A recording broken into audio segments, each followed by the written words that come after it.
All humanity is urged to promptly proceed to the nearest teleportation portal within 24 hours to enter a new world. A mechanical voice abruptly resonated in the minds of every individual across the globe. The entire population of 7 billion on Earth was forced to flee into a digitized realm fraught with peril and saturated with deadly games. Chen Jiang, the first to step into this world, gazed at the data panel before him, a smile of danger creeping across his lips as his eyes sparkled with manic delight. Everyone in the village understands that wild dogs must not be allowed to taste fresh meat. For once they savor the sweetness, they will transform into ravenous beasts, greedily yearning for more. Chapter 1. There are only 24 hours left until Earth's destruction. Global announcement. Earth has 24 hours left before destruction. All humanity is urged to promptly proceed to the nearest teleportation portal to enter a new world. Of course, you may also choose to remain on Earth to witness an unparalleled display of fireworks. On the afternoon of May 16, 2020, at 6 o'clock, a mechanical voice echoed dramatically in the minds of every individual 3 times. Chen Jiang sat in the classroom, ignoring the chaos that erupted around him upon the sound's arrival. With his hands clasped under his chin, he fixed his sharp gaze upon the blackboard, deep in thought. The destruction of Earth? And a countdown?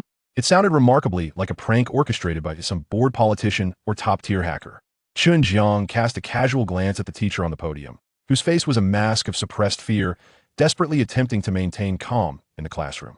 This voice resonated in the depths of everyone's minds. It was beyond the current technological capabilities of Earth. Humanity could not achieve this.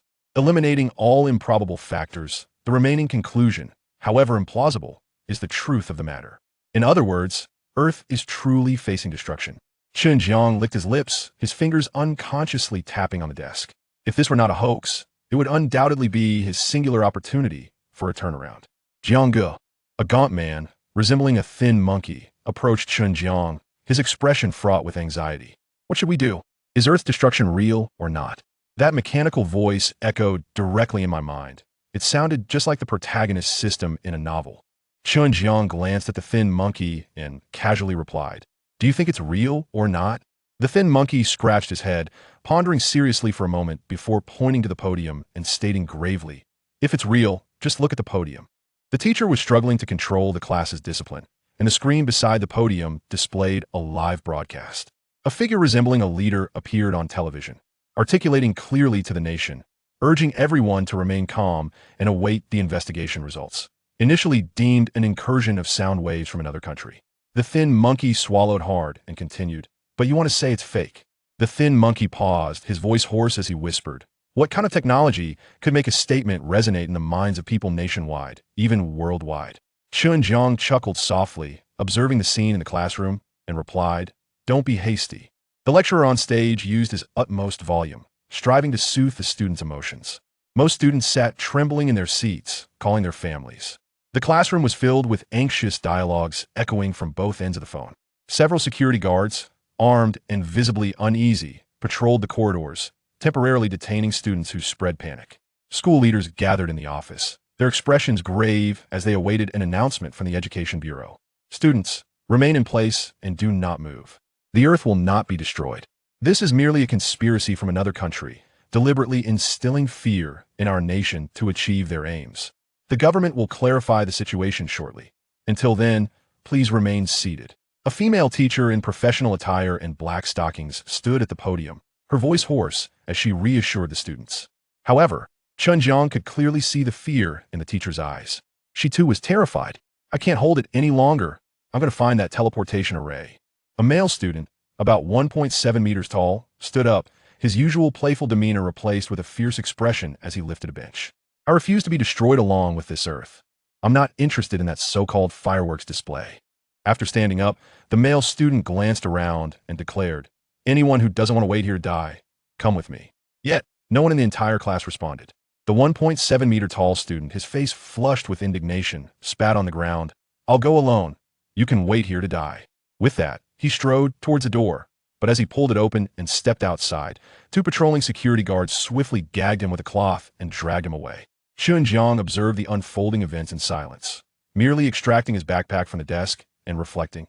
At a time like this, to spread panic and not be executed on the spot is already a testament to how fortunate we are to be in a time of peace. Jianggu, the thin monkey, hesitated before speaking again. Do you truly believe that announcement is real? In the thin monkey's mind, Chen Jiang was the most trustworthy person in his life. Both of them were orphans, having grown up begging on the streets. All their expenses were covered by Chen Jiang, who somehow even managed to secure their college tuition. Even if one day Jianggu claimed the earth was flat, he would still believe him. It is true. Shouhou paused for a moment, his face turning pale with fear. Does that mean the earth is about to be destroyed? Jianggu, we must hurry to find a teleportation array.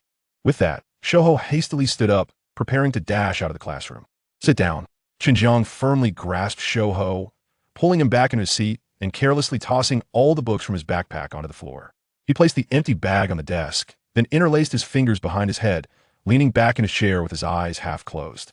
If you rush out now, your fate will mirror that of the person from earlier, subdued by security and locked away in an unknown place. Moreover, what kind of world is this new realm? Is it ancient, modern, or perhaps a future or a wasteland? This remains a mystery. Shouhou's emotions steadied once more, as if he grasped something profound. His eyes narrowed slightly as he whispered, Jianggu, are you saying? Chen Jiang remained silent for a moment. We need to bring some items. Regardless of what that world entails, we require provisions for our survival and self-defense. Furthermore, we must enter that world swiftly, without delay. Shouhou was momentarily taken aback, uncertain. Why? Isn't there still 24 hours until destruction? Chen Jiang's lips curled into an excited smile. Because it is an entirely new world. For us, it is unknown. For others, it is equally so. The sooner we enter, the sooner we can gain an advantage over others. This time, we cannot continue to live like dogs, huddled beneath a bridge, scavenging scraps from the mouths of strays. I refuse to be a dog. I do not wish to carry the title of a beggar for the rest of my life. Chapter 2. Affordable Quality, Scalpel Number 3. The lean monkey appeared momentarily taken aback, then broke into a smile, mirroring Chen Jiang's gaze. I no longer wish to be a dog. I, too, desire to experience what it feels like to be above others. Thus, amidst an atmosphere tinged with apprehension. An hour slipped by. Chen Jiang shook his head to regain focus, observing for a moment before retrieving an empty bag from the table, slinging it over his shoulder, and casting a sidelong glance at the lean monkey. The lean monkey, initially startled, quickly grasped Chen Jiang's intent. He discreetly extracted a small object from his backpack and handed it to Chen Jiang beneath the table, ensuring no one noticed. It was, quite unexpectedly, a number 3 scalpel. Having been reduced to living on the streets from a young age, the lean monkey always kept a blade close for self-defense. Chen Jiang weighed the scalpel in his hand, a bemused expression crossing his face. Could you not have procured a sturdier dagger? With his scalpel, should it pierce someone, the clothing would remain intact while the blade would shatter. The lean monkey chuckled sheepishly, scratching his head as he replied in a hushed tone, dagger prices are exorbitant. This may lack durability, but it is inexpensive, just a few coins for a bundle of handles and blades. I wouldn't feel remorse using them as throwing darts. Chen Jiang shot a disapproving glance at the lean monkey. He routinely entrusted his meager funds to him, and while it was not much, he could certainly afford a decent dagger. Yet, he chose not to dwell on it, for the lean monkey's penny-pinching nature had long since solidified due to his childhood experiences. Chen Jiang concealed the scalpel in his sleeve, gazing out thoughtfully at the security guard patrolling the corridor. He needed to locate the portal and acquire essential materials without delay to enter this new world swiftly, thereby seizing the initiative. For this, some individuals would have to perish. After a moment, Chen Jiang rose from his seat. The lean monkey, sensing the gravity of the situation, followed closely behind, his empty bag slung over his shoulder, vigilantly scanning their surroundings. What are you two planning to do? The director, clad in a female professional outfit, glared at Chen Jiang with evident anger. How many times must I tell you to remain seated? This is a conspiracy from another nation. Are you two spies? Chen Jiang could only manage a sardonic smile at the absurdity of being accused of espionage. We merely wish to visit the restroom. Just then, a voice echoed from the center of the room. How could they possibly be spies? Chen Jiang turned in surprise towards the source of the voice, which belonged to the team leader. Typically, this privileged individual had mocked their humble origins, yet now he stood up for them. The leader cast a disdainful glance at Chen Jiang and his companion, pinching his nose in distaste. They are clearly frightened and intend to seek out that so-called portal to venture into some nonsensical new world. After all, a beggar is just a beggar. Their horizons are limited. At the slightest hint of trouble, they flee, using the restroom as an excuse, truly cowardly. upon hearing the group leader's blatant insult. The lean monkey's fists clenched, veins protruding, and he was on the verge of charging forward. Chen Jiang sighed, grasping the lean monkey's arm firmly, his expression earnest as he addressed the director. We merely wish to step out for a moment. May we be permitted to do so? Absolutely not. The female director retorted sharply, her face contorted with fury, leaving no room for negotiation. Return to your seats and do not create further disturbances. At this moment, a girl seated nearby interjected. Chen Jiang, you two should sit back down. You are merely street beggars. Allowing you to audit this class is already a significant concession. Do not overstep your bounds. Chen Jiang rubbed his concealed surgical knife hidden within his sleeve, shaking his head in exasperation. How could she not mention that they had paid several times the usual fees under the guise of sponsorship to gain this opportunity? It was a transaction, yet she spoke of it as if it were a benevolent gift. He gazed out the window at the sky, which showed little sign of change. Even at 7 o'clock, there was no indication of dusk. 1-2-38. With 8 of us, do we stand a chance? The lean monkey pondered silently for a few moments before exhaling softly. All bases? Of course, Chen Jiang replied, placing his backpack on the ground, straightening up and raising an eyebrow, his voice low and serious. Do your utmost. The lean monkey, his expression grave, mimicked Chen Jiang's actions, setting his backpack down and retrieving a surgical knife from within, concealing it within his sleeve. Chen Jiang shrugged. It is essential. I certainly do not wish to be cornered by a throng of security. Then, he approached the director with a light chuckle. We won't be leaving, but there is something I have long wished to convey to you. The female director furrowed her brows, impatience lacing her tone. What do you wish to say? In your next life, remember to wear a mask when courting a partner at night. In an instant, Chen Jiang's expression turned icy. His right arm swung out with force. The surgical knife, number 3, glided out from his sleeve, landing squarely in his palm, and with a swift motion, he slashed across the director's alabaster neck without the slightest hindrance. He quickly sidestepped to avoid the spray of blood, rushing towards the paralyzed individuals within the room, shouting, "Move quickly, do not cause too much commotion." As Chen Jiang struck, the lean monkey stealthily approached one person nearby.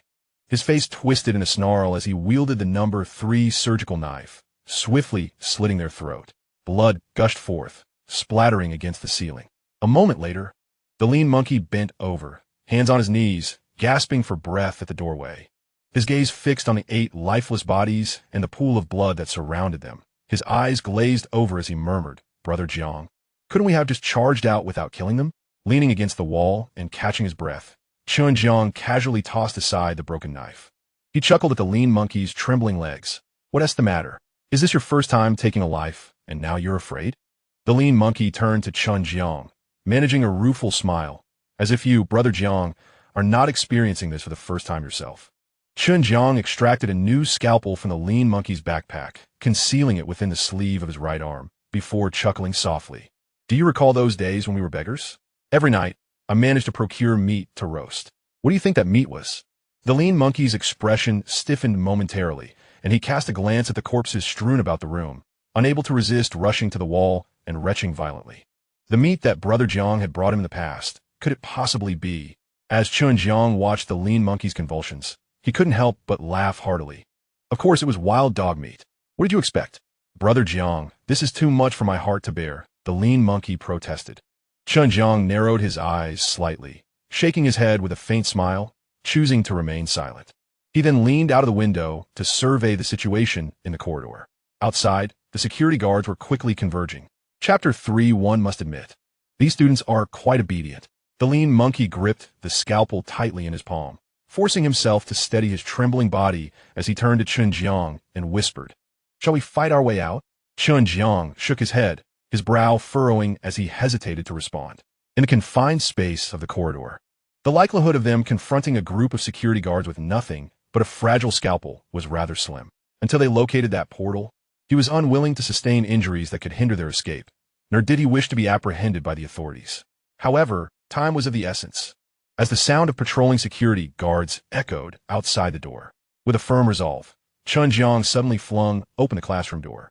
With no other options available, they had to fight desperately for their lives. Yet, the moment the door swung open, both Chen Jiang and the lean monkey were momentarily entranced by the sight before them. A portal, approximately 3 meters high and 2 meters wide, stood in the center of the playground, swirling with vibrant colors and emitting a mysterious glow. A group of school administrators had gathered nearby, their phones in hand, seemingly engaged in a conversation with someone. The lean monkey blinked in astonishment before hesitantly asking, "Is that the portal?" Just moments ago, their teachers and the announcement on the wall had adamantly declared that no such portal existed. It was merely a sonic attack from another nation, intended to incite domestic panic. Chen Jiang was taken aback for a moment, then quickly grasped the implication, narrowing his eyes with a dark expression. "Let us head to the school store." At that moment, the patrolling security guard in the corridor heard their conversation. Drawing his baton from his waist and slowly approaching the classroom door, his voice low as he called out, "Who is there?" "Chen Jiang." His expression grim as he tore his gaze from the portal back to the playground. Took a deep breath to suppress his emotions before donning a look of terror and trembling voice. He exclaimed, "Aliens. There are aliens. They've killed our classmates in the classroom. Please come help us." The lean monkey, suddenly enlightened, looked at Chen Jiang with newfound admiration. He realized that the plan was to lure the security guard into the classroom before dispatching him. Truly, Brother Jiang was remarkable.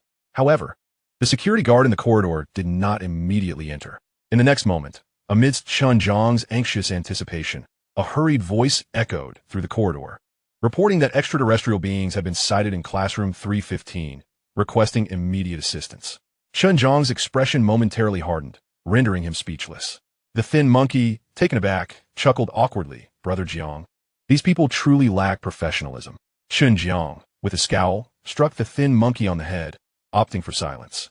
Time was of the essence. Individuals had already begun to enter the portal, and if they did not follow suit swiftly, they would inevitably lag behind in that world. "Charge!" With that, Chen Jiang grasped the scalpel tightly in his right palm and dashed down the corridor. There were only 2 security guards stationed along the way, one on either side. Gritting his teeth, Chen Jiang charged towards the guard on the right with fervor, and in the guard's astonished gaze, he thrust the scalpel forcefully towards the guard's neck. However, faced with the imminent threat of death, the guard instinctively stepped back, narrowly avoiding the fatal blow. Instead, Chen Jiang's blade struck the guard's chest. The scalpel, a mere trinket costing mere cents, shattered upon impact with the guard's uniform, leaving behind only a bare handle and a fragment of the blade. Cursing under his breath, Chen Jiang seized the moment as the guard struggled to react, closing in and driving the handle of the scalpel into the guard's eye socket. As the eyeball shattered, a torrent of blood erupted alongside the guard's agonized screams. He withdrew the handle and plunged it back into the guard's eye repeatedly. After several thrusts, the guard's screams faded. His body convulsed a few times, and he collapsed to the ground, lifeless. Chen Jiang took a moment to catch his breath before turning to the guard grappling with the thin monkey. The thin monkey was clearly at a disadvantage. His frail scalpel was no match for the guard's baton. The guard even had the presence of mind to reach for his walkie-talkie to report the situation to his captain, requesting backup. Chen Jiang could not suppress his anger, feeling exasperated by the thin monkey's miserly nature, unwilling to spend money even on something so vital for survival.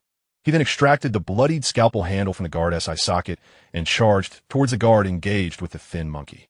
Seeing the blood-soaked Chen Jiang rushing towards him, the guard could not help but panic, shouting into the walkie-talkie, "You all better hurry," before casting it aside. With his focus sharpened, he readied himself to confront the imminent threat of Chen Jiang. Initially, the thin monkey posed little concern, merely a university student wielding a scalpel, who seemed incapable of inflicting substantial harm. However, Chen Jiang was different. The guard had just witnessed how Chen Jiang had ruthlessly dispatched his colleague. Indeed, in his eyes, his colleague had been utterly annihilated. Chen Jiang paid no heed to the guard's internal musings. He sprinted towards the security guard with the speed of a 100-meter dash. And as he approached, his body leapt into the air. With a powerful push from his right foot against the wall, he soared high above. Then, adopting the stance of an eagle swooping down on its prey, he pounced on the security guard from above. The handle of the scalpel aimed directly at the guard's eye socket. The guard, fully alert, immediately swung his baton towards Chen Jiang, striking his right hand mid-air. The scalpel flew from his grasp. Yet, before the guard could revel in his momentary triumph, he felt a sharp pain at his neck. The thin monkey, with a menacing expression, seized the opportunity as the guard's defenses faltered, thrusting the scalpel forcefully into the guard's neck and then tearing it sideways. Though the scalpel was fragile, few could rival its sharpness. Blood erupted from the wound like a chaotic fountain. The thin monkey, rubbing the spot where the baton had struck him, gasped in pain and cursed. Damn it, do they really think I'm easy to bully? He then picked up the guard's baton from the ground, muttering, "This thing is quite useful." Chen Jiang extracted a brand new scalpel from his backpack, gripping it firmly in his right hand, his eyes narrowing as he surveyed the classrooms lining the corridor. The sound of the earlier struggle had been quite loud. Students inside the classrooms were now crowded at the windows, eager to witness the commotion in the hallway.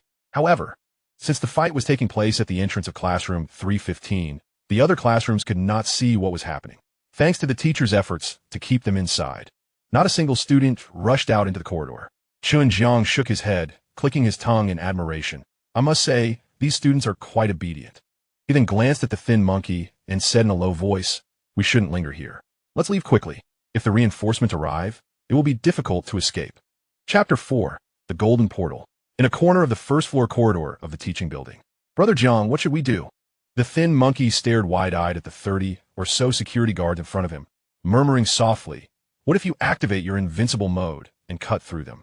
Chen Jiang twitched the corners of his mouth in silence, not responding.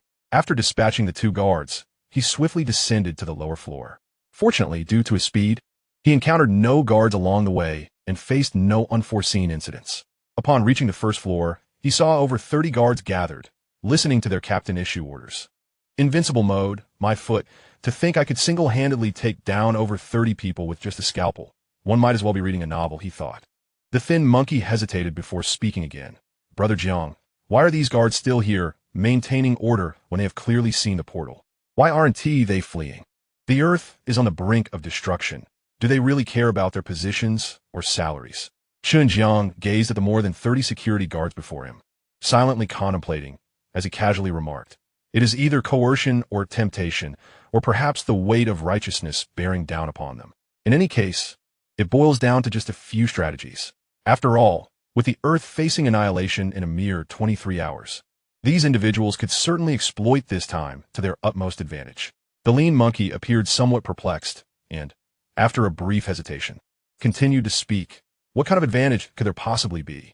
After all, it is a new world. It cannot possibly be gold. No matter how much gold retains its value, it is unlikely to hold worth in a different realm. Chen Jiang narrowed his eyes slightly and replied in a hushed tone, "Of course. It is about ensuring that oneself and one's loved ones are among the first to enter the portal. No one is a fool. What we can conceive, others can surely deduce as well. Whoever steps into that world first will seize the initiative." The lean monkey nodded thoughtfully. Then his pupils constricted as he pointed towards the gathering of security guards in the lobby, whispering, "That group of security guards has all left." Chen Jiang focused intently, observing for a moment. Indeed, they had all departed. The team leader, seemingly receiving some urgent information via his walkie-talkie, wore a face of sheer terror as he led the security personnel in another direction. The lean monkey, evidently confused, remarked, "Didn't they say the Earth would be destroyed in 24 hours? Why do they appear as if they have encountered some insurmountable obstacle?" After a moment of careful reflection, Chen Jiang's pupils narrowed slightly. "We have misunderstood a crucial detail. The Earth is destined for destruction in 24 hours, but will not happen instantaneously. Instead, a series of calamities or other events will lead to the Earth's demise, creating an intervening process. Thus, we must hasten to that portal. Otherwise, we may indeed perish here." Before long, the security personnel had vacated the lobby. Chen Jiang refrained from further comment and proceeded directly towards the rear of the academic building, heading for the store. Along the way, he encountered not a single soul. It appeared that all the school authorities were intent on swiftly passing through the teleportation array to the new world, with no one lingering at the school store to gather provisions for the journey. It was a logical thought. After all, in a new world, how could one possibly lack sustenance? However, having spent his childhood enduring hunger and cold, Chen Jiang believed that upon entering a new place, he must possess 2 essential items, one being a weapon and the other food. A weapon would ensure he could effectively seize food from others, while food would guarantee that he could maintain a decent level of stamina until he encountered others. Chen Jiang fixed his gaze upon the shuttered storefront before him. The lean monkey, recalling something, remarked in exasperation, "It seems the shop owner hasn't come today. The store was closed when I visited at noon. Break the door." Chen Jiang commanded with a stern expression, then retrieved the security baton that had fallen from the guard's grasp. striking it forcefully against the shutter. The lean monkey, seeing this, mimicked his actions and began to strike the shutter as well. 1 strike, 2 strikes, 3 strikes. The slender monkey, exhausted and panting, settled onto the ground to rest. Yet, in the next moment, it seemed to have spotted something, rendering it momentarily transfixed. "Why did you stop?" Chen Jiang, without turning his head, urged, "Hurry up. We want to have enough time." Brother Jiang," the slender monkey stammered, pointing to one side. "Look over there." "What is the matter? Can you finish what you're saying?" Chen Jiang, dissatisfied, glanced back towards the direction indicated by the slender monkey, only to find himself rooted in place as well. Beside the roll-up door stood a conspicuous glass window. After a brief moment of astonishment, Chen Jiang murmured, "Is that a window?" The slender monkey's lips twitched slightly as it lowered its head, muttering, "It seems so." Chen Jiang, with an expressionless face, wiped the beads of sweat from his forehead and strode towards the window. With a swift swing of his baton, the glass shattered with a resounding crash. He was the first to leap into the store, intent on scavenging some food to stow away in his backpack. The slender monkey scrambled up from the ground, following closely behind. However, the scene before them rendered both of them speechless, momentarily at a loss for words. The slender monkey pointed at the shimmering, slowly rotating light emanating a mysterious glow, murmuring, "Brother Jiang, could this possibly be a portal?" Chen Jiang furrowed his brow slightly, scrutinizing the swirling mass of light before him. It bore a resemblance to the light he had seen on the playground, albeit smaller in size and devoid of vibrant colors, radiating a majestic golden hue instead. After a moment of hesitation, Chen Jiang pondered aloud. Could this be a miniature version of the portal? Upon hearing this, the slender monkey excitedly thrust a fist into the air, exclaiming, "Then we can directly travel to the new world from here, without having to compete with those portly middle-aged men at the square for a spot.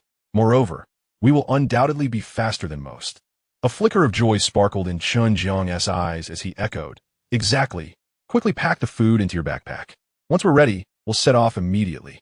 The slender monkey nodded enthusiastically and began to stuff selected food items into the backpack with the fervor of a hungry wolf entering a village. Chocolate, check. Bread, check. A few cans of Red Bull, check. In no time, both of them stood before the portal, their backpacks brimming with food, exchanging nods in preparation for their venture into the new world, gazing at the golden glowing portal that rotated slowly before them. The slender monkey couldn't help but declare with bravado, "This time, we shall not become the beggars who are scorned and left to suffer in hunger and cold." Chen Jiang nodded in agreement, his heart swelling with ambition. The slender monkey triumphantly raised a fist to the sky, proclaiming, "This time, we shall be the emperors among beggars." Well-fed and warmly clothed, with a bemused expression, Chen Jiang playfully slapped the slender monkey on the forehead, then stepped into the portal without a backward glance. Chapter 5. The City Entry Review Game. Ding! Congratulations to player Chen Jiang, the 826, 234th to arrive at the Doomsday Arena. This realm is a fully digitized world. Below are the fundamental rules of this world, which are advised to be committed to memory. Fundamental Rule 1. This world can only sustain itself for 90 days. After this period, it will collapse into oblivion. If the player count reaches 100 million within these 90 days, a portal to the next world will be activated. However, if the player count exceeds 100 million within this time frame, the portal will remain closed. Fundamental Rule 2. Strive with all your might to survive. Suicide is strictly prohibited. Should a player take their own life, they will be forcibly resurrected and cast into the 18th layer of hell, granted immortality. It was detected that player Chen Jiang entered the Doomsday Arena through the golden portal, earning a chance to spin the S-item roulette. Upon stepping through the shop portal into this new world, Chen Jiang was greeted by a blinding flash of white light. Soon after, a familiar, emotionless mechanical voice resonated in his ears.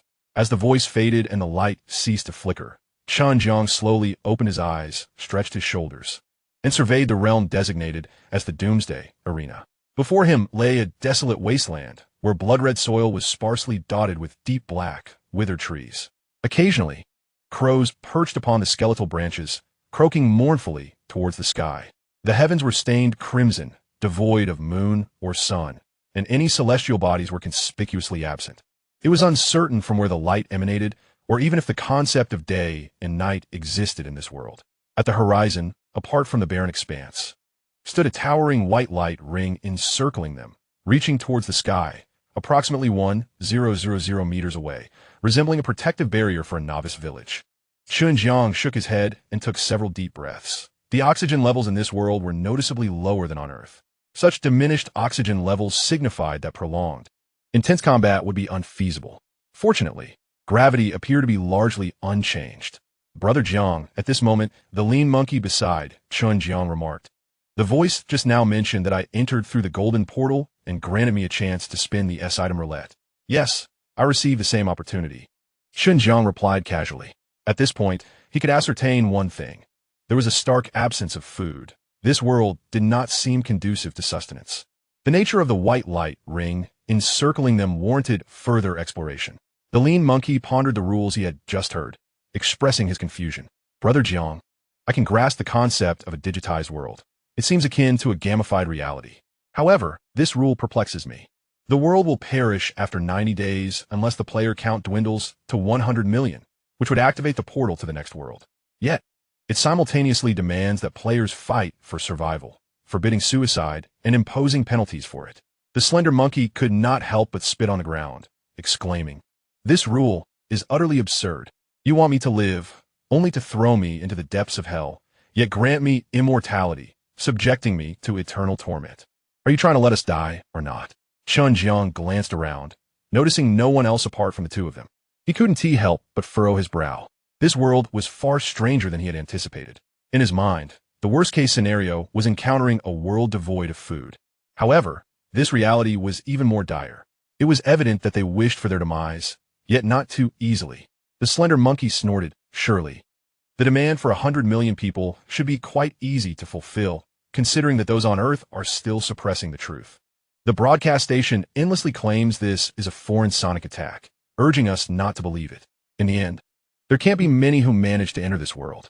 Chen Jiang shot a glance at the slender monkey and absent-mindedly remarked, "Don't underestimate those people. Concealment is the optimal solution.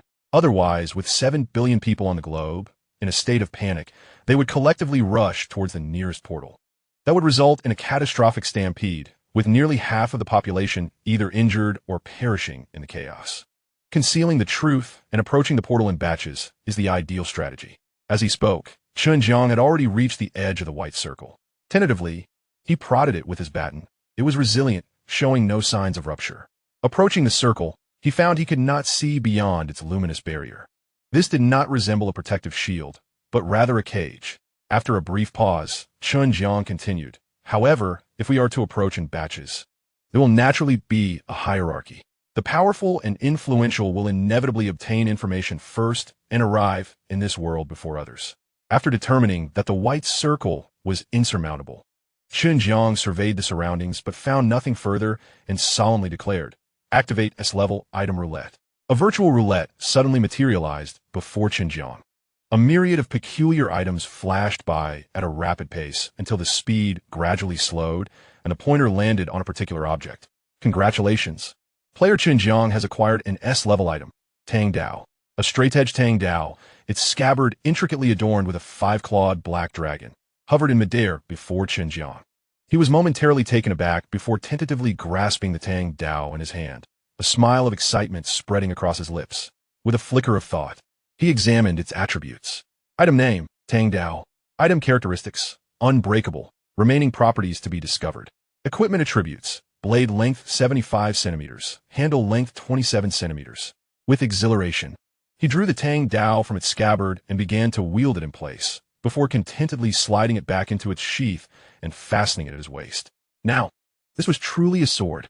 The surgical instruments you purchased have nearly plunged me into despair. If only I had possessed these blades on Earth. I could have unleashed my fury, cutting through those 30 security guards with ease. The lean monkey, witnessing this, eagerly activated his S-grade item roulette.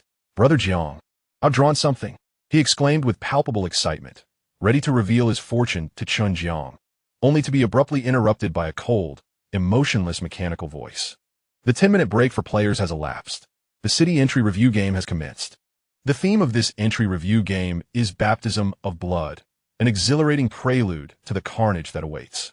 Game rules: 2 teleportation battle zones will engage in relentless combat until all players in one zone are eradicated. The game concludes, and survivors may enter the city. Matching for teleportation battle zones.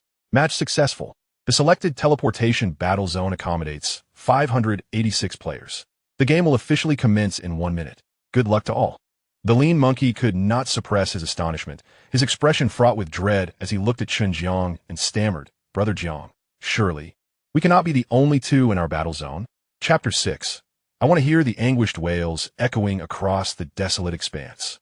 Chen Jiang's lips twitched slightly, his countenance darkening as he remained silent. Initially, he had believed he had fortuitously discovered a golden teleportation portal, earning a chance to spin the S-grade item roulette, feeling as though fate had turned his favor. However, it now appeared that this so-called golden portal was not an omen of fortune, but rather a stark pathway to oblivion. It was evident that there was more than one of these golden portals. If all players entering the apocalyptic arena faced the same review game of baptism of blood, one could easily surmise that few, if any, would emerge unscathed from the golden portals. After all, Earth is a realm of low martial skills, where even the strongest fighters can only contend against dozens at most. The notion of single-handedly facing 100 adversaries is virtually inconceivable. Now, they were to confront 586 opponents with merely 2. With a grim expression, Chen Jiang seated himself cross-legged on the ground, hastily retrieving chocolate and Red Bull from his backpack, consuming them voraciously. There's less than a minute left. We must replenish our strength quickly. To him, this was essentially an impossible battle. Their sole advantage lay in the S-grade Tang Dao and the relatively low oxygen levels of this place. Prolonged, intense combat was unfeasible for him, just as it would be for those 586 foes. By the way, what item did you draw? Yet before the lean monkey could respond, a familiar mechanical voice echoed in their ears once more. 1 minute has elapsed. The game has officially commenced. Good luck. Chen Jiang, with a serious demeanor, remained seated on the ground, as the nearly indestructible, elastic white walls before him gradually parted. Behind those walls, 586 pairs of eyes were fixated on Chen Jiang and his companion, their gazes sharp and predatory. What manner of death game awaited them in that teleportation space?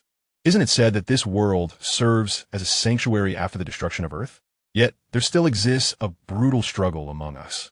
An elderly man, filled with indignation, struck the ground with his cane, lamenting, "Where is the law? Where's the law? I have never even slain a chicken. How could I dare to take a life?" A woman, 6 months with child, wailed as she threw herself into her husband's embrace. "We possess no weapons. How can we engage in battle? We might attempt to negotiate with the opposing side. After all, they're also earthlings, and in this unfamiliar realm, we ought to assist one another." A young man with a refined demeanor stepped forward, exuding confidence, and proposed, "Let us consider this from another perspective. Could the rules of this game truly be so simplistic? 2 sides clash, and if one perishes, the game concludes. This resembles the ancient and barbaric rules of the gladiatorial arena. Therefore, I believe the true purpose of this game is to test whether, as fellow Earthlings, we can trust one another in the face of danger and choose to unite." This voice resonated with the majority. At that moment, the announcement of the game rules continued. Matching for the teleportation battle zone. Match successful. The designated teleportation battle zone accommodates 2 players. The previously raucous atmosphere fell into an immediate silence. After a brief pause, the elderly man with the cane hesitantly remarked, "Am I mistaken, or does it seem that there are only 2 individuals in the opposing teleportation zone? Why should we fear? We can simply rush in and overwhelm them to claim victory." The pregnant woman, who had earlier sobbed in her husband's arms, now rose with excitement, raising her fist. "We have over 500 people on our side." In an instant, the fearful expressions faded from the crowd, replaced by a cruel exhilaration. To survive, no one wished for death. No one mentioned the idea of negotiation anymore. Everyone eagerly awaited the final moment to charge forth and tear the 2 individuals to shreds, thereby ending this game. Even the previously pacifistic young man was now eager to join in. Where is the logic in a lion negotiating with a lamb? As the white light dissipated, Chen Jiang sat cross-legged on the ground, conserving his strength at its peak. Inside, as he gazed at the dense crowd that appeared not far away after the light faded, there was no complex terrain, only an unobstructed wasteland, identical to his own surroundings. The absence of intricate geography meant they could only confront their adversaries head-on, eliminating any tactical possibilities. The only glimmer of hope was that among the opposing crowd, the indistinguishable individuals comprised nearly half, with robust men being a minority. After all, how many men could attain power and influence by the age of 30? Chen Jiang slowly rose, discarded his scabbard on the ground, and drew his tang sword, plunging it into the earth. Gazing at the more than 500 individuals charging towards them, a smile crept across his face as he softly inquired, "Was the item I drew just now a weapon?" "Indeed," the emaciated figure replied with a grave expression. "The nameless, the nameless, the nameless shall be our primary targets."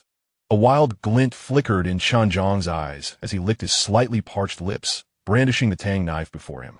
"But do not kill them. They must be cared for," he insisted. "I want to hear the echoes of laughter reverberating across the desolate wilderness. Perhaps something akin to the antics a little bear security guard, or of course some rap as well." With that, Chen Jiang charged forward, knife in hand, directly into the throng of over 500. His lighthearted demeanor was not born of malice. There was a rationale behind it, though time was scarce for explanations. Chen Jiang's gaze, wild with fervor, fixated on the young man sprinting at the forefront, a surge of anger rising within him. Did they truly regard him as a lamb to the slaughter?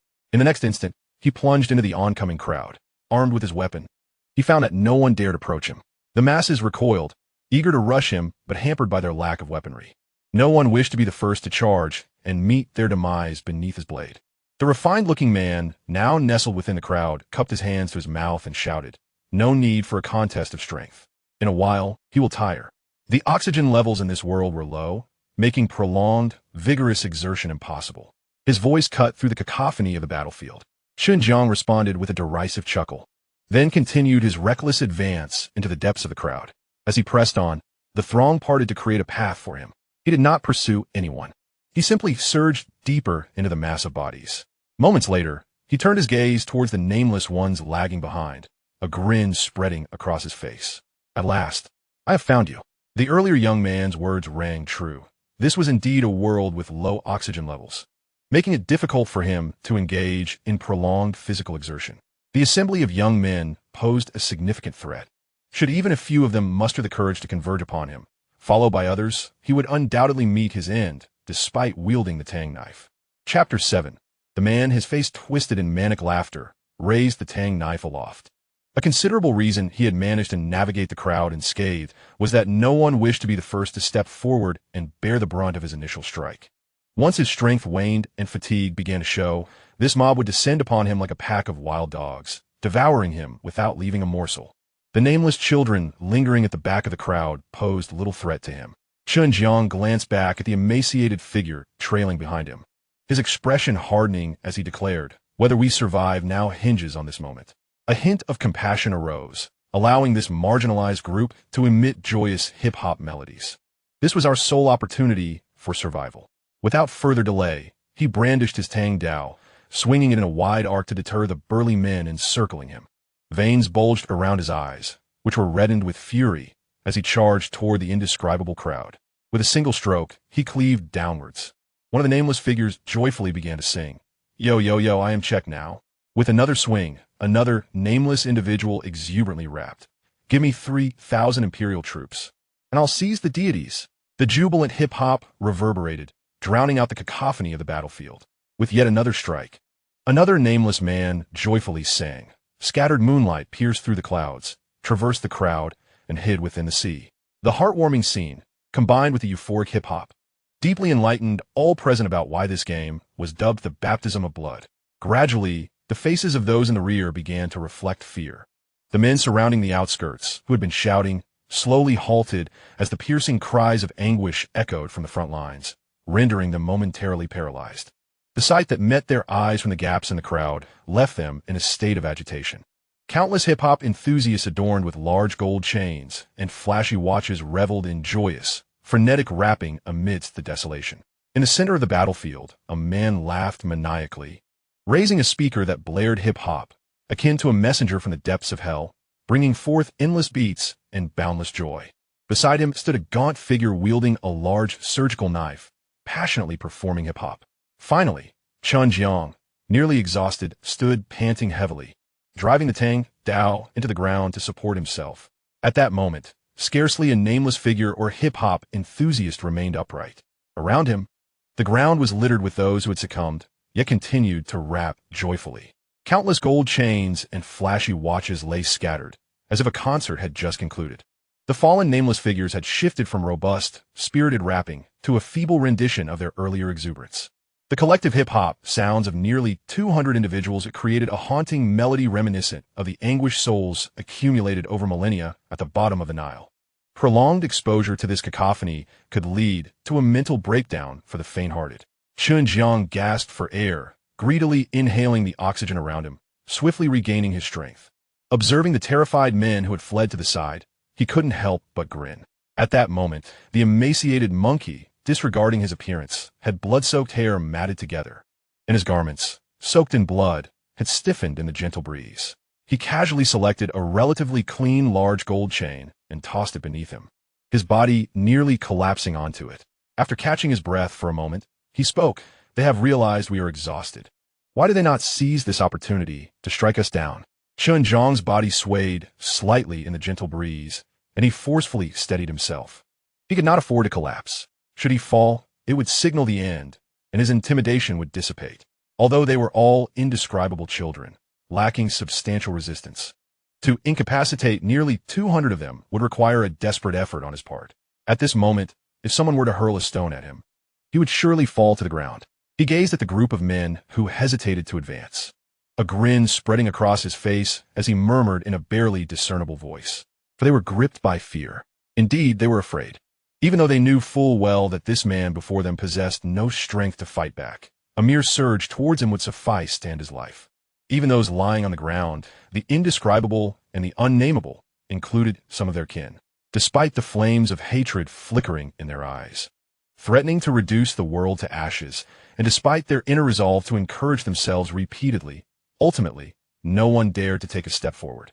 Instead, as the foremost individual unconsciously retreated, the entire crowd began to withdraw slowly. The man, who hid behind the crowd, yet bore a refined demeanor, trembled as he stammered in fear. "He has lost all strength. If we rush forward, we can end this wretched game." Yet, not a single person took a step forward.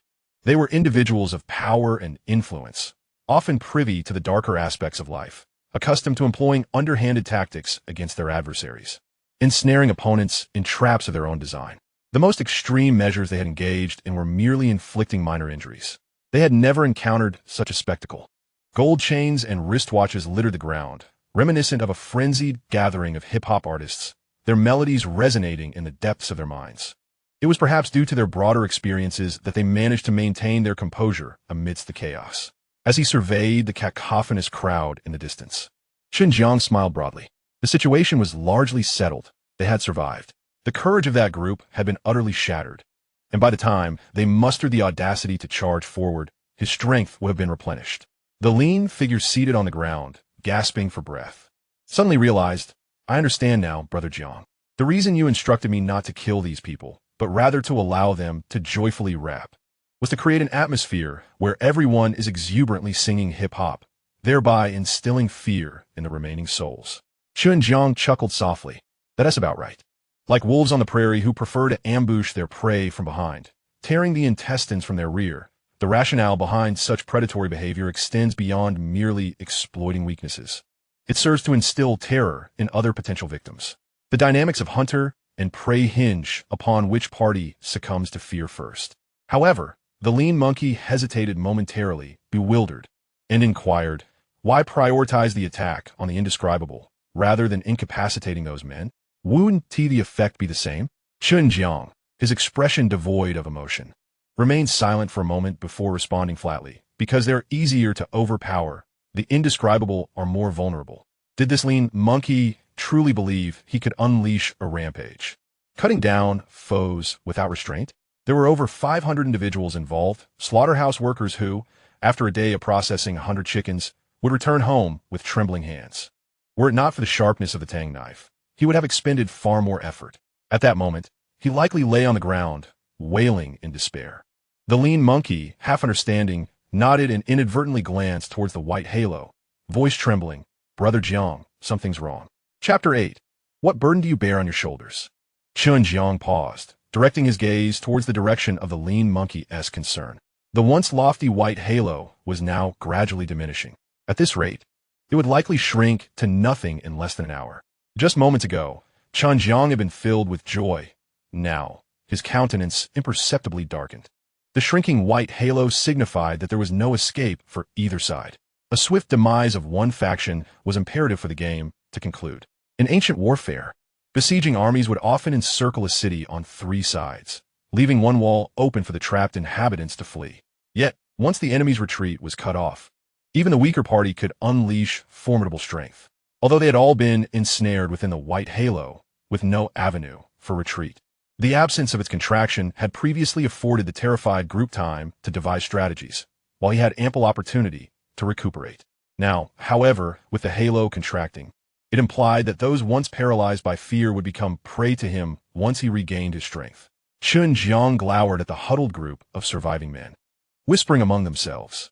Most critically, he realized he lacked sufficient time to recover his strength.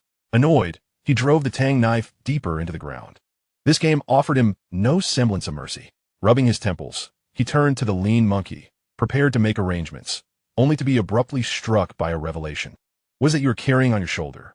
He recalled that the lean monkey's backpack contained a set of surgical scalpels, each no larger than a palm and easily obtainable for a few coins. Yet now, the lean monkey bore an absurdly elongated surgical knife upon his shoulder. The length of the blade nearly matches that of his broadsword. It is worth noting that the handle of a scalpel is considerably longer than the blade itself, and his blade measures a formidable 70 centimeters. Gazing at the nearly 2-meter-long scalpel resting on the slender monkey's shoulder, Chen Jiang could not help but twitch his lips in disbelief. "Oh, Brother Jiang, this is a scalpel." Chen Jiang, with an expressionless face, fixed his gaze on the slender monkey.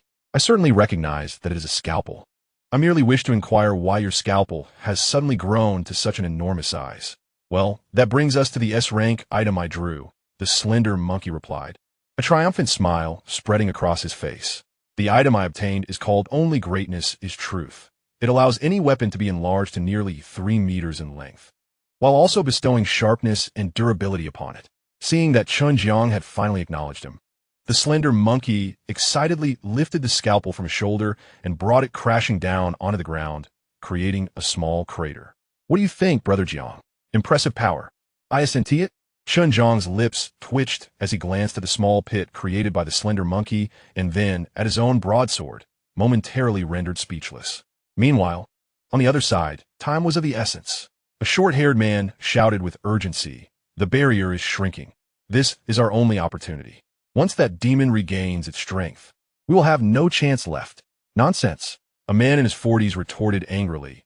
"You're only boosting the enemy's morale while diminishing our own. Men like you would have faced execution in wartime. We are all from Earth, raised by our parents with 2 arms and 2 legs. Are we to cower in fear? If we do not strategize together, we're no different from headless flies." The short-haired man, infuriated, laughed derisively. "Do you even hear yourself? You speak of 2 arms and 2 legs. Would you like to go over to that demon and see how many limbs your wife has left?" The weary-faced man, upon hearing this, momentarily displayed a flash of hidden pain in his eyes, then rolled up his sleeves, his expression turning fierce as he prepared to charge forward. "Both of you quiet down." An elderly figure, his hair white and unkempt, coughed lightly to interrupt the brewing conflict. "You young men ought to choose your words more wisely. Do not provoke unnecessary tensions. In the face of a great enemy, we must unite as one to withstand the threat. That is the only way we can survive." Then, the elderly figure gently patted the shoulder of the weary-faced man. "However, the young man has a point. When the time comes to act decisively, hesitation can lead to chaos. If we do not seize this opportunity while the enemy is still recovering, we may face significant losses even if we succeed in defeating that demon later. We indeed require a moment to deliberate on our policy. Even that demon cannot regain much strength in such a short span." The indescribable one could not suppress a cough, covering his mouth, and upon straightening up, a vivid crimson stain was conspicuously present on his palm. After all, with age comes certain frailty. Given his physical condition, enduring such an extended period in a low-oxygen environment without collapsing is attributable to his regular exercise regimen. Amidst a brief exchange of disdainful glances between the closely cropped-haired man and the weathered individual, silence reigned. "Minister, are you all right?" The weathered man, noticing the indescribable one coughing up blood, immediately donned an expression of concern and approached to offer support. "It's just a minor injury. Let's proceed to discuss our strategy. Our weakness lies in the lack of weaponry. Yet our strength resides in our numbers. Thus, we must leverage our advantages while avoiding our shortcomings. When the time comes, do not rush and haphazardly follow this plan. The indescribable one gestured to gather the remaining 200 or so individuals, standing at the center to elucidate the tactical arrangements. Brother Jiang, let us charge forward. The lean monkey gazed anxiously at the distant figures engaged in hushed discussions, an unsettling feeling creeping into his heart. Those who ventured into the New World first were predominantly the powerful and influential, and none in positions of authority were fools. Allowing the opposition to deliberate for too long could yield unfavorable outcomes. It would be wiser to advance now, possibly catching them off guard. Patience, let me think. Chen Jiang replied, his hands gripping the hilt of his blade, his index finger rhythmically tapping against it, producing a crisp sound. There must be a solution. If they discovered a golden portal in a small shop, it suggests that while such portals may be rare, they are not singular. If others have traversed through the golden portal to arrive here, how should they address this game? With fewer numbers, by what means? By relying on weapons drawn from an S-rank item wheel? That would not suffice. When the disparity in numbers is vast, weaponry holds limited efficacy. Chapter 9. Thus, this is the true game.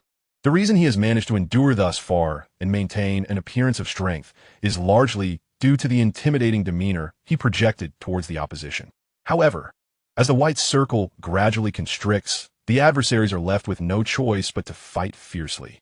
Chen Jiang's rhythmic tapping on the hilt grew more spirited, the crisp sound resonating around him like a haunting melody. He furrowed his brow slightly, meticulously scanning the nearly barren blood-soaked wasteland. There must be a breakthrough point that he had yet to uncover.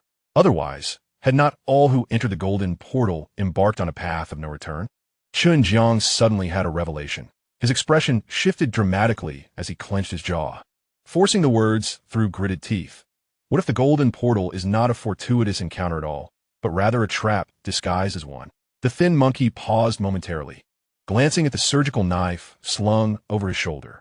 But we have indeed received rewards, and it is these very rewards that have allowed us to persevere thus far. In the next instant, the thin monkey's demeanor darkened, and he ceased speaking. He realized that even if they had obtained rewards, what was the point if they could not survive to take them out? No matter how splendid the rewards, they would be rendered meaningless. It was no wonder that the weapon attributes remained locked behind a series of unexplored mysteries. They evidently did not believe they could carry anything out, hence their reluctance to reveal the weapon attributes to them. Chen Jiang cast a glance at the group huddled together in the distance, strategizing. Then his gaze fell upon the nearly barren, blood-red wasteland. Wait, something was amiss. His eyes narrowed as he focused on a solitary blackened tree with only its gnarled trunk remaining. It was not entirely devoid of life. There was a tree. Thin monkey, go and fell that tree. Let us see what lies beneath its roots. The thin monkey, somewhat perplexed, nodded in understanding, hoisting the surgical knife toward the remaining trunk. He inhaled deeply and swung the nearly 2-meter-long blade toward the base of the tree. 1 strike, 2 strikes, 3 strikes. On the 4th blow, the blackened tree toppled over with a resounding crash. Rolling up his sleeves, the thin monkey set the knife aside and grasped the base of the tree with both hands. Taking a deep breath, he shouted, his cheeks puffed out, veins bulging in his neck, face flushed with effort as he pulled with all his might, uprooting the tree. He exhaled, peering into the depths of the tree pit, and sighed, then slowly shook his head at Chen Jiang. Seeing this, Chen Jiang furrowed his brow slightly and approached the tree pit, only to find it empty. Disappointment washed over him as he gazed into the void of the pit, having hoped that beneath the only object in this space lay the key to their predicament.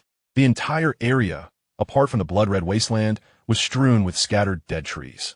Yet now, beneath this particular dead tree, there was nothing. Was he truly left with no choice but to confront those 200 individuals directly? Given his current condition, even if he stood still and allowed himself to strike, by the time he had felled over 100 of them, he would likely lack the strength to lift the blade any longer. Chen Jiang's gaze slowly drifted toward the group that occasionally cast glances in his direction. Huddled together to discuss their plans, a spark of feral determination igniting within him. Since there was no alternative, he would amplify the odds of victory. He withdrew the tang knife from the earth, its blade glistening as he silently advanced toward the group, leaving a straight scar in the blood-soaked earth beneath him.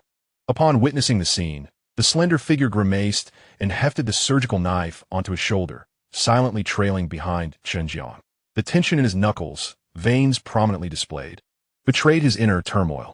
The anguished cries of the maimed behind them echoed like the somber drums of war from ancient battalions, casting an air of tragic solemnity over the duo's retreating silhouettes, reminiscent of the chilling winds sweeping over the desolate plains. Yet in the next moment, Chen Jiang abruptly halted, ceasing his advance. His eyes narrowed as he gazed at the desolate crowd surrounding the skeletal trees, their branches stripped bare. A sudden realization dawned upon him, one he had overlooked. The withered trees encircling the throng were starkly white. Chen Jiang's expression shifted, a flicker of astonishment crossing his features as he turned to glance back at the pitch-black trees behind him, then back at the white ones near the crowd. The boundary between the black and white trees was unmistakably marked by the vanishing white air wall that had dissipated at the inception of the game. Taking a deep breath, he composed himself.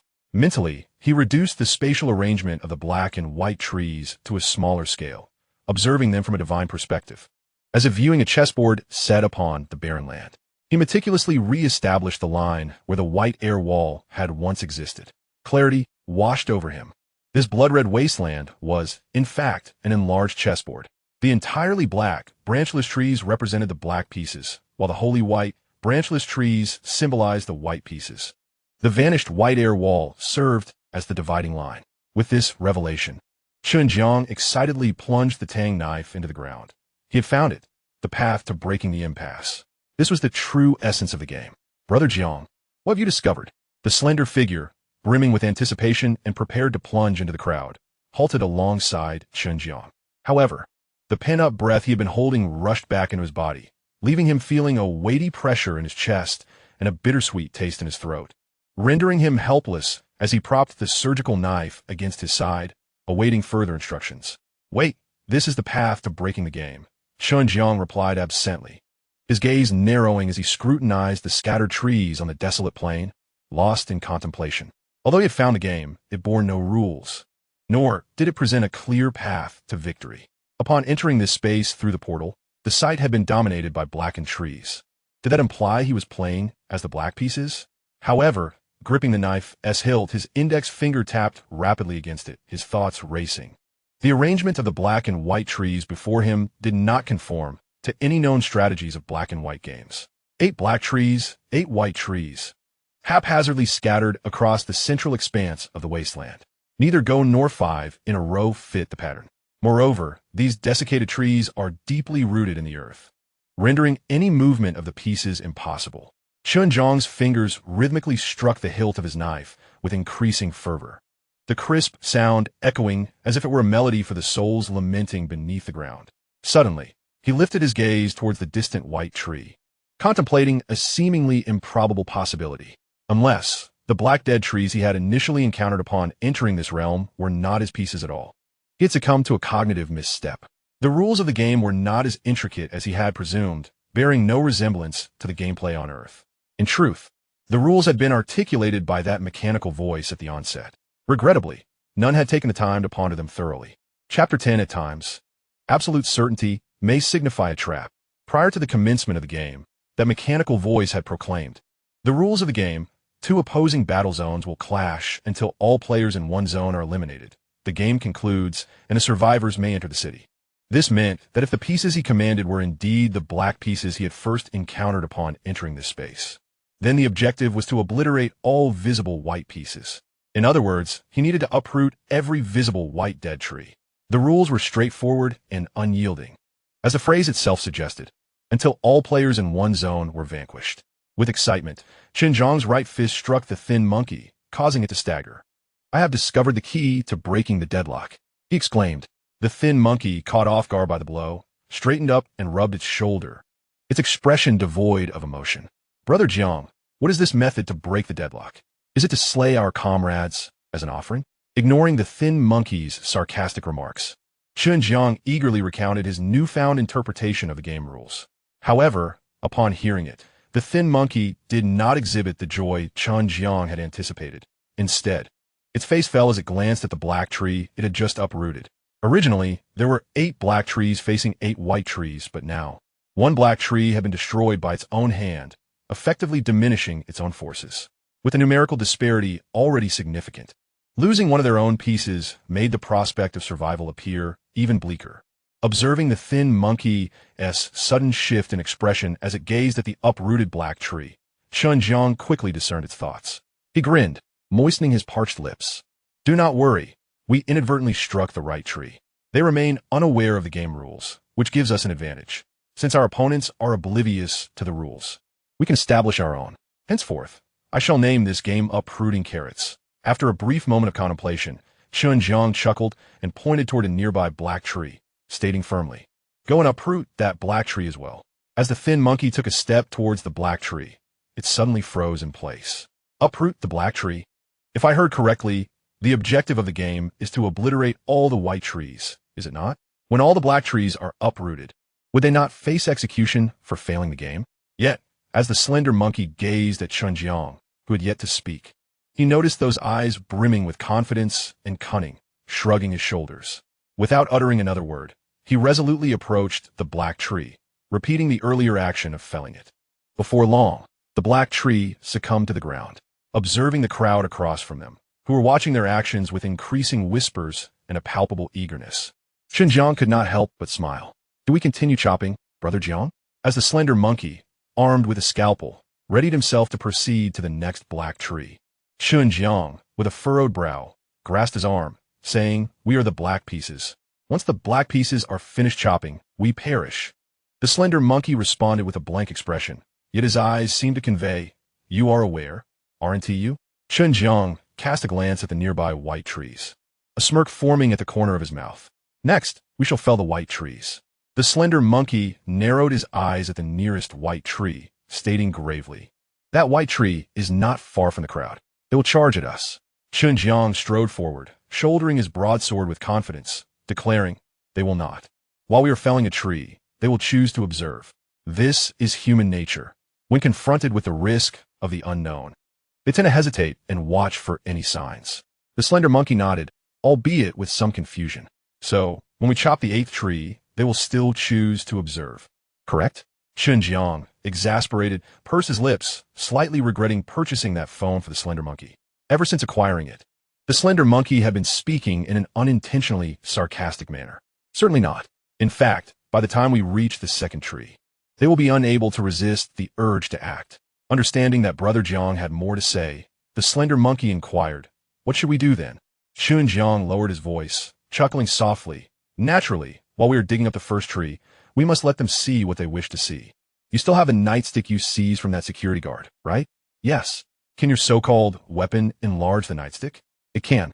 Chen Jiang's excitement surged as he playfully punched the slender monkey's shoulder, declaring, Then everything is in order. When the 1st white tree is uprooted, you must enlarge the nightstick from the depths of the pit and reveal it without concealment.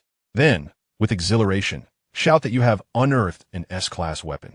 The slender monkey, expressionless, rubbed his shoulder and sighed gently. After a moment of contemplation, he queried, Then they will believe weapons are hidden beneath the white trees and attempt to excavate them? What if they directly assault us? Chen Jiang gazed at the stark white tree before him with a confident demeanor, greedily extending his arms to take a deep breath. It will not happen. Attacking us bears the risk of death, whereas excavating the white tree entails no peril. This is human nature, seeking profit while avoiding harm. Moreover, they're in desperate need of weapons. Armed, they could easily view us as mere prey. Much like certain gamers on Earth, who, prior to confronting a boss, prefer to equip themselves thoroughly and consume all available potions. This is known as being fully prepared. Yet, at times, such thoroughness may signify a trap.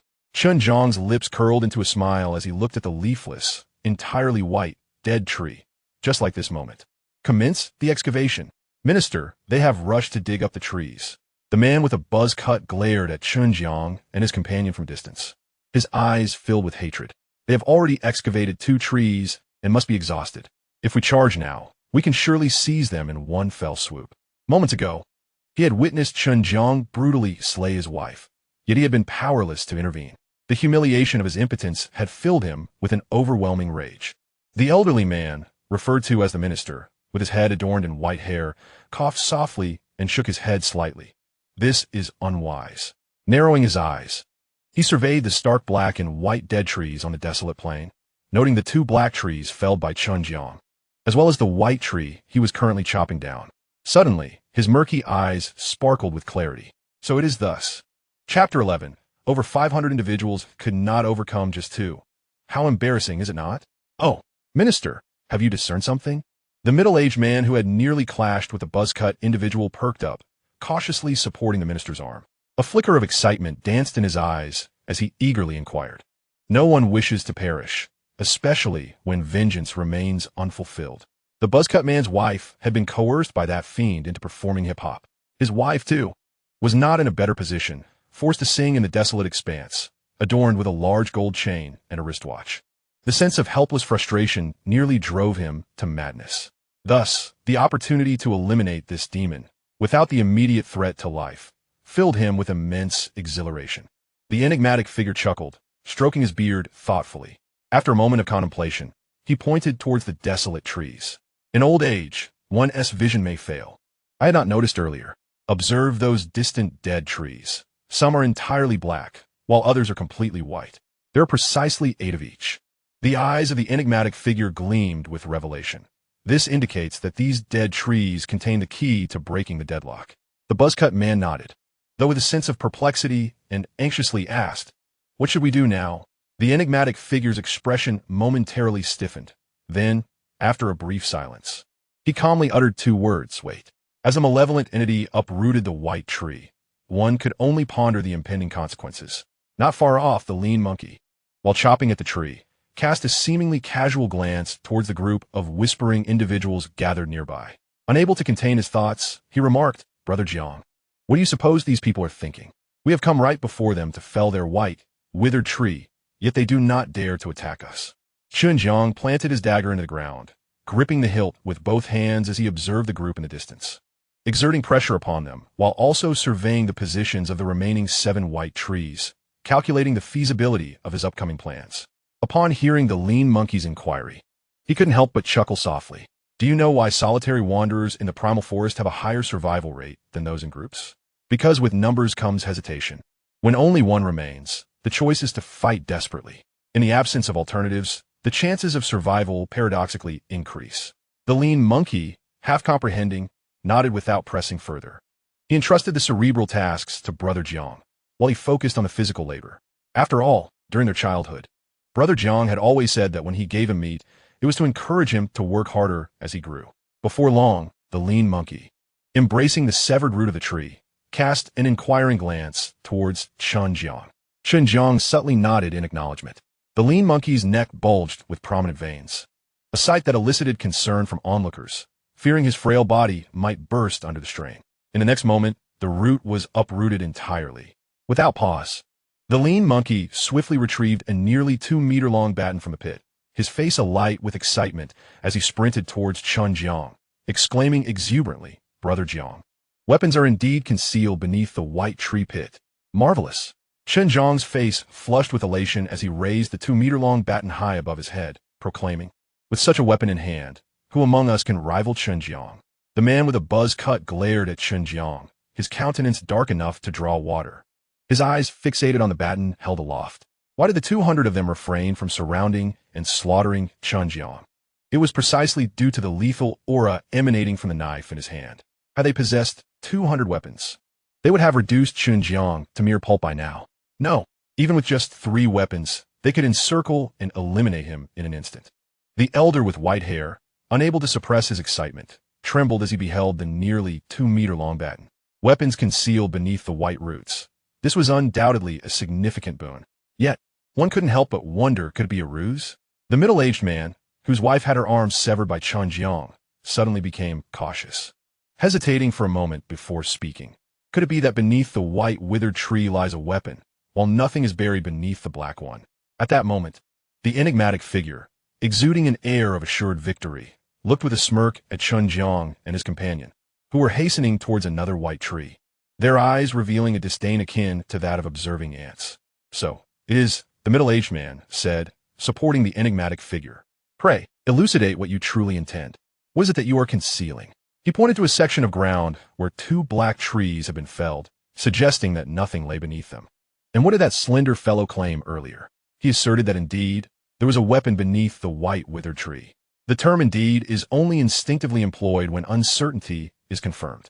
The enigmatic figure gestured for the surrounding crowd to disperse slightly, his keen eyes scrutinizing the nearby white withered tree. But how did they come to know of this uncertain matter? Someone must have informed them. Who could that individual be? It must be the architect of this game. The crew-cut man stood nearby, his gaze fiercely fixated on Chen Jiang and his companion as they rushed towards another tree. He spoke in a low, solemn tone. Are you suggesting that it was that mechanical voice which informed the demon that a weapon is concealed beneath the white withered tree? Indeed, that is the case. The enigmatic figure replied, unable to suppress a smug stroke of his beard. Otherwise, it would be utterly unfair for two individuals to combat over 500 of us. The information regarding the weapon hidden beneath the white withered tree serves as the equalizer. What weapon could possibly bridge the gap of over 500 individuals? The middle-aged man suddenly seemed to grasp something, his expression darkening. The enigmatic figure's countenance also grew slightly grave, precisely. Thus, one of the white trees must harbor a formidable weapon capable of compensating for the disparity of over 500 people. That demon seeks to excavate the white tree, naturally in pursuit of that great weapon. The long pole cannot possibly be that weapon. Therefore, we must obstruct them. If we can unearth that great weapon first, the demon will pose no threat. The crew-cut man's excitement surged as he clenched his right fist and struck it against his left palm, exclaiming, "So that's how it is." The rules of the game appear quite simple, yet they are unexpectedly intricate. The middle-aged man, standing to the side, twitched his mouth in silence, refraining from comment. If only you had brought some weapons instead of mere crates of gold before entering the portal. Then, indeed, the game's rules would have been quite straightforward. Over 500 individuals unable to best two, and suffering a counterattack resulting in over 200 casualties. How humiliating. Chapter 12. This must be what it feels like to be a capitalist. Block them. The enigmatic figure commanded gravely, divide into 4 groups. He pointed to the crew-cut man, the middle-aged man, and 2 others. Each of you will take 50 men. One team ventured forth to impede the demon, not seeking to vanquish it, but merely to obstruct its progress. Armed with stones, clods of earth, and even shoehorns, their singular aim was to prevent the fiend from uprooting the white withered tree. Meanwhile, the remaining 3 teams set to work excavating the white withered tree. As soon as they unearthed that formidable weapon, victory would be theirs. The crew, led by the buzz-cut man, exchanged glances, unable to suppress their excitement. After such a long time, they finally glimpsed the dawn of victory without the need for desperate struggle. The lean monkey, trailing behind Chen Jiang, panted slightly and whispered, "Why haven't they come stop us yet? Should we slow our pace?" Upon hearing this, Chen Jiang not only maintained his speed, but buried his head and ran even faster. "Keep running, do not stop." Before long, the 2 reached the base of the white withered tree. Just as they caught their breath, they noticed around 50 individuals breaking away from the crowd and sprinting towards them, while the remaining members divided into 3 groups heading towards other white withered trees. Upon observing this, Chen Jiang and his companion exchanged glances, both recognizing the glimmer of hope in each other's eyes. "It's happening." Chen Jiang, propping himself with his tang knife, gazed at the approaching crowd and, with a somber expression, shouted, "I will hold them back. Lean monkey, hurry and dig the tree. Don't worry about me. I'll keep them occupied." The lean monkey grimaced, then wiped his eyes with his sleeve, his gaze reddened as he shouted back, "Brother Jiang, please be careful." With that, Chen Jiang, bearing a grave expression, charged into the throng wielding his tang knife. However, as he surged forward, the crowd showed no inclination to resist. Like a knife slicing through water, they parted effortlessly to either side, converging towards the lean monkey who was intent on felling the tree. As Chen Jiang navigated through the throng without encountering a single person, he turned to observe the lean monkey's efforts, bracing himself to commence his act. Yet, the sight before him caused his lips to twitch uncontrollably. At that moment, the lean monkey had set aside a 2-meter-long baton, retrieving from his pocket a few centimeters long surgical knife, treating it with utmost reverence as he meticulously scraped the tree bark. His cautious demeanor resembled that of a podiatrist attending to the tree's feet. How could he have forgotten? The lean monkey had previously transformed the baton into a larger size using his prop, leaving him with no choice but to wield the diminutive surgical knife to chop at the tree. Just as Chen Jiang was at a loss for words, over 50 individuals had already breached his blockade, shouting as they surged towards the lean monkey's vicinity, though they dared not advance too closely. In an instant, dozens of shoehorns were hurled at the lean monkey, who was diligently tending to the tree with his surgical knife. Taking a deep breath to calm himself, Chen Jiang surveyed the scene from distance. He plunged the tang knife into the ground, spread his arms wide, and with a mournful expression, shouted no. In the next moment, the lean monkey, brandishing the nearly 2-meter-long baton, burst forth from the crowd and, standing before Chen Jiang, bit his lip and shouted hoarsely, "I'm sorry, Brother Jiang, I couldn't hold him back." Chen Jiang's eyes, devoid of spirit, swept across the 3 groups of individuals engaged in a tug-of-war. Some clutched branches tightly, while others embraced the trunk, huffing and puffing as they began to uproot the white, withered tree. Unable to contain his fury, with eyes ablaze, he bellowed, "That is my dead tree. You all deserve to perish." With that, a grim expression etched on his face. Chen Jiang brandished his tang knife and charged toward the area where the white, dead tree was being pulled. However, just as he neared the group, they swiftly dispersed, gathering not far away, abandoning the tree they had been uprooting to pursue another. Witnessing this, Chen Jiang, his face twisted in rage, brandished his tang knife once more and rushed toward another cluster of tree pullers. Yet, the outcome remained unchanged. The crowd scattered again, showing no hesitation as they decisively forsook the tree at hand to turn their attention to other white, withered trees. After several such exchanges, the crowd that had initially recoiled in fear at the sight of Chen Jiang charging at them now relaxed enough to make faces before turning to flee. Unable to match his strength, they believed they could outrun him. Finally, the first white tree was uprooted with a collective effort. Amidst the cheers, the onlookers gazed expectantly into the depths of the tree pit, only to find it empty. Without hesitation, they continued to race toward the other white, withered trees. With 6 trees remaining, they were certain that one of them concealed a formidable weapon beneath its roots. Meanwhile, the formidable and terrifying demon, now akin to a bull charging recklessly, was being toyed with by them. Among the crowd, the indescribable figure orchestrating the scene could not suppress a sneer as he observed Chen Jiang blindly darting among the white, withered trees. "Do not underestimate the indescribable," he mused. "Though I may be physically diminished, wisdom often proves to be the greatest power." His eyes, filled with malice, fixated on Chen Jiang's retreating form as he murmured, "Failing to eliminate me was undoubtedly your gravest error. Alas, if only foresight were as valuable as gold." Unbeknownst to him, Chen Jiang subtly pulled at a lean monkey, whispering, "Slow down, do not exert yourself so much." In a low-oxygen environment, they were clearly nearing exhaustion. If they pursued too swiftly, they would lack the strength to fell trees.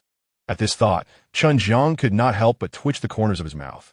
"Are you suggesting we use your minuscule scalpel?" The lean monkey chuckled awkwardly, scratching his head as he muttered, "Isn't it just that the baton was enlarged?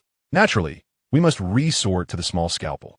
Chen Jiang gazed at the bustling crowd before him, reminiscent of industrious ants, and could not help but exclaim, "This must be what it feels like to be a capitalist.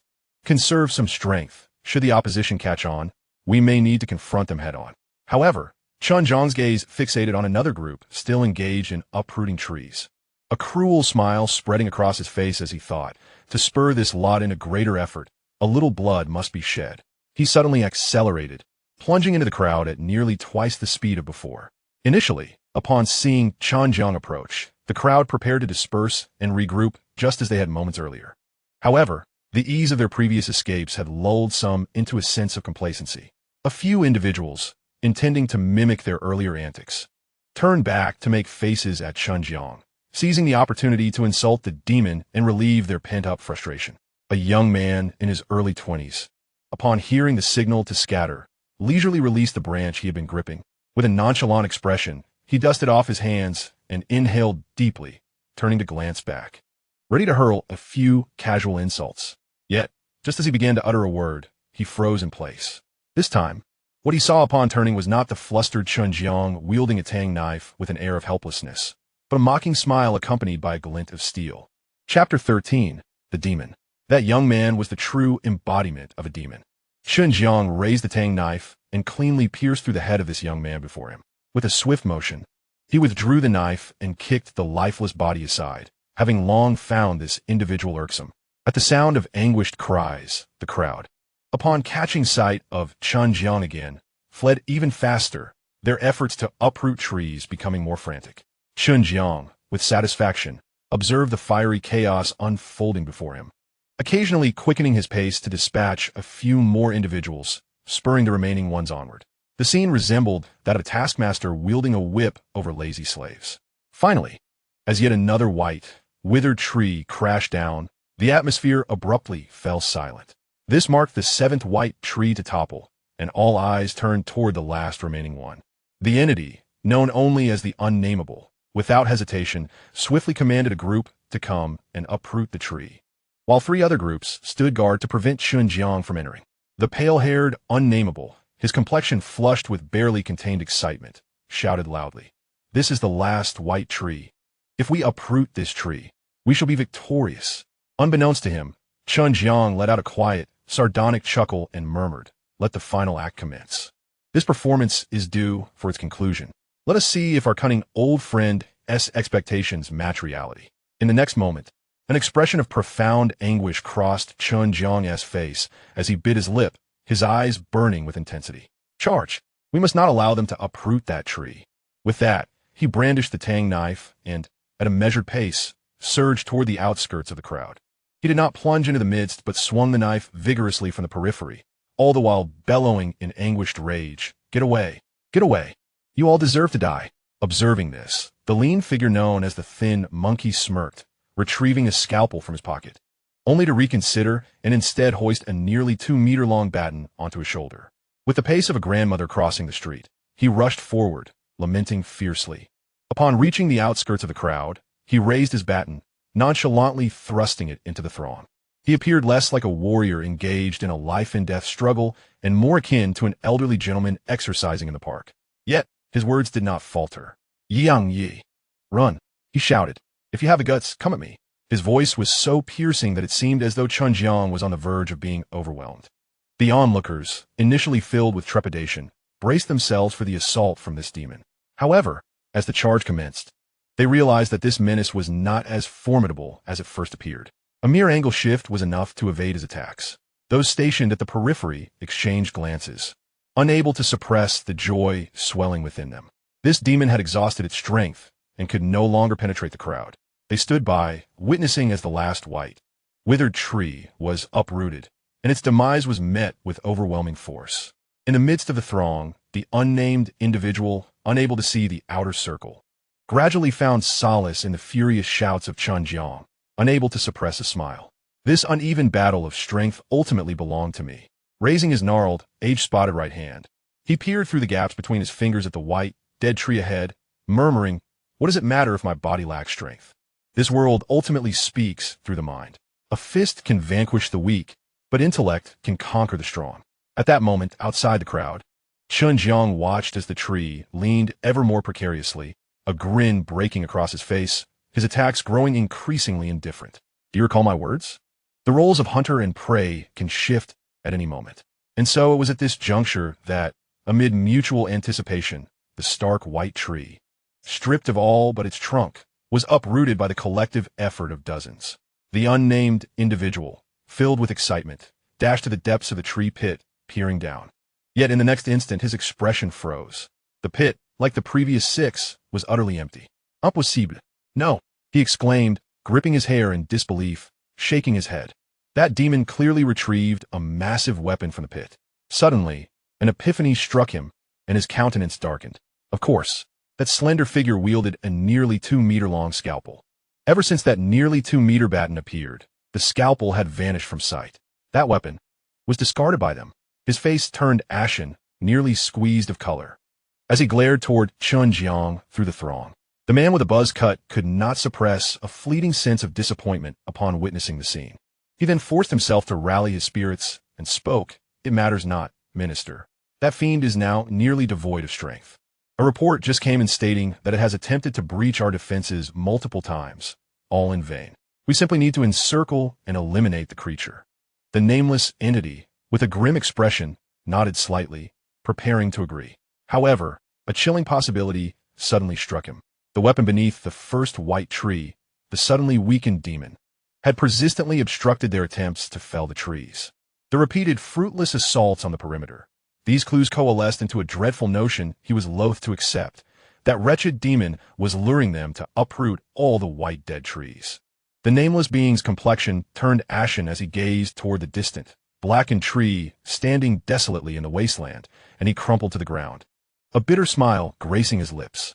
He recalled a most brutal game from primitive society, black and white chess, to annihilate all the black pieces or the white ones. That demon had sacrificed 2 black pieces, diverting his thought from the rules of the game. Observing the nameless being's current state, the buzzcut man felt a twinge of dissatisfaction. We still have a chance. It has exhausted itself. We can charge out and overwhelm it. The nameless entity ignored him, slumping on the ground with vacant eyes. His bark-like visage twisted in a grimace. Demon, demon, this is the true demon. Earlier, he had labeled Chen Jiang a demon out of fear of his murderous prowess. Now, he deemed him a demon for the way he toyed with human emotions. Reflecting upon it, that demon had deliberately incapacitated many unnamed beings without killing them, merely to manipulate their hearts. If he had been able to conquer his fear and charge forward back then, perhaps they would not be facing such myriad uncertainties now. From the very outset of the game, they had been ensnared in a trap, as if Chen Jiang were pulling them along by a string. The elder smiled wryly, gazing at the scarlet sky, murmuring, "If only I had known sooner." In the next moment, a familiar mechanical voice reverberated throughout the space. Player Chen Jiang has achieved victory in the black and white chess game. The black pieces have triumphed. The player controlling the white pieces has failed. Chapter 14. For this, all may perish. Player Chen Jiang has achieved victory in the black and white chess game. The black pieces have triumphed. The player controlling the white pieces has failed.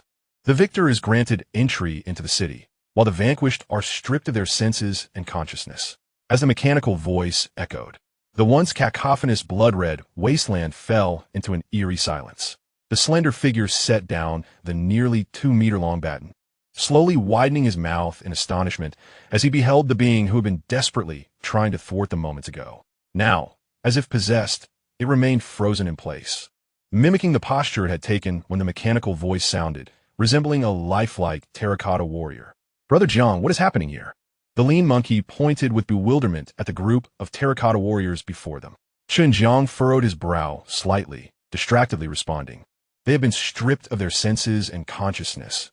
You may interpret them as akin to vegetative beings. He found it difficult to comprehend such a method of punishment. He had anticipated that the defeated players would be executed outright or cast into that so-called inferno. However, they had merely been deprived of their senses and awareness. This implied that in order to conclude this bloody baptism of a game, these individuals must be killed by their own hands. Why did that mechanical voice not simply choose to eliminate these failed players? Was it a matter of unwillingness or inability? The reward for victory was merely a qualification to enter the city. How miserly! The lean monkey scoffed, "For 2 of us to take on 586. What a tremendous disparity in power. Winning under such circumstances only earns us a mere entry qualification. How stingy." Chen Jiang clasped his hands together, glancing at the white air wall that had ceased to shrink, pondering, "Lean monkey, do you recall what that mechanical voice proclaimed before this bloody baptism of a game commenced?" The lean monkey, disgruntled, kicked a stone aside in frustration. What else could it have said? Just that the bloody baptism of the city entry review game has begun. As he spoke, realization struck him, leaving him momentarily stunned. He then turned to Chen Jiang with a slightly dazed expression. "This game is actually the city entry review game?" "Indeed," Chen Jiang replied, his tone laced with excitement. The lean monkey, now fully grasping the situation, grew even more irate, kicking another stone in rage. "So, the qualification to enter the city was supposed to be awarded upon victory? We toiled tirelessly to uncover this rule-less hidden game, only to achieve victory and find the rewards had been prematurely distributed?" In contrast to the lean monkey's reaction, Chen Jiang appeared particularly elated. He gathered his thoughts, excitement bubbling in his voice as he exclaimed, No, you are mistaken. The bloody baptism is indeed the city entry review game. However, the ability to obtain entry qualification hinges upon who can achieve victory in the hidden game of Go." The lean monkey nodded, partially understanding. "So, whether we can secure entry qualification depends on our success in the hidden game of Go." "Precisely." Chen Jiang snapped his fingers in delight. Damn! Now that the lean monkey comprehended, he too began to share in the excitement. Isn't this just playing with words? So, not everyone is qualified to enter the city? Does that mean we can seize the opportunity to enter first, dominate the streets, and have every beggar pay tribute to us? Before the lean monkey could finish his thought, Chen Jiang delivered a sharp slap to his head. With a stern expression, Chen Jiang fixed his gaze on the lean monkey, his voice low and menacing as he grasped the lean monkey's cheeks tightly. Forget your plans of beggary. Forget the very word beggar altogether. On this earth, I, Chen Jiang, have tirelessly gathered enough funds to allow us both to pursue a university education, solely to liberate ourselves from the identity of beggars. We were once beggars, but we shall never remain so again. I am determined to stand atop the pinnacle, relishing in the fear and admiration of those beneath me. He released his hands, gently caressing the head of the thin monkey, his gaze drifting to the ground scattered with golden chains and small watches, muttering incomprehensibly. For this, all may perish, without exception. The thin monkey nodded weakly, letting out an affirming sound without rebuttal. Whenever Brother Jiang adopted a serious demeanor, it instilled in him an unsettling fear. In truth, his desires were not excessive. He merely aspired to save enough to find a wife and live a peaceful life. Now the first step. Chen Jiang, regaining his composure, pointed towards the crowd resembling terracotta warriors and proclaimed, "Let us gather all the golden chains before us and leave this desolate place for the city." However, the two stood frozen, as if immobilized, neither moving an inch. Chen Jiang maintained his pointed gesture. It was not until two black crows lazily flapped their wings, failing to find a perch, that their displeasure broke the awkward silence. "What are you dawdling here for?" Chen Jiang turned, glaring at the thin monkey. The thin monkey hesitated, whispering, "Should I take action?" "Of course," Chen Jiang replied impatiently. The thin monkey shivered involuntarily. Good grief, before entering the portal to confront those students. He had never even harmed a chicken, including those watches and the golden chains. There were over 500. The thin monkey lamented softly. "Then hurry up," Chen Jiang urged impatiently. "If you don't gather more golden chains, how will you rid yourself of that pitiful beggar heir?" Seeing no change in Chen Jiang's intent, the thin monkey tore a piece of black paper from a nearly 2-meter-long batten and reattached it to the scalpel hidden in his clothing. Brandishing the nearly 2-meter-long scalpel, he charged into the crowd. Chen Jiang observed the thin monkey, who was slicing through the throng like a reaper, nodding in satisfaction. Indeed, having someone by your side was essential. Otherwise, collecting those 500 golden chains would be a laborious endeavor. Subsequently, he strolled leisurely towards their backpacks, retrieving the scabbard from the ground to sheath the tang sword at his waist and extracting a bottle of cola from the bag. He tilted his head back and gulped it down, feeling content as he let out a satisfied belch, then grasped the tang sword and headed towards the players who had been coerced into rapping from the very beginning. We must hasten. Entering the city sooner signifies a plethora of advantages. Clearly, those who enter through the golden portal will be fewer in number than those who enter through the ordinary one. After all, the golden portal is not only more discreet, but also considerably more compact. Though it remains unclear whether this city entry review game pits the golden portal against the ordinary one or if it is a matter of chance. One thing is certain, there are only 3 possible outcomes. Either the golden portal faces the ordinary portal, or the ordinary portal contends against another ordinary portal, or alternatively, the golden portal confronts another golden portal. Chapter 15 introduces 2 small beggars who seemingly appeared from nowhere. This implies that either there is a significant disparity in numbers, as evidenced by the 2 of them facing 586 opponents, or the numbers are closely matched. In the former scenario, barring any unforeseen events, it would likely result in a one-sided massacre. In the latter case, it would probably culminate in a bloodbath, with every participant consumed by a frenzy of violence. In the third situation, one can expect an immediate confrontation without hesitation. Regardless of the variations, those who can uncover the hidden game of black and white chess are exceedingly few. Thus, it stands to reason that the individuals qualified to enter the city are exceptionally rare. With this thought, Chen Jiang could not contain his excitement and swung his blade, severing the indescribable head beneath his feet. At long last, the day he had awaited had arrived. A new world heralded new opportunities, and Chen Jiang was determined to turn the tide in this realm. Shortly thereafter, he collected all the golden chains and small watches from the ground. Grabbing a clean piece of cloth, he wiped the blade before sheathing it and strode toward the thin monkey. At that moment, the thin monkey had also finished gathering the golden chains. Noticing Chen Jiang's approach, he mustered his strength to behead the last remaining opponent. The familiar mechanical voice resonated once more, announcing the completion of the blood-soaked game. All members of one side have been vanquished. Congratulations to player Chen Jiang. The thin monkey has survived. The thin monkey's kill count stands at 278, earning him 2,780 points, while Chen Jiang's tally is 308, granting him 3,080 points. Congratulations to both players for their victory in the black and white chess game, securing their qualifications for city entry. They were to depart through the portal, officially descending into the apocalyptic arena. Best of luck. Chen Jiang gazed at the thin monkey, who sat on the ground, panting heavily, and chuckled softly. What does it feel like to have slain 200 individuals? The thin monkey, breathless and disheveled, wiped the sweat from his forehead and replied, like a winded fan. No wonder they are pushing for automated slaughterhouses. It turns out butchers truly work hard. Chen Jiang, bemused, turned his head toward the black portal that had appeared not far from them. Wordlessly, he lifted his foot and began to walk.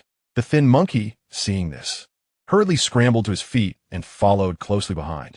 A blinding white light illuminated before them. Once their vision adjusted, the cacophony of noise crashed into Chen Jiang's ears like waves. Displeased, he frowned slightly, narrowing his eyes as he scrutinized the unfolding scene before him. They appeared in a clearing, yet at that moment, the space was already teeming with a dense crowd. Positioned at the rear of this throng, he quickly surveyed the environment. The yellow soil, the blazing sun overhead, and the normal oxygen levels brought a sigh of relief from Chen Jiang. Thankfully, it was this familiar world. Had he remained in a realm with insufficient oxygen, his muscles would have undoubtedly atrophied. He then lifted his gaze to scan the cacophonous assembly before him, the clamor instantly penetrating his ears. Don't be afraid, dear child, your mother is here. If he had known the new world would turn out to be this chaotic, he would have preferred to stay on Earth and wait 24 hours to witness a fireworks display. This world is destined to perish in 3 months? All he desired was to live a stable life. What on earth is this place? Let me leave. Chen Jiang, feeling exasperated, rubbed his ears. He felt neither regret nor fear from the crowd, for if he had remained on Earth, he would still be that beggar, unable to secure a loan, having to pay exorbitant sponsorship fees just to audit a university class. Ah, this little fellow managed to survive from that chaotic realm. That truly is no small feat.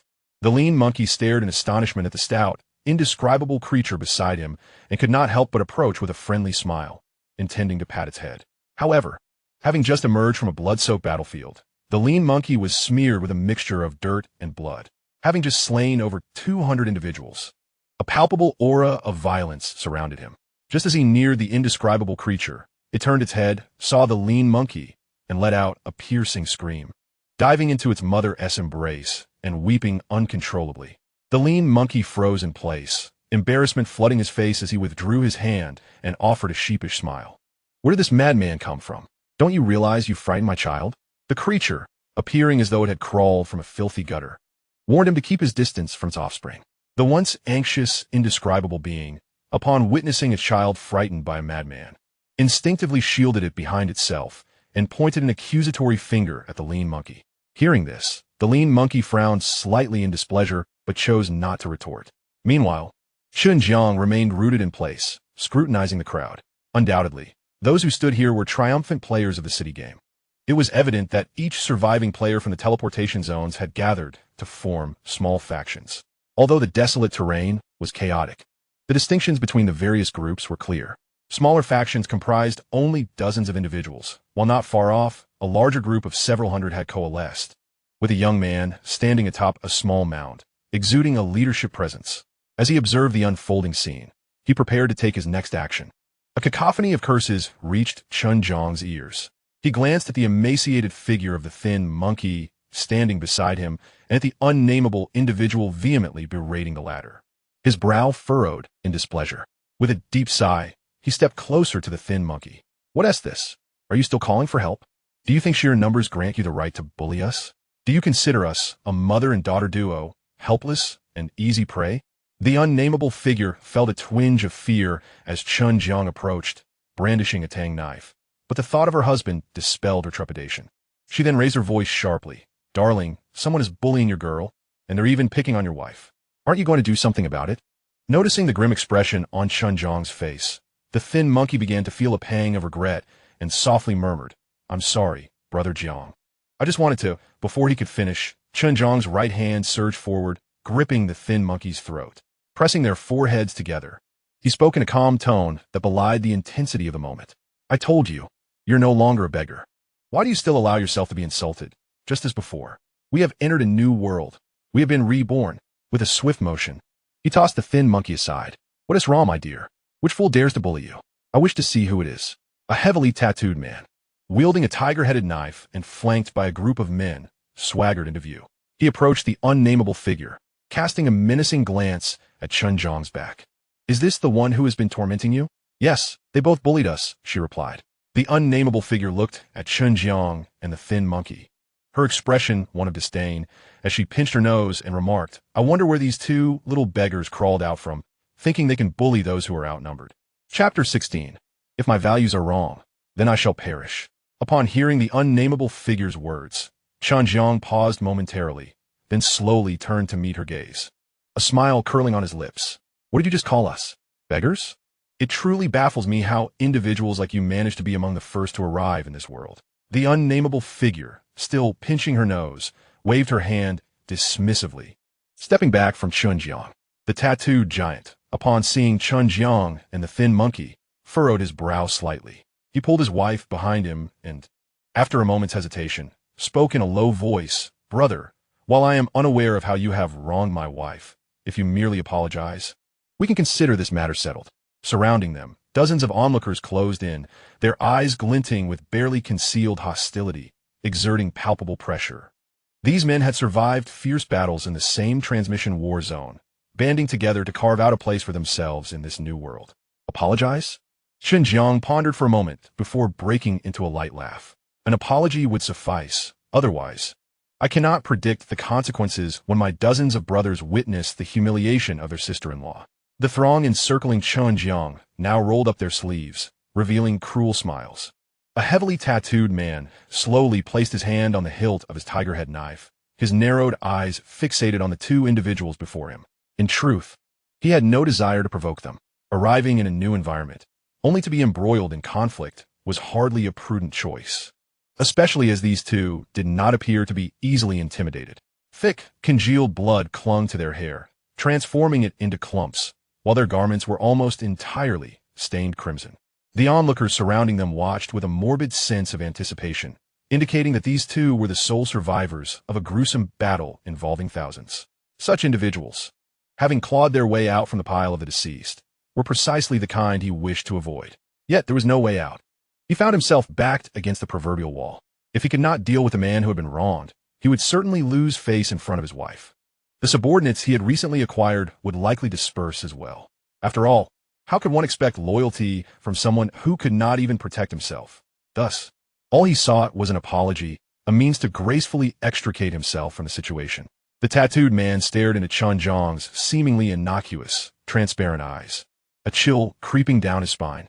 Even if the other party chose to turn and walk away, he would not pursue them. However, Chen Jiang remained silent, and the atmosphere grew tense, frozen at 0 degrees. The crowd, growing impatient with the stalemate, began to jeer. What are you waiting for? Draw your knife and strike. It would be a waste not to use it. Yes, just apologize, don't back down. An ordinary person, when confronted with a surge of bloodshed, often develops one of two extreme personalities, a fear of blood or an attraction to it. At this moment, the slender monkey slowly rose from the ground and approached Chen Jiang, silently staring at his toes. Noticing the slender monkey beside him, Chen Jiang paused and spoke in a low voice. Do you understand your mistake? I do. And what was your mistake? The slender monkey gradually lifted his gaze to meet Chen Jiang's, then glanced at the nameless figure beside the tattooed man, his expression fluctuating as he replied.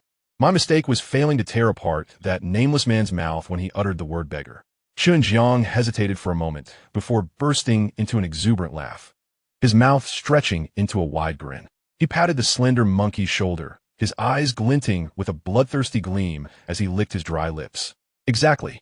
Your error lay in not ripping his mouth apart the moment he uttered beggar. The tattooed man, upon witnessing the situation, darkened his expression and withdrew the tiger-head knife from his back, lifting it in hand while speaking in a tone laced with subtle menace.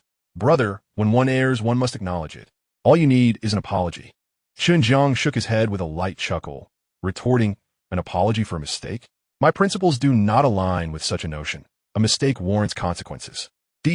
With that, Chen Jiang denied his opponent any further opportunity to speak. With a swiftness that defied expectation, he drew his tang sword from his waist and, gripping it firmly, swung it down violently towards the tattooed man's forehead. The tattooed man, realizing the impending threat, swiftly crouched into a horse stance, raising the tiger head knife above his head to block Chen Jiang's strike. His cheeks flushed with rage, he could not help but curse vehemently. "Are you out of your mind? I merely asked for an apology." Veins protruding from his neck, Chen Jiang remained silent, exerting pressure downward with his tang sword. However, the tattooed man's strength was slightly greater, preventing Chen Jiang from overcoming the resistance of the tiger head knife, which seemed poised to deflect his blade. Suddenly, Chen Jiang broke into a grin. A cruel glint sparkled in his eyes as he intensified his grip on the sword, pushing down harder. "Skinny monkey, go urge that mother and child to rap. Let that mother sing Phoenix Legend, the kind that goes, wandering the world, woo-wah woo-wah. Make her sing it well." "I do enjoy Phoenix Legend." The skinny monkey's expression darkened as he seized a nearly 2-meter-long scalpel and charged toward the woman. "Damn it!" The tattooed man, seeing this, bellowed angrily. "What are you all staring blankly for? Go protect my sister-in-law." The dozens surrounding the tattooed man exchanged glances, their expressions filled with dissatisfaction as they turned to confront the skinny monkey, their attacks lacking coordination. They had followed the tattooed man in hopes of protection, not to find themselves embroiled in another brawl immediately upon emerging from that space. "Brother, what exactly do you wish to accomplish?" The tattooed man pressed the tiger head knife firmly against Chen Jiang's tang sword, his expression fluctuating between anger and uncertainty. "One should leave some room for negotiation. There's no need to escalate matters to such extremes." Chen Jiang smiled lightly. "One of your brothers has already met his demise." A scream echoed from behind the tattooed man, yet he remained fixated on Chen Jiang, unwilling to glance back. His companions lacked weapons. It was uncertain whether they could withstand the skeletal figure wielding the massive scalpel. Nevertheless, with dozens of them, surely they could handle a single opponent. "One of your brothers has had his arm severed. Another is being forced to rap." He smirked. "Ah, how delightful. I must say your brother has a rather fine pitch. Your comrades are frightened. They have dispersed, now rushing to your wife's side." Chen Jiang suddenly grinned wider. "Ah, brother, your wife has joined in singing Phoenix Legend as well." The tattooed man heard the incessant stream of grim news pouring from Chen Jiang's lips, his expression darkening as he refrained from glancing back. However, upon hearing that his wife had perished, he couldn't help but instinctively turn to steal a glance. At that very moment, Chen Jiang suddenly broke into a grin, fiercely retracting his tang knife and leaping into action, aiming a powerful horizontal slash at the tattooed man's neck. One must never allow oneself to be distracted during combat. Chapter 17. The sudden and unpredictable assault of a mad dog instills profound fear. As the tattooed man turned his head, he beheld the gaunt figure of a man wielding a scalpel, fiercely battling his comrades. His wife, clutching their child, remained unscathed behind her protectors. Just as he felt a momentary relief, a sudden realization struck him, causing his countenance to shift dramatically. At that instant, Chen Jiang's voice pierced through his thoughts. One must never allow oneself to be distracted during combat. The tattooed man, his expression filled with terror, spun around to face Chen Jiang, ready to parry the impending strike. Yet, it was already too late. The outcome of a battle can hinge upon a fleeting moment. Chen Jiang, his face contorted with malice, soared through the air, bringing his tang knife down forcefully towards the tattooed man's neck. The human body, under the might of an S-grade tang knife, offers no more resistance than tofu. Before the tattooed man could draw his weapon to defend himself, Chen Jiang gazed down at the headless corpse, its expression one of fear and unwillingness, and chuckled softly. The crowd, which had initially gathered to witness the spectacle, now collectively recoiled several paces. The sounds of jeering diminished significantly. What was anticipated to be merely a brawl had unexpectedly resulted in a death. Among the survivors battling for their lives, no one wished to perish here without cause. The unfortunate headless body lying on the ground had not envisioned that standing up for his wife would lead to such an end. Even in the final moments of consciousness, he remained oblivious to the conflict between Chen Jiang and his wife.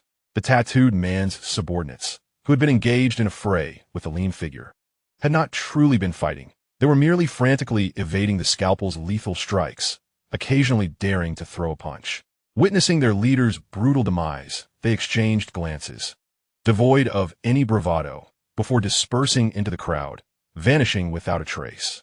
Chen Jiang furrowed his brow slightly as he observed these subordinates retreating into the throng.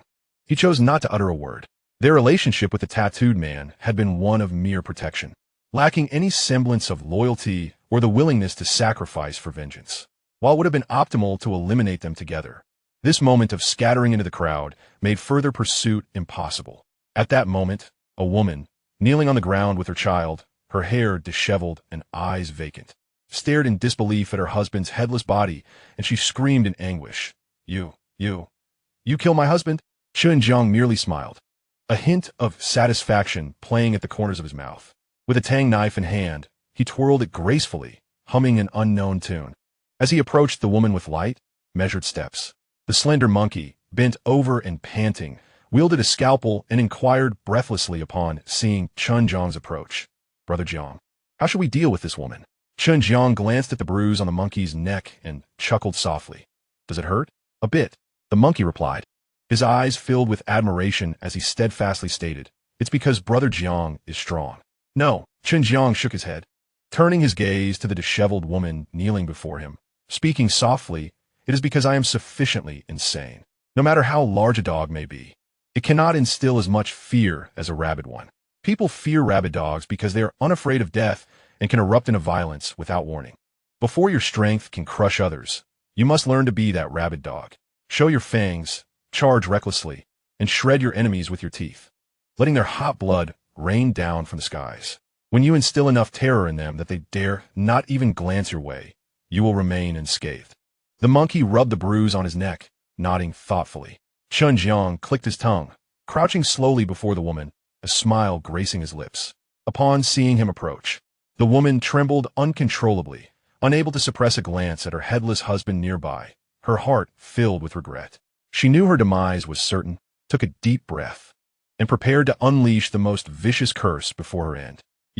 However, as the word escaped her lips, a sharp pain surged through her abdomen. Chen Jiang, smiling, did not afford her the opportunity to speak further. The woman, in a frenzy, began to sing loudly, Phoenix Legend, "Yo, yo, yo, check it out," before she violently coughed and fell to the ground. She did not die immediately. Instead, clutching her throat, she stared at Chen Jiang with eyes brimming with resentment. Chen Jiang slowly rose, slicing a piece of fabric from her clothing to clean the tang knife, murmuring, "Monkey, come here." The monkey, still lost in contemplation of Chen Jiang's earlier words, stepped beside him upon hearing the call. "What is it, Brother Jiang?" Chen Jiang turned his gaze towards the child weeping inconsolably while holding the woman's lifeless body, remaining silent for a moment before gently asking, "What do you think we should do with this child?" The monkey paused, glancing at the boy, who appeared to be no older than 6, and a flicker of compassion crossed his eyes. He had instinctively wanted to pat the child's head, never anticipating it would lead to such a dire situation. After a moment of hesitation, the monkey spoke softly, "Brother Jiang, perhaps we should let him go. He is still young and surely does not relish this life." Chen Jiang chuckled softly, crouching beside the boy, gently stroking his head as he whispered, "Do you know who your brother is?" The boy's cries abruptly ceased as he lifted his gaze to Chen Jiang, only to swiftly retract his head, shaking it in fear. "Your brother has brought your parents into the entertainment industry." Unable to contain himself, the boy cast a glance at his father's lifeless body. Burying his head deep into his mother's embrace, tears streaming down his cheeks, his lips pressed tightly together in silence. "Do you hate your brother?" A fleeting glimmer of chilling hatred flickered in the boy's downcast eyes, but when he raised his gaze towards Chen Jiang, his expression was one of sheer terror, his voice trembling with fear. No, I don't hate him." Chen Jiang smiled, once again caressing the boy's head. "If you say you hate him, I won't let you rap. But when you grow up, you can perform. Not hating him means you can rap now. Keeping you from it would be devoid of joy." The boy hesitated, glancing at his mother's gradually fading form, then fixed a resentful stare at Chen Jiang, gritting his teeth as he declared, "I will definitely rap when I grow up." Upon hearing this, Chen Jiang's smile widened as he again patted the boy's head. "That's the spirit. What a good child." Slowly rising, he swiftly brought a large microphone to the boy's lips. With the switch pressed, the boy, still with tears on his face and a look of resentment, began to rap in a choked voice. "Give me 3,000 Imperial soldiers. I shall treat the gods as mere mortals." Chapter 18. A man who had been watching from the sidelines couldn't help but furrow his brow. He did not think there was anything inappropriate about Chen Jiang making a child rap. If he were in the same position, he would not leave himself open to future revenge. He was simply astonished that Chen Jiang, faced with an unarmed child, was going all out, even employing a stealthy approach to compel the boy to rap. This man, who bore dual halberds on his back, pondered Chen Jiang's demeanor. One should avoid provoking this man. Those who exert their utmost, even against a cornered rabbit, are seldom defeated by schemes. The thin monkey cast a reluctant glance at the boy's corpse but chose to remain silent. He understood Brother John's character and knew that the boy was unlikely to refrain from rapping, yet he still felt compelled to plead. Chen Jiang wiped his tang knife, stood, and paused for a moment before stating expressionlessly, "Thin monkey, make that boy rap louder. It's too quiet. I can't hear him." The thin monkey was taken aback, looking at Chen Jiang, whose expression was grim, and was about to say something. However, upon seeing Chen Jiang's impassive face, he fell silent for a while, picked up a surgical knife, and approached the boy. 1 cut, 2 cuts, 3 cuts. The crowd surrounding them could not help but pale, covering their mouths as they retreated. The boy's hair was shorn, leaving him with the bald head typical of a hip-hop artist. "Brother, isn't this a bit cruel?" The man bearing dual halberds slowly stepped forth from the crowd, his expression inscrutable as he spoke in a low voice. While engaging in hip-hop might be acceptable, was it not somewhat unnecessary to enforce a bald head upon a boy, a gesture that seemed rather cruel? Chen Jiang turned to regard this man, standing at a height of 6 feet 1 inch, wielding dual halberds, and adorned with tattoos of the formidable warriors Ella and Dian Wei upon his back. He exuded an undeniable aura of intimidation. "I am here to register," the man said, his brow furrowing slightly as he paused momentarily before clasping his fists and speaking with gravity. "Guan Shuang. And you are?" "Chen Jiang." Chen Jiang's gaze was fixed upon the dual halberds held by the man, which bore no resemblance to weapons transported from Earth. Rather, they seemed like trophies awarded from a post-apocalyptic arena. As far as he knew, only players who entered the realm through the Golden Portal would receive a single chance at the S-grade item lottery, thus acquiring the opportunity to obtain such weapons. Those who survived after passing through the Golden Portal were, like him, individuals who had fought valiantly against overwhelming odds. After a moment of silence, Chen Jiang chuckled softly. "You emerged from the Golden Portal, did you?" Guan Shuang paused, narrowing his eyes slightly as he focused on the tang knife in Chen Jiang's possession and replied solemnly, "Indeed. Could it be that you are as well?" Chen Jiang appraised the 6 robust men gathered behind Guan Shuang, each adorned with weapons and sporting buzz cuts along with prison garb. It appeared that the Golden Portal had manifested directly within a prison, allowing the inmates to seize the opportunity to slip through. He chose not to respond further and turned to approach the lean monkey beside him. Noticing Chen Jiang's departure, Guan Shuang felt no anger. His utterance had not been a genuine attempt to advocate for the 2 deceased, but rather a pretext to engage Chen Jiang in conversation. A brief encounter might yield future interactions. It was evident to him that someone like Chen Jiang was not content to lead a mundane existence in this world, merely striving for survival. "How do you feel?"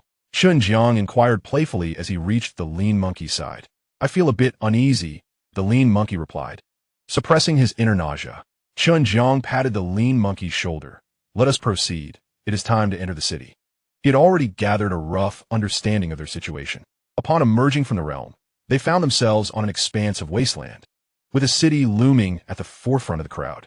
The city was encircled by towering walls, approximately 10 meters high, completely obstructing the view of the interior from the outside. The surrounding wilderness could aptly be described as barren, with desolation stretching as far as the eye could see. He cast a glance at the growing crowd on the wasteland, noting that more individuals were emerging from the portal. He even spotted a group of newcomers wielding firearms from Earth, uncertain if such weapons would remain functional in this world. "Be cautious. Do not let yourself be caught off guard," he advised.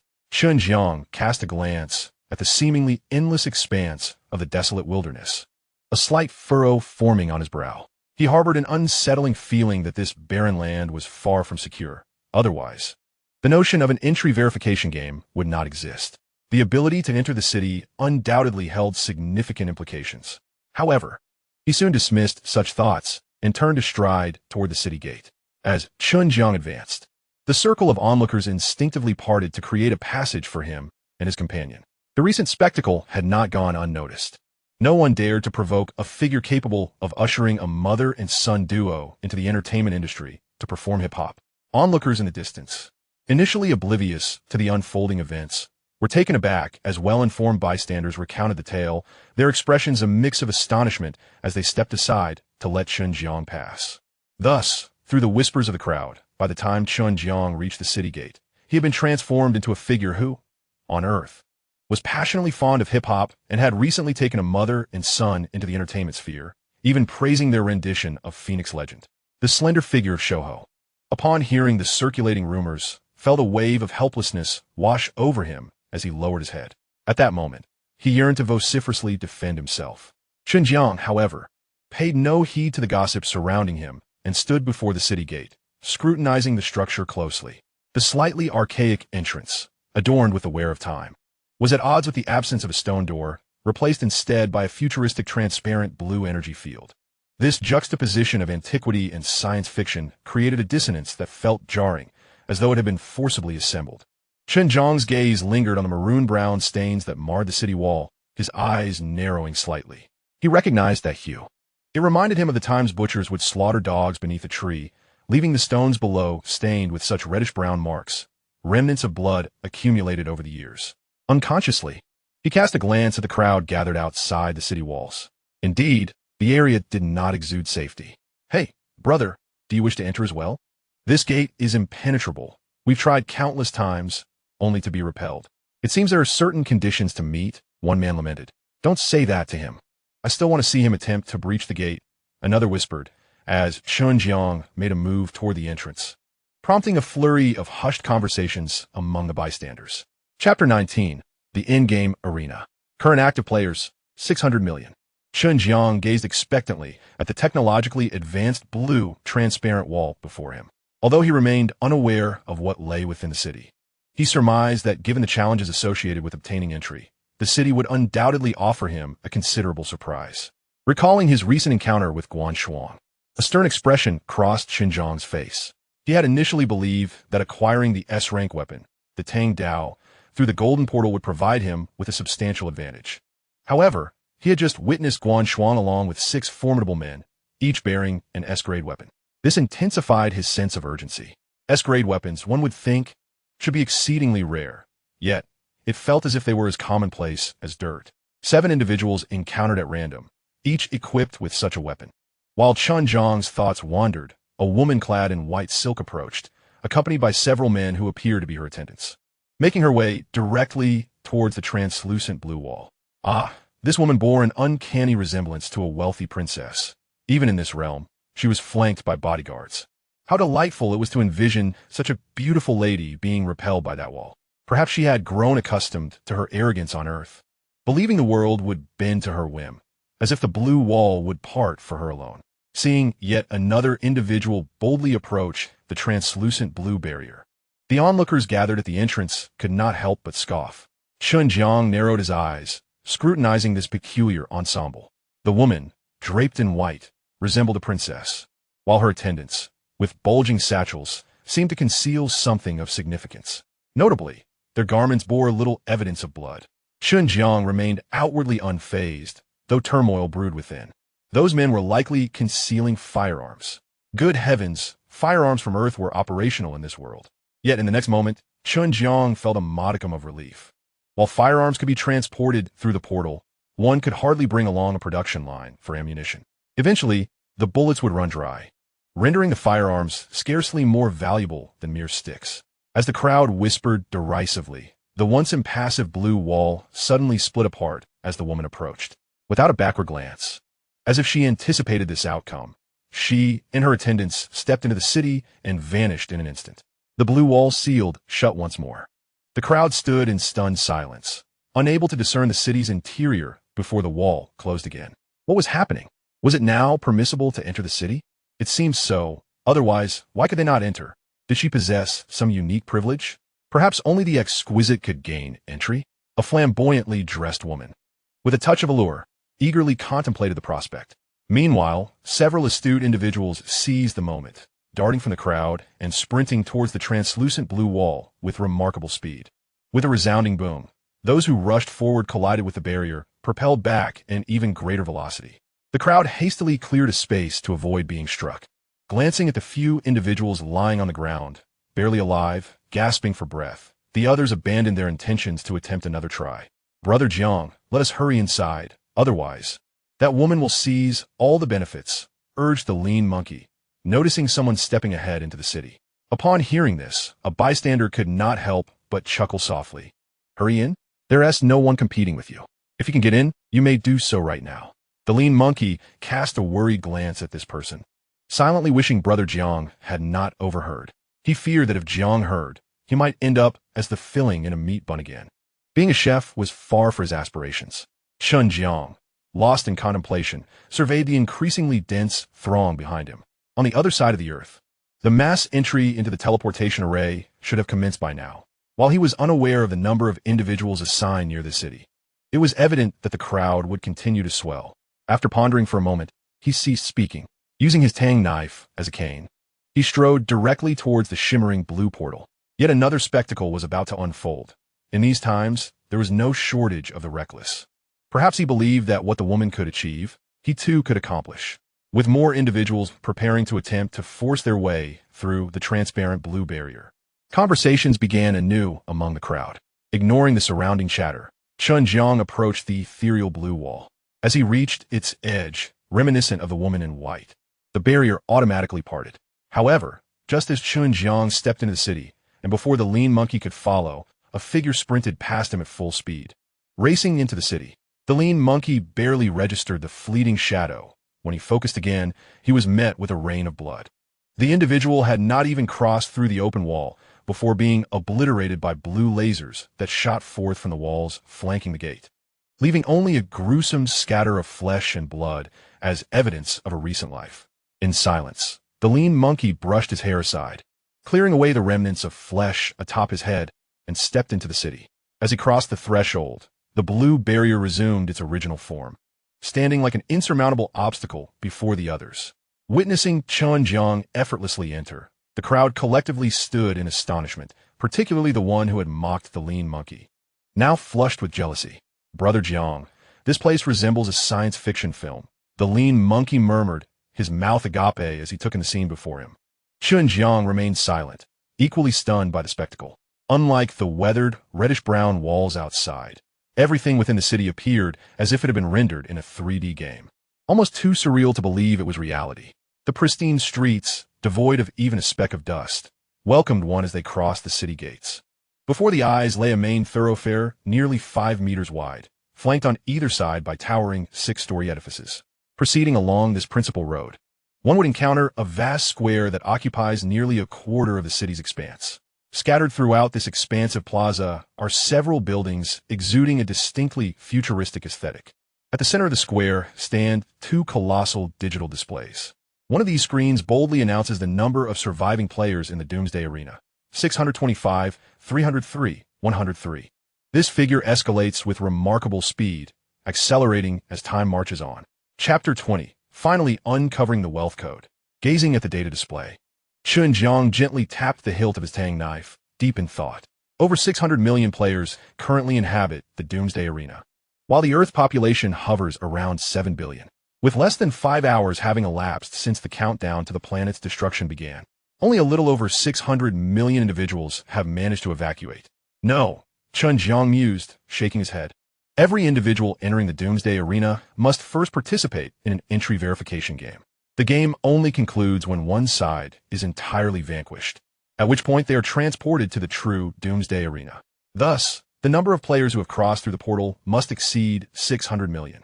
Some have simply failed the entry verification game, forever buried beneath the Scarlet Wasteland. Chen Jiang glanced at the other display screen, which presented a stark and unembellished countdown.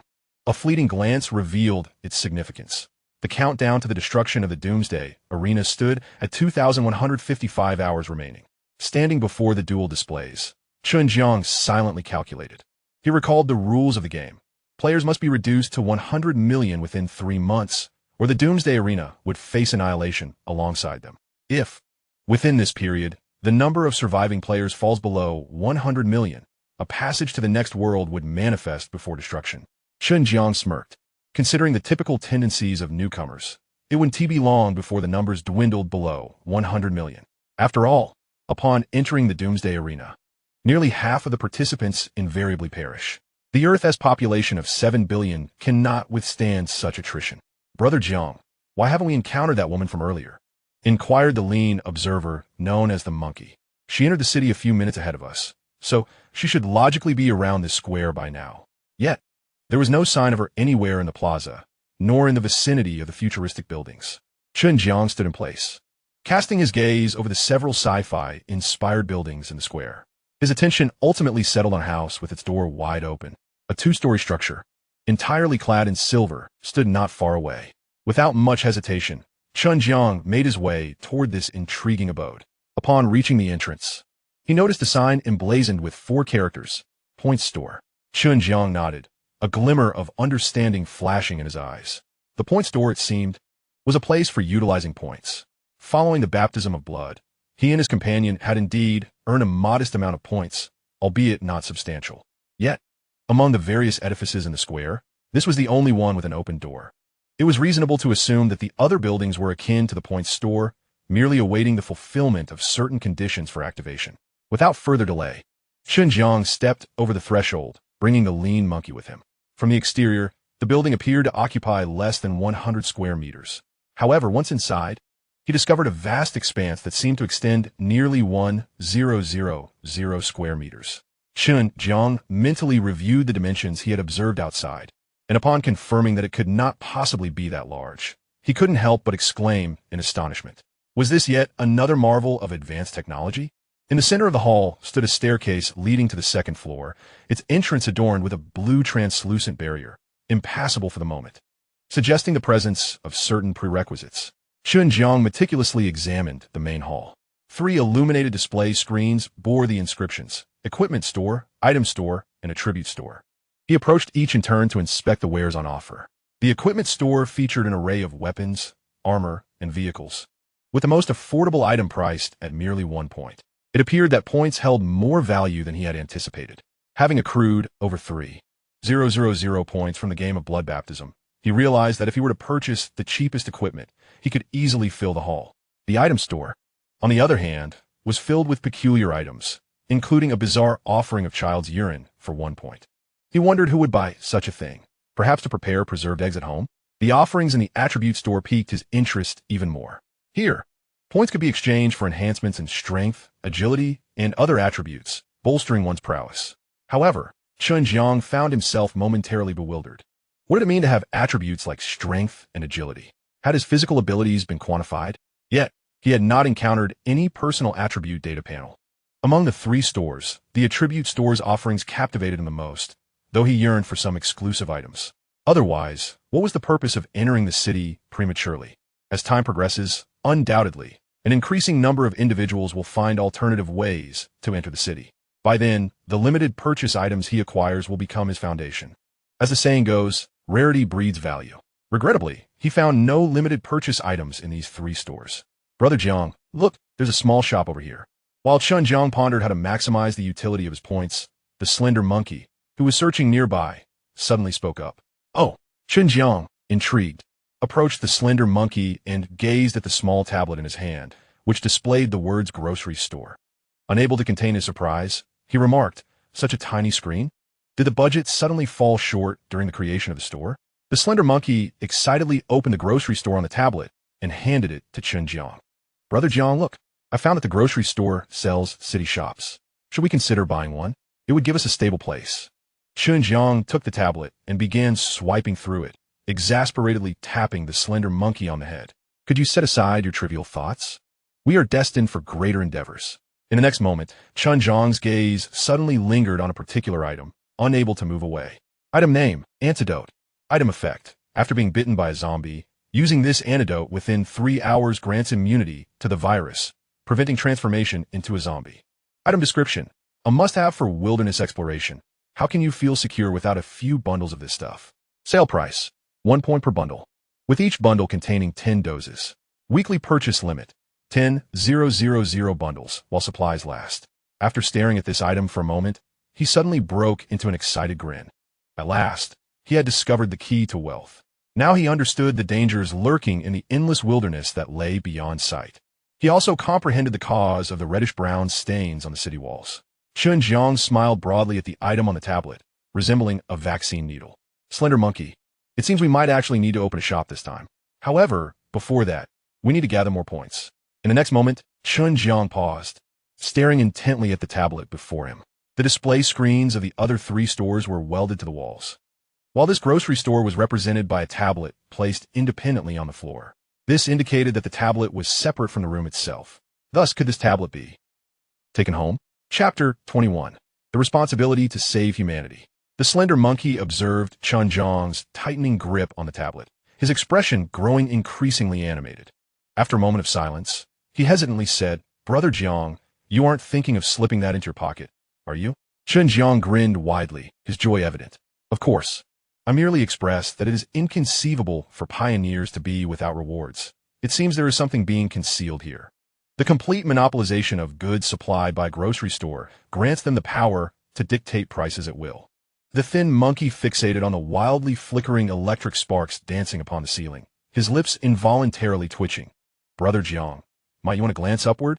Chen Jiang followed the thin monkey's gaze, a slight furrow forming between his brows. The ceiling was adorned with erratically flashing electric sparks, reminiscent of tempestuous thunderclouds, threatening to strike down upon any unruly players within. Chen Jiang bit his lip in quiet frustration, clutching the tablet tightly in his palm. This was an entire shop, and the prospect of relinquishing the profits from single-handedly monopolizing it was unbearable. He narrowed his eyes, surveying the 3 data screens that were welded to the wall, while the tablet in his hand remained independent. Perhaps, during the construction of this establishment, the budget had fallen short, leading to the use of a tablet as a substitute. If it existed independently, it might not trigger the protective mechanisms of this room. After contemplating this several times in his mind, Chen Jiang thrust the tablet into the thin monkey's embrace, his expression softening as he spoke gently. "Fortune favors the bold, while the timid starve. Why not test if anything might be triggered? If nothing occurs, we could strike it rich this time, and it could also fulfill your dream of running a small business." The thin monkey, previously wavering, straightened with newfound resolve upon hearing Chen Jiang's final words. "Brother Jiang, if we open a shop, it must be named Xiao Chan Convenience Store." Chen Jiang paused, momentarily perplexed. Why that name? Who is Xiao Chan? A faint blush crept across the thin monkey's face as he murmured, "When I was young, every time you ventured out in search of food, there was a little girl who would come and talk to me. Her name was Xiao Chan. I promised to open a Xiao Chan convenience store for her." Chen Jiang's expression subtly stiffened, and after a moment of silence, he replied solemnly, "Are you certain?" "Absolutely. Why do you ask, Brother Jiang? Do you remember what she looked like?" "I can't quite recall. It was too dark, and she always hid in the shadows." Chen Jiang slowly turned his gaze toward the entrance of the room, remaining silent for a while. In their childhood, they had lived in an abandoned sewer. Every time he left, he would place a large stone atop the manhole cover for safety, and upon returning, he would check for any signs of entry. There was a strong likelihood that the little girl, Xiao Chan, never existed. She was perhaps a figment of the thin monkey's imagination, born out of fear and solitude in the darkness. "Before college, Xiao Chan would come to play with me every day," the thin monkey murmured, his head bowed in sadness. "But when life improved after I entered university, she stopped coming to find me." Chen Jiang silently patted the thin monkey's shoulder and softly said, "There is no need to carry the tablet when stepping outside." Upon reaching the threshold, he paused, ready to cast the tablet aside. The slender monkey nodded eagerly, pocketing the tablet and striding towards the door. Chen Jiang observed the figure of the slender monkey, his eyes narrowing slightly. He hoped that this little fellow would not instigate any unforeseen events. Bang! A dull thud resonated as the tablet was hurled far from the doorway. Chen Jiang tensed, muscles coiled like springs, bracing himself for impending peril. 3, 2, 1. Yet, as 3 seconds elapsed, an unsettling silence enveloped the air, devoid of any threat. The slender monkey, fixated on the tablet lying quietly in the open, couldn't contain his excitement and leaped with joy. "Brother Jiang, we can truly take this tablet." Chen Jiang too succumbed to exhilaration, laughter escaping his lips. He had always believed that pioneers were rewarded. It appeared that the reward was indeed this exclusive shop. How foolish he had been to harbor suspicions of triggering some catastrophe, ultimately scaring himself. Unbeknownst to Chen Jiang, among all the cities in the apocalyptic arena, only the city's general store was uniquely displayed via tablet. The other city stores utilized screens of the same size as the other 3 shops. Chen Jiang triumphantly raised his fist into the air. This shop would be exclusively his. All the merchandise within could only be purchased by him. Should others wish to buy, well, they could pay a premium. No questions asked, it was sheer monopoly. With uncontainable enthusiasm, Chen Jiang retrieved the tablet from his pocket and began scrolling through the product interface. He recalled seeing housing modules for sale. Having spotted antidotes capable of suppressing the zombie virus within the store, he could ascertain one critical truth: a zombie outbreak was imminent. Thus, his immediate task was to establish a shop outside the city, stockpiling ample antidotes to aid those afflicted by the virus in their resurrection. With a solemn expression, Chen Jiang nodded resolutely. Saving humanity was a duty he could not shirk. Finally, his gaze fixated on a specific item, igniting a spark of excitement within him. Item name: Detached Cottage Module. Item effect: capable of conjuring a 10 meter by 10 meter, 100 square meter cottage upon flat ground. Item description: equipped with a bathtub, a large bed, yoga balls, and all related amenities for unparalleled comfort. Item price: 2,000 points. Chen Jiang beamed as he regarded the item before him, purchasing it without hesitation.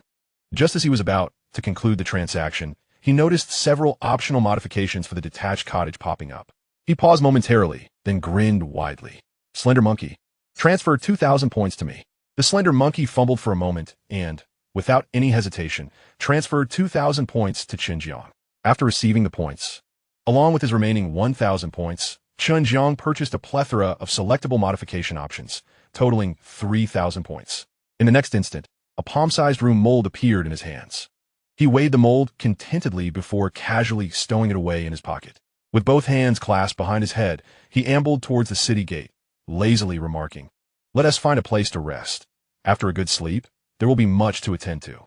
The Slender Monkey responded absent-mindedly, scanning the surroundings, yet failing to spot the figure of the woman in white. He thought little of it and hefted his nearly 2-meter-long surgical knife, following Chen Jiang towards the city gate. Chapter 22. Are you going to have a big chicken leg? Walking ahead, Chen Jiang cast a glance at the sun hanging directly above. If the length of day and night in this world were consistent with that of Earth, it would likely be around noon. The time here was out of sync with Earth, while it was approximately 6 in the evening there. The announcement of Earth's impending destruction in 24 hours had already echoed. Nearly 10 hours had passed since then, and it must now be dark on Earth. This meant that only 14 hours remained for those still on Earth. Chen Jiang yawned as he continued towards the city gate, feeling an urgent need for a hearty meal to replenish his energy before sinking into a deep slumber. He quietly calculated in his mind that in 14 hours, when the 24-hour countdown on Earth concluded, the apocalypse arena would undoubtedly witness significant upheaval, most likely the onset of a zombie tide.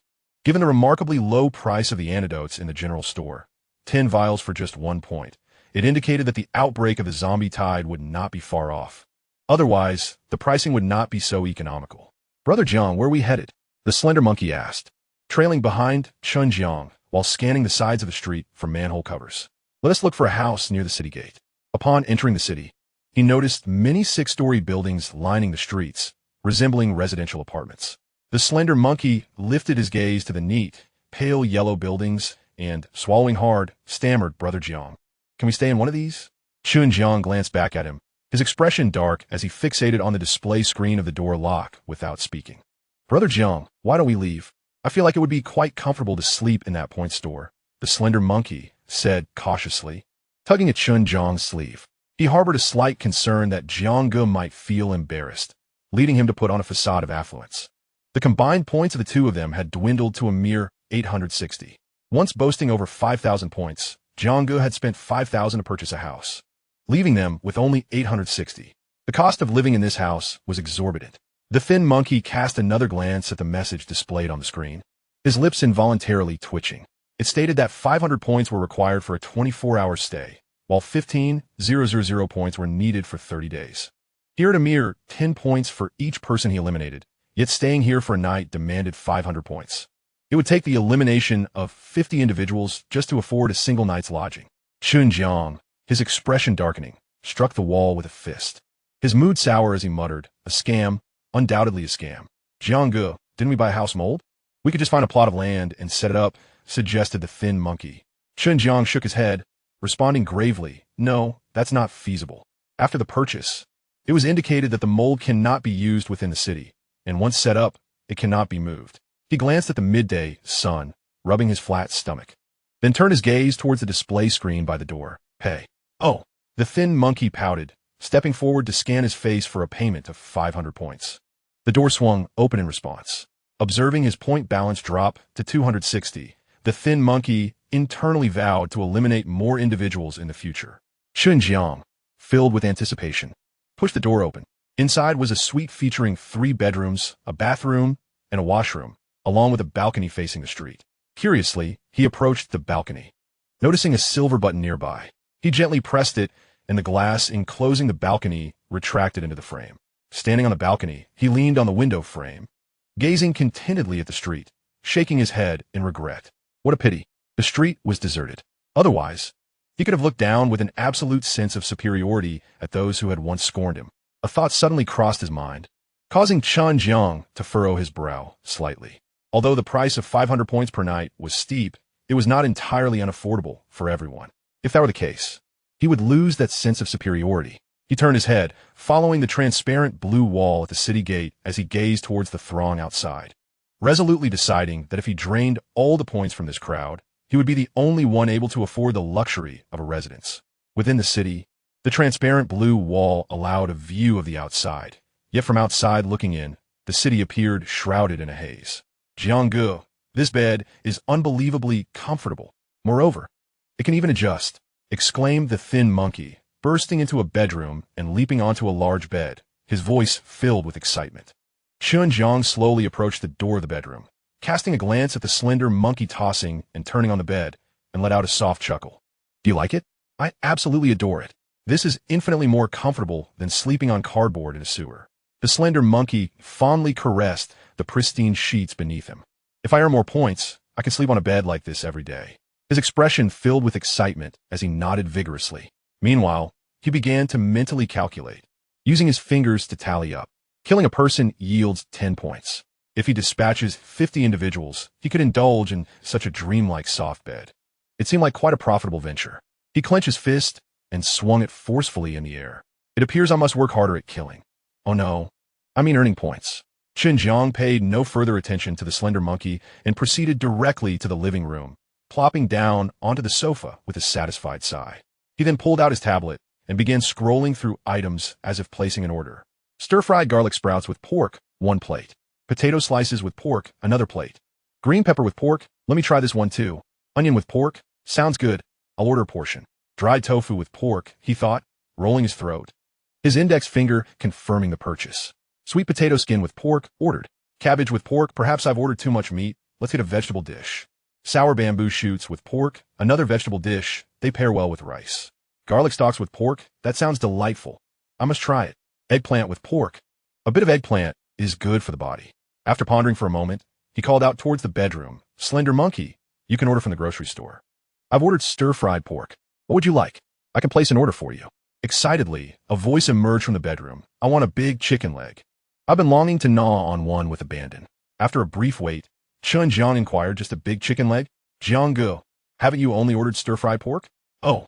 Chen Jiang fell silent and selected 4 bowls of rice, glancing at his remaining 80 points. Time to pay, Slender Monkey. Chapter 23, Opening Ceremony. Surrounded by a sea of corpses, reluctantly emerging from the bedroom, the slender monkey mumbled, Jianggu, if only we could sleep on a bed like this every day. Chen Jiang smiled. As long as you put in the effort, you can sleep on such a bed daily. Now come over and settle the bill. Oh.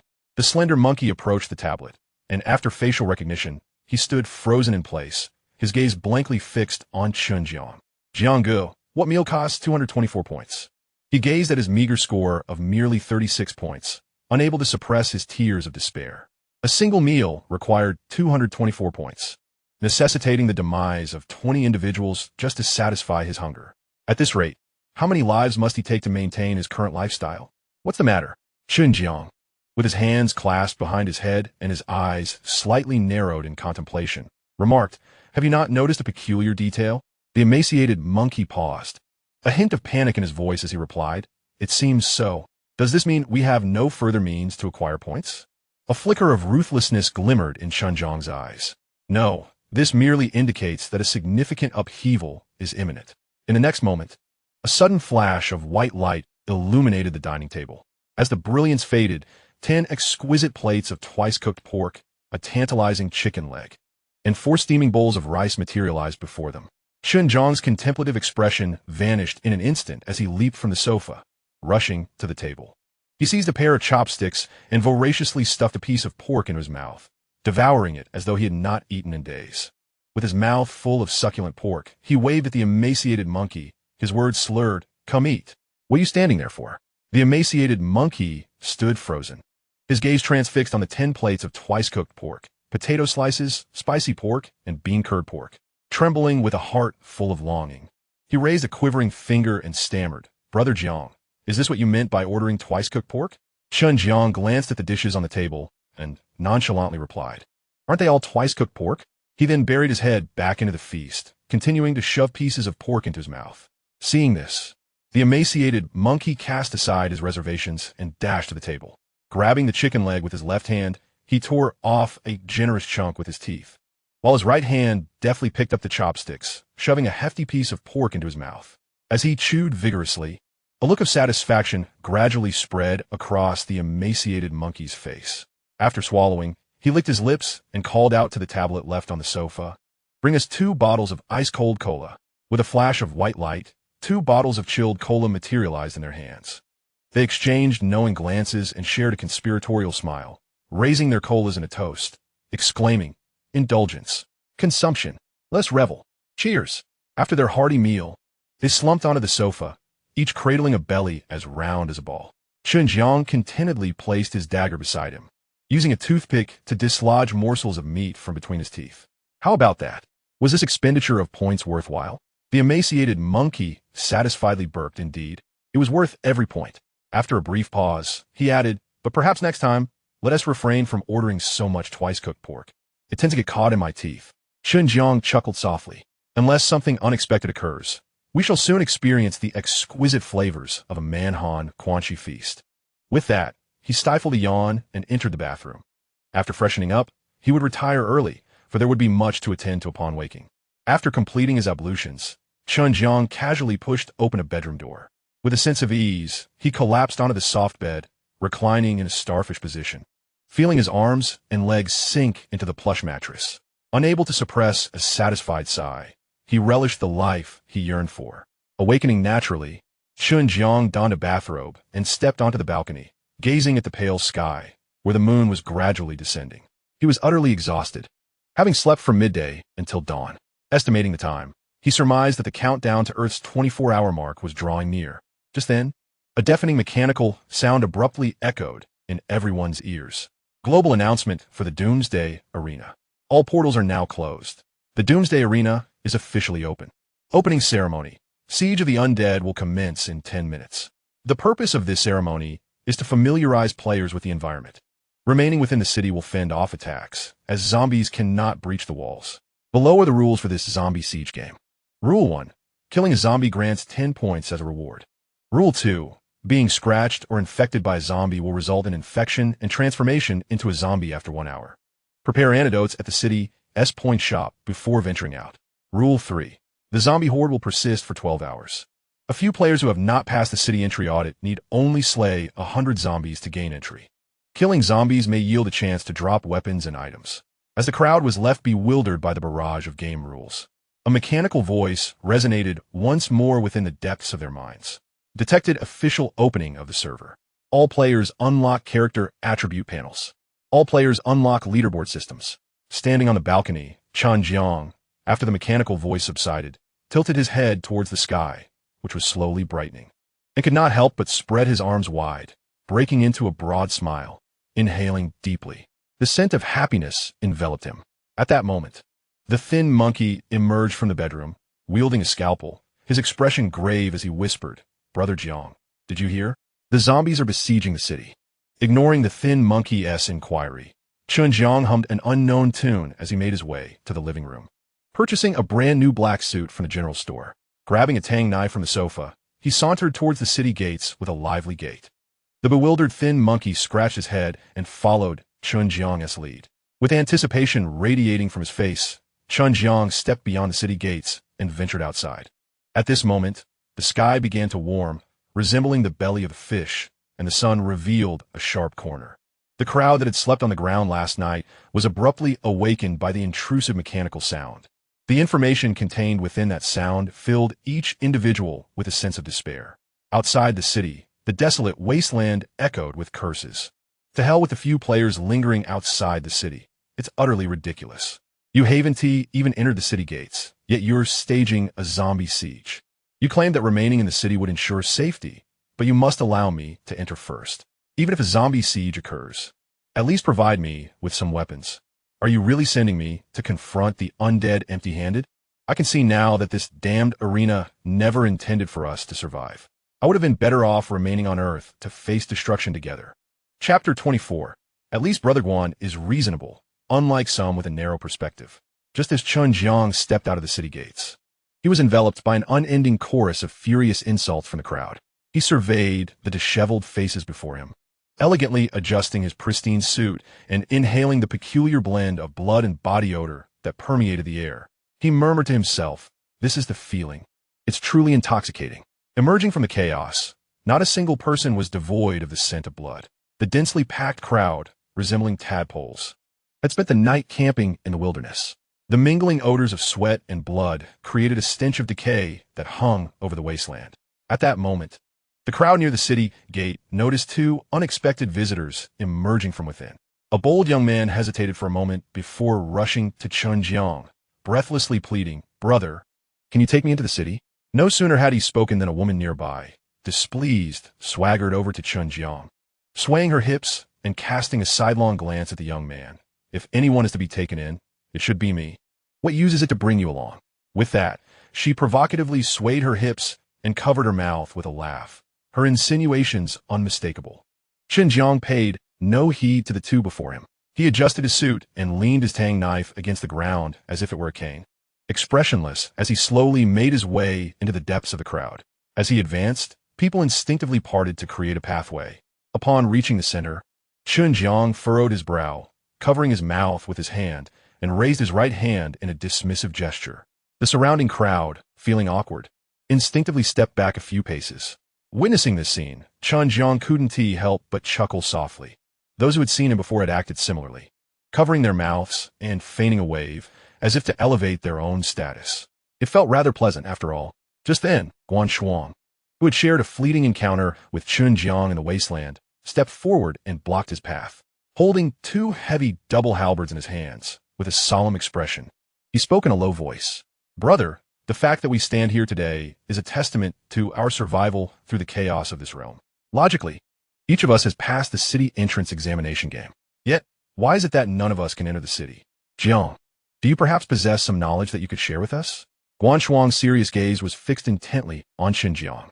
If they remained ignorant of how to enter the city, they would inevitably succumb to the relentless assault of the zombies for an entire 12 hours. Only by entering the city would they find safety. Chen Jiang looked at the imposing figure before him, then cast a glance at the 7 sturdy men behind him, each armed with various weapons, and chuckled lightly. "If I were to remain silent, would you resort to violence?" After a brief pause, Guan Shuang narrowed his eyes, contemplating the Tang Dao cradled in Chen Jiang's arms. Silence is an option. However, there are scarcely any individuals on this barren plain who possess weapons. Chen Jiang surveyed the crowd, which had gradually quieted down to observe the unfolding drama. "Would you like me to assist in sharpening their arms into daggers? That way, they could use their limbs to slay their foes." He eyed the imposing man, standing at 186 centimeters tall, whose back bore tattoos, and smiled. "I will do my utmost to sharpen their bones, rest assured." Guan Shuang found himself momentarily speechless, his face darkening like a cast-iron pot as he glared at Chen Jiang. The retorts he had prepared swallowed back down. Was this the thought process of an ordinary person? However, the notion of sharpening their arm bones to create weapons indeed seemed plausible for combat. Losing an arm would surely be preferable to losing one's life. Guan Shuang, who had initially intended to argue, slowly lowered his head, his gaze drifting as he contemplated the feasibility of this idea. Boss, one of Guan Shuang's younger subordinates, noticing his leader's distraction, could not help but interject. Realizing he had been led astray, Guan Shuang looked at Chen Jiang's ambiguous smile, unable to hide his displeasure. After a prolonged silence, he spoke in a grave tone. "This is not a suitable approach. I propose that we, the armed individuals, unite. We should take the lead in confronting the zombies. Defeating them will yield weapons, which we can then distribute among everyone. With weapons in hand, we would possess sufficient means of self-defense against the undead. This way, we could all survive this crisis. Chen Jiang paused for a moment, gazing into Guan Shuang's earnest eyes, and then grinned with a hint of amusement. It sounds like a commendable plan. But why should I acquiesce to your proposal? Guan Shuang glanced around at the ragged crowd, his voice dropping to a sincere whisper. Brother, we are all human, after all. If this group perishes, even if we possess weapons, we could never withstand 12 hours alone. To save them is to save ourselves. Surely, you understand this principle. As the conversation progressed, Guan Shuang gradually lost his confidence, his gaze flickering as he avoided Chen Jiang's eyes. He indeed relied on this group of people. Without them, his survival would be untenable. Yet, it seemed that Chen Jiang had no such need. He could easily retreat into the city, where the zombies could not breach the walls. Observing Guan Shuang's realization of his own verbal shortcomings, Chen Jiang could not help but chuckle lightly. At that moment, a sharp voice pierced through the crowd. Chen Jiang, right? I am a university alumnus. I hope we can discuss something. A girl, elegantly clad in a sundress, squeezed her way through the throng, fixing her gaze earnestly on Chen Jiang's cheek. Oh, Chen Jiang turned with a playful glint in his eye, appraising the girl in the sundress. And who might you be? I don't recall seeing you during my college days. My name is Li Jia. You may not have seen me, but I have seen you. Li Jia's expression was devoid of emotion as she stared intently at Chen Jiang, her eyes betraying an unmistakable disdain. Memories of a childhood incident flooded her mind. Once, after school, she had witnessed a filthy child in an alleyway killing a stray dog. To her astonishment, she found herself face to face with that very person in university. We originally brought some weapons from Earth, but when that announcement sounded moments ago, all the weapons we had turned to ashes and became unusable. Upon hearing this, Chen Jiang's brow furrowed slightly as he turned to glance at Shouho. The thin figure rummaged in his pocket and gently shook his head at Chen Jiang. Contemplating this, Chen Jiang nodded in understanding. Perhaps the weapons, enhanced by Shouho's peculiar gadget, did not truly belong to Earth. Then, Chen Jiang looked at Li Jia, shrugging lightly. What exactly do you wish to convey? He glanced at his wrist, which bore no watch, and said cheerfully, There are only a few minutes left until the zombies surround the city. Let's see.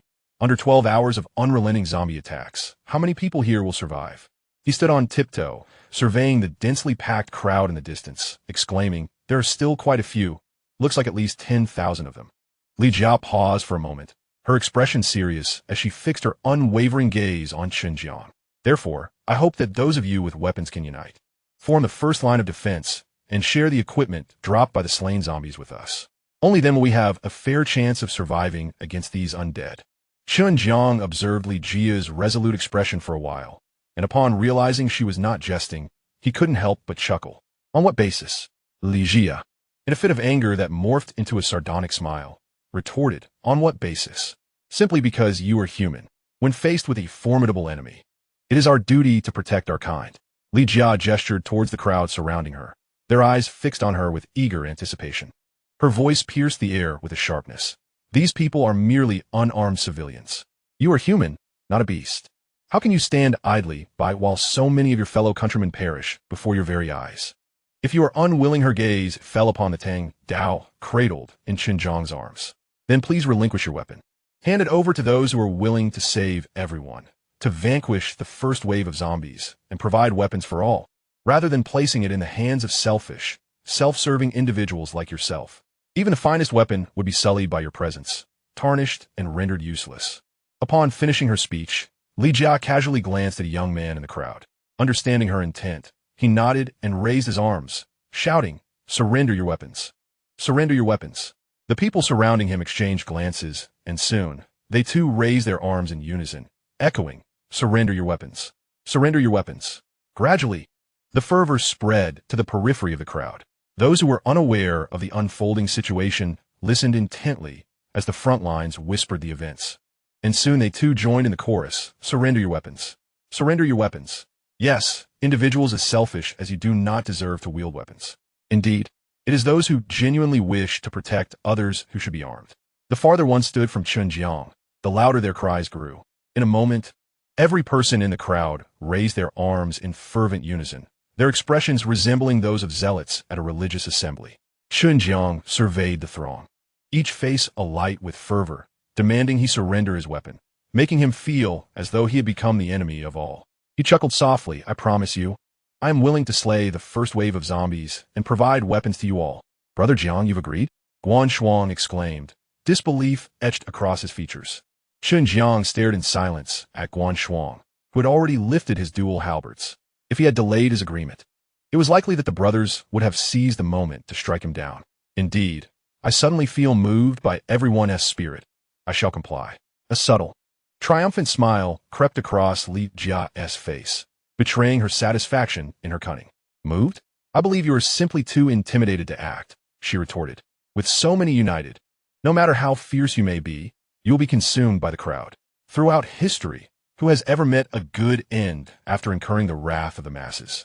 Clearing her throat, Li Jia spread her arms wide and slowly lowered them, assuming the role of a leader. Observing her, the crowd gradually ceased their chants, gazing at Li Jia with expressions of gratitude. Were it not for this young woman's willingness to assist them, the unarmed multitude would surely face dire consequences against the countless zombies. As the atmosphere settled into silence, Li Jia cast her gaze towards Guan Shuang, bowing slightly with clasped fists, her demeanor solemn as she spoke. Then, Brother Guan, I shall trouble you with what comes next. I hope that after you have vanquished the first wave of zombies, you can swiftly relay the fallen weapons to the rear. The safety of nearly 10,000 lives rests in your capable hands. Guan Shuang, his expression grave, returned Li Jia's bow. You exaggerate, Miss Li. I am well aware of the saying, when the lips perish, the teeth are cold. Without the strength of us all, merely relying on our few cannot ensure survival amidst the horde. Li Jia's crimson lips parted slightly as she earnestly replied, Brother Guan is a person of understanding, unlike some whose perspectives are regrettably narrow. Chen Jiang, with a cheerful demeanor, listened to the exchange between the two, remaining silent as he turned to walk toward the base of the city wall. Where are you going? Li Jia asked, her expression tinged with displeasure. Building a house, Chen Jiang replied casually, waving a hand dismissively. The lean monkey following Chen Jiang, increasingly perturbed, could no longer contain himself. Brother Jiang, why should we charge into danger for them? And why should we ensure the fallen weapons reach them first? We do the work while they reap the benefits and gain a good reputation? Just look at what that woman said about Brother Guan being reasonable. Does that mean you have become the one with a narrow outlook? The lean monkey pouted in discontent. We could just retreat into the city. After all, the zombies cannot breach the walls. Chen Jiang hummed a light-hearted tune, responding cheerfully, of course we must save them, and we should strive to rescue as many as possible. The lean monkey stared blankly at Chen Jiang's retreating figure, puzzled. What is up, Brother Jiang? Did you suddenly acquire a system where saving people grants you virtue points, which can then be exchanged for something extraordinarily impressive? Chen Jiang stopped, a look of exasperation crossing his face as he turned and gave the lean monkey a firm tap on the head. You must have read too many novels. He then resumed his walk toward the base of the city wall, musing, if everyone dies, who will buy my antidote? My plans for wealth will be dashed. It is imperative that more people survive for me to pursue greater gains. In the next moment, Chen Jiang's expression brightened as he surveyed a patch of flat ground close to the city gate. He addressed the crowd gathered there with a gentle tone. Please make way. I am requisitioning this area. The crowd exchanged glances, some silently shifting aside, while others, displeased, retorted, Why should we move? Has this land been inscribed with your name? Before the protest could finish, the individuals suddenly felt a shadow loom larger beneath them. A thunderous crash echoed across the flat ground. Chen Jiang clapped his hands in satisfaction. Brushing away the dust that had been kicked up, his gaze fixated on the house before him with a look of contentment. The onlookers stood in a daze, gazing at the house that had descended from the heavens. Beneath it, a gruesome mixture of brain matter and blood slowly seeped through the cracks. Throughout this harrowing scene, not a single cry of anguish escaped. The thin monkey, his lips twitching slightly, followed Chen Jiang into the house and inquired, Brother Jiang, how much shall we sell a bundle of antidote? Chen Jiang surveyed the interior of the room and casually replied, What is the store's purchasing price? A bundle contains 10 units, priced at 1 point. Then we shall sell it for 50 points, the thin monkey pondered, counting on his fingers. Isn't that a bit steep? Marking up 50-fold? No. Chen Jiang turned towards the thin monkey, revealing an amicable smile that showcased his 8 teeth. It is 50 points for a single unit. Chapter 26. A profit of 500 times. Even capitalists would go mad at such a prospect. The thin monkey stood frozen, momentarily stunned. Before lowering his head to count on his fingers, murmuring a bundle of 10 antidotes with a store price of 1 point. This means each unit costs 1 points. Yet Brother Jiang is selling each for 50 points. 50 divided by 1. The thin monkey abruptly lifted his head, his expression one of shock. Brother Jiang, that S.A. 500-fold profit. Even capitalists tread upon every law for a mere 5-fold return. If this world had a price regulation bureau, you would likely be the first to be apprehended. Through the door, Chen Jiang observed the noisy crowd outside and chuckled softly. Is there one? No. The thin monkey hesitated, then asked, but Brother Jiang, can they afford 50 points each? After all, slaying a zombie only nets 10 points. They can afford it, Chen Jiang replied, his eyes glimmering with an enigmatic light. After all, one does not transform into a zombie until an hour has passed post-infection. Within that hour, they can fight desperately against 5 zombies with their feet, fists, or even teeth. The thin monkey nodded, seemingly understanding, but what if they truly cannot afford it? Chen Jiang cast a sidelong glance at him and said nonchalantly, if they can't afford it, then let them perish. We are not a charitable organization. The thin monkey fell silent for a long time, his expression suddenly turning somber as he murmured, Brother Jiang, I remember now. Xiaochan didn't just disappear. Xiaochan succumbed one stormy day when the sewers overflowed, heavily infected with a cold. Hearing the name of the girl once more slip from the thin monkey's lips, Chen Jiang squinted, scrutinizing the thin monkey's eyes. Was it a case of delusion? He distinctly recalled that there had never been anyone named Xiaochan. The thin monkey's voice grew choked with emotion, and after a long pause, he spoke with a quivering tone. After that night, she died. We knelt outside the hospital with Xiaochan for ages, but because we were penniless, they wouldn't even give us a number. Xiaochan perished in that downpour. It was only after I entered university that I discovered the ailment that claimed Xiaochan's life was known as severe wind cold. It is not a particularly lethal illness. With proper medication, one can recover swiftly, and it is far from fatal. Gazing at the suddenly weeping thin monkey, Chen Jiang furrowed his brow and raised his foot to kick the thin monkey, sending him sprawling to the ground. After a brief pause, he cradled the thin monkey's head in his hands, intently gazing into his eyes, and spoke deliberately. Xiaochan does not exist. She is merely a figment of your childhood imagination, a companion you conjured. Forget the past. We are on the brink of the life we have always yearned for. Is this not what we have desired all along? However, the thin monkey was incapable of absorbing these words. In a fit of despair, he shook his head vehemently and shouted through his tears, Xiaochan is real. You have a scar on your forehead. That scar was left when you were thrown out of the hospital by security while desperately seeking a consultation for Xiaochan during a torrential downpour. And your head struck the steps. Brother Jiang, how could you have forgotten? Chen Jiang narrowed his eyes, scrutinizing the thin monkey's gaze. He was aware of the scar on his forehead, although he did not recall when it was acquired. Having roamed the streets since childhood, he bore countless scars. How could he possibly remember the story behind each one? Yet, witnessing the thin monkey's fervent lament, he sensed the authenticity of his emotional turmoil. Doubt began to cloud his memory. Chen Jiang stood in stunned silence for a moment before sternly lifting the thin monkey, who lay on the ground, and said gravely, forget about Xiaochan, regain your composure. In your current state, you could easily fall victim to a zombie without understanding how. Gradually, the thin monkey's sobs subsided. After a while, he wiped his eyes and lifted his gaze to Chen Jiang, saying, I'm sorry, Brother Jiang, but Xiaochan did indeed exist. You will remember. With determination in his eyes, the thin monkey fixed his gaze on Chen Jiang. Chen Jiang frowned slightly, but chose not to respond further. How many points do you have left? The thin monkey glanced at his personal attributes page. I have 36 points. All right, Chen Jiang nodded casually. He possessed 80 points.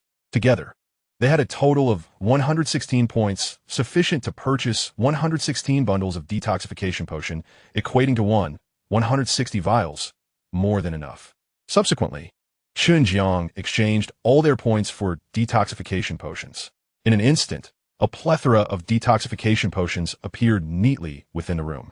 The blue liquid shimmered with golden glimmers, settling at the bottom of the glass vials. A blue, mysterious needle-like object flickered at the top, enigmatic and alluring. Chen Jiang, satisfied, picked up one vial of the detoxification potion and examined it closely, marveling at what resembled a work of art. With a grand gesture, Chen Jiang summoned the optional accessories that accompany the house, scattering them throughout the premises like petals from a celestial maiden. The exterior defense system, comprehensive steel armor, an automated vending system, and a large display screen transformed the once modest abode into something extraordinary. The walls, originally crafted from wood, were now enveloped in thick steel plating measuring 3 centimeters. Even the glass had been replaced with high-strength tempered glass. A sufficiently wide track materialized within the house, designed to transport items precisely to the window, all under the control of the automated vending system. Above the window, a display screen reminiscent of those in point stores appeared, showcasing a single product. Item name, antidote, item effect. Administered within 3 hours of being bitten by a zombie, this antidote grants immunity to viral infection, preventing transformation into a zombie. Item description, an essential for wilderness exploration. Would you feel secure venturing into the wild without a few of these? Sale price, 50 points per vial. The slender monkey, standing outside in astonishment, gazed at the suddenly appeared display screen and exclaimed, "Goodness, Brother Jiang, you've essentially contracted a general store. Does this mean that everything in the store can only be acquired from us?" He lamented slightly. What a pity it's just a general store. If it were a weapon shop or an attribute store, wouldn't the key to our strength lie firmly in my hands? Chen Jiang stood outside, a satisfied expression gracing his face as he admired his transformed dwelling. To him, it was no longer merely a house, it was a treasure trove. Hearing the slender monkey's musings, Chen Jiang chuckled lightly. The general store offers more than just antidotes. All food must be purchased from the general store. Humans are made of iron, and food is steel. Missing a meal leaves one famished. Chapter 27. This is what I promised you, Little Chan convenience store. More importantly, Chen Jiang estimated the time. 10 minutes were fast approaching, and the sea of corpses should soon surround the city. They wouldn't be able to enter the city for a while. The task of slaying 100 zombies was no small feat, the slender monkey scoffed. But what if someone actually manages to kill 100 zombies? Then they could restock at our equipment store and sell to everyone. Chen Jiang shot him a sidelong glance, casually replying, "They can be taken down before they enter the city." The slender monkey paused, falling silent. His gaze lingered on the product description on the display screen, and he questioned, "Brother Jiang, isn't there's something off about the antidote's description?" The announcement clearly stated that a person infected would turn into a zombie after 1 hour. Yet, this antidote claims it can be used within 3 hours of infection to gain immunity. Chen Jiang gazed at the screen, a smile curling at the corners of his mouth. This was not contradictory. Even if one had been infected and transformed into a zombie, as long as someone administered an antidote within 3 hours, that individual could revert from zombie to human. The crux of the matter lay in how many people would be willing to spend their hard-earned 50 points to procure an antidote for another. At that moment, a sudden flurry of rapid footsteps echoed from afar. The once boisterous crowd fell silent, their expressions tense as they fixated on the distance, gradually retreating. After all, the closer one was to the center of the throng, the lesser the probability of being attacked by zombies. The sound grew louder as it approached, and as the sun rose, illuminating the world, an endless horde of zombies surged forth from the horizon, roaring towards the crowd. Closer, closer, even nearer. The individuals at the periphery finally discerned the full extent of the so-called zombies. Some had sunken eyes, devoid of moisture. Others were missing limbs, yet still propelled themselves forward with determination. Each zombie was caked in dirt, with maggots occasionally wriggling out from their eye sockets and crawling into their ears, exuding a foul, decayed odor, as though they had been buried underground for an eternity. Unlike the sluggish zombies depicted in films, these creatures moved with the speed of sprinters, their mouths agape in silent roars as they lunged towards the masses. In an instant, the brave souls at the forefront, who had mustered courage to face the onslaught, were suddenly paralyzed by fear, their faces pale as they frantically retreated, shouting, "We're the armed ones. Hurry, step up." Standing at the base of the city wall, Chen Jiang observed the throng pressing backward and curled his lip in disdain. He retrieved his tablet and made a few gestures. Instantly, additional characters appeared on the sign above the store behind him. Xiao Chan convenience store. This at least fulfilled a request from the thin monkey. Subsequently, cradling a tang knife in his arms, Chen Jiang casually remarked, "Let us go." The crowd before him had begun to anticipate their savior's arrival. With that, he strode forward, and those around him, recognizing the moment, parted to create a path. "Where the hell have you been, Chen Jiang?" Li Jia, who had been vociferously searching for him within the crowd, could not contain her frustration upon spotting him. She rushed forward, pointing an accusatory finger at him. "Do you realize the zombies are attacking? Every minute you waste here means dozens will perish ahead, unable even to become zombies before being torn to shreds. The one thing I despise most in life is a man without responsibility. The thin monkey, with a darkened expression, unshouldered the nearly 2-meter-long surgical knife and strode directly towards Li Jia. Ah, harmonie, harmonie. Chen Jiang grasped the lean monkey firmly, glancing at the furious Li Jia before offering a slight smile. Do not be hasty. I have just constructed a shelter at the base of the city wall. Upon hearing this, Li Jia's anger intensified. At a time like this, you still have the leisure to build a house. While beggars on earth can find comfort in any corner, you have come here to ostentatiously erect a dwelling. Li Jia's gaze fixated on Chen Jiang's immaculate suit, her face betraying unmasked disdain. Some individuals might mistakenly believe that donning a suit and erecting a house can elevate them to nobility. A beggar will forever remain a beggar. Stop dragging your feet. Hurry up and slay more zombies to distribute weapons among everyone. Even if you're a scoundrel, you should contribute your share. When Li Jia uttered the term beggar, Chen Jiang's eyes narrowed slightly, a flicker of barely perceptible madness glinting within his scarlet irises. After a prolonged pause, he suddenly broke into a grin. I have built a house containing an antidote capable of counteracting the zombie virus. Should anyone be unfortunate enough to be infected, they can come to the house to obtain the antidote. It is situated in the open space beside the city gate. Li Jia's expression shifted, her skepticism evident as she questioned, Is that true? Do you possess such capability? Hurry up, we're losing ground outside. With that, she swayed her hips in her suspender dress, aided by 2 burly men, as she maneuvered through the crowd toward the exterior. Watching the 3 figures fade into the throng, Chen Jiang remained rooted in place, his eyes glimmering with a bloodthirsty fervor. He licked his dry lips and slowly broke into a smile. A beggar is indeed a beggar. This woman speaks with unbridled audacity. Lean monkey, tell me, how much blood must be spilled before others dare not utter the word beggar in our presence? 10,000, 100,000, or even 1,000,000. The lean monkey glared angrily at the disappearing Li Jia, muttering, in just a moment's absence, how dare this woman speak like that?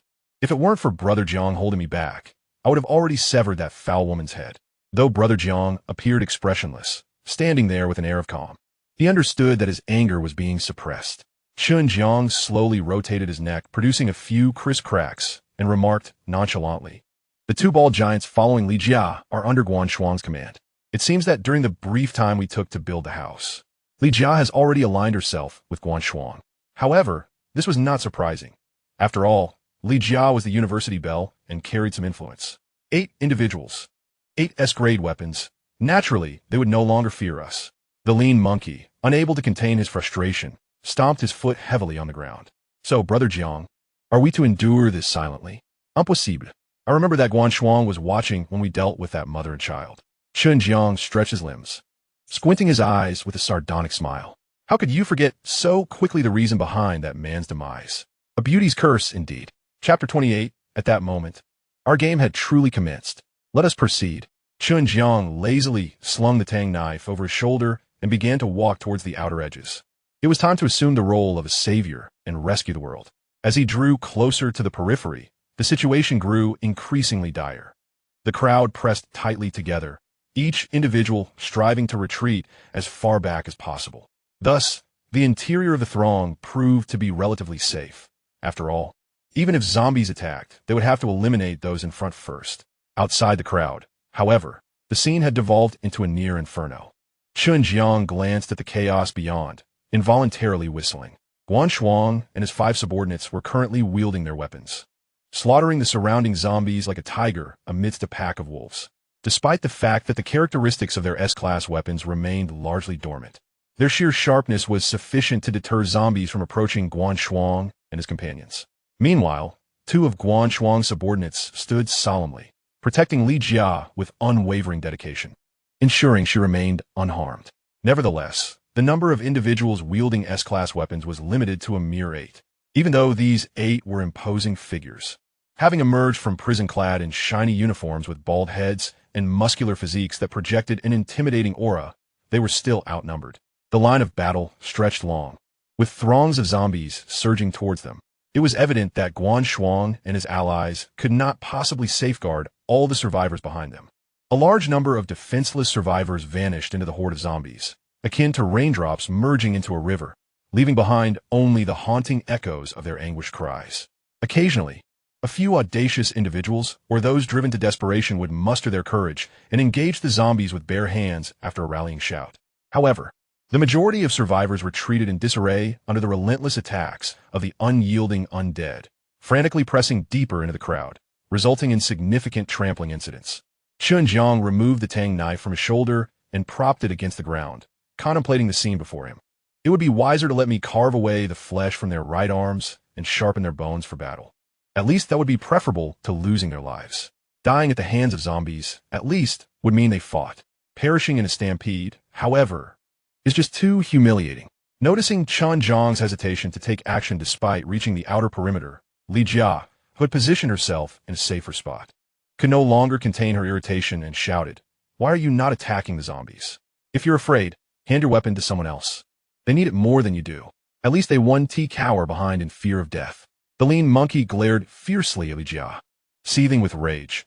"Brother Jiang, once this siege of corpses concludes, I shall surely take her life." Chen Jiang chuckled dismissively. "Let us refrain from such violent thoughts. Let's be more civilized." At that moment, Guan Shuang seized a dagger that had been dislodged from the ground and tossed it towards the rear of the crowd. Turning to Chen Jiang and calling out, "Brother Jiang, hurry down to assist. Why do you linger there?" Chen Jiang shrugged, choosing not to engage further. He unsheathed his tang knife and plunged into the throng of zombies. The force of the zombies' attacks was akin to that of an average adult. Disregarding their fearlessness of death and the threat of viral infection, the decaying corpses posed little danger to the masses. Armed with his S-class tang knife, Chen Jiang carved a path through the horde, no zombie able to withstand even a single blow from him. Occasionally, he would kick up weapons, tossing them towards the crowd behind him, while non-weapon items found their way into his own satchel. After a considerable time spent in slaughter, Chen Jiang could not help but raise his head and let out a triumphant roar. It was indeed exhilarating. No wonder this siege of corpses was deemed a reward upon the commencement of the game. Each zombie slain awarded 10 points. Setting aside the viral threat, the zombies were hardly a menace to humanity, as Chen Jiang and Guan Shuang continued to supply weapons to the rear. Nearly everyone in the outer crowd was armed to fend off the zombies' onslaught. The situation appeared to be gradually coming under control. At that moment, a man wielding a spear exuberantly pierced the skull of a zombie before him, raising his voice in excitement. He then cast a grateful glance towards Li Jia. "Thank you, Sister Li Jia, for providing each of us with weapons." In an instant, expressions of gratitude echoed around. Indeed, it was thanks to this young girl. Had it not been for her strategy, we might have perished amidst the horde. This girl possesses a commendable perspective on the bigger picture, worthy of our admiration. Once the nation re-establishes its authority in this world, we must bestow upon her an award for selflessness. Hearing the voices from behind, the lean monkey could not contain his frustration, venting it upon the zombies before him. "So we have been fighting all this while, and all the glory goes to that Li Jia. What has she contributed besides hiding in the back and taking down a couple of zombies?" Chen Jiang, however, revealed no anger upon his countenance, merely smiling faintly with indifference. "How many times must I remind you? One should not judge solely by appearances. These individuals are not foolish. They recognize that Li Jia has not truly earned any accolades. Yet, why do they still heap all the credit upon her?" Chen Jiang mused for a moment, noting that over half an hour had passed, and the first batch of infected individuals was likely on the verge of mutation. After a brief pause, he continued, "It is quite evident that they're directing the spotlight onto Li Jia." Chen Jiang cast a glance at the self-satisfied Li Jia, who was humbly bowing and dismissing any credit. They are acutely aware that earlier, in a bid for self-preservation, they had aligned themselves with the prevailing tide against me, fearing my potential resentment. Consequently, they attributed all the accolades to Li Jia, insinuating that she was the mastermind behind it all, and if blame were to be assigned, it would rest solely upon her shoulders, leaving them largely unscathed. Look at that woman. Even after being betrayed, she still wears a smile. The thin monkey nodded thoughtfully, his expression inscrutable as he fixed his gaze on Chen Jiang. "Brother Jiang, do you not fear an untimely demise with such convoluted thoughts each day? By the way, why establish Xiao Chan's convenience store right at the foot of the city wall?" Chen Jiang casually swung his tang dao, dispatching a nearby zombie. Presently, it is the outer crowd engaging with the zombies, while the inner circle remains relatively safe. What appears to be a large-scale battle is, in reality, a a conflict involving only a small fraction of the population. When these infected individuals struggle to return to the store, yearning for the antidote, they will soon discover they cannot afford it. Can you imagine what will ensue? After a moment of realization, Thin Monkey's back was drenched in cold sweat, his eyes wide with fear. Then this batch of infected people will transform into zombies amidst the crowd. Precisely. Chen Jiang chuckled lightly. At that moment, our game will truly commence. Chapter 29. Collecting incense to compete for divine status with the Bodhisattva. At this juncture, the scene gradually stabilized. The massacre by the zombies had ceased. Survivors wielding weapons began to feel a burgeoning confidence as they faced the unarmed zombies. With the threat to their lives alleviated, some began to notice the wounds inflicted by the zombies. Despairing voices erupted from the crowd. When was I even scratched by a zombie? I thought I had safeguarded myself well. An elderly man in his 60s waved his weapon in desperation, tears streaming down his face as he cried out, "I do not wish to die. My concubine is still alive. How can I perish? Darling, when was I hurt? I refuse to become one of those hideous, repulsive zombies." A woman in her 30s wailed as she collapsed into the embrace of her partner. The next moment, she lifted her head, blood vessels in her eyes pulsating. She fixed her gaze on him, scrutinizing every inch of his body as if she were a harvester in a field, leaving no corner unchecked. Without warning, her face contorted in rage, and she unleashed a flurry of punches and kicks upon him, shrieking, "Did you not vow to protect me? Yet here you stand unscathed, while I am destined to become a filthy zombie. Why? Why?" The man, overwhelmed with anguish, held her tightly, tears streaming down his face as he lamented, "I am sorry. I am so sorry." Meanwhile, on the other side, a man, marked by a zombie's bite, tore his upper garments asunder in a fit of rage, casting them aside. His neck veins bulged, writhing like eels emerging from the earth, as he bellowed defiantly at the heavens. This solitary figure had not exchanged words with anyone. With bloodshot eyes, he brandished a long blade, roaring an anguished cry before plunging into the throng of the undead. "You wretched beasts, I have long exhausted my will to live. One kill suffices too, and I am enriched." Yet, many other survivors, discovering their own infections, succumbed to despair, devoid of any will to fight. Some even turned their blades upon their comrades, lamenting, "If I am to perish, why should you survive? I have fought valiantly to protect you, and yet you remain unharmed, while I am destined to become one of those damned creatures. Why should it be so?" In an instant, the briefly stabilized scene unraveled into chaos. Those wielding weapons were largely infected, and in such fierce combat, no one could guarantee their safety. As the majority lost their fighting spirit, the newly formed line of defense collapsed without warning. Those who had sheltered behind the armed were now compelled, faces etched with terror, to muster their courage and fight barehanded against the encroaching zombies. Outside the fray, Chen Jiang stood atop a small mound, casually dispatching the approaching undead. He gazed at the unfolding scene, lost in thought, silent for a considerable time. "Shouho, do you see? Human life is truly fragile, so very fragile." Shouho, grim-faced, continued to wield his blade against the advancing zombies, offering no reply. After a moment of contemplation, Chen Jiang resumed, "Shouho, do you know what I fear most?" Before Shouho could respond, Chen Jiang continued in a hushed tone, "I fear death. I am genuinely terrified of it. I would rather be loathed and hunted like a maggot, devouring refuse in the filthiest corners of this world. Like a stray dog, I would cower, evading society's scorn, hiding beneath a bridge to tend to my festering wounds, if only to occasionally gaze upward at the blinding sunlight and breathe in the world's air. I would not wish to simply perish, plunging into an abyss of endless darkness. I truly dread death." With an expression of exasperation, Shouho swiftly severed the head of a nearby zombie and urged, "Brother Jiang, I sense your poetic musings are well-intentioned, but can we find a more suitable locale? We are amidst a horde of zombies, and I find it exceedingly difficult to withstand their relentless assault from all directions. If this continues, even 1,000 antidotes may not suffice for my needs." Chen Jiang, filled with dissatisfaction, lifted the Tang Dao that lay nearby and effortlessly struck down at the head of a zombie beside him. "Isn't this to train you?" he remarked. "Remember what I just said. In the future, when we achieve our fame, we shall publish an autobiography entitled, 'Anyone Can Succeed.'" At that moment, Li Jia, sensing the escalating danger, could no longer remain seated. She squeezed through the crowd and rushed to Chen Jiang, her expression fraught with urgency as she gasped, "Is it true that there is an antidote in the house by the city gate, as you mentioned earlier?" Or is it just a ruse? Chen Jiang nonchalantly shrugged. Of course it's true, as genuine as the apples in Eden. Ignoring Chen Jiang's flippant tone, Li Jia's face lit up with joy, and without further ado, she stood on a mound of earth, cupping her hand around her mouth, and shouted, "Do not fear those who have been infected. There is a house by the city gate with an antidote that will grant you immunity against the infection. You will not become zombies, so do not be afraid." In an instant, the crowd, previously consumed by despair upon realizing their infection, paused and turned their gazes towards Li Jia. With palpable excitement, her voice grew louder. "All infected individuals, hand your weapons to those who remain uninfected, allowing them to continue fighting. Those infected should make their way through the crowd to the house by the city gate to retrieve the antidote. Do not lose heart. We shall all survive."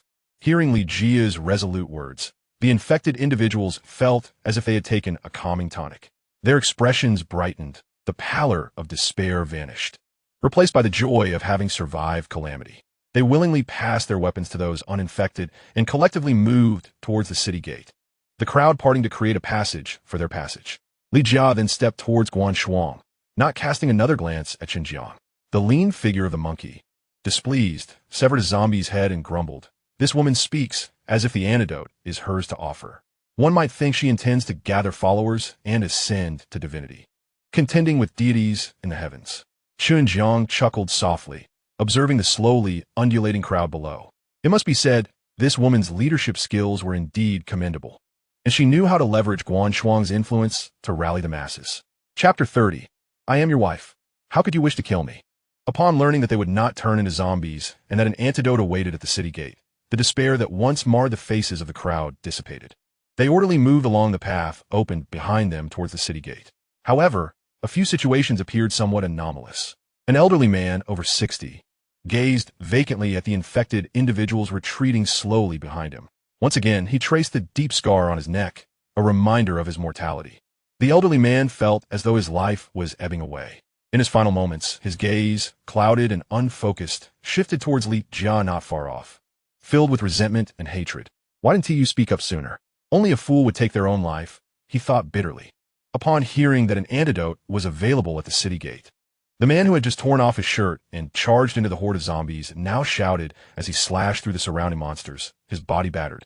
Fleeing towards the crowd, initially resigned to his fate, he had dashed into the throng in a desperate bid for a grand exit. But with the prospect of salvation, no one wished to cast away their life so easily. However, not everyone rejoiced at the news of the antidote. A man in his 30s, his eyes filled with regret, pulled a dagger from his wife's abdomen and cast it aside. As he gently laid her body on the ground, tears streamed down his face as he wept. "I'm so sorry, so sorry. I had no idea there was an antidote. I truly apologize. If I die, you would be left to suffer alone in this world. I just didn't want you to endure the heart-wrenching pain of yearning for me." He gazed at her lifeless form, blood oozing from her throat. Disbelief etched across his face. The woman, her heart heavy with sorrow, clasped his hand and held it close to her chest, whispering, "Please forgive me. I promise I will live well for your sake." The man could no longer withstand the agony in his abdomen.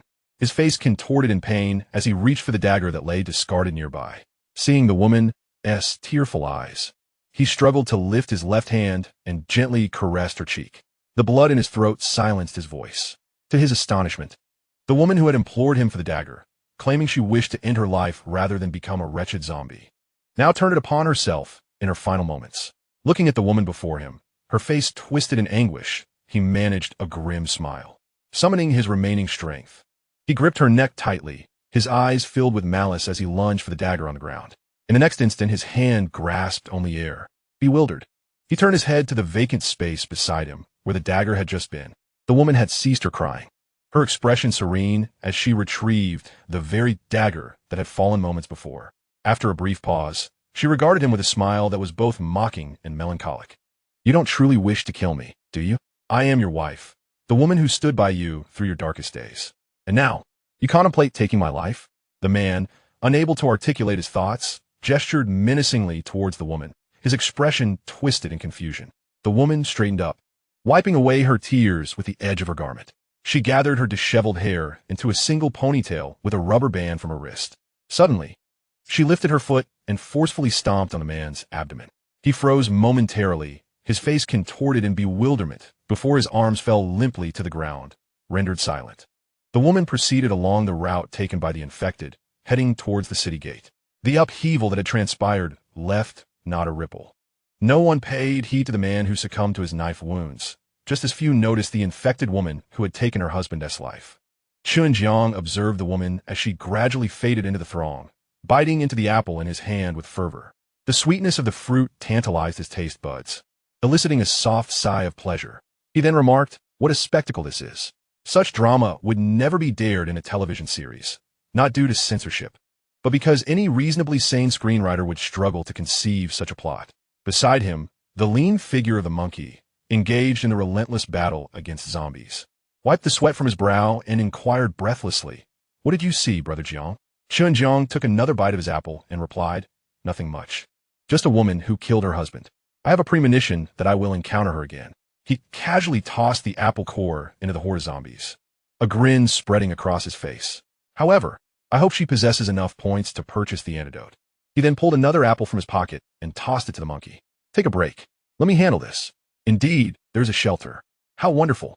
We can survive and avoid becoming those wretched zombies."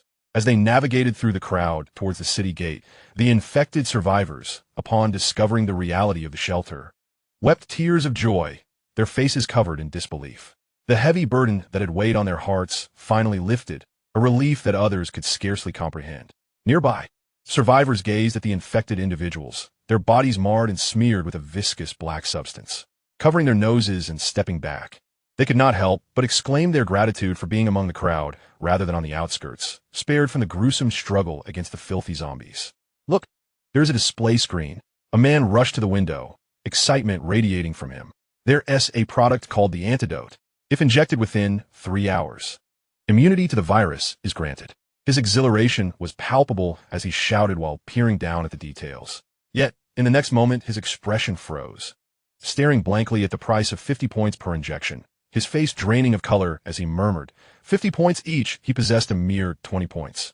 Utterly insufficient to procure a vial of the antidote. Moreover, time was not on his side. Retracing his steps through the corridor to slay zombies for points was not an option. He could feel his body slipping gradually out of his control. At that moment, other afflicted survivors also took note of the antidote's price tag of 50 points. 50 points meant the necessity of vanquishing 5 zombies in total. Most of the infected present lacked the requisite 50 points. Slaying 5 zombies was not akin to the simplistic mechanics of subpar online game, where a single skill could decimate a multitude. This was a tangible struggle, a battle for survival against 5 zombies, far from an effortless endeavor. The infected, whose faces had recently been illuminated with joy in anticipation of celebration, now fixated on the antidote priced at 50 points. Feeling a sharp pang of despair at the glaring words, "Shao Chan Convenience Store." Chapter 31. "Darling, please trust me." A young woman visibly struggled to accept the harsh reality before her. The relentless twists of fate had unraveled her emotions, rendering her akin to a madwoman, collapsing to the ground in tears and wails. "Why is there a charge? Wasn't it supposed to be free? I don't have 50 points. Just kill me." The collective expression of the crowd mirrored despair as they gazed at the 50-point price tag. A bald, burly man in prison garb rolled up his sleeves. His expression twisted with rage as he brandished a large knife and strode toward the door. "Can't afford it? I suppose I'll just take it then. Do you think my S-class weapon is for show?" This man was one of the 7 muscular figures who had followed Guan Shuang. With his neck bulging and eyes alight with fury, he advanced directly toward the entrance. In that moment, a flicker of hope ignited within the other infected, as they wished for this man to cleave through the door. He took a deep breath, puffed out his cheeks, and swung his knife fiercely at the window. Clang! The sound of steel colliding resonated sharply. The blade struck the heavily fortified window, sending sparks flying and leaving a white mark upon its surface. The man stared in disbelief at the undamaged window, preparing to strike once more. At that instant, the once tranquil room transformed akin to a provoked beast. The steel plates that had been affixed to the walls began to detach, floating ominously in the air, at a speed akin to a bullet being fired. They hurtled toward the man wielding the knife. As he beheld the multitude of steel shards racing toward him, a look of sheer terror crossed his face, compelling him to retreat frantically. Yet, he barely took a few steps before being pierced by the onslaught of steel, reduced to a gruesome array of fragments. his bones laid out neatly like severed ribs. Not a single scream escaped his lips. From a distance, the scene unfolded with chilling clarity. One can still faintly discern a grotesque mass of minced flesh and shattered bones upon the ground, slowly seeping blood, resembling a human figure. Logically, a person wielding an S-class weapon should not have been overrun by zombies, nor should they have failed to accumulate even 50 points. Yet, this individual is indeed one of the two burly men dispatched by the Guanshuang faction to safeguard Li Jia. The wounds adorning his body were inflicted while he was inadvertently clawed in the act of protecting her. The burly men, who constantly surrounded Li Jia, had little opportunity to slay any zombies, for akin to a sage avoiding perilous walls, Li Jia seldom ventured near the undead. The other infected individuals, witnessing this grim scene, entirely abandoned the notion of assaulting the establishment known as Shaochan Convenience Store. However, no one wishes to face death with such resignation, especially in the gruesome manner of becoming a zombie. At that moment, a primal roar erupted from the crowd, shattering the air. The hour of the earliest infected had elapsed, and a young woman among them suddenly threw her head back and let out a chilling scream. Her mouth stretched open unnaturally wide, and her teeth burst forth, elongating grotesquely. Her eyes, filled with blood vessels, twitched within their white sclera. Prominent veins bulged upon her cadaverous skin, and her slender fingers morphed as her nails inexplicably lengthened, glistening with the crimson hue of corpse venom. This newly transformed zombie first cast a glance over the throng of infected, disregarding them entirely. Before sniffing the air and launching herself into the crowd, she regarded these infected beings as kin. In an instant, with the emergence of the first zombie, the survivors, with nowhere to retreat, found many among them wounded by this creature. Those who had previously lingered leisurely at the city gates were now thrown into chaos. More critically, they possessed no weapons. The most prudent solution at this juncture would be for the infected to strike, swiftly neutralizing the newly mutated zombie. The infected had experience in battling zombies, and importantly, they were already infected, thus unafraid of secondary infection. Yet at that moment, the infected, acutely aware of their impending transformation into zombies, were consumed by panic, utterly devoid of the will to fight or concern for others. "Darling, I remember you killed a zombie. Don't you have 10 points?" A frenzied young man, his eyes bloodshot and face contorted in madness, clutched the shoulders of a nearby girl tightly, gritting his teeth as he demanded, "Do you have 10 points?"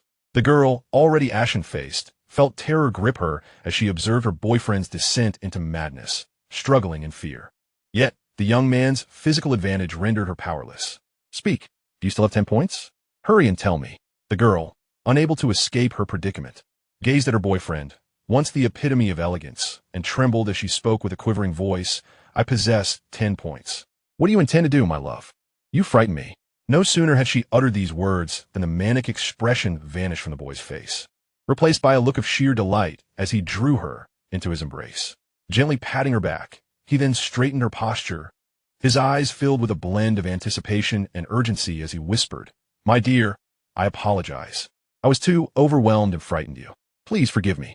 He instinctively glanced at the surrounding chaos that had begun to unfold, swallowed hard, and hastened his speech. "I have 40 points. If you could transfer your 10 points to me, I will be able to purchase the antidote. Will you please do this for me? Otherwise, I may soon transform into one of those filthy zombies." The girl stared incredulously at the boy who once vowed to love her for eternity. After a moment of silence, her lips pressed together, and with her eyes brimming with tears, she softly replied, "But darling, what about me? I have been infected too. I do not wish to become one of those flesh-eating zombies." Observing the turmoil around them, the boy tightened his grip on her shoulders, suppressing his own anxiety. He forced his tone to soften. "My love, listen to me. The antidote will take effect within 3 hours. This means that even if you turn into a zombie, as long as you receive the injection within that time frame, you will revert to being human." He swallowed again, feeling his body gradually slipping from his control, and urged, "As long as I do not become a zombie, I can kill 5 more zombies within 2 hours, allowing me to exchange for another vial of the antidote. This way, you will be restored to humanity. Will you trust me?" The girl gazed at the stranger before her, disappointment lurking deep within her eyes. She reached out, her hands gently cradling his face, and after a moment of silence, she suddenly smiled, revealing her adorable canine teeth. "All right, my love, I believe in you." Chapter 32. Surely a man should have at least 10 seconds, right? Brother Jiang, The lean monkey atop a small hill strained to stand on tiptoe, peering down at the foot of the city wall, biting into an apple as he inquired, "What is the situation inside? I can't see anything."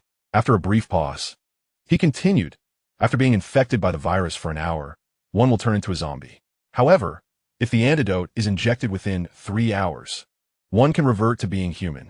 So, if there are couples or families, even if one partner is infected, as long as the antidote is administered within 3 hours, they can return to humanity."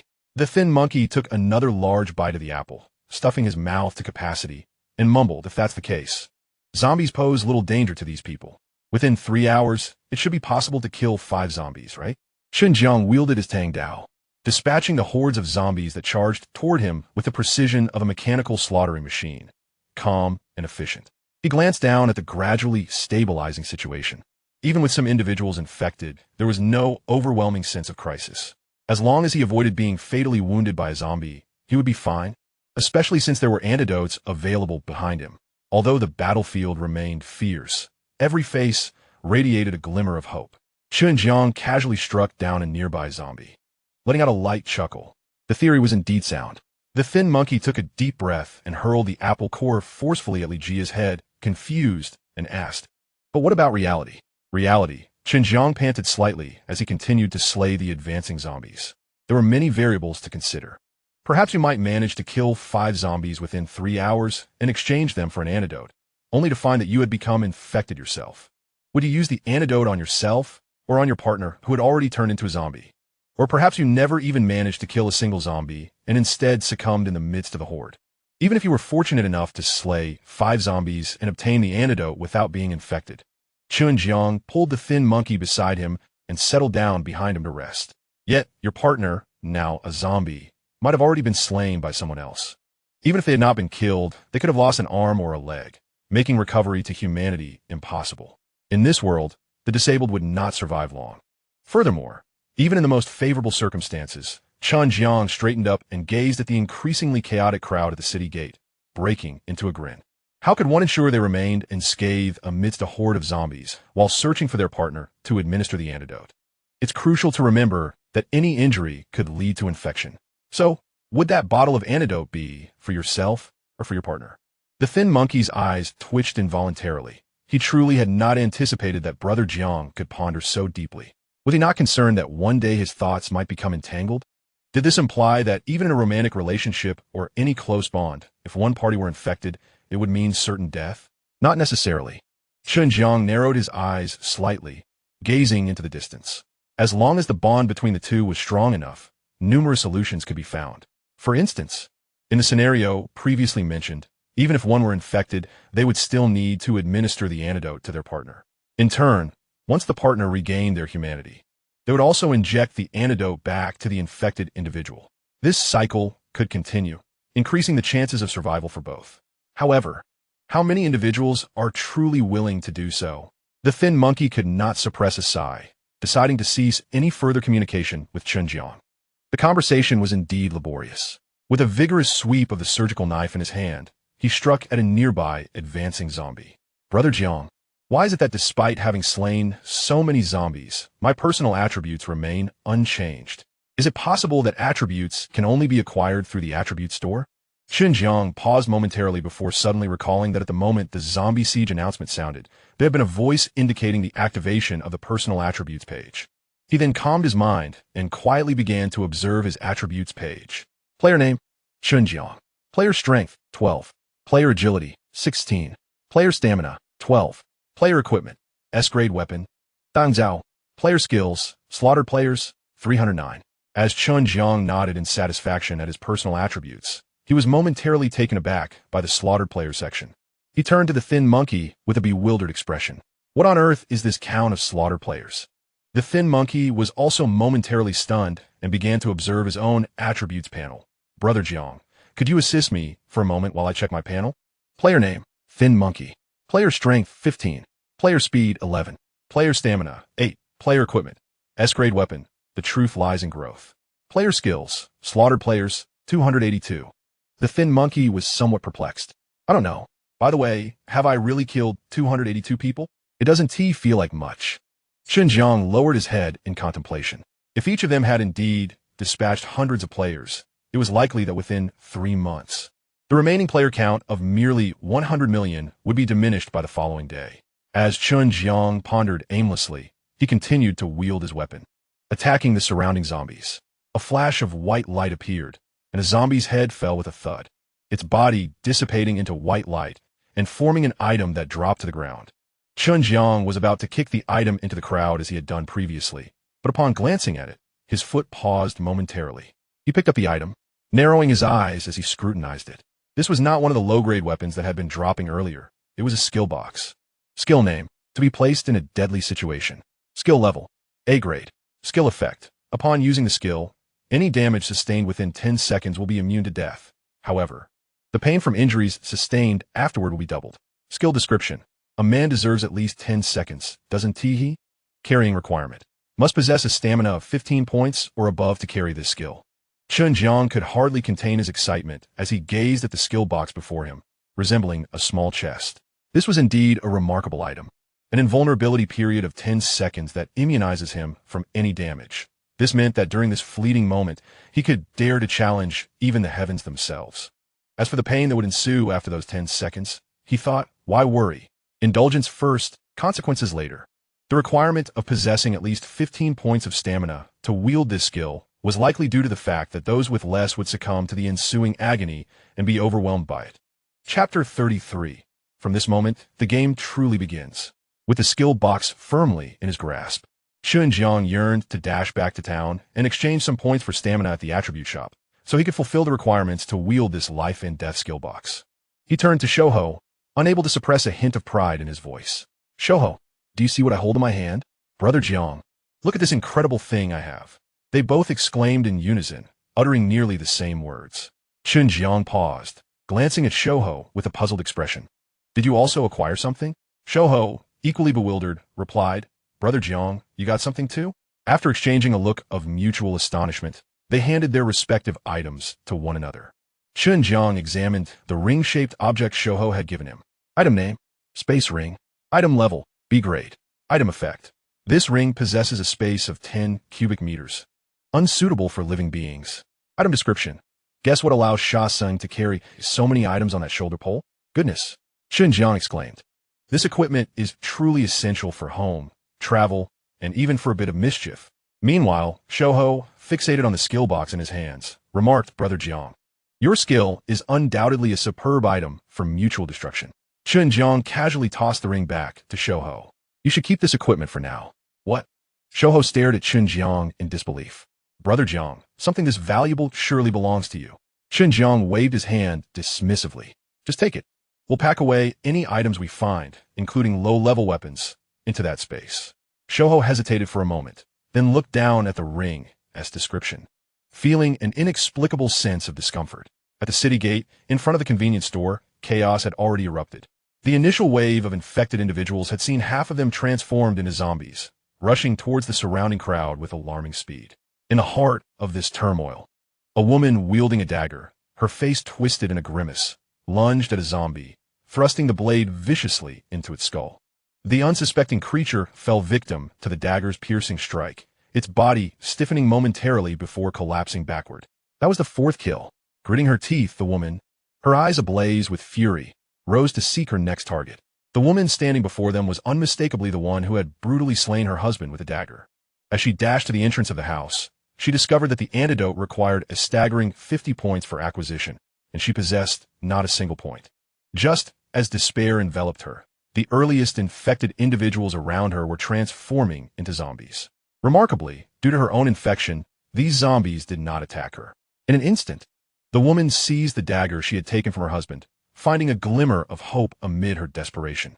If she could eliminate 5 zombies, she would earn enough points to exchange for the antidote. Feigning an expression of hopelessness, she stealthily approached a zombie rampaging through the crowd. She had to slow her movements, ensuring that the other infected remained oblivious, for as a frail woman, she could not hope to wrestle a kill from the grasp of the undead. At last, she closed in. With a fierce expression, she sprang into action, her form soaring through the air as the dagger plunged into the back of the zombie's skull. This particular zombie appeared more resilient than the others, inflicting a significant wound on her arm before its demise. Fortunately, having already been infected, any further infection was rendered ineffective, and no mishap occurred. The woman had successfully amassed her 50 points. As she dispatched the 5th zombie, her actions did not go unnoticed by the surrounding infected. In an instant, they discerned a means to escape their dire predicament. Both new and old infected individuals gritted their teeth and charged towards the horde of zombies, emboldened by the knowledge that they could no longer fear further infection. As long as they could slay 5 zombies, they would earn enough points to procure the antidote. Old infected individuals, who had been awaiting their fate in despair, exchanged glances and, with fiery resolve, surged towards the hundreds of zombies. Even if they were to perish at the hands of the undead, it was preferable to waiting idly for death. Meanwhile, the initial woman had quietly exchanged for the antidote and vanished into the crowd, leaving no trace behind. The lanky man observed the chaotic scene from a distance, muttering, "I wonder what's transpiring over there." Chen Jiang stretched and yawned. What else could happen? The first survivors who were infected have transformed into zombies, attacking the crowd, while those who were previously resigned to their fate suddenly realized that if they fought fiercely to kill 5 zombies, they could survive. The lanky man nodded, somewhat understanding. And then, Chen Jiang gazed into the seemingly endless throng of zombies, contemplating for a moment before continuing. Then the zombies would be relentlessly fought by the soon-to-be mutants. Some of the infected would gather enough points to successfully exchange for the antidote, while others would succumb to their transformation in the fray. Until all the zombies have been exterminated, the lean monkey paused momentarily, confusion etched on his face. If all the zombies were indeed vanquished, who would come to purchase our antidote? Chen Jiang cast a sidelong glance at the lean monkey, letting out a resigned sigh. Earlier, approximately 600 infected individuals had retreated to the rear. This meant that, at this juncture, the maximum number of mutated zombies present would be around 600. Yet, this quantity of zombies would suffice for merely over 100 individuals to exchange for the antidote. In an ideal distribution scenario, only a handful of people could gather enough points to redeem the antidote. Chen Jiang paused, resting his hands on his broadsword, his posture erect as he surveyed the increasingly chaotic scene not far away. He remarked, and those 600 zombies could spawn nearly 1,000 or even several thousand infected. For these infected to survive, their only recourse is to rush outward and slay 5 zombies. As nearly 1,000 infected charged toward the periphery, they would utterly shatter the original formation. He glanced at the lean monkey, who was valiantly fighting off enemies. In other words, the scenario of safety within while engaging the enemies outside will cease to exist. With the surge of nearly 1,000 infected, no one remains in a secure position. Everyone faces the potential threat of zombie attacks. Thus, from this moment forth, the true game of zombie siege begins. In other words, more individuals will desperately strive to slay zombies, willingly surrendering their points into our hands. Chapter 34. The Allure of Humanity, Truly Spectacular. No sooner had he finished speaking than the chaotic throng at the city gate seemed to respond to some unseen command, almost in unison, turning to surge outward. However, the crowd was tightly packed, rendering it impossible to create a passageway accommodating nearly 1,000 people. The infected, their eyes ablaze, exhibited no patience to traverse the narrow front. Time equates to life, and this sentiment was vividly illustrated here. They had less than an hour. How could they afford to linger? Suddenly, it was unclear who led the charge, but nearly 1,000 infected individuals, like a herd of wild buffalo on the plains, charged outward with frenzied roars. In an instant, a significant stampede ensued. Countless frail elders and children were trampled beneath the feet of these almost mindless infected. Chen Jiang gazed at the scene unfolding before him, reminiscent of a torrent colliding, and couldn't he help but exclaim, "Behold, this is the allure of humanity, truly magnificent." Meanwhile, amidst the crowd, Li Jia appeared anxious, calling out fervently, urging everyone to calm down and heed the orders. Yet, in the face of the looming threat of death, how many would choose to comply? After all, every minute of delay reduces one's hope for survival. The thin monkey yawned and curled his lips in disdain. These zombies are not particularly difficult to kill. After all, it only takes a single strike for each. Why do these people treat it as a monumental issue? Chen Jiang turned to the thin monkey in silence, struggling to articulate his thoughts. By the way, Brother Jiang, I was just scratched by a zombie. I need an antidote. The thin monkey casually decapitated a zombie and remarked nonchalantly. Chen Jiang's expression momentarily stiffened, and he slowly turned his gaze towards the thin monkey, his face devoid of emotion. When were you scratched? Why didn't you tell me? Oblivious to the danger, the thin monkey carelessly replied, "Oh, it was when that foul woman distracted me. It's just a small cut. A dose of medicine will suffice. What is a little wound to a man?" Chen Jiang paused for a moment, his expression rigid as he softly spoke, "The antidote is stored in the convenience store." Huh? The thin monkey was momentarily taken aback before continuing, "No worries. We could buy another bundle from the general store S tablet, can't we?" Chen Jiang sighed, helplessly cradling the Tang Dao in his arms as he turned to blend into the crowd. "The tablet is also in the automated vending system at home," he added. "The points earned this way could automatically purchase the corresponding antidote based on supply and demand." Upon hearing this, the thin monkey's face turned pale, and he grabbed a nearly 2-meter-long scalpel, charging towards the crowd. Damn it! The time since his infection had nearly reached 50 minutes. He had no desire to become one of those filthy zombies. Even if he could recover, he did not wish to have ever transformed. Chen Jiang sighed in resignation, then gathered his strength, his neck veins bulging as he shouted, "Make way ahead. If you don't, it'll be your own fault if you die." He then pushed ahead of the thin monkey. However, the chaos in the crowd was overwhelming. Those in front sought to retreat, while those behind pressed forward. For a moment, it seemed nearly impossible to navigate through. Chen Jiang glanced at the increasingly anxious thin monkey, estimating that the time until mutation could not be long. He drew the Tang Dao, this time refraining from grandiose threats, and charged forward, cleaving down anyone who dared to block his path. His speed noticeably increased. The thin monkey wiped away the sticky blood obscuring his vision and felt his body changing, hastening his pace with a grim expression. As Chen Jiang and he charged through the crowd, they left behind a trail of mingled blood and corpses. Suddenly, as the thin monkey rushed forth, he cried out in pain and fell to the ground. Chen Jiang frowned and looked back. A boy, whom the thin monkey had previously felled, was now glaring menacingly, thrusting a long gun into the thin monkey's leg. He halted in his tracks. With a swift flourish of his Tang Dao, he executed a dazzling display of blade work. In a mere instant, the spear's tip and shaft were severed, leaving only a fragment embedded in the leg of the slender monkey. Chen Jiang furrowed his brow tightly, delivering a final blow to the injured boy sprawled on the ground, extinguishing his life. With a practiced motion, he hoisted the slender monkey onto his back, reprimanding him with an air of dissatisfaction. "Consider this a lesson learned. If you choose to act, do so with resolve. You cannot desire to forge a path while sparing lives. Such good intentions are inherently flawed. Remember, never leave a thread of mercy. That thread is merely an invitation for retaliation." The slender monkey, his expression grim, nodded but refrained from voicing his thoughts. He felt a twinge of unease at the notion of taking a life for the sake of clearing a path. Nevertheless, it was evident that his earlier judgment had been misguided. After all, his life was of greater significance than another S. Chen Jiang, maintaining his silence, secured the slender monkey firmly against his back, while with the other hand, he wielded the Tang Dao, relentlessly dispatching the chaotic survivors before him. Each strike was a spray of crimson, each blow fatal, devoid of mercy or restraint.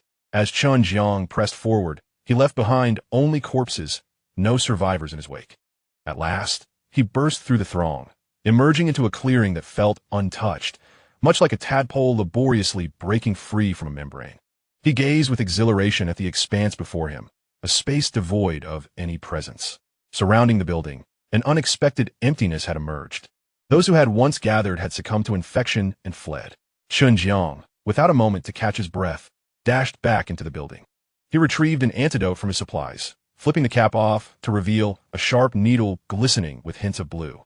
Without hesitation, he brandished the vial and aimed it at the slender monkey's rear. The slender monkey let out a soft gasp, his muddled consciousness regaining clarity as the antidote took effect. With a resigned expression, he looked at Chen Jiang and remarked, "Brother Jiang, must it be the backside?" Chen Jiang, unceremoniously plopping onto the ground, shot him an irritated glance. "Is this not satisfying? How could you have been so foolish?" The slender monkey, pitifully rubbing his sore behind, muttered, "How was I to know you wouldn't bring even a single vial of antidote?" Chen Jiang's eyes narrowed as he surveyed the chaotic scene outside. He had just purchased a bottle of mineral water from the general store, downing it in one go. "All right, it's a good opportunity to enter the city.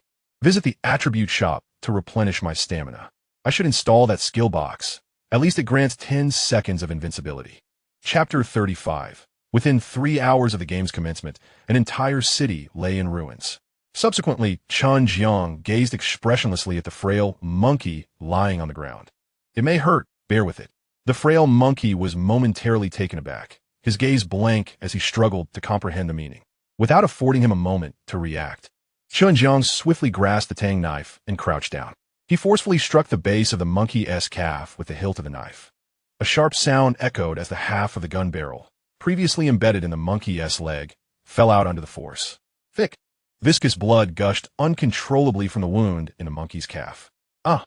The unexpected pain caused the frail monkey's muscles to spasm involuntarily, as he clutched the base of his calf tightly, attempting to stem the flow of blood. After taking several deep breaths, his expression twisted in agony.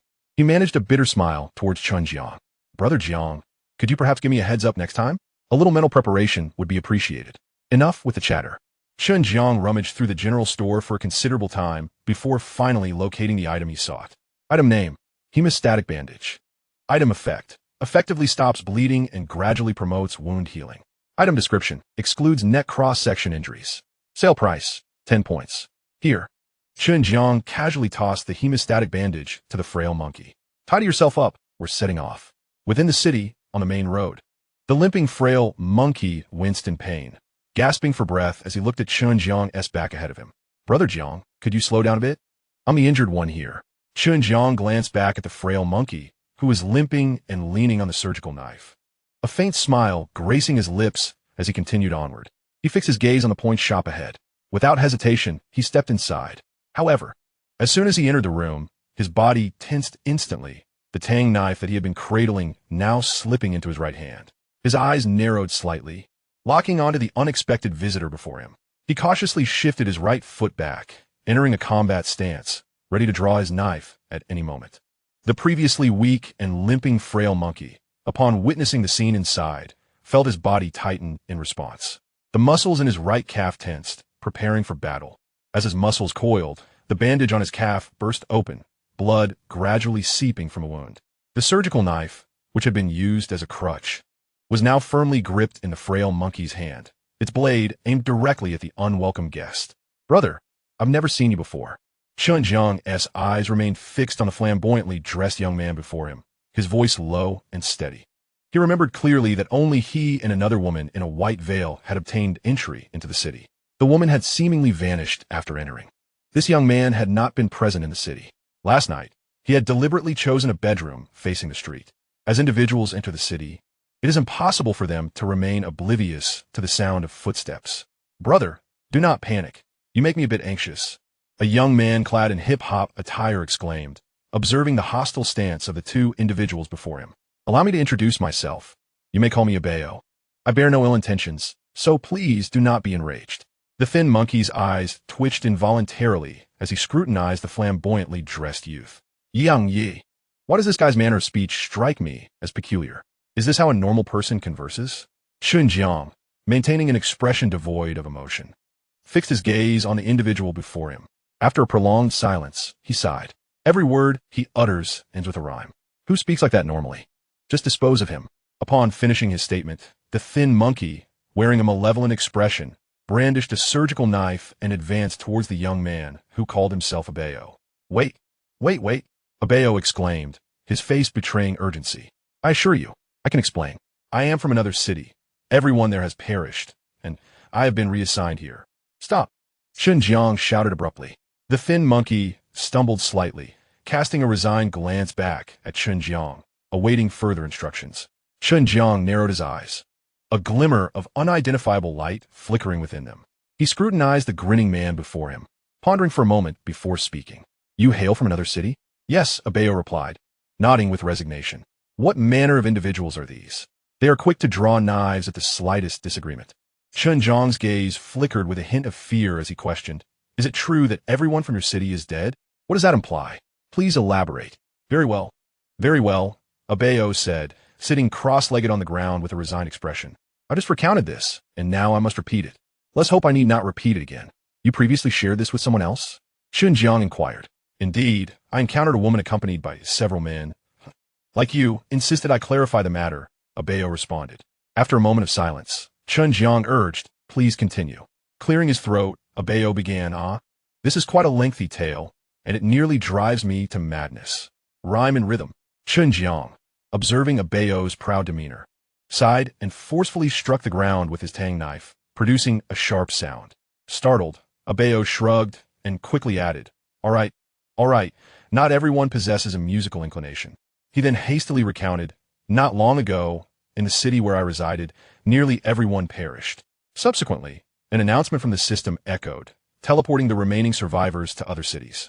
Chen Jiang silently exchanged glances with the thin monkey, suppressing his disbelief as shock washed over his face. The zombie siege has hardly passed a mere 3 hours, and already the inhabitants of the city have perished? Abao scratched his head, clearly a loss, admitting, while it is somewhat embarrassing, it is indeed the case. They died utterly. Are there other threats aside from the zombies? Chen Jiang squinted, his thoughts drifting beyond the city walls. Initially, he believed that the threat of the siege was solely posed by the zombies. However, it now appears that there may be a far greater danger lurking. Although the situation outside the city is undeniably chaotic and dire, it has not reached the point of total annihilation.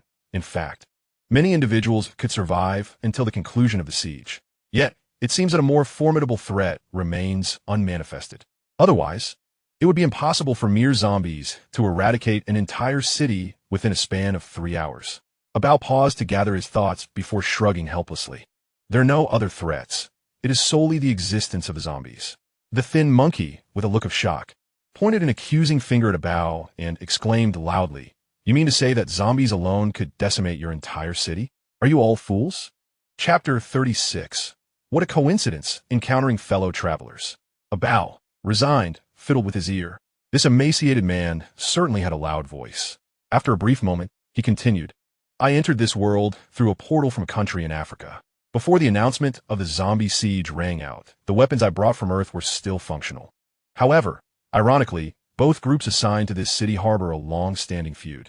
It's akin to the enmity between the Zais and the Yus, Abao said, rubbing his temple with his index finger. You understand, it's not convenient to mention names. Even more ironically, both factions resembled military units or mercenaries, all armed to the teeth. It was predictable that as soon as they encountered one another, they would open fire. As the countdown to 24 hours drew ever closer, those transported to the city, upon witnessing the scene, quickly aligned themselves with their respective factions and joined the fray. Abao shrugged again. Thus, when the zombie siege commenced, the number of living souls had dwindled significantly. Consequently, the city was destroyed, and I was assigned to your city. Chen Jiang narrowed his eyes, scrutinizing the young man before him, contemplating the plausibility of his words. In truth, he leaned towards the notion that this young man was responsible for the demise of all within the city. Though he had no evidence to support this belief, he always preferred to interpret situations from the most pessimistic perspective. The thin monkey, as if listening to a comedic performance, gazed at Abao with wide eyes and an agape mouth. What were you doing in Africa? Abao affectionately ran his fingers through his unruly dreadlocks. I was there to learn the art of hip-hop, of course. Isn't it said that the essence of hip-hop is an innate talent among the black community? Chen Jiang fixed his gaze on Abao with an icy demeanor, showing no signs of relaxation, and his grip on the Tang Dao tightened. Are you within the city? Yes. Do you possess entry qualifications? Of course. What is the entry examination game? The ancient game of Go, known as the inconspicuous black and white trees. Did you enter through the golden portal?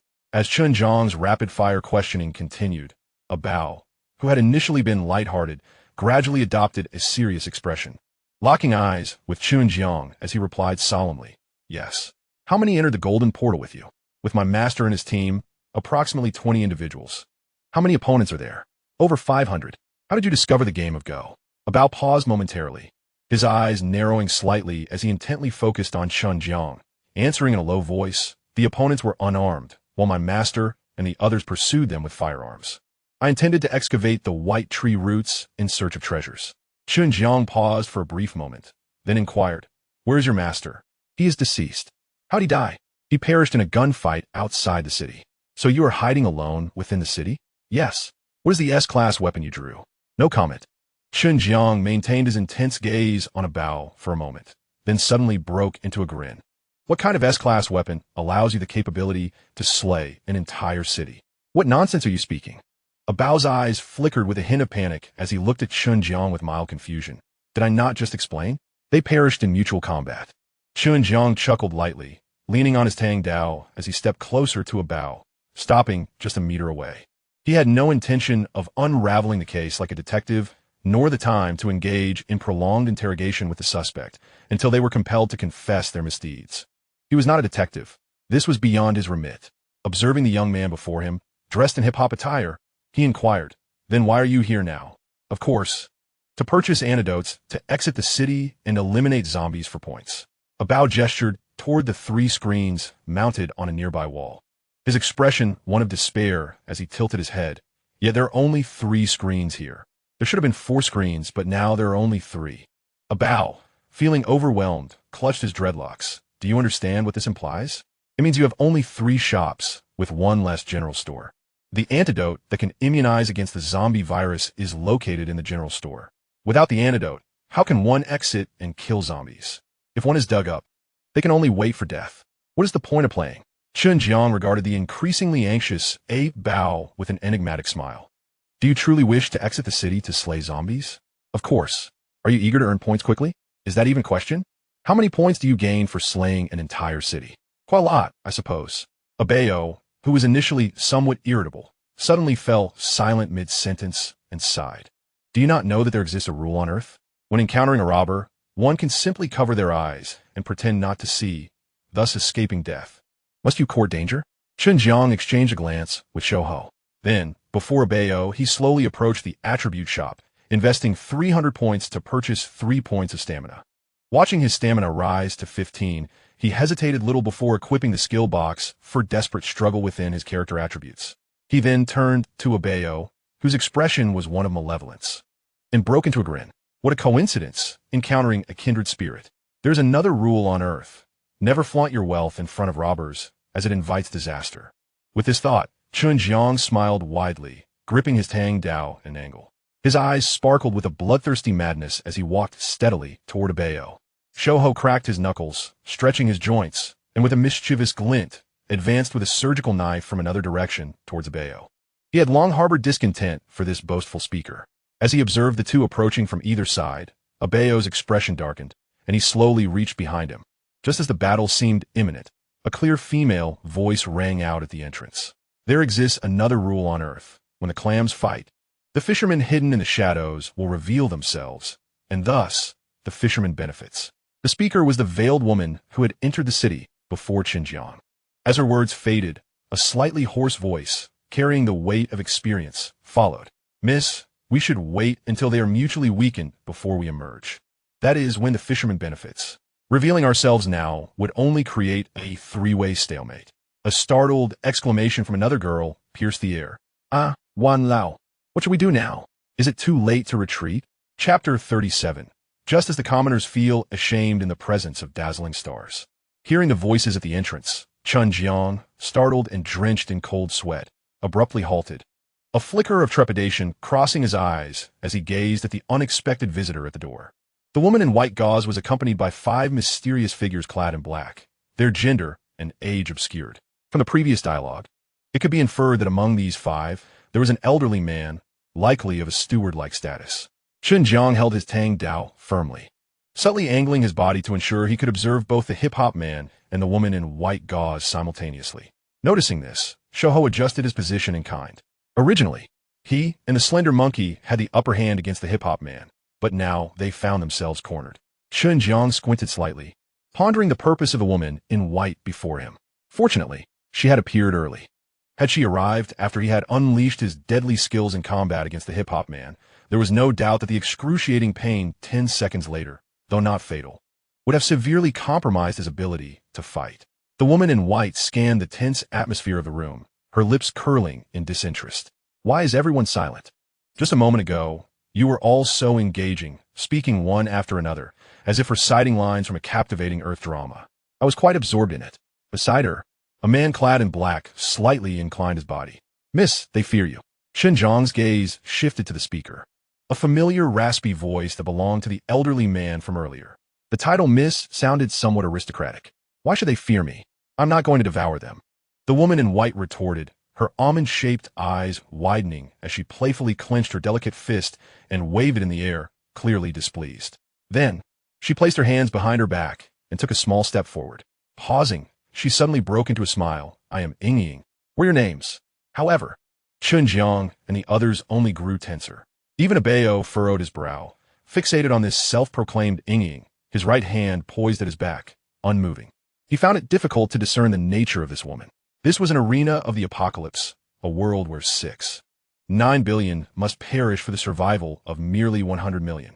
Even if a bodhisattva were to descend, it would only be after the death of those 9 billion that the act of killing would be deemed disgraceful. The sudden appearance of an innocent and naive woman amidst such chaos felt utterly implausible. Seeing that the atmosphere remained unyielding, Ying stamped her foot in frustration, puffing her cheeks in irritation. Have you all lost your voices? The indistinct figure beside her chuckled softly. Because they fear you, Mississippi. One is a heartless villain who slaughters a city for meager gains, while the other manipulates the battlefield to intensify the conflict, caring not for the safety of the weak. The man in black nonchalantly disregarded the piercing glares from Chen Jiang and the others, slowly removing his hood to reveal a bizarre mask beneath. After a brief pause, he continued with a light laugh. They fear angels as pure and unblemished as you, just as the common folk feel shame when confronted with the brilliance of stars. Most importantly, the man in black slowly caressed his mask with his wrinkled, age-spotted right hand. For a moment, all eyes were fixated on the mask of the elderly figure. A mouse, accustomed to dwelling in the sewers, would scarcely believe in the existence of beauty in the world. They might still be pondering whether your innocence is merely a facade, hiding a treacherous nature beneath. With an air of confidence, the man in black abruptly tore off his mask and cast it to the ground, revealing a face adorned with gray hair, yet vibrant in color. His sunken eye sockets housed murky yet spirited pupils, and numerous age spots speckled his cheeks. A particularly conspicuous brand marked the right side of his face, a capital letter M. One could only imagine the torment endured when this mark was seared into his skin. Am I correct? The elderly man's keen eyes scanned the group, harboring a glimmer of subtle anticipation and anxiety. To enable a closer inspection, he slightly inclined his body, making the M brand more prominent. Chen Jiang furrowed his brow, studying the M for an extended period, yet he gleaned no insight. He then turned slightly to glance at Abeo, hoping the hip-hop enthusiast might possess some knowledge. At that moment, Abeo wore an expression of shock, disbelief etched across his features. He pressed his left hand tightly against his mouth, trembling with terror as he stammered, "Is this brand?" "Indeed, sharp-eyed young man," the elder replied, momentarily taken aback before nodding with restrained pride, lifting his chin slightly. Abeo instinctively recoiled, nearly losing his balance. Pointing at the elder, his fear intensified. "You are." "Quite right," the elder affirmed, his confidence swelling. With an air of nonchalance, he brushed aside his black cloak, his formerly stooped posture now straightened, exuding a demeanor of an esteemed figure. Abeo swallowed hard, his throat dry, incredulity spilling forth. "But you are not supposed to be." The elder waved his hand dismissively, though his underlying pride was unmistakable. "All is past. It is of little consequence." Chen Jiang, feeling the tension, cautiously edged closer to Abeo, gripping his tang knife ever tighter. Though unfamiliar with the identity of this elder, the hip-hop man's reaction clearly indicated he was not a figure to be trifled with. After all, what manner of person could instill such fear in one capable of slaughtering an entire city? The current scenario was evident. Two young devils were in a standoff, while an old devil emerged, intent on seizing the advantage. The only viable solution appeared to be a temporary alliance with Abeo to confront this elder. Given Abeo's reaction, their relationship seemed far from amicable. The hip-hop man's eyes concealed a hint of elusive amusement. His expression was one of terror as he continued to inquire. "Why do you frequently appear here?" The elderly man's demeanor soured as he waved his hand dismissively. "Do not ask, do not speak, do not listen, do not know." Subsequently, the elder, with a touch of arrogance, nodded slightly at Chen Jiang and his companions. To his surprise, the identity he had concealed for so long had been discerned by them. It seemed they possessed a degree of perceptiveness. "In that case, grant this old man a favor. Lay down your weapons, and let us converse about the vanished grocery store." Chapter 38. A true man's life between heaven and earth, capable of bending and stretching. At this moment, Chen Jiang and the lanky monkey had slowly retreated to the side of the hip-hop man, positioned as protectors. One on the left and one on the right. Chen Jiang narrowed his eyes slightly, his expression tense as he fixated on the self-satisfied elder. He quietly inquired of the hip-hop man beside him, "What background does this old man have? Surely he cannot be from some absurd immortal family on Earth. Isn't this a concept exclusive to second-rate urban novels? Does such a thing truly exist in reality?" Abao awkwardly touched his nose, shrugged his shoulders, and spread his hands. "I do not know who he is. I merely observed his grand entrance. He must be some significant figure. Perhaps indulging his desire for pretentiousness might save our lives." Chen Jiang sighed, striking his forehead with his palm. His right arm straightened, the blade pointed directly at the elder. His muscles tensed, eyes gleaming with a desire for combat as he stated, "Let us fight, as long as you do not fly away on your sword. Let's see if I can bring you down." The elder, witnessing this, irritably adjusted his black attire, causing a rustling sound. He glared at Abao beside Chen Jiang and reprimanded, "Did you not inform him of my identity?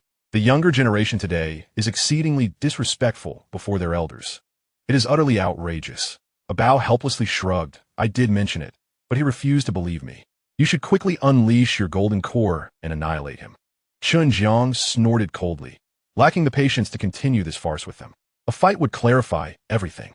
After exchanging a glance with the lanky monkey, he brandished his tang knife, his expression fierce as he charged directly at the elder. The speed of his advance sparked a trail of fire from the blade, scraping against the ground.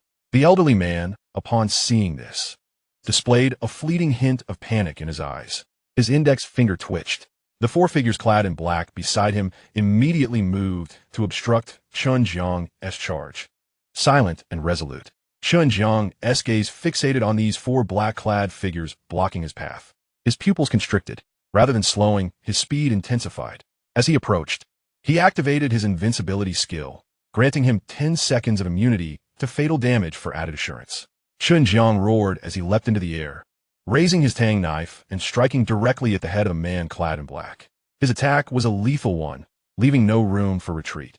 Should he fail to slay this black-clad figure with a single stroke, he would undoubtedly find himself besieged by 4 others upon his descent, caught between them like prey. Yet, astonishingly, the 4 adversaries before him seemed paralyzed by fear, remaining motionless since they had blocked his path. As Chen Jiang's blade descended, it met no resistance against the neck of the black-clad man, slicing through as effortlessly as a heated knife through butter. A peculiar sensation coursed through his hands. It felt distinctly different from the usual experience of beheading, far too smooth, devoid of any hindrance. There was no time for hesitation. The moment he landed, he wasted no time in drawing his tang knife and charging toward the remaining 3 figures. In an eerie turn of events, these 3 men, witnessing their companion's demise, displayed no emotional response, merely raising their arms slowly. Chen Jiang's pupils constricted as he surged toward the nearest opponent with increased speed. The composure of these black-clad figures was unnerving, surpassing even the cold-blooded nature of the most ruthless assassins. At that moment, a lean figure, nicknamed Thin Monkey, arrived, wielding a nearly 3-meter-long surgical knife. With a fierce snarl, he abruptly halted, gripping the knife's handle tightly, and pivoted on his right foot, swinging the blade down toward the neck of one black-clad man with ferocity. A pair of dull thuds echoed within the room as both Chen Jiang and Thin Monkey simultaneously severed the heads of their respective foes. Chen Jiang did not pause, his brow furrowed in confusion as he swiftly dispatched the final black-clad figure. He then turned to glance behind him, kicking the mask off the severed head of the fallen adversary. Was their psychological fortitude truly so formidable that they would not fight back even in the face of death? Even the most fearless of suicide squads would at least lash out in their final moments. In the next heartbeat, Chen Jiang found himself momentarily stunned. The head of the black-clad man on the ground was far from that of a typical human. Its skin was a ghastly shade of blue-black, marred with crimson-purple mottles, and blood streamed from its 7 orifices, yet the blood had already congealed upon the surface. The hair was dry and lifeless, suggesting that the figure had been dead for quite some time. He did not linger in shock for long. The time allotted for his ruse was a mere 10 seconds, and now only a few remained. It seemed these 4 black-clad figures had merely come to test him, while the old man was the true threat. Drawing a deep breath, veins bulging in his neck, Chen Jiang's expression twisted into one of ferocity as he gripped his tang knife tightly. He unleashed his speed to its utmost limit, his leg muscles coiling with explosive potential, and struck down toward the head of the old man who remained frozen in place. However, the elder, who had always maintained an air of superiority, now displayed a countenance of sheer terror. In a comical fashion, he hastily retreated, evading the blade aimed at him. Witnessing the strike miss, Chen Jiang furrowed his brow, refraining from further words as he sheathed his tang knife, preparing for a second strike. Just as Chen Jiang was about to deliver the next blow, the elder swiftly knelt, bowing his head earnestly before him. A resounding crack echoed through the room, momentarily stunning all present, leaving them bewildered as to the sudden shift in the atmosphere. Uncertain of the situation, Chen Jiang narrowed his eyes, halting his advance and gradually lowering his weapon, awaiting the elder to speak first. It became evident to him that this elder was likely a mere paper tiger, fragile and easily shattered. The other cloaked figures were equally perplexed by the elder's display. Feeling the weight of the formidable tang knife had not struck him, the elder silently exhaled, the room now so still that the distant sounds of battle outside could be faintly heard. Cautiously, he lifted his gaze to assess Chen Jiang's expression. Upon seeing the emotionless visage, he felt a flush of embarrassment creeping across his face, rendering him momentarily speechless. At that moment, the innocent young woman in white beside him bent down, playfully prodding the elder's side, whispering, "Grandfather, why are you kneeling when the fight hasn't even begun?" Isn't that a bit undignified? The elder awkwardly wiped the sweat from his brow, then slowly rose from his kneeling position, asserting with conviction, "A true man, born of heaven and earth, must possess the ability to bend and straighten." Having lived long enough to gain wisdom, the elder's expression shifted, shedding all semblance of embarrassment. Instead, a look of admiration mixed with a fearless acceptance of fate adorned his face as he clasped his hands in a gesture of respect towards Chen Jiang. "Today the old demon, concede. I implore you, grant me a chance at life." Chapter 39. Even capitalists would weep. Chen Jiang sighed, rubbing his temples. He casually retrieved his tablet from his pocket, purchasing a soft chair before collapsing into it. He regarded the elder, who, despite kneeling, held himself erect, embodying a spirit of defiance, yet pleading for mercy. After a prolonged silence, he finally spoke. "So, what was the purpose of your earlier charade?"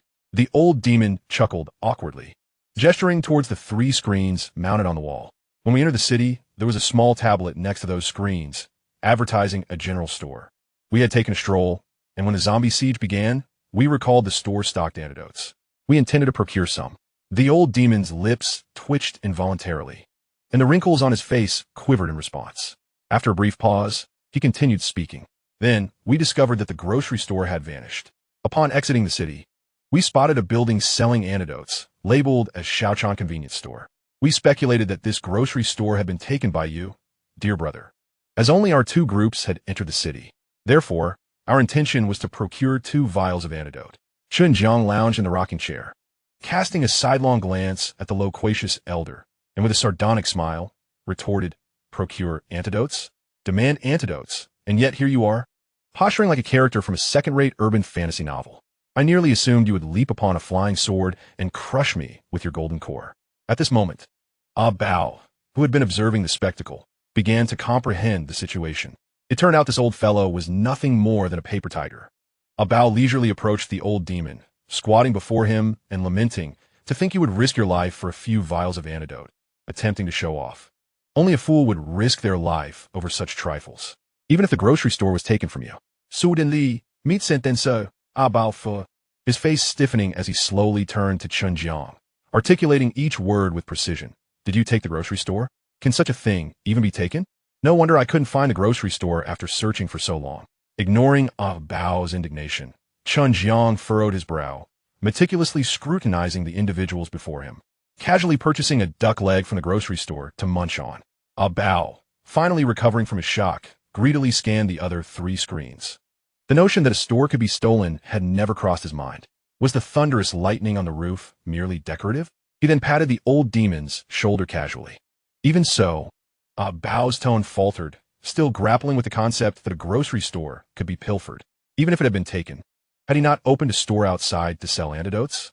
Why, if he could simply purchase a few bundles outside, Would you expend all this effort to show off just to swindle a few vials of antidote? The old demon cautiously glanced at Chen Jiang and stammered. The prices outside are somewhat exorbitant. We cannot afford them. Without antidotes, we dare not hunt zombies for points. Chen Jiang, seemingly oblivious to the conversation, leisurely reclined his rocking chair, purchasing 2 bottles of chilled cola from the grocery store. Tossing one to the thin monkey, he drank the other nonchalantly, as if the world around him were of no concern. A Bao shot a disapproving glare at the old demon, muttering, I must say, you old folks seem to relish in wielding your age as a weapon. The price is slightly elevated, and you're all displeased. A Bao discreetly cast a glance at Chen Jiang. Ever since he learned that the grocery store was monopolized by Chen Jiang, and realizing he was no match for this individual, he contemplated joining forces with him. This is indeed a monopoly. It is well known that any product under monopoly can yield profits 5-fold, or even 10-fold, far surpassing what he could gain from the fortunate destruction of a city. Ahem. A Bao pretentiously cleared his throat, amplifying his voice enough for Chen Jiang to hear. He pointed an accusatory finger at the old man and loudly reprimanded. Doesn't the house incur costs? What about the medicine? Labor? Facilities? Operations? Promotion? Maintenance? Inventory? Do you, old man, understand anything about business? Do you think there are no costs involved? An increase in price is only reasonable. Moreover, you can now purchase the antidote outside the city due to the zombie infection, eliminating the need to venture within. This is a charitable enterprise benefiting the community. So what if the price is a bit high? I am truly exasperated by you elderly folks. You act as though a slight price increase is the end of the world. Chen Jiang, observing A Bao's eloquent discourse, couldn't help but nod in satisfaction. He then purchased a roasted suckling pig from the grocery store. The golden brown, crispy skin appeared incredibly crunchy. He forcefully tore it apart, dividing it in half and offering a portion to the thin monkey. The old man cast a longing glance at the roasted pig in Chen Jiang's hands, unable to suppress the involuntary convulsions in his throat as he swallowed repeatedly.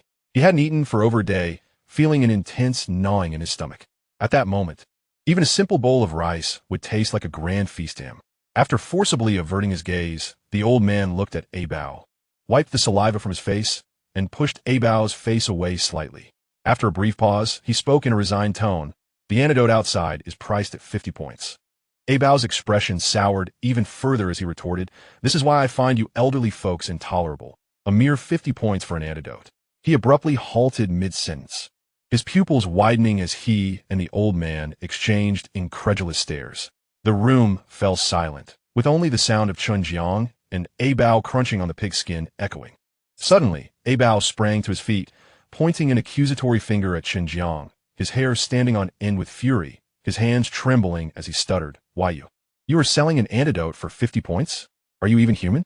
Something worth 1 point is being sold for 50 points? That's an outrageous profit of 500 times. The capitalist would surely weep at the sight. Chen Jiang reclined in his rocking chair, leisurely tossing the remnants of a suckling pig into the yard. He patted his belly and let out a satisfied belch. Subsequently, he made his way to the general store to procure a handful of cherries, casually tossing one into his mouth. After savoring it for a moment, he cast a sidelong glance at A Bao as the narrative unfolds. Chapter 40. The thief's path is fraught with peril. Upon hearing this, A Bao, with a serious demeanor, approached Chen Jiang. I wish to join you in this endeavor. I can invest 10,000 points for a stake. I seek no management rights, merely a share of the profits. 30 will suffice. Chen Jiang chuckled softly, placing a cherry into A Bao's hand without uttering a word. He then rose slowly to confront the old demon, observing him intently for a moment before standing upright. What is your role on this planet? He inquired. A thief, the old demon replied. Chen Jiang glanced at the old demon's sagging hands, noting, Your skills are subpar. I recall you entered the point store before I did. The old demon offered a wry smile, remaining silent. He had not anticipated that such a thing could be pilfered. What a mark upon your face. Chen Jiang pressed. It was branded by the warden during my imprisonment, the old demon explained. From which portal did you emerge? The golden portal, came the reply. Chen Jiang regarded the old demon silently, contemplating how such a person could discover the game of black and white chess, thereby passing the city assessment. It was indeed plausible that he had concealed his identity as a member of a cultivation family, successfully deceiving everyone present. Do you possess an S-class weapon? Chen Jiang inquired. Indeed, the old demon affirmed. What is it? the soul guiding needle. He indicated toward the black-clad figure that Chen Jiang had felled with several strikes, offering a rueful smile. It can animate the deceased to fight for me, though their combat capability is minimal. Chen Jiang nodded thoughtfully. Presently, it seemed devoid of combat strength, yet the future remained uncertain. As of now, the S-class weapon had yet to be unlocked. His Tang Dao remained sharp and unblemished, revealing no further usefulness. However, should the soul guiding needle be fully unlocked, it might possess the potential to command countless corpses in battle. With narrowed eyes, Chen Jiang gazed intently at the old demon, a glimmer of inscrutable meaning flickering within his depths. "Show it to me," he requested softly. In response, the old demon hesitated briefly before offering a rueful grin. "My dear brother, an S-class weapon drawn from the lottery can only be wielded by the one who obtained it. Others cannot use it. I have conducted experiments on this matter long ago." Chen Jiang remained silent, merely shaking his outstretched right hand slightly. The old demon, resigned, shook his head, and with a subtle motion of his sleeve, a slender needle slipped from his cuff into his palm. With steady hands, unaffected by age, he presented the soul-guiding needle to Chen Jiang, who, with an impassive expression, took it and began to inspect its attributes. However, the data panel before his eyes contained only a few simple lines. Equipment name: Soul Piercer. Equipment level: S rank. Equipment description: this weapon is a reward bestowed upon the fortunate by the Golden Portal, exclusively usable by veteran players. Gazing at the information, Chen Jiang absent-mindedly toyed with the Soul Piercer, remaining silent. It turns out there was indeed more to this than meets the eye. Having never wielded the weapon of the Slim Monkey, he was unaware of such intricacies. However, the talisman of the Slim Monkey was, strictly speaking, not a weapon. He wondered if it could be applied to his own weapon. A nearly 3-meter-long Tang Dao did seem quite appealing. Chen Jiang returned the Soul Piercer to the elder and casually inquired, "What is your relationship with the woman beside you?" The elder chuckled awkwardly. "This is my granddaughter." "What does your granddaughter do on Earth?" The elder tilted his head back, as if reminiscing, and sighed. "Ever since I was imprisoned and branded with this mark, I realized that the path of a thief is a treacherous one. I do not wish for her to follow in my footsteps. Hence, upon my release, I taught her the art of deception." Chen Jiang paused for a moment, glancing back and forth between the elder and Ying, then turned his gaze towards a Bao, who stood by, eagerly watching him. Goodness, a con artist, a thief, and a murderous rampager. After all this time, it appears that aside from himself, a law-abiding merchant, none in this room could be deemed virtuous. Chen Jiang sighed softly. Not a single good person here. Casting a glance at the expectant Bao, he broke into a grin. A butcher who had slaughtered an entire city was willing to invest in my modest venture. Truly flattering. Wouldn't it be simpler to just rob me outright, with no risk and all profit? Bao scratched his head and chuckled sheepishly. Long live peace. Long live peace. Harmony breeds prosperity. In truth, if he truly possessed the ability to annihilate a city, he would have simply seized it. The tale he had just recounted was, in fact, not entirely fabricated. The original city had indeed erupted into chaos from the outset, continuing until the onset of the zombie siege. Throughout all, he had merely hidden within the city. When the last of the survivors outside were on the brink of demise, an announcement suddenly echoed in the ears of all within. Only around 100 players remain in the city. When only one player remains, the last player will receive 20,000 points and be randomly teleported to another city. Upon hearing this announcement, he had not yet grasped its implications when the survivors outside, unable to enter the city, were consumed by the sea of corpses, deprived even of the chance to mutate. Then came the announcement, remaining players, 2. He then witnessed himself being charged at by his rap artist mentor. A look of ferocity upon his face. A blade pierced through his S-class weapons armor, rendering him unconscious on the ground. Upon regaining his senses, he seized the knife and comprehended the fate of his master. Subsequently, he was transported to this chaotic city, where even a grocery store could be plundered. As for the earlier confrontation, his right hand resting behind his back was merely a tactic to intimidate Chen Jiang. He almost recited the adage about a true man's ability to yield and endure, but was abruptly interrupted by the old demon who snatched his line. Chen Jiang chuckled lightly, grasping the situation intuitively. This was likely a mere paper tiger. Provide me with 150,000 points, and I shall grant you a 10% share. Bao hesitated, counting on his fingers as he mentally calculated. After a moment, he raised his head, beaming at Chen Jiang. Deal. Chen Jiang, Upon receiving the 150,000 points, smiled in return. Do not forget, the cost of procuring goods must be shared. Bao patted his chest, earnestly declaring, of course I understand this. I have conducted business on Earth. Oh, Chen Jiang's curiosity was piqued. He had not anticipated that someone immersed in hip-hop would also engage in commerce. What business do you undertake? A human resources intermediary. Be more specific. Bao sheepishly scratched his head, mumbling, I gather young individuals eager to earn. Taking them to work in Africa. I can earn 30,000 per person. Upon hearing this, Chen Jiang stood in silence, expressionless for a long time. So you are essentially a despicable trafficker. A con artist, a thief, a human trafficker, quite the character. Chen Jiang glanced at Ying, who feigned sorrow with tears in her eyes. Choosing not to speak, ever since he learned of her profession, he had ceased to trust her expressions. Chapter 41. Achieve the unique achievement of the entire server. Great benefactor. Casting a glance at the individuals present, Chen Jiang examined his personal attribute panel. Player name, Chen Jiang. Player strength, 12. Player agility, 16. Player stamina, 15. Player equipment, S-class weapon, Tang Dao. Player skills, Death's Embrace. Number of players slain, 371. Points accumulated, 26,100. Little had changed, however. The number of players slain had increased by over 60. Did he truly eliminate so many while retrieving the antidote for the skinny monkey? The memory was somewhat hazy. Gazing at his impressive total of 26,100 points, he smiled. Among these, 15,000 were the investment from a Bao, while the remaining 11,000 points were accrued from Xiaochan's convenience store during this period. One must admit, Monopoly truly offers unparalleled convenience. The antidote, priced at 50 points each, had remarkably sold for a total of 11,000 points within just a few hours, equating to 220 doses sold. Chen Jiang stood frozen, struck by the realization. Only 220 individuals had procured the antidote and survived, with the looming possibility of reinfection. Outside the city, nearly 10,000 survivors remained. Was the mortality rate truly this high? This was unacceptable. With a somber expression, Chen Jiang shook his head. If everyone perished, who would earn points for him? Resolute in his decision, Chen Jiang first transferred 5,000 points to the lean monkey, instructing him to spend it freely. He then stood before the equipment store, perusing the items on display.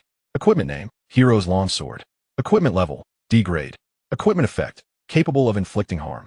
Equipment description, a weapon for combat. Equipment price, 10 points. Chen Jiang gazed at the equipment before him, nodding in satisfaction. He adjusted the purchase quantity to 1,000 and confirmed the transaction. In the next moment, 1,000 long swords materialized on the floor of the point shop, nearly covering the entirety of the ground. A Bao, witnessing the spectacle, initially stood in stunned silence before bursting into gleeful leaps. Of course, how had I not realized this sooner? We're the only ones permitted entry into the city. This means we not only monopolize the general store, but also control the other 3 shops. With each sword priced at 10 points, how much should we sell them for?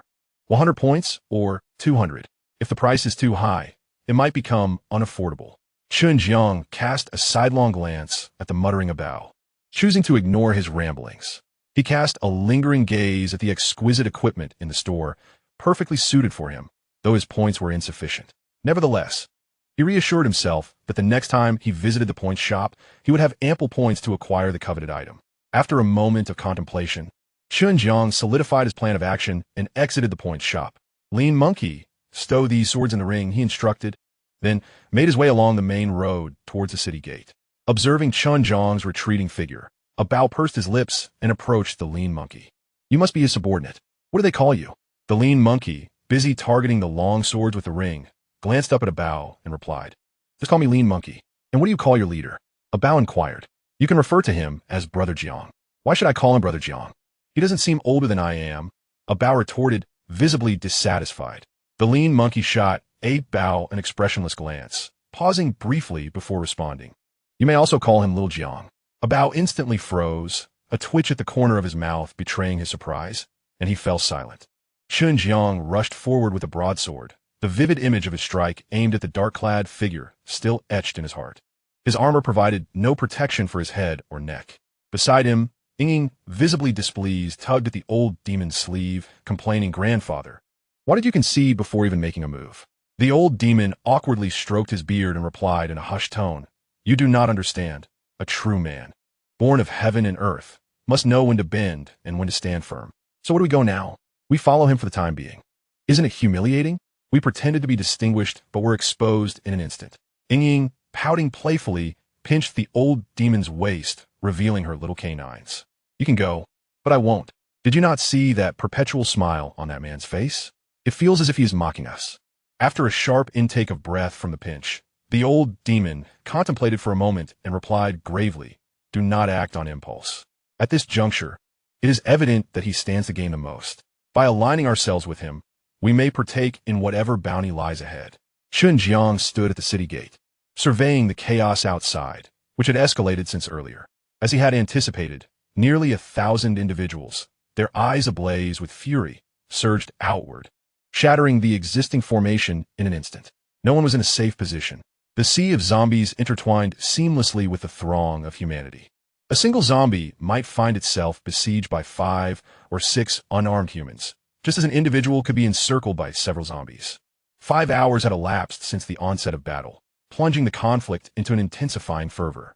Almost half of the participants had been infected, and those who had succumbed now charged forward with bloodshot eyes, disregarding life and death as they advanced toward the visible zombies.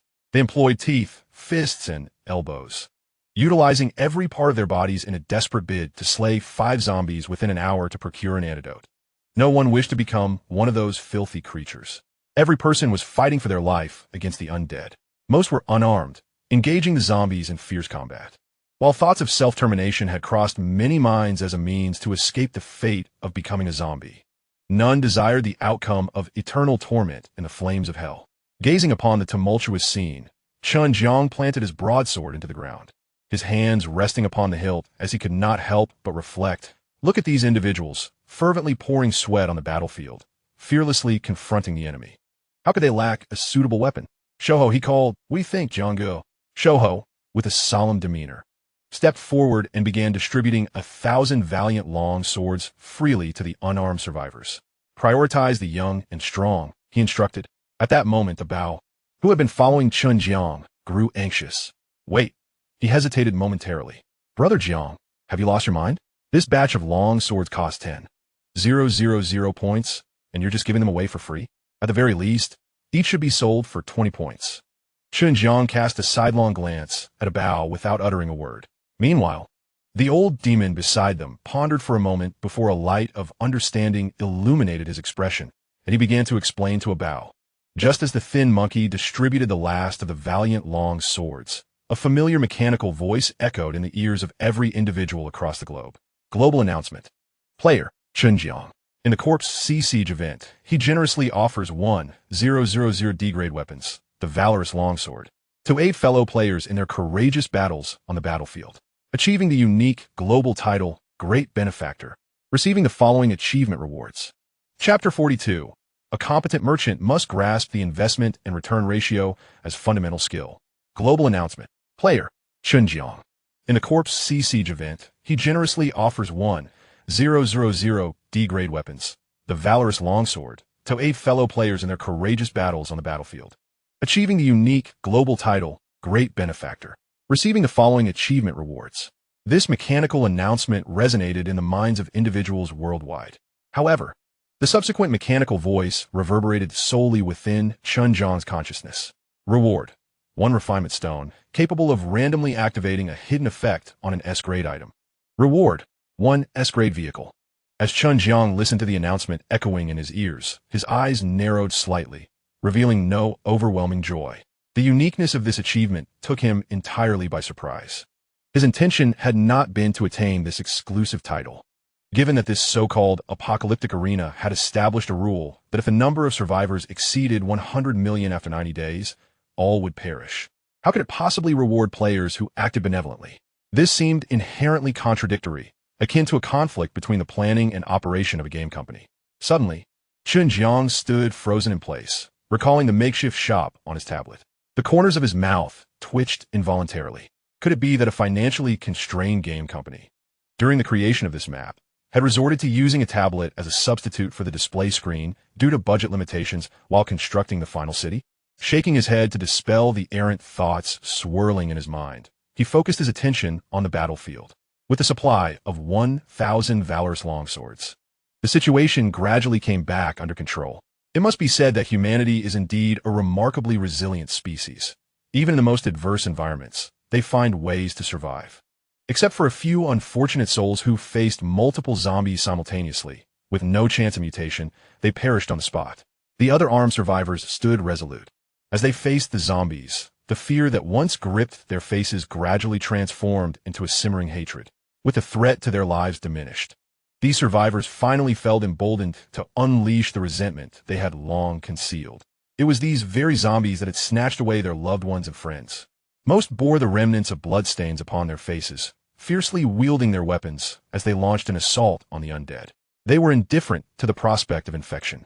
After all, with weapons in hand, they felt empowered to slay 5 zombies within an hour. Some survivors, possessing superior physical prowess, had aspirations that extended beyond merely accumulating points for the antidote. They were now vying for additional points, despite being uncertain of their ultimate purpose. Yet, this blood-soaked lesson had imparted a crucial truth to each of them: the importance of having reserves in times of crisis. Chen Jiang nodded in satisfaction, pleased with the progress.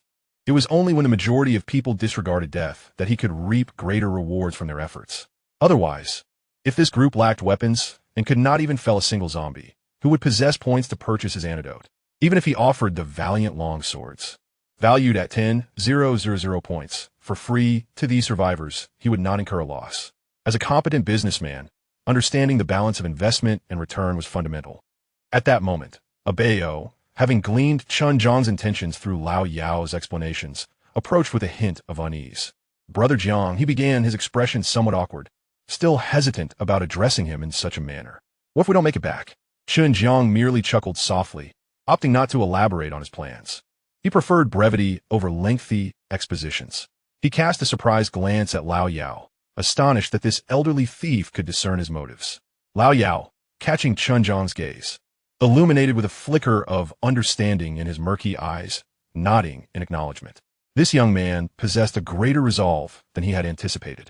Slaying a single zombie yielded merely 10 points, yet moments ago, this young man had boldly tossed out 10,000 points, a sum requiring the demise of 1,000 zombies to acquire. After a brief calculation, Lao Yao concluded that the investment of 10,000 points would not only recoup its cost, but also yield substantial profit. However, this did not diminish his admiration for the young man's audacity. It was well known that most individuals, even with such points at their disposal, would hesitate to invest so recklessly. The fear of failure would often revert them to their original state. This was not merely an expression of fearless ambition. It exemplified an extraordinary self-confidence. In this world, only 2 types of individuals would gamble everything: the reckless gambler, blinded by desperation and madness. Another type of individual possesses an unwavering confidence in their judgment.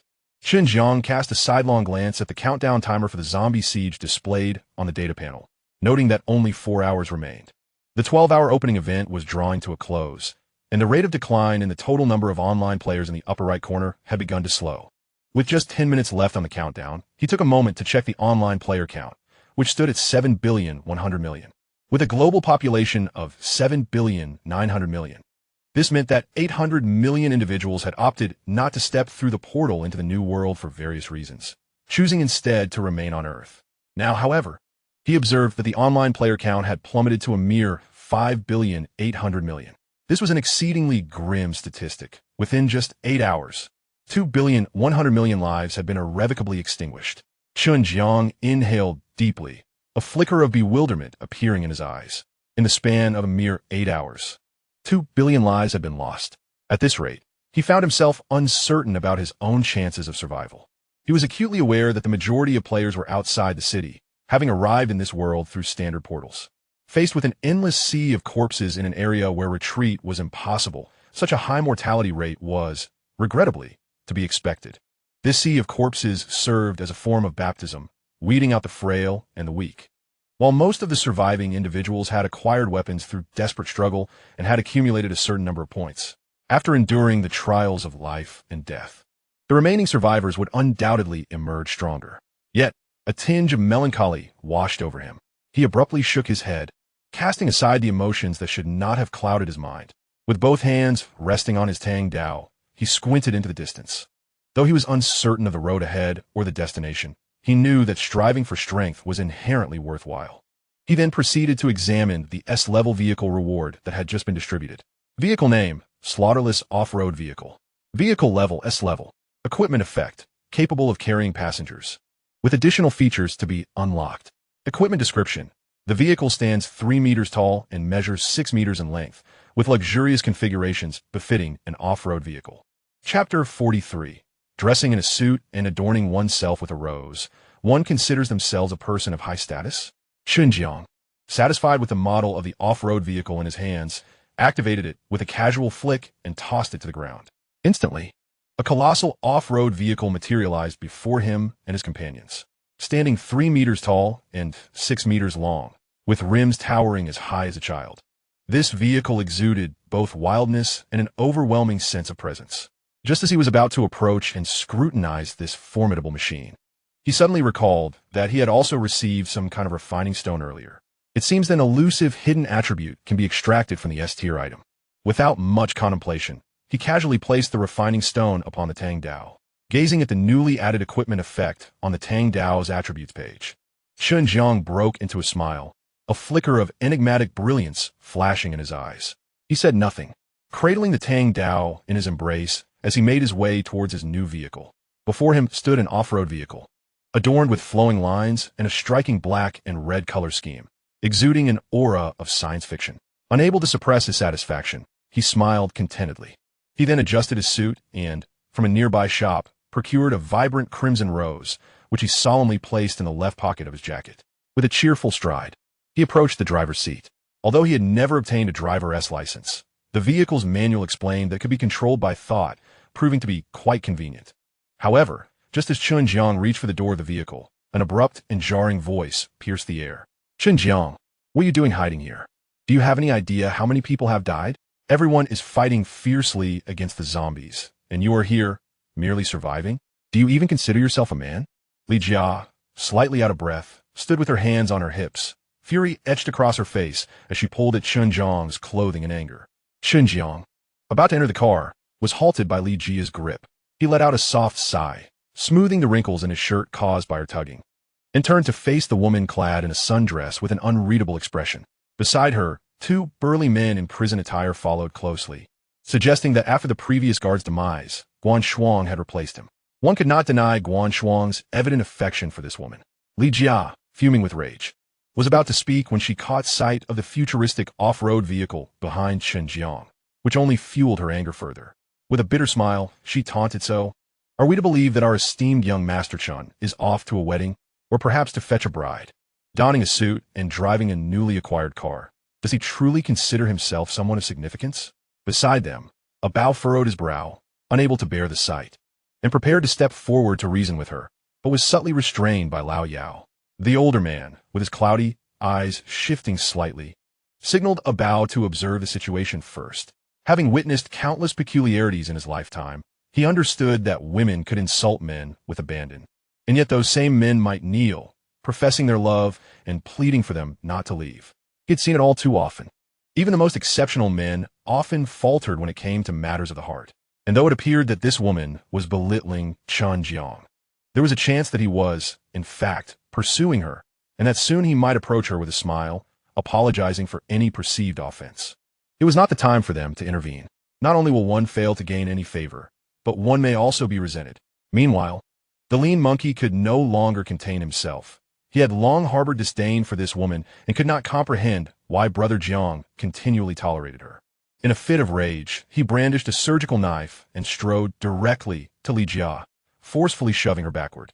With gritted teeth, he spoke in a low, menacing tone. "Watch your words. Brother Jiang just generously provided everyone with 1,000 weapons. Can you even fathom the value of these weapons in terms of points, you blind woman?" Li Jia stared incredulously at the gaunt man before her, her finger jabbing at his nose as she leaped up in outrage. "How dare you push me? How dare you?"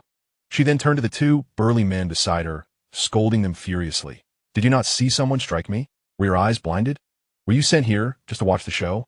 The 2 bald-headed men in prison garb exchanged helpless glances and stepped forward, sandwiching the lean monkey between them. "Enough. Cease this at once. Chen Jiang, with an impassive expression, brought his tang knife down heavily upon the floor, interrupting the escalating situation. At that moment, Li Jiao was not satisfied. Fuming, she rushed to Chen Jiang, yanked a rose from his jacket pocket, and threw it to the ground, crushing it underfoot. She then pointed at him, berating, "You think you're someone special just because you wear a suit and carry a rose? Do you believe I can't have Guan Shuang have you killed?"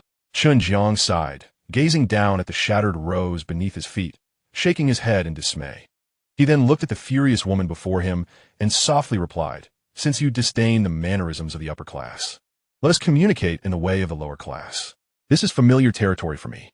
He then slightly tilted his head toward the lean monkey and said softly, "When we were younger, how do we deal with the little punk who insulted us while flanked by his minions?"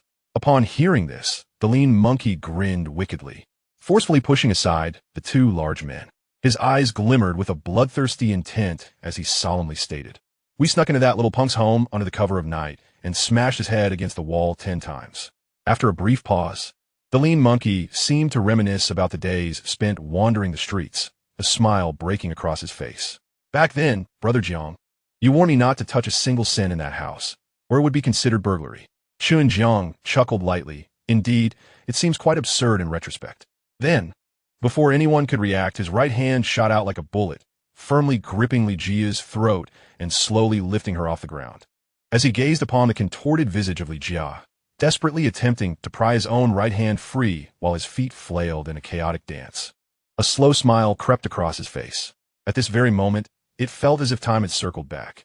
He then seized Li Jia's throat with his right hand.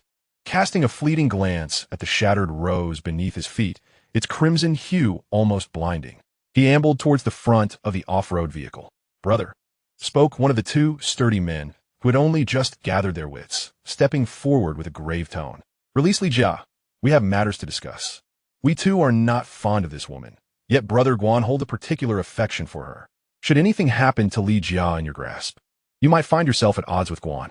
I assure you, that would not bode well for you." The man's voice, though calm, was laced with veiled threats as he fixed his gaze on Chen Jiang. Chapter 44. A declaration to the world of what constitutes violent aesthetics. Yet, Chen Jiang paid no heed to the two babbling fools. With an air of indifference, he continued to grip Li Jia tightly, slowly making his way to the front of the vehicle. A Bao, standing nearby, twitched the corner of his mouth and nudged the old demon at his side. "Do you think it still resembles a pursuit under these circumstances?" The old demon, awkwardly stroking his beard, felt the wrinkles on his face quiver. "It's hard to say. Times are progressing rapidly, and today's youth engage in quite extravagant pursuits. Just the other day, I pilfered a beautiful woman's suitcase, and you wouldn't believe what was inside. I thought I had stolen a prison guard's luggage, filled to the brim with execution tools." Standing before the off-road vehicle, Chen Jiang cast another glance at the trampled rose, now a muddied and bloodied remnant of its former beauty. A sardonic smile graced his lips. Without a moment's pause, he tightened his grip on the woman's neck, forcefully driving her head against the hood of the car. Bang! The first impact elicited a sharp cry of pain from Li Jia, her hands clawing desperately at Chen Jiang. Bang! With the second blow, she writhed in frantic attempts to escape, blood seeping from her forehead. Yet, Chen Jiang's grip remained unyielding, as firm as iron. A gaunt figure wielding a scalpel, eyes glinting with a manic hunger, positioned himself before the two imposing men, ready to strike. Meanwhile, the old demon exchanged glances with his companion before they too unsheathed their weapons, encircling the two men. Simultaneously, four shadowy figures, their faces obscured, brandished their blades. Surrounding the pair, confronted by the menacing countenance of the gaunt figure, alongside 5 cloaked individuals, a hip-hop artist and a woman in white. The two men exchanged subtle expressions of discomfort, choosing to remain still, directing their focus inward. They could have sworn there hadn't been so many just moments ago. Bang! The third blow reverberated, and Li Jia, in agony, managed to emit a hoarse plea, her hands clasped as she gazed at Chen Jiang with desperation. Bang! The sixth strike followed. Li Jia, her vision clouded and her eye sockets filled with blood, struggled to open her blurred eyes, gazing at Chen Jiang with a look of bitterness. Bang! The ninth strike, as the sensation of her brain nearly bursting forth engulfed her. Her eyes were completely inundated with blood. With her consciousness fading, her trembling hands reached out, filled with dread as she beheld the figure of the man before her. Bang! The 15th strike. The lean monkey could not help but glance back at the hood of the SUV, a flicker of sympathy crossing his face. It was a new vehicle. What would happen if it were damaged? He almost felt compelled to advise Brother Jiang. Bang! The 19th strike. Abao stealthily inched closer to the old witch, contemplating whether this was still a pursuit of romance. Even the wildest of youths wouldn't engage in such a manner. Bang! The 21st strike. Ligia, her breath faint and wispy, strained to open her blurred eyes, wondering if Guan Shuang would come to her rescue. Bang! The 29th strike. The corners of the old witch's mouth twitched involuntarily as she stretched out her sagging right hand to gently cover her granddaughter in Ying's eyes. Bang! The 36th strike. Li Jia, at some point, had ceased to move. It was uncertain whether she had drawn her last breath. Her skull had caved in significantly, blood enveloping her head entirely, leaving no vacant space. She resembled a dragon fruit that had been nibbled by a mischievous girl. Bang! The 42nd strike. The two burly men, encircled by the lean monkey, and others slowly clasped their fists in a salute and departed without uttering a word. At this juncture, whether for revenge or rescue, their presence here held little significance. The lean monkey and his companions exchanged glances but made no move to intervene. Bang! The 51st strike. Abao narrowed his eyes slightly, attentively listening to the rhythmic sound of the strikes. He found himself unconsciously swayed by the beat, humming softly to himself. Jojojo, I am a security guard, fond of little bear cookies. Lately, I've lost the desire to work, feeling gloomy all day. Bang! The 68th strike. Survivors battling zombies around them were drawn to the commotion, occasionally glancing towards the SUV that had appeared so abruptly, as well as the living bodhisattva at the front of the vehicle, bowing in prayer for salvation. Bang! The 75th strike. Unable to restrain herself, Ying slowly pried open the old witch's fingers, peering through the gaps at the man in front of the vehicle. There was not a hint of distortion in his expression. The expected traits of savagery, malice, and ruthlessness were conspicuously absent. The young man's countenance was eerily calm, his arms rising and falling with a measured grace. Like a diligent blacksmith, he toiled away at the most tedious and laborious tasks, using the simplest of movements to proclaim to the world the essence of brutal aesthetics. Bang! The 86th strike. Abao halted his untimely performance, and, gazing at the scene before him, he suddenly found the moniker Brother Jiang to be quite fitting.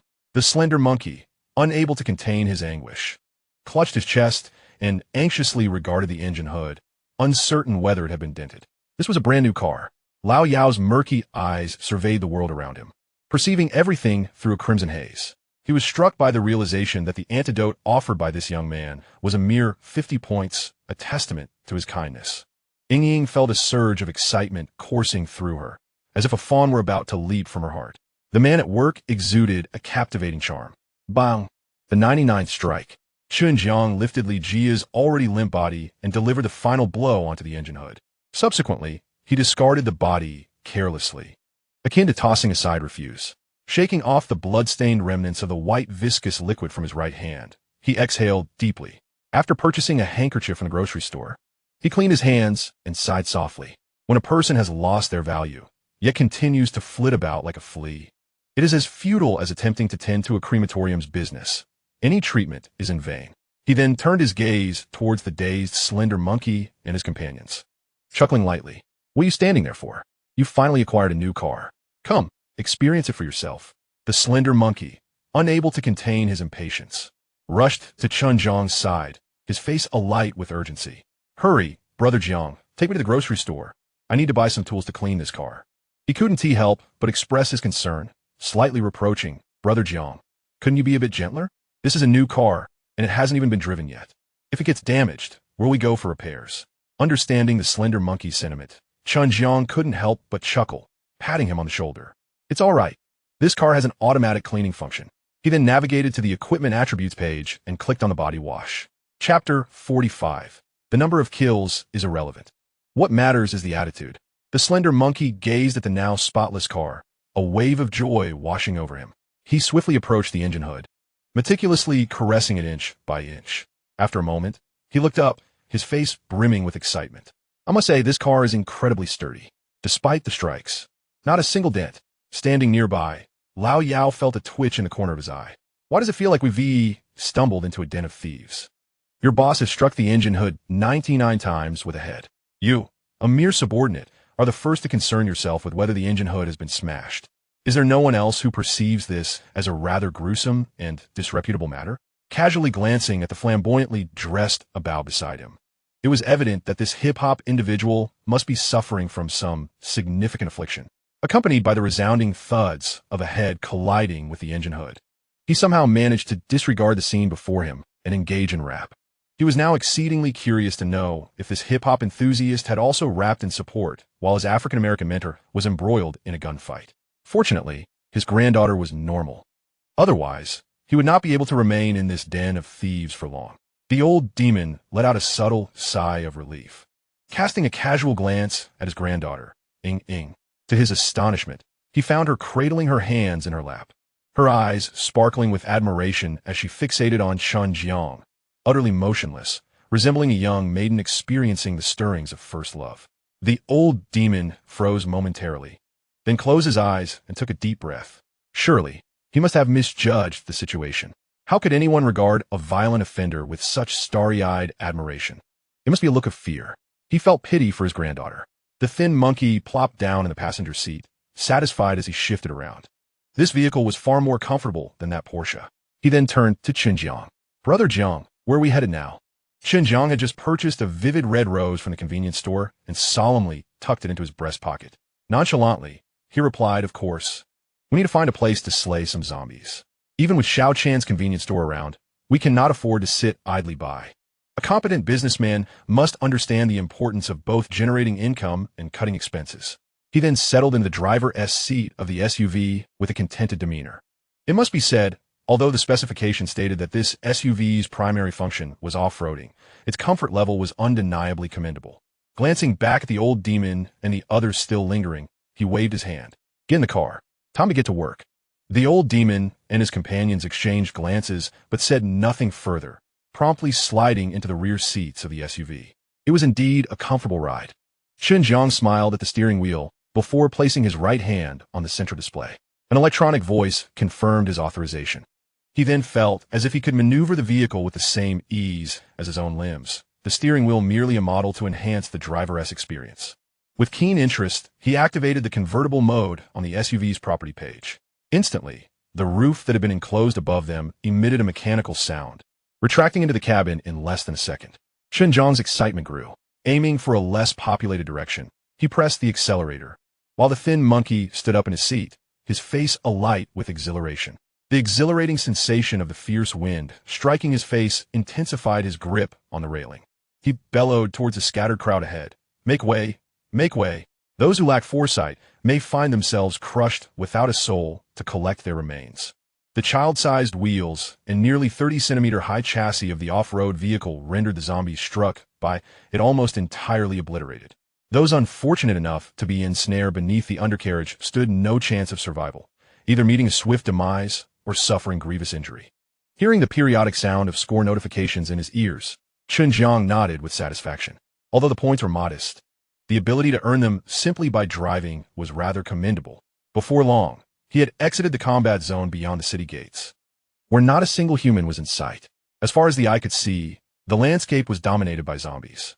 Chen Jiang was keen to test the maximum speed of this rugged vehicle. He pressed the accelerator to the floor, causing the lanky figure beside him to stumble, his hair blowing straight up in the fierce wind. The sensation of the rushing air pricked at his face like needles, and the lanky fellow erupted into exuberant shouts. However, the next moment, his mouth was filled with a torrent of wind, creating a mini whirlwind inside his mouth, forcing him to retreat awkwardly back into his seat. Witnessing this, Ying in the back seat stifled a giggle. With Chen Jiang flooring the accelerator, the off-road vehicle surged through the sea of corpses like a jet ski on the ocean. He estimated its top speed to be around 300 kilometers per hour. At such high velocity, the zombies that stood in the vehicle's path were sent flying one by one, some crushed beneath the chassis, others hurled aside, and a few even tumbling into the cabin. The lanky figure and his companions scrambled to dispatch the zombies that had fallen inside.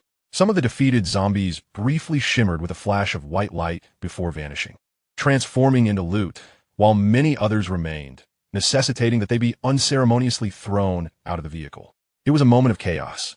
Feeling the thrill of speed coursing through him, Chen Jiang could not restrain a triumphant howl. After circling the sea of corpses a few times, he steered the vehicle back towards the city gates, coming to a halt near the edge of the battlefield. In the distance, he could see survivors engaged in fierce combat with the zombies. As soon as he stopped the vehicle, the surrounding zombies surged toward him. Without hesitation, he drew his tang knife and leaped from the vehicle, commanding in a low voice, "Get out." He plunged into the throng of zombies, harvesting their lives as one would mow grass. This time, he had brought along supplies from the general store, no longer troubled by the fear of forgetting the antidote. As he gazed upon Chen Jiang, who was mowing down the zombies like grass, a bow felt a twitch at the corner of his mouth. Silently, he drew forth his valiant long sword and leaped into the throng of the undead. His S-class weapon was merely a subpar inner armor, having temporarily procured a common weapon from the shop for immediate use. The surrounding pressure from the zombies was primarily directed at Chen Jiang. Even if they paused amidst the horde, they did not experience overwhelming stress. Lao Yao also quietly unsheathed his valiant longsword. His soul-piercing needle was currently ineffective, as the corpses it animated could only wield a blade ineffectively and were incapable of engaging in combat. He could not very well wield a needle to jab at the zombies' heads. Thus, he too resorted to using the valiant longsword. Subsequently, he handed a longsword to Ying. "Your cloud boots are not suited for combat. Take this sword for now. The quantity of kills is not paramount. Rather, it is the attitude that must be right." Since they were to accompany this young man for the time being, it was essential to demonstrate their worth. After a moment of contemplation, Lao Yao gazed at Chen Jiang, who was effortlessly cleaving through the zombies, and decided to strive for more kills. Opportunities to cling to a powerful ally and slay lesser foes were rare. Every kill contributed to their score. Chapter 46. Who brings a bid without a weapon in the hands of a normal person? The zombies fell in droves under Chen Jiang's relentless assault. The group felt little pressure. A bow, with a glint of curiosity in his eyes, leaned closer to Shou Ho and whispered an inquiry. "Shou Ho, you mentioned earlier that you and Brother Jiang confronted a thug on Earth who insulted you. You even tracked him down to his home and smashed his head against the wall 10 times. What exactly did that thug say?" A bow paused momentarily, casting a furtive glance at Chen Jiang, ensuring he was not paying attention before continuing. "What did he say? Was it something Brother Jiang might find offensive? Just give me a heads up so I can avoid any slip-ups in the future." After a moment of serious contemplation, Shou Ho shook his head. The thug didn't actually use any forbidden words. "What?" A bow was momentarily taken aback and then queried with confusion. "Then what did he say to provoke you?" He gestured in the air, his sentence trailing off unfinished. Shou Ho shook his head again. In truth, he didn't say much at all. At the time, Brother Jiang was picking a wildflower by the roadside, lost in the fragrance. That thug approached with his gang, snatched the flower away, trampled it beneath his feet, and uttered a few profanities about lacking manners. A bow stood there, momentarily at a loss for words. He recalled the woman from earlier, who had also crushed the flower from Chen Jiang's pocket underfoot. What sort of absurd taboo was this? Is it permissible for anyone to harm the flowers in their hands? He stammered for a while before finally articulating. "Is this the reason behind your actions?" The thin monkey nodded, reminiscing about the past and unable to suppress a sigh. "Indeed," he replied. "Brother Jiang has quite the fondness for the fragrance of flowers. He claims that they allow him to feel at ease, indulging in the essence of art. Moreover, Brother Jiang detests being disturbed in his enjoyment. If someone were to disrupt his mood, a bow's gaze turned vacant, and he instinctively continued. Brother Jiang would shatter their enthusiasm. No, the thin monkey shook his head. He would crush their skull. A bow stood in silent contemplation, acknowledging the logic of the statement. It was entirely reasonable, devoid of any flaws in rationale, as he observed the thin monkey preparing to venture forth and slay zombies.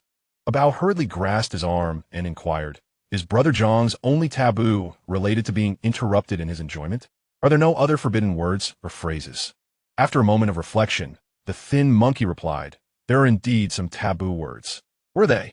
The thin monkey fixed his gaze upon a bow, patted him on the shoulder, and flashed a smile revealing 8 gleaming teeth.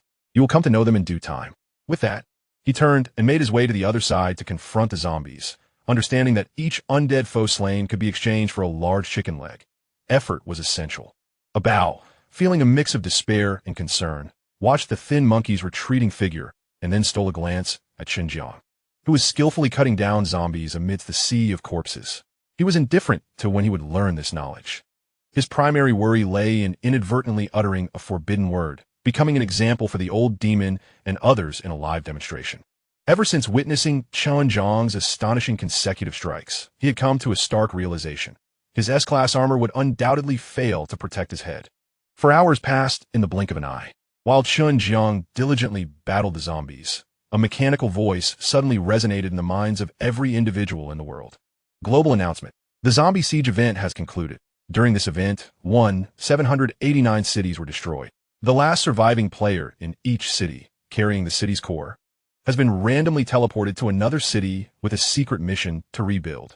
The player who killed the most zombies is Zhang Jiyu. Rewards have been privately sent to individual backpacks. Due to the global player count being less than 5 billion, entry into cities is now fully open. All may enter. Zombies will roam 10 kilometers outside the city and will not approach. Players can venture forth to slay zombies and earn points. The personal points leaderboard is now fully open. After this somewhat lengthy mechanical announcement echoed in everyone's minds 3 times, it finally ceased. The thin monkey gazed around, as if responding to some command, and began to sprint towards the distant horde of zombies. He refrained from further attacks, expressing his dissatisfaction with a grumble. Despite having slain so many zombies, isn't Brother Jiang still not in first place? How many must that Zhang Jiyu have killed? At that moment, the sea of corpses receded like the ebbing tide, and in no time, the surrounding area was devoid of any lingering zombies. One particular zombie, its legs severed, was crawling determinedly on the ground, using its hands to inch forward. The lean figure, observing this straggling zombie, couldn't help but exclaim, "Even the undead strive so hard. What reason do I have not to exert myself?" With a swift stroke, he dispatched the creature, claiming 10 points as his reward. Chen Jiang sheathed his tang knife and gradually approached Bao. After a moment of tranquil silence, he suddenly broke into a light laugh. The abruptness of Chen Jiang's smile caused Bao to shudder involuntarily, nearly prompting him to swing the long knife he held. Damn it, he thought. When the game system assigned him the task of rebuilding the city, it had emphasized repeatedly the importance of keeping this mission under wraps, urging him to accumulate strength in secrecy, labeling it the secret preservation of the flame task. The recent global announcement made him want to curse. Was this what they referred to as a secret preservation of the flame, while simultaneously broadcasting an advertisement to the world?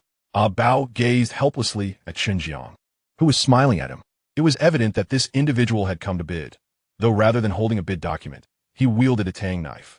Without much hesitation, Bao retrieved a pale blue object resembling a glowing Rubik's Cube from his belt. He offered it to Chen Jiang with both hands, a serious expression on his face as he spoke solemnly. "Congratulations, Brother Jiang. You have won the bid." Chen Jiang, somewhat puzzled, glanced at Bao. He was unaware of the chaotic thoughts that had raced through Bao's mind just moments prior, and thus could not grasp the meaning behind his words. Nevertheless, he paid it no mind, turning the glowing object in his hand for closer inspection. Item name: City Core. Item effect: capable of reconstructing a city in the apocalyptic arena. Cities without a city core are not recognized. Item description: player-constructed cities will possess abilities not found in native cities. After pondering this vague information for a moment, Chen Jiang looked up at Bao, whose expression was one of resignation, and smiled. Chapter 47. Had we entered a moment later, these people would have resorted to cannibalism. In other words, this object allows for the establishment of a city of one's own. Chen Jiang contemplated as he toyed with the city core, resembling a glowing Rubik's Cube in his palm. Bao helplessly shrugged. It is as it is. However, it might be rather costly. The first requirement entails the payment of 1 million points to acquire a parcel of land for urban development. Chen Jiang gazed down at the description of the city core in his hand. Indeed, noticing the small print that read, Step 1. Pay 1 million points to purchase land for city construction. He nodded thoughtfully, then tossed the city core to the lean monkey, instructing him to store it in the spatial ring, planning to deliberate on this matter later. After all, 1 million points is a considerable sum. Selling it now would not yield enough funds, rendering further contemplation futile. Chen Jiang cast a glance around, finding no intact zombies remaining. The survivors, akin to solitary wolves licking their wounds, hastily bandaged their injuries before rushing into the city. Their feelings toward this city were a tumultuous mix. Had they been granted entry during the earlier siege, they would not have found themselves in such dire straits. Chen Jiang pondered for a moment before leaping into the off-road vehicle, heading back to the city. Before long, they arrived at the city gate. The scene outside the gate could only be described as a hellish nightmare. Human and zombie corpses lay strewn about like discarded weeds across the desolate landscape. Thick, viscous blood seeped into the ground, appearing crimson and eerie. The small convenience store, Xiaochan, stood defiantly nearby, unmoved by the chaos. Although the number of remaining survivors was unclear, the scene suggested that fewer than half had survived. Those fortunate enough to emerge from the teleportation space, mostly the elderly, sick, or injured, had mostly succumbed here. Chen Jiang gazed at the ancient, weathered city walls before him. The war had finally come to an end, with the threat of death lifted. The emotions that the survivors had long suppressed began to erupt: anger, resentment, pain. For a moment, negative emotions enveloped the city like a shroud. Standing at the city gate, Chen Jiang could faintly hear the sounds of weeping and fighting emanating from within. He paused for a moment at the entrance, softly uttering, "Let us enter the city. If we delay any longer, these people may resort to cannibalism." It had been 36 hours since their arrival in this world. In that time, they had neither eaten nor drunk a drop of water, and had been battling zombies in such a state. It could be said that the survivors within the city were now in a state of sheer desperation, clinging to life like withered trees. In moments of heightened mental tension, one can momentarily suppress the pangs of hunger and thirst through sheer willpower. However, once relaxation sets in, these repressed sensations will surge forth with an intensity that can be magnified several times over, should the situation remain unaddressed. It is not surprising that a group driven to madness by hunger might resort to cannibalism. Without hesitation, Chen Jiang pressed the accelerator, maneuvering the beastly off-roader into the city. Following the main thoroughfare, he made his way to the central square. At this time, the square was still dominated by the open point shop. As anticipated, most survivors had congregated here, yet their faces bore the pallor of despair. Each individual, filled with hope, scoured the 3 display screens showcasing the shop's wares. However, their hopes were dashed. The shop, despite its remarkable array of peculiar items, formidable weapons, and enhancements for the body, offered none of the sustenance or clean water they so desperately needed. Chen Jiang parked the vehicle at the center of the square and leaped out, surveying the disheveled survivors before him, each marked by wounds and appearing utterly drained, as if on the verge of collapse. A frown of discontent crossed his face. How could he expect these individuals to venture 10 kilometers into the zombie-infested wilderness to earn points for him in such a state? Meanwhile, the people gathering in the square, drawn by the striking black and red, sci-fi-inspired off-roader, turned their attention towards it, their whispers filling the air. This vehicle must have been purchased at the shop. I can only imagine how many points it cost, one murmured.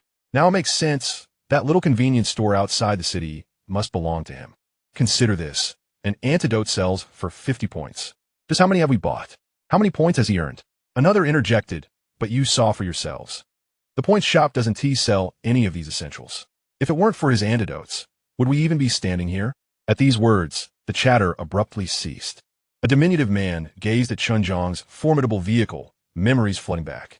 He could not help but speak, his voice trembling slightly. He is truly ruthless. I witnessed him bludgeon the woman who led us, striking her head against the hood of that vehicle over 100 times until she was lifeless. I was fighting off zombies at the time, and each thud resonated in my chest. The sound grew louder, as if it were synchronizing with my heartbeat, leaving me gasping as though buried in sand. You simply cannot fathom it unless you see it for yourselves. Beside him, a middle-aged man wearing glasses muttered in a tone laced with trepidation. I understand all too well. I was right there beside him. It was that suffocating feeling, as if every ounce of breath was being stifled. Most troubling of all, I caught a glimpse of him. You wouldn't believe it. Oh my goodness. His expression bore no trace of ferocity, but rather an unsettling calmness. The middle-aged man then leaned in closer to those around him and whispered, "Do you know what kind of person can maintain such composure while committing murder? What kind of person? It is the kind of ruthless murderer who, having taken many lives, perceives killing as no different from slaughtering a chick. Naturally, they remain unperturbed." I suspect this young man was a serial killer even before he entered this world. At that moment, another voice chimed in, "Speaking of which, I do recall this young man. Do you know him from Earth?" "Not quite," came the reply. "It just struck me that before the zombie siege began, this very fellow was responsible for turning a mother and child into a dish of stuffed meat." Chapter 48. A truly magnanimous benefactor. Chen Jiang gazed at the group of survivors chattering away, oblivious to the gravity of their situation, and chuckled. He had not anticipated this. After enduring 12 hours without rest or sustenance, their wounds hastily treated, these individuals still found the energy to gossip. When they noticed all eyes upon him, Chen cleared his throat, and an immediate hush fell over the crowd, everyone fixated on the young man. Outside the city, at Xiao Chan's convenience store, there is food and clean water available. A moment of silence enveloped the square as the crowd exchanged glances. Among them, a courageous young man, hiding in the midst, grasped his throat and asked, "Is that for real? You're not deceiving us, are you?" Chen Jiang chuckled softly, maneuvering the vehicle. "Indeed, it is true." He then drove along the main road leading out of the city. The survivors left behind in the square fell silent for a few seconds before erupting into exuberant celebration. "Damn, I almost thought I'd have to go out and dig for roots," one exclaimed. No wonder he hailed as the sole benefactor of the entire server. He truly is a great benefactor. "Let us hurry. We mustn't arrive too late and find it all gone." In that moment, all the survivors burst forth with immense enthusiasm. Their spirits ignited as they surged along the main street towards the city's exit. In the off-road vehicle, Bao glanced back at the survivors, who appeared almost zombie-like, and exclaimed, "Well done, Brother Jiang. Now we have these people's lifeline firmly in our grasp." I remember that the cheapest rice in the grocery store costs just a single point per bowl, and a 1-liter bottle of mineral water is also just 1 point. Bao rubbed his forehead and pondered for a moment. "Brother Jiang, how much do you think is appropriate to sell? Perhaps we could set the price of rice at 50 points and the bottled water at a more affordable 30 points. Chen Jiang chuckled softly, but remained silent, gradually bringing the vehicle to a halt in front of the convenience store. He strolled inside alone, purchasing 3,000 bowls of rice, 3,000 bags of pickled vegetables, 3,000 bottles of mineral water, 3,000 hemostatic bandages, and 500 large chicken legs. These items were placed within the premises, ready to be dispensed by an automated vending system, which would deliver them outside in response to customer orders. Observing the abundance of chicken legs before him, Chen Jiang couldn't help but marvel. It was a marvel of technology. These chicken legs, untouched by human hands, would perpetually retain their freshly cooked warmth. After setting the selling prices, he exited the building. His point balance had significantly increased, although he did not scrutinize the details. Outside, Bao, who had been eagerly awaiting Chen Jiang's emergence, approached with palpable excitement. "So, how many points did you set for the sales?" he inquired. "I'm a minor shareholder in this convenience store. After all, it was understandable that he was eager. With a principal investment of 15,000 points yielding a 10% return, the profits were astonishing. This convenience store was not merely profitable, it was a veritable goldmine. The antidotes and food essential for other players could only be procured here, effectively controlling their fates. This was not just a lucrative venture, it was an exceedingly profitable one." Chen Jiang regarded the expectant Bao with a faint smile, choosing not to respond. Not receiving an answer, Bao darted to the nearby display screen to check the information. Meanwhile, a thin monkey approached, patting his emaciated belly with a grin, and said, "Brother Jiang, shouldn't we start eating soon?" Chen Jiang licked his lips and shrugged his shoulders. "We'll have our meal shortly."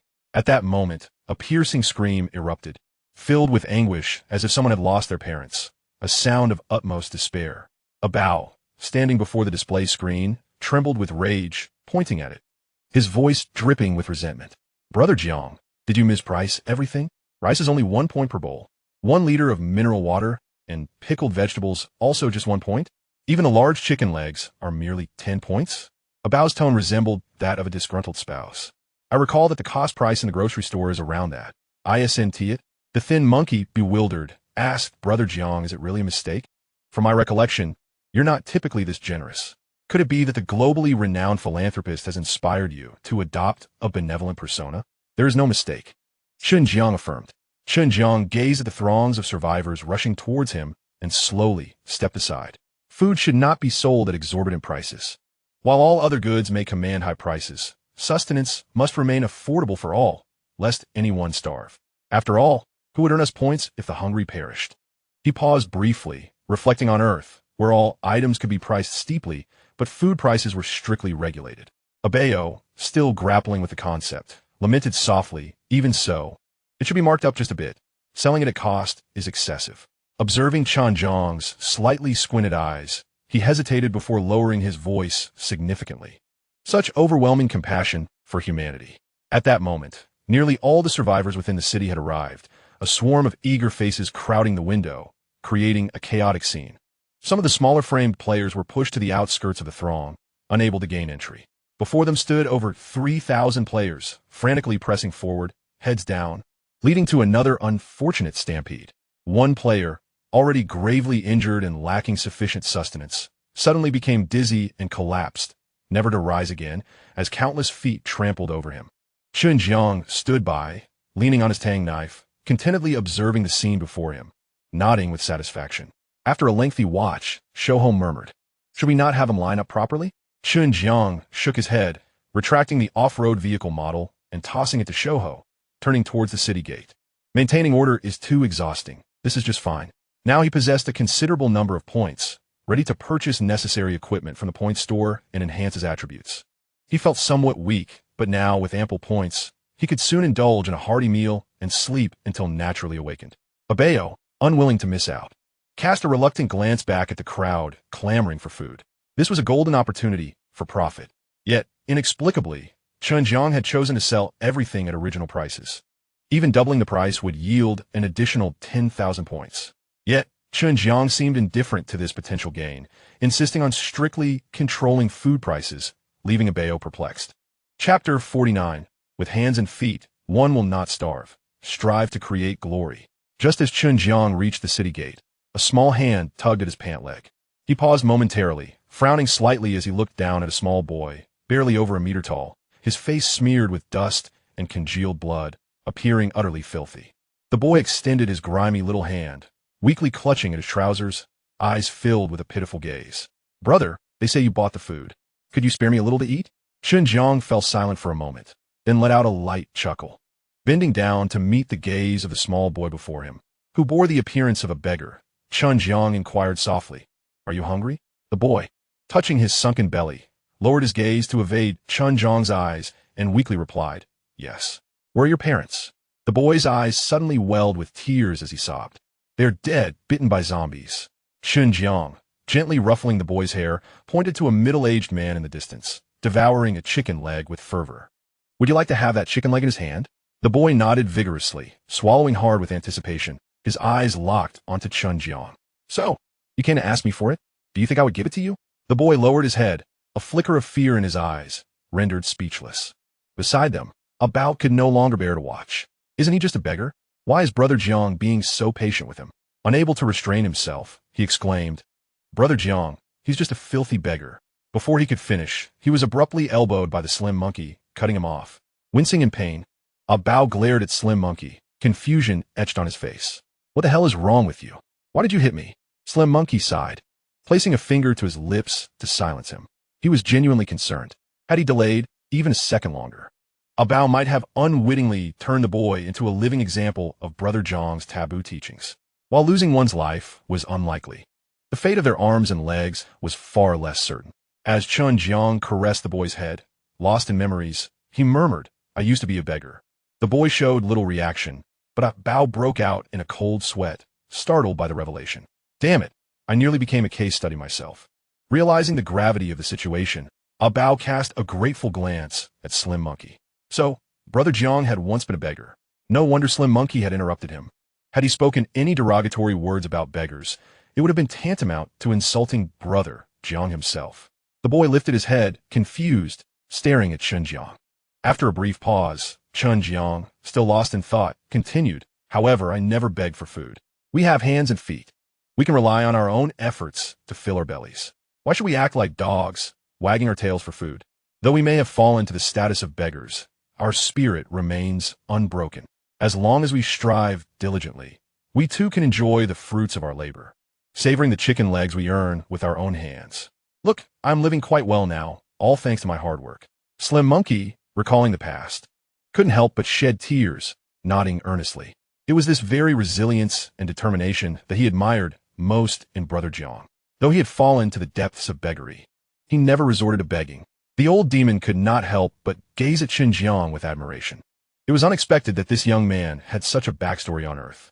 As a beggar, he never pleaded for alms but relied solely on his own hands and relentless effort to fill his stomach.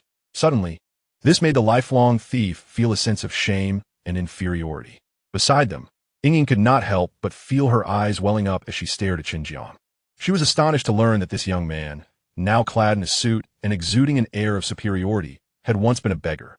Moreover, he was a beggar who never begged, instead working tirelessly to sustain himself.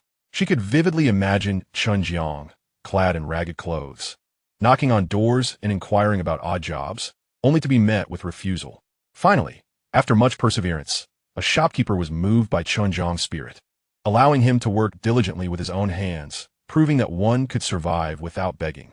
At this thought, Ying's eyes grew even redder, her innate maternal instinct stirred.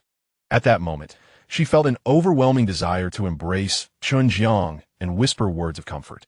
Hearing the older brother before her mention that he too had once been a beggar, who never begged but instead relied on hard work to fill his belly, the little boy looked on with wide-eyed admiration, his eyes sparkling with hope as he wiped away his tears. With eager anticipation, he asked, "How did you do it, big brother? How did you work so hard? Can you teach me?" Chen Jiang, awakened from his reverie by the boy's question, sighed nostalgically. It was indeed difficult back then, but I can certainly teach you. He then produced a long, valiant sword from behind him and handed it to the boy. This is what I relied on to ensure I had enough to eat. The little boy stared blankly at the sword, which was longer than his own arm, bewildered and at a loss. Noticing the boy's confusion, Chen Jiang frowned slightly. "Do you not understand? Do you not see that man over there enjoying a delicious chicken leg? Surely you desire the chicken leg he holds, do you not? If you go over and take it from him, won't it then belong to you?" Seeing the boy still in a daze, Chen Jiang spoke sternly. "You do not intend to beg for a living, do you? As beggars, we must rely on our own hands and strive to survive." He then gently pushed the boy in the direction of the man with the chicken legs. "Go on, remember, with hands and feet, how can we resort to begging?" The bewildered boy continued to stare at the sword in his hands, recalling his desire for a large chicken leg and wondering how it had transformed into a blade. He then looked up to see a man nearby, devouring chicken legs in both hands. Swallowing hard, a flicker of greed danced in his eyes as he gazed at the small boy who had vanished among the crowd.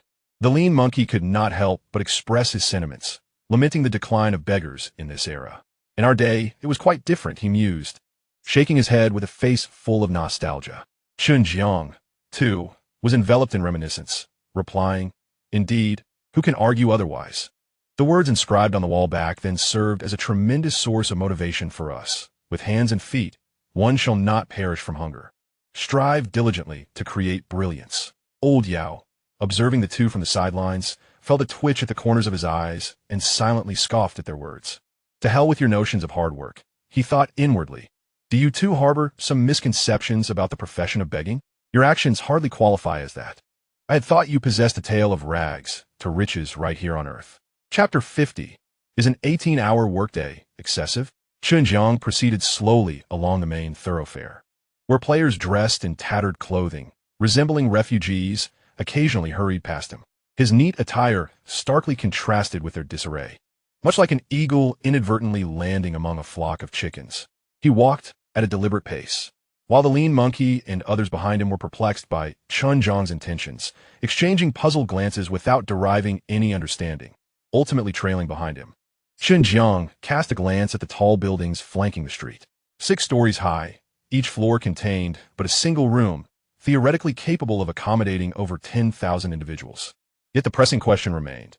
How many of those survivors outside could actually afford the 500 points required to spend a night in such lodgings? Or, even if they possessed the points, how many would willingly part with that sum? Thus far, he found himself grappling with the purpose of this game. Or, to put it differently, he struggled to comprehend its rules. Having been transported from Earth, after a certain number of individuals perished through the teleportation array, each group of 10,000 was allocated a city. Following this, the event known as the Sea of Corpses siege commenced. Once that concluded, access to the city was granted to all. He found himself questioning the essence of the game, whether it was orchestrated by higher dimensional beings or a divine creation. What was the ultimate objective? It was only by grasping this purpose that he could devise an appropriate response. Yet, at present, he was utterly in the dark, akin to a headless fly flitting aimlessly within a transparent chamber. Amidst his spiraling thoughts, he arrived at the point store. Just as he prepared to enter for some shopping, the lean monkey rushed ahead, exclaiming, "Brother Jiang, look!"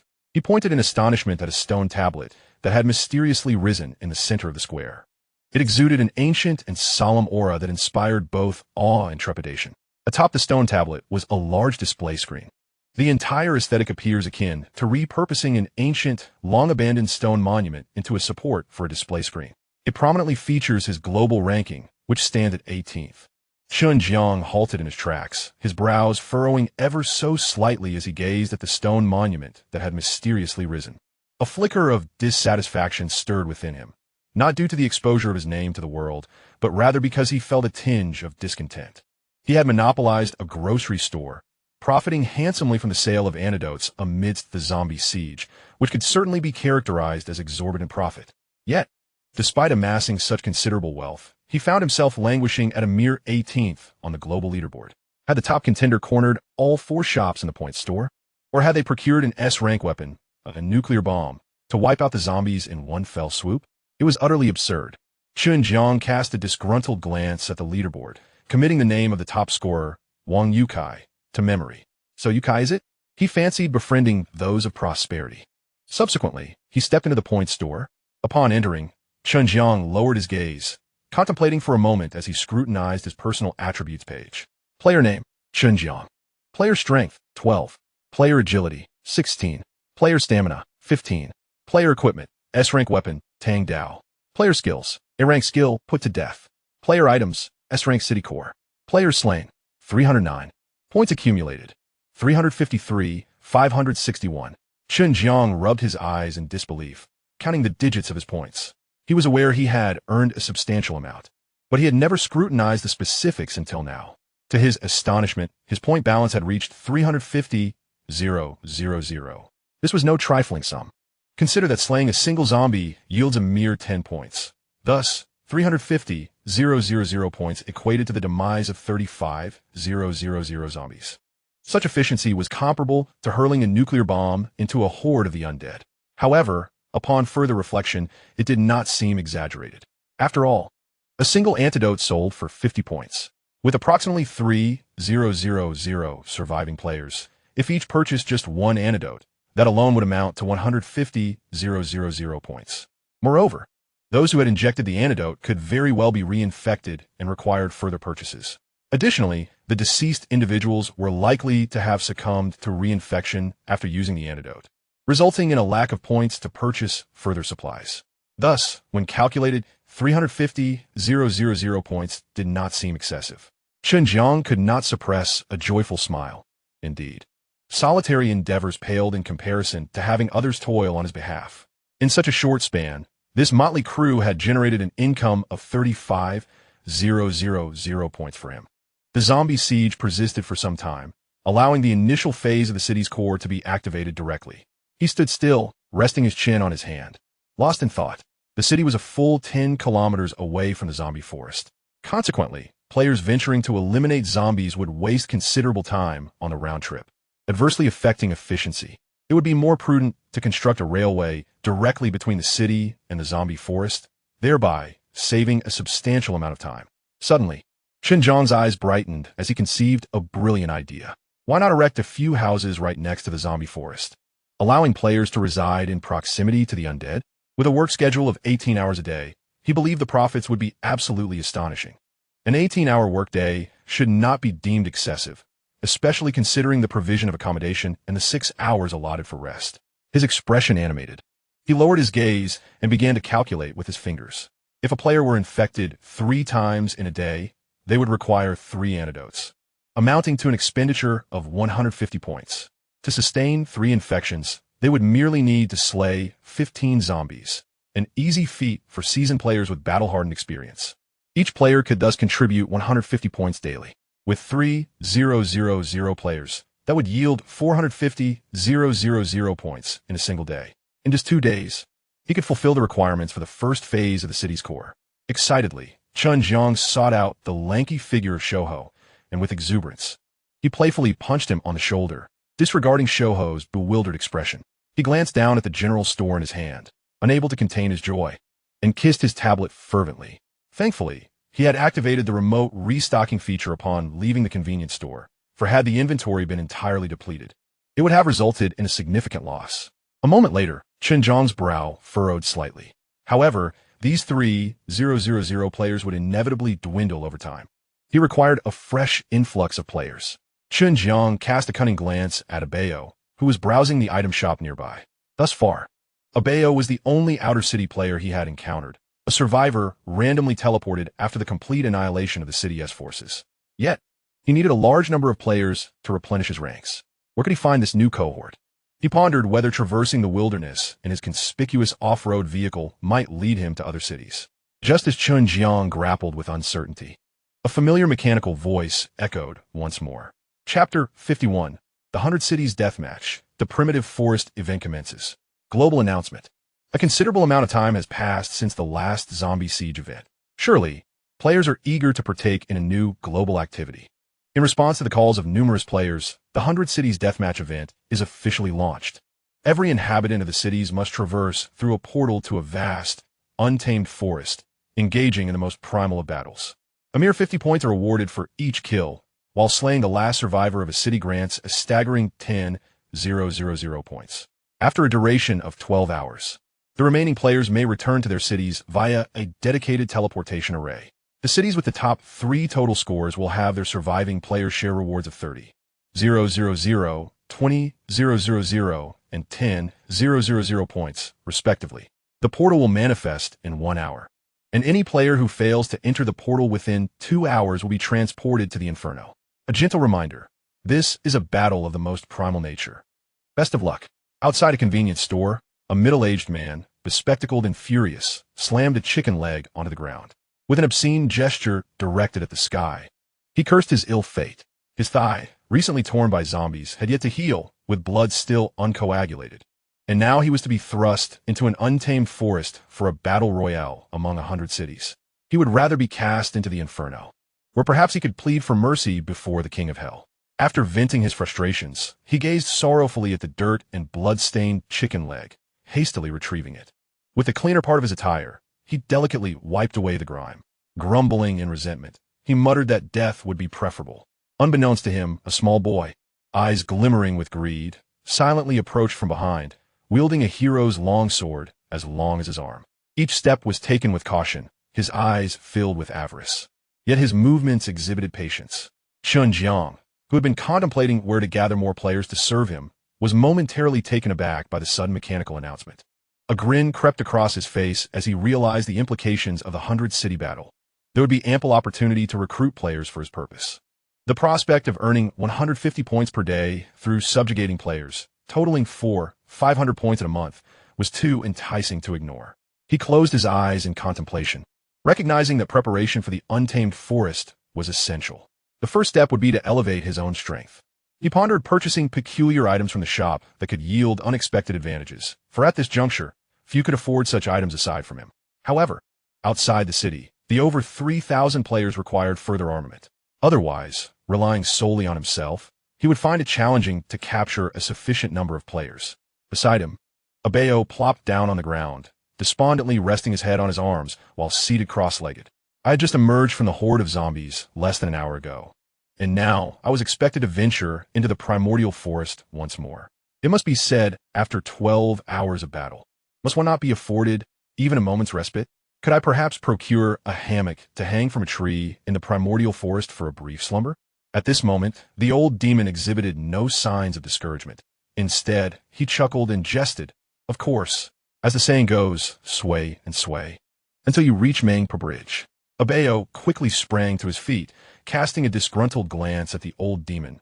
Bah, what a misfortune. He then hurriedly dove into the point shop, searching for high-value survival items. The chaotic melee in the primordial forest of Baicheng sounded perilous.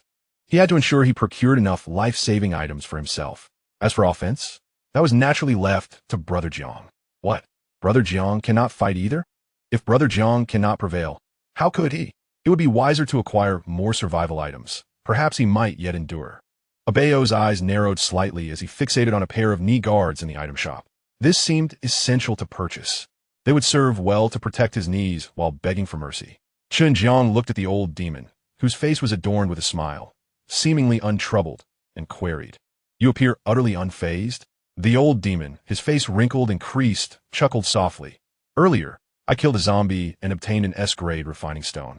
I have no idea what it's for, so I casually handed it over to my uncooperative soul-binding needle. To my surprise, it unlocked a new attribute, one that should suffice for me to survive in that primordial forest. Oh, Chen Jiang expressed mild surprise. An S-grade refining stone. He was well aware of its significance. When he achieved the unique server-wide title of Great Benefactor, one of his rewards was indeed an S-grade refining stone. He had applied it to an S-grade weapon, the Tang Dao, which had resulted in a commendable equipment effect. However, he had initially presumed that S-grade refining stones were exceedingly rare. He had not anticipated they could also drop from zombies. Chen Jiang's curiosity piqued as he gazed at the now smug old demon. What changes has your soul-binding needle undergone? Ahem. The old demon coughed heavily, raising his right hand, marked by loose skin and age spots, and displayed 5 fingers. Suppressing his inner pride, he forced his facial expression to remain calm and indifferent, stating, I can now control 50 corpses. Remarkable. Chen Jiang stared in astonishment at the old demon, who had suddenly grown formidable without a sound. 50 corpses, unyielding to pain or death, charging simultaneously towards him. He might very well find himself overwhelmed. The bodies under human command pose a far greater threat than mere zombies. How does the intensity of combat compare to that of zombies? He gazed eagerly at the old sorcerer. Even possessing the strength of a zombie would constitute a formidable force, greatly assisting his recruitment plans. Ahem. The old sorcerer's face flickered with a trace of barely perceptible embarrassment as he forced himself to speak in a subdued tone.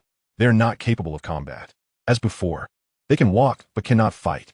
Chen Jiang's expression stiffened momentarily, his gaze at the old sorcerer tinged with discomfort. After a prolonged silence, he finally spoke softly. What then? Were you so proud of earlier that enabled you to survive in the primordial forest? After all, wisdom comes with age.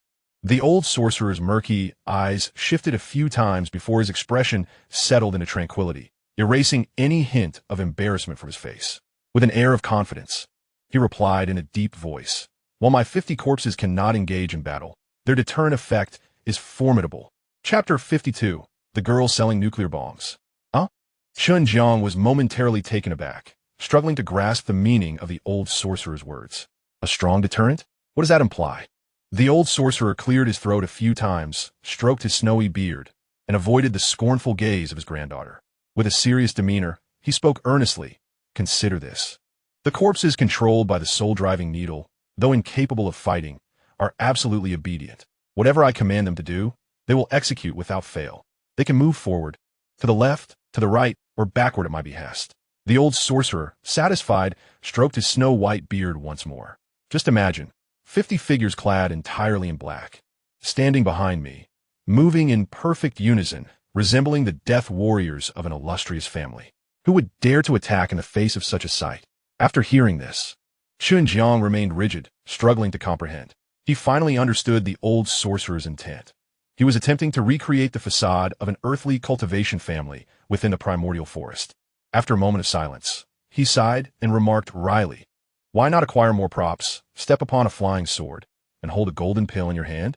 That way, anyone who sees you would believe you to be a golden pill master from an earthly cultivation family.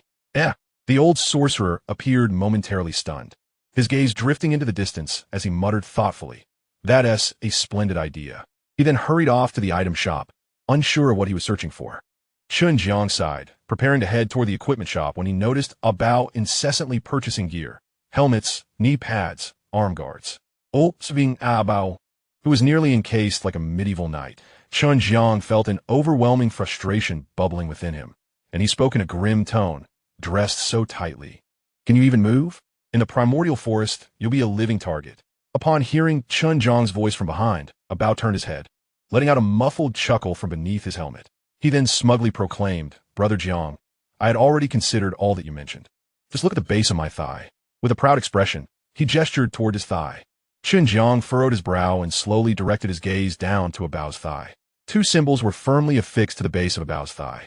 Noticing Chen Jiang's attention, Bao began to boast, I found this little gadget at a prop shop. It enhances agility by 3 points for 6 hours. With 1 on each leg, that is a total of 12 hours. Plus, I've even boosted my agility a bit. So, Brother Jiang, rest assured, there is no need to worry about me. I can definitely run. Chen Jiang stood frozen, momentarily at a loss for words. remaining silent for a long while. Damn it. I'm not worried about your ability to run. I'm concerned about whether you can catch players for me. With a deep breath, Chen Jiang suppressed his irritation and turned to search for the skinny monkey-esque figure. He was once again taken aback, pointing dazedly at the nearly 100 dishes laid out before the skinny monkey, and muttered in confusion, "Skinny monkey, what are you doing?" Oh, the skinny monkey, mouth full of delicacies, abruptly gulped down a sip of juice and wiped his greasy lips, letting out a satisfied burp. He then looked at Chen Jiang with curiosity. "Brother Jiang, why are you just standing there?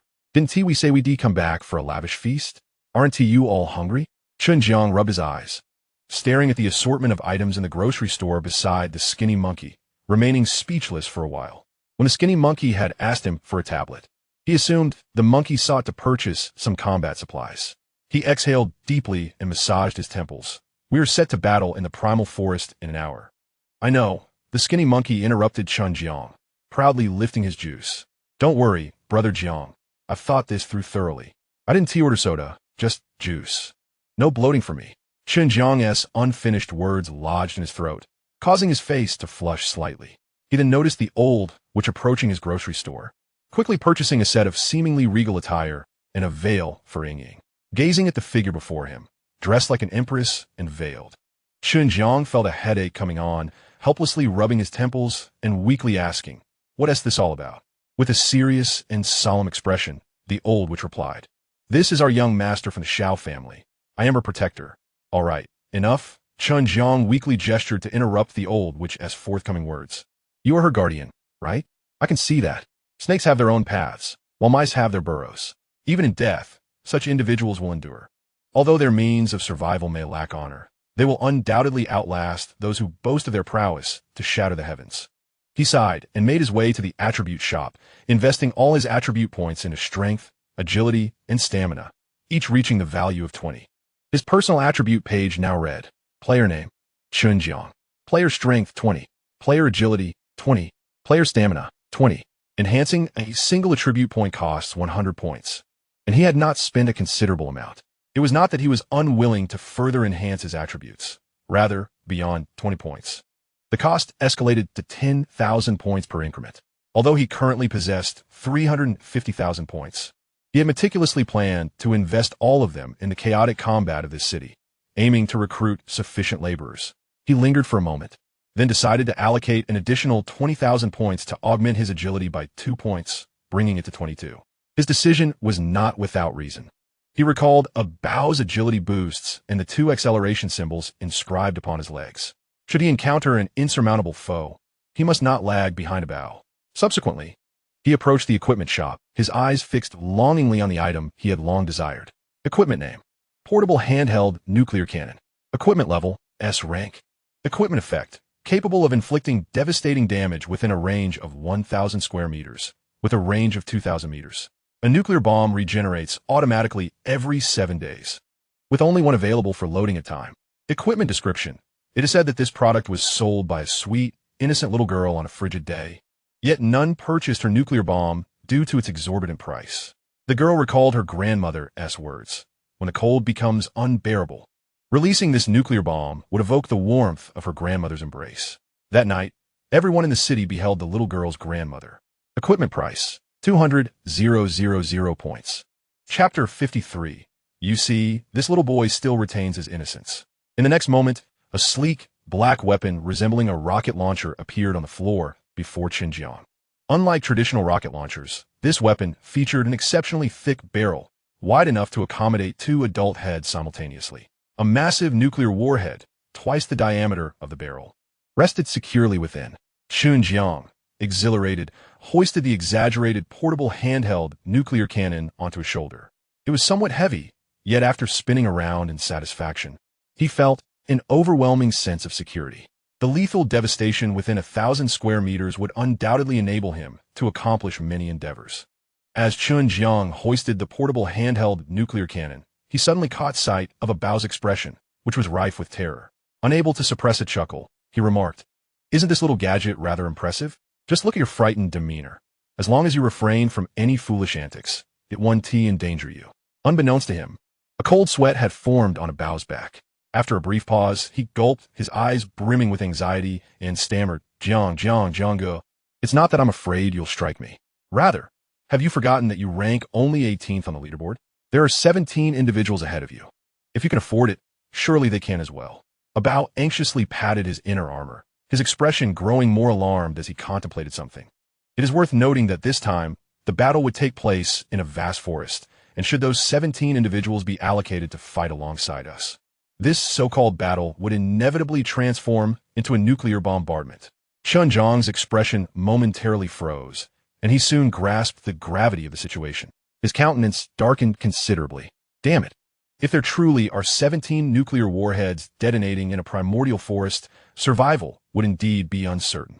After all, being struck by a nuclear bomb is no trivial matter. Fortunately, the initial impact of an S-class nuclear bomb has a limited radius of only 1,000 square meters, equating to a blast area with a diameter of merely a few dozen meters. With adequate preparation, one could still evade the catastrophe.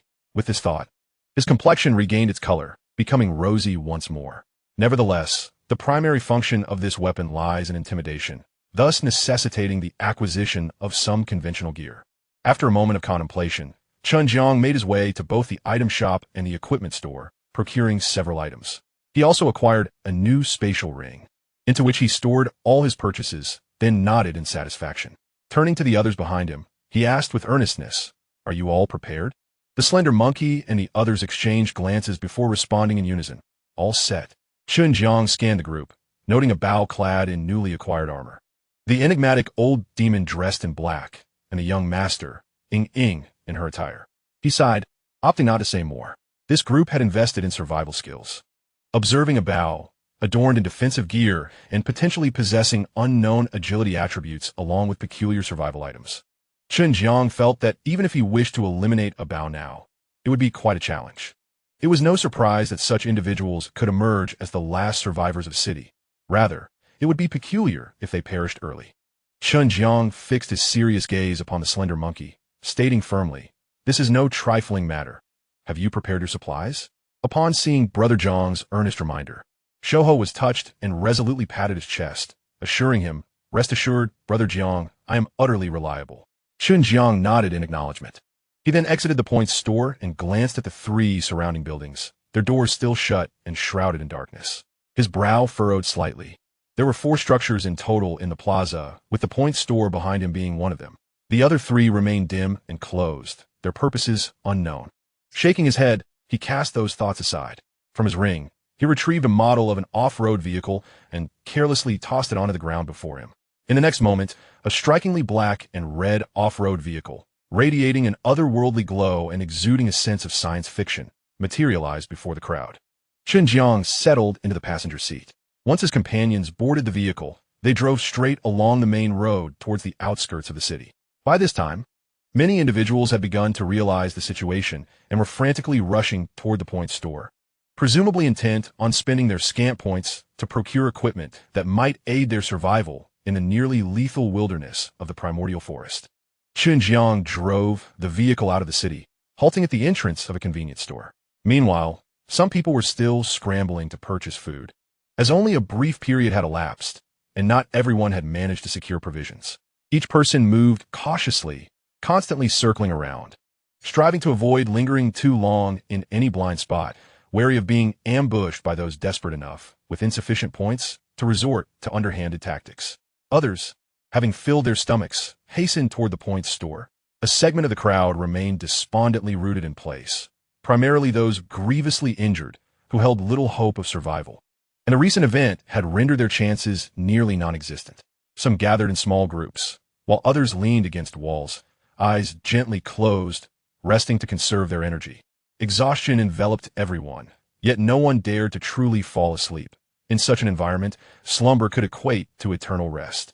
After enduring the brutalities of combat and witnessing friends and loved ones perish before their eyes over the course of 12 harrowing hours, most individuals had begun to show signs of psychological strain. Amidst the constant bloodshed, hunger and death loomed ominously in the shadows.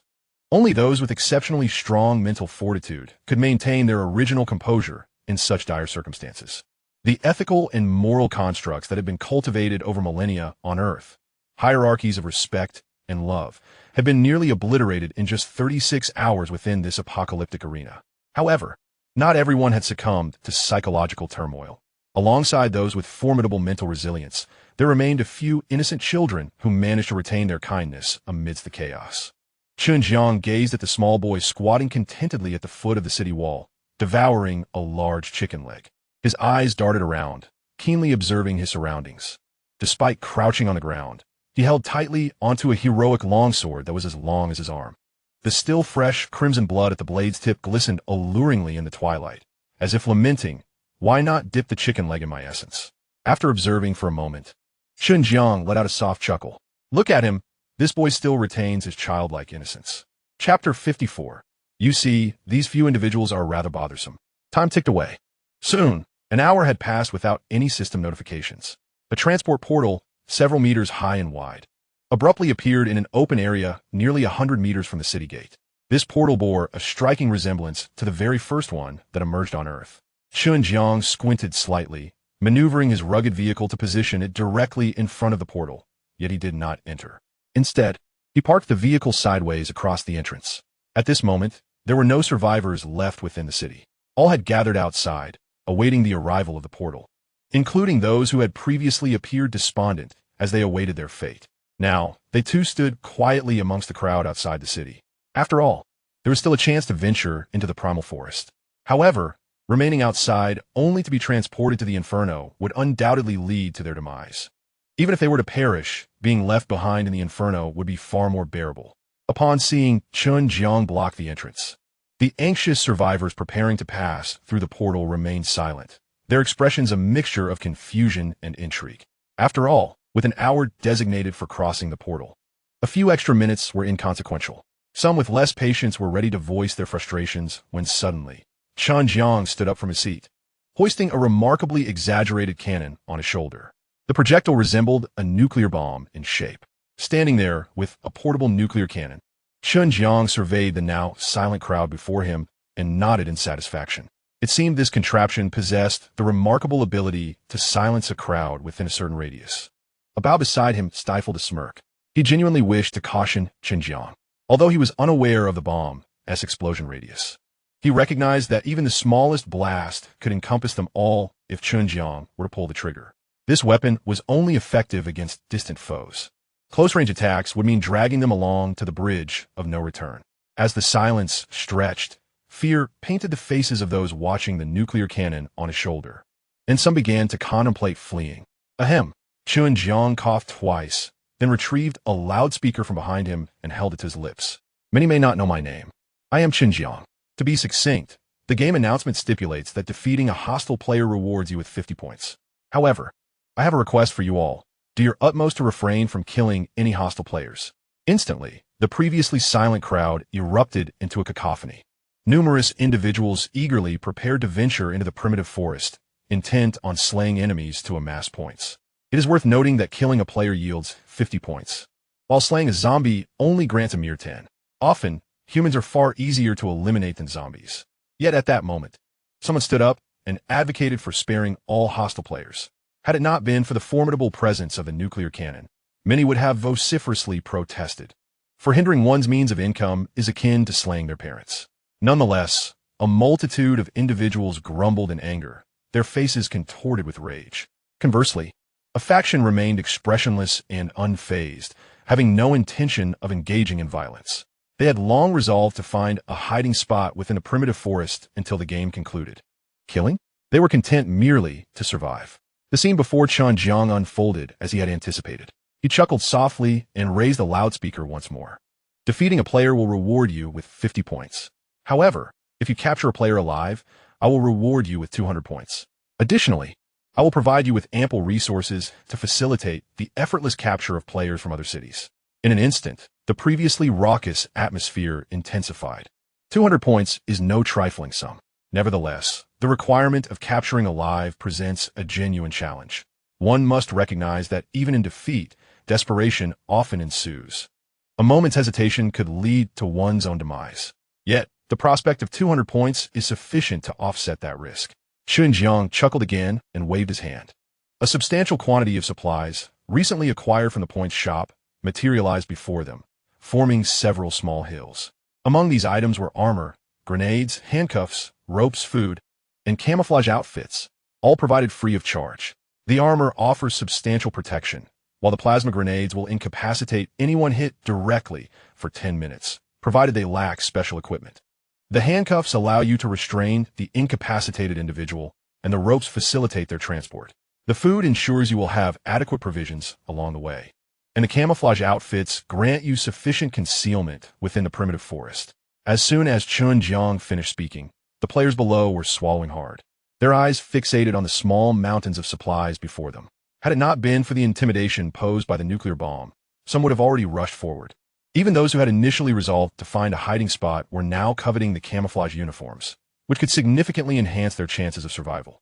Most compelling was the man's earlier declaration of their free distribution. Chen Jiang chuckled softly.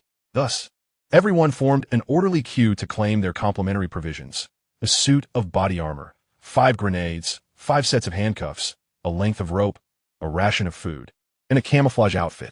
It was essential to remember that if anyone emerged from the game empty-handed, the consequences would be dire.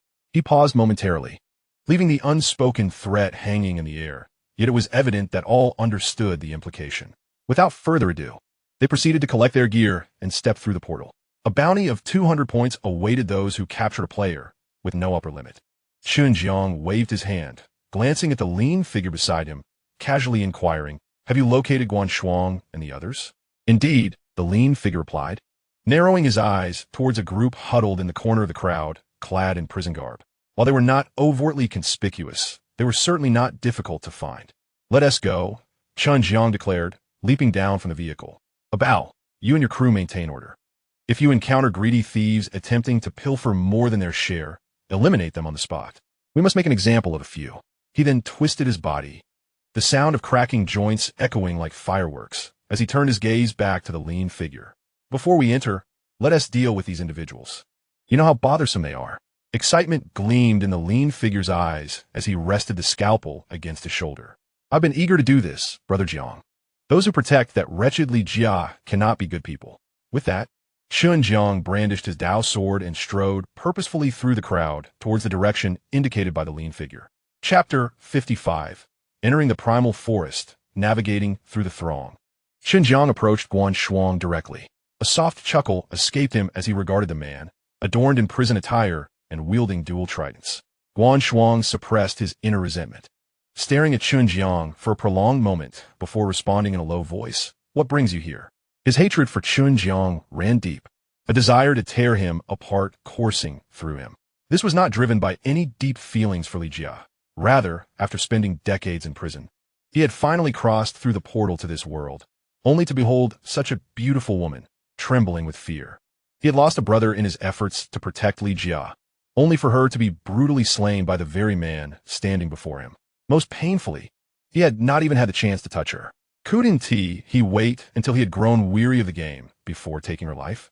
Had it not been for the dread instilled by the nuclear artillery that Chen Jiang had brandished earlier, he would have lunged forward with his trident in a heartbeat. Chen Jiang gazed at the resentful Guan Shuang before him, a faint smile gracing his lips. "A total of 6, 3 each. Home run. Nonsense." The lanky monkey scratched his head and chuckled sheepishly, remarking that such an inquiry felt more fitting for the atmosphere. No sooner had the words left his mouth than Chen Jiang, without uttering a single word to Guan Shuang, abruptly swung his tang knife towards Guan Shuang's head. Guan Shuang's expression soured as he brandished his dual tridents, attempting to block the incoming strike. Not long ago, he had slain numerous zombies, enhancing several of his physical attributes. Facing an opponent directly, he felt no need for Chen Jiang's assistance. Observing Guan Shuang's raised tridents in defense, Chen Jiang couldn't help but laugh. This scene felt eerily familiar.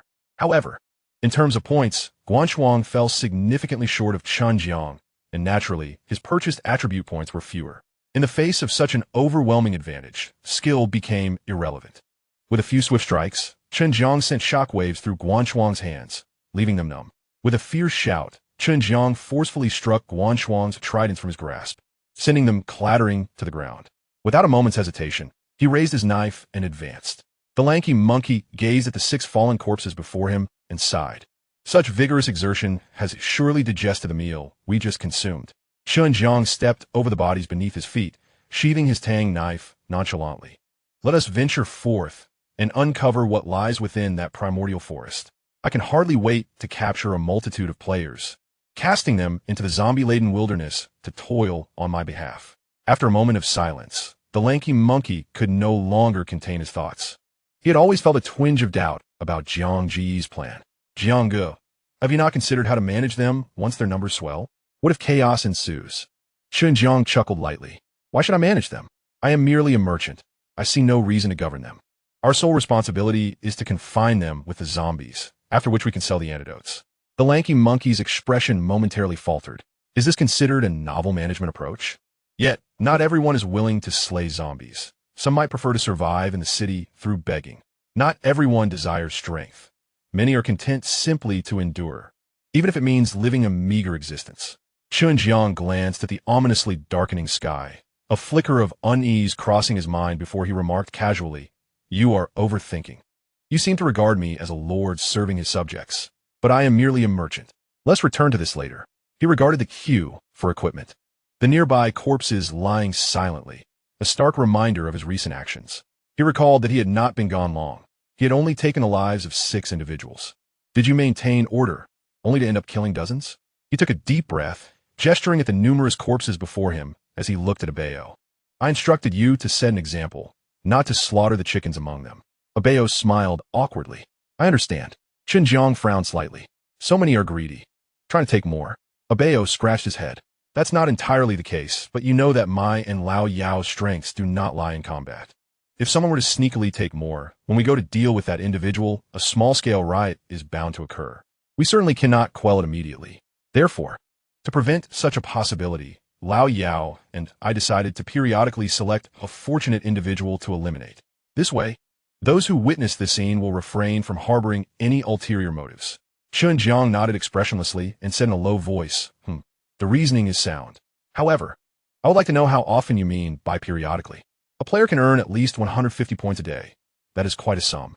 He then glanced at Lao Yao, who was beside him, inserting soul-binding needles into the necks of the corpses, eagerly dressing them in black garments, complete with hoods and masks.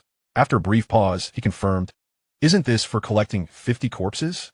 Certainly not, Abayo replied earnestly. Just then, Lao Yao shouted from the side without turning around, Abayo, hurry up, we still need one more.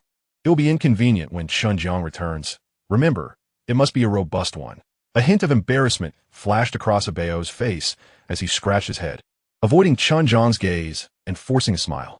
As the last player stepped through the portal, Chen Jiang furrowed his brow at the completely darkened sky. If that primordial forest was synchronized with this time, it could pose significant problems. The danger level in the darkened forest would increase exponentially. Without further thought, Chen Jiang stowed away the slaughtering vehicle and said in a grave tone, Let's go. He stepped into the portal first. A flash of white light enveloped him. Upon opening his eyes again, he found himself in an open space. Unfortunately, the time was indeed synchronized. The only source of light was the moon hanging above. The players who had entered before him were gathered here, whispering among themselves. The open area spanned approximately 2,000 square meters, surrounded by transparent white walls. A countdown timer was suspended in the air, indicating 1 minute remaining. At that moment, Shouho and the others also emerged from the portal, standing beside Chen Jiang. Brother Jiang. Look, Shouho pointed upward. Hearing this, Chen Jiang looked up. A data panel hovered in the air, nearly level with the moon. It displayed the total points for hundreds of cities, each city score uniformly marked with zeros. It appears that the total points of each city are subject to real-time fluctuations. He furrowed his brow slightly and gazed at the monument situated in the center of the open space, upon which the number 44 was inscribed. This was certainly an ominous figure. At that moment, the countdown displayed on the screen in the sky approached 0. In the next instant, the surrounding white air walls abruptly vanished. As the walls dissipated, Chen Jiang's pupils constricted sharply as he beheld the scene before him. Chapter 56 indeed seems to regard us as mere idle spectators. The moment the transparent white walls disappeared, the first sight to greet him was the towering pine trees. Reaching for the heavens, countless varieties of majestic trees appeared to compete with one another, each one loftier than the last, their trunks surrounded by dense thickets, leaving scarcely any space to tread. This was an exceedingly primordial forest. No traces of wildlife were observed. Such an untouched wilderness typically suggests that humans leave an indelible mark. Yet, this was not the most pressing concern. The gravest matter was that they stood on the edge of precipice. With a cold expression, Chen Jiang leaned on his Tang Dao and approached the cliff's edge. A glance downwards revealed nothing but an endless expanse of forest, devoid of any other visible elements. Suddenly, his brow furrowed in realization. He understood the source of his persistent unease. Under the moonlight, the pitch-black forest appeared eerily silent, devoid of any sound. There were no chirps of birds, no roars of wolves or tigers, and certainly no rustling of insects upon the branches. It felt as though this primordial forest contained only them, the players. Chen Jiang turned to glance at the forest behind him, which seemed poised to patiently engulf them. And he could not help but feel a twinge of apprehension. However, before he could ponder for long, the players who had gathered in the clearing, upon witnessing the disappearance of the white light wall, donned their camouflage attire and either teamed up or ventured into the forest alone, resembling a band of fearless warriors. Observing this throng of players, akin to ants burrowing into the woods, the lean monkey could not help but exclaim, "Have these people always been so courageous? Even I feel a flicker of trepidation gazing at that pitch-black, eerily silent thicket." Yet, this group of players plunged headlong into the darkness without a backward glance. Abeo cast a silent glance at the lean monkey, pondering, could they remain here? It would be too conspicuous in this clearing. Moreover, Brother Jiang had set a firm directive for each of them. The lean monkey shrugged indifferently. "All right then, Brother Jiang, shall we proceed?" After a brief pause, Chen Jiang softly replied, "No, it is you who shall go." Abeo was momentarily taken aback and inquired with confusion, "Brother Jiang, won't you come with us?" Chen Jiang turned to gaze at the group, a light laugh escaping his lips. "Of course. To be precise, none of you are allowed to team up. You must all proceed separately." The old demon, with his wrinkled visage, appeared momentarily taken aback, pondering for quite some time before cautiously inquiring, "Why is that?" Chen Jiang echoed the old demon's words, his expression tinged with dissatisfaction as he softly responded, "Because each of you conceals your true capabilities far too deeply. This leads me to perceive you as somewhat ineffectual." He then, with an impassive demeanor and an uncompromising tone, fixed his gaze upon the old demon and the others. "Thus, you need to part ways so I can ascertain the extent of your abilities. The number of individuals you manage to capture will naturally serve as the best demonstration of your prowess." Upon hearing this, the old demon and his companions exchanged silent glances for a brief moment. After all, the old demon had a sense of pride in front of his granddaughter, and being told he was ineffectual was somewhat humiliating. Subsequently, he, along with his granddaughter and the 50-odd black-clad individuals, offered a respectful farewell to Chen Jiang. "Little Brother Jiang, we shall take our leave now, and we will certainly return with a sufficient number of players for you." As they watched the retreating figures of the old demon and his entourage, Chen Jiang and the thin monkey simultaneously cast their eyes upon Abao. The implication in their gaze unmistakable. Abao's eyelid twitched slightly, and then he pointed at the old demon's 50-plus followers, exclaiming in exasperation, "Brother Jiang, is this what you call acting independently? He has over 50 people with him. All those individuals are the ones I helped him eliminate, just so I could become a second-in-command in his team. Now, it seems I've done the work without reaping any benefits." Chen Jiang's expression subtly stiffened. To aspire to be a second-in-command, such audacity was indeed remarkable. The individuals beside him were evidently intent on fully committing to the facade of a cultivated immortal family. After a brief pause, Chen Jiang spoke in a flat, emotionless tone, "Depart in the opposite direction. I hope you can demonstrate your worth. If you wish to form a team with me, you must show your value. I have no interest in teaming up with the inept." Abao, disgruntled, muttered under his breath, "We are clearly in a partnership, and besides, I wasn't even given my share of the last profits." Just then, he noticed that the Tang sword, which had previously served as a walking stick for Chen Jiang, was now inexplicably in his hand, unsheathed and poised for action. Without further hesitation, he lifted his legs and sprinted in the opposite direction of the old demon, his speed, augmented by various gear and items, comparable to that of a swift hound as he dashed deep into the forest. "Go ahead, but why draw your sword?" Chen Jiang watched as Abao swiftly vanished into the woods, his expression momentarily frozen. He murmured to himself, how did he suddenly accelerate so quickly? Just then, he noticed that the direction Bao had taken was marked by the abnormal trembling of branches, as if some large creature were passing through. As he cautiously gripped his knife, Bao inexplicably dashed off in that direction. With an abundance of defensive gear, he should be safe enough. Reassured by this thought, Chen Jiang relaxed once more. He then turned to glance at the slender monkey beside him, and, choosing a path, spoke in a low voice, "Let us proceed." The slender monkey paused, surprised, and queried, "Brother Jiang, do I not need to act alone?" Without turning his head, Chen Jiang casually replied as he continued forward.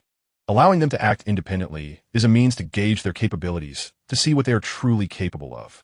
As for you, it seems you could only muster a sumptuous feast.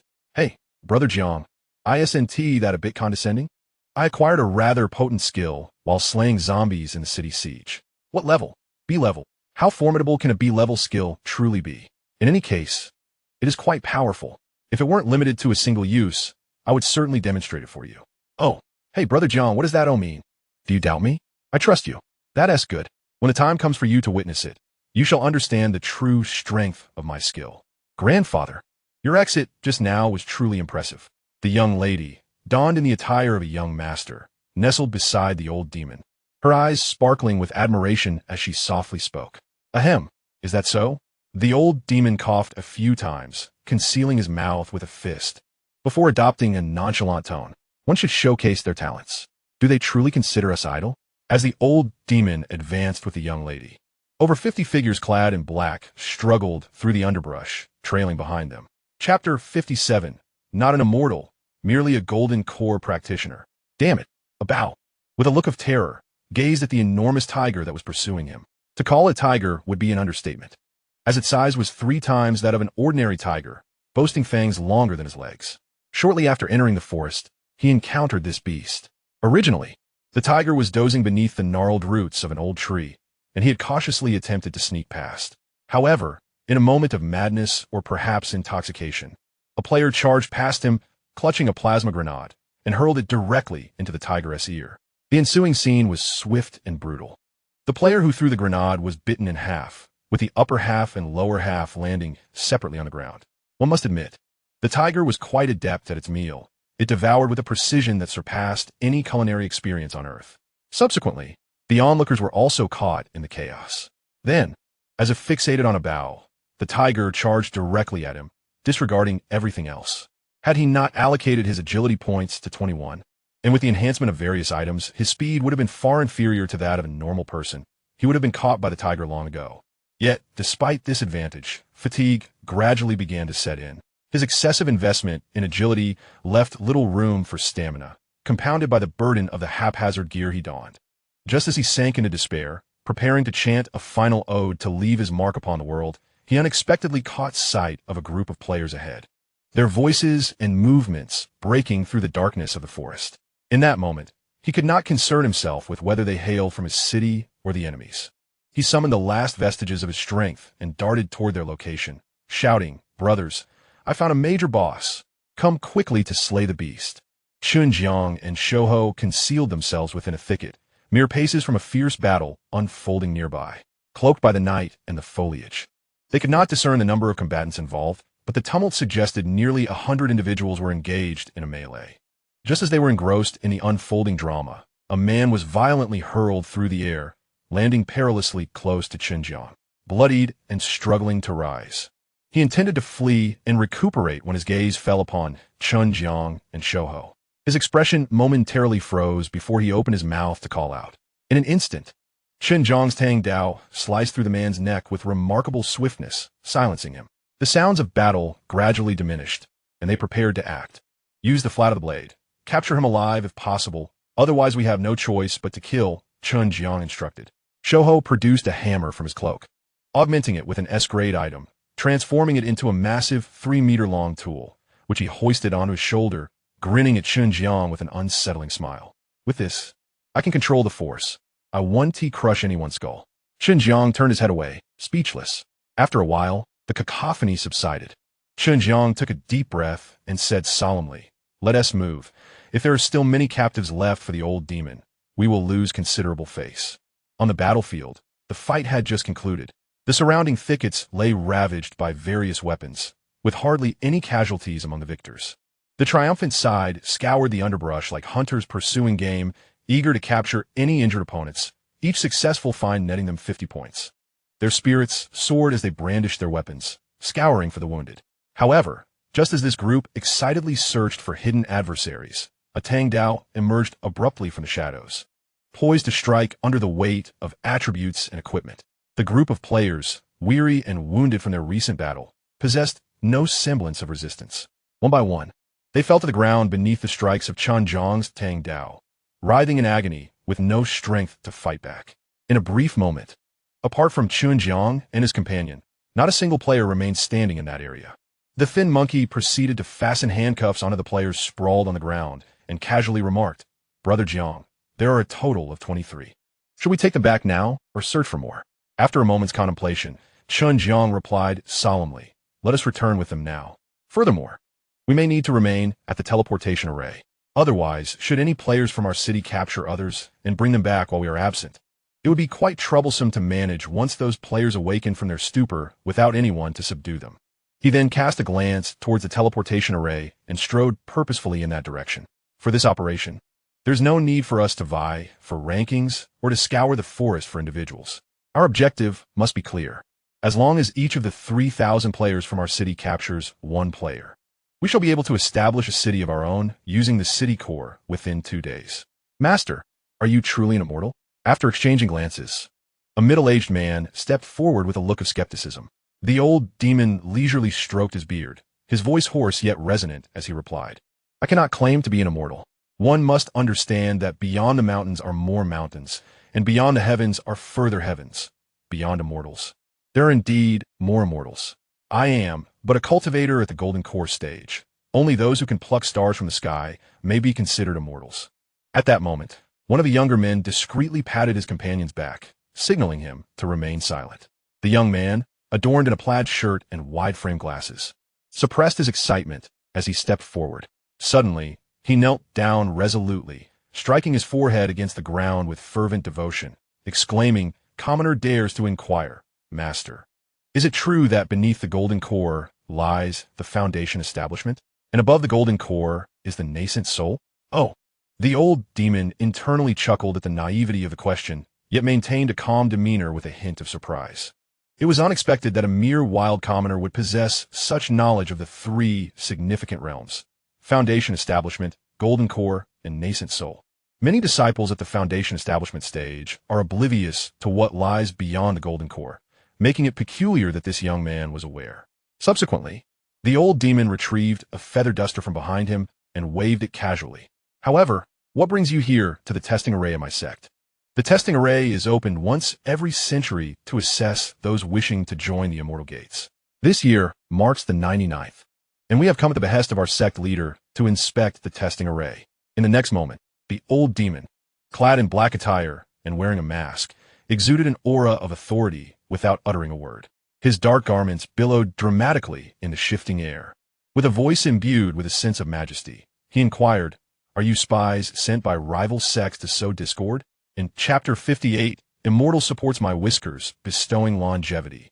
A man in a plaid shirt with wide-framed glasses gazed with excitement at the black-robed figure whose attire had erupted in an instant.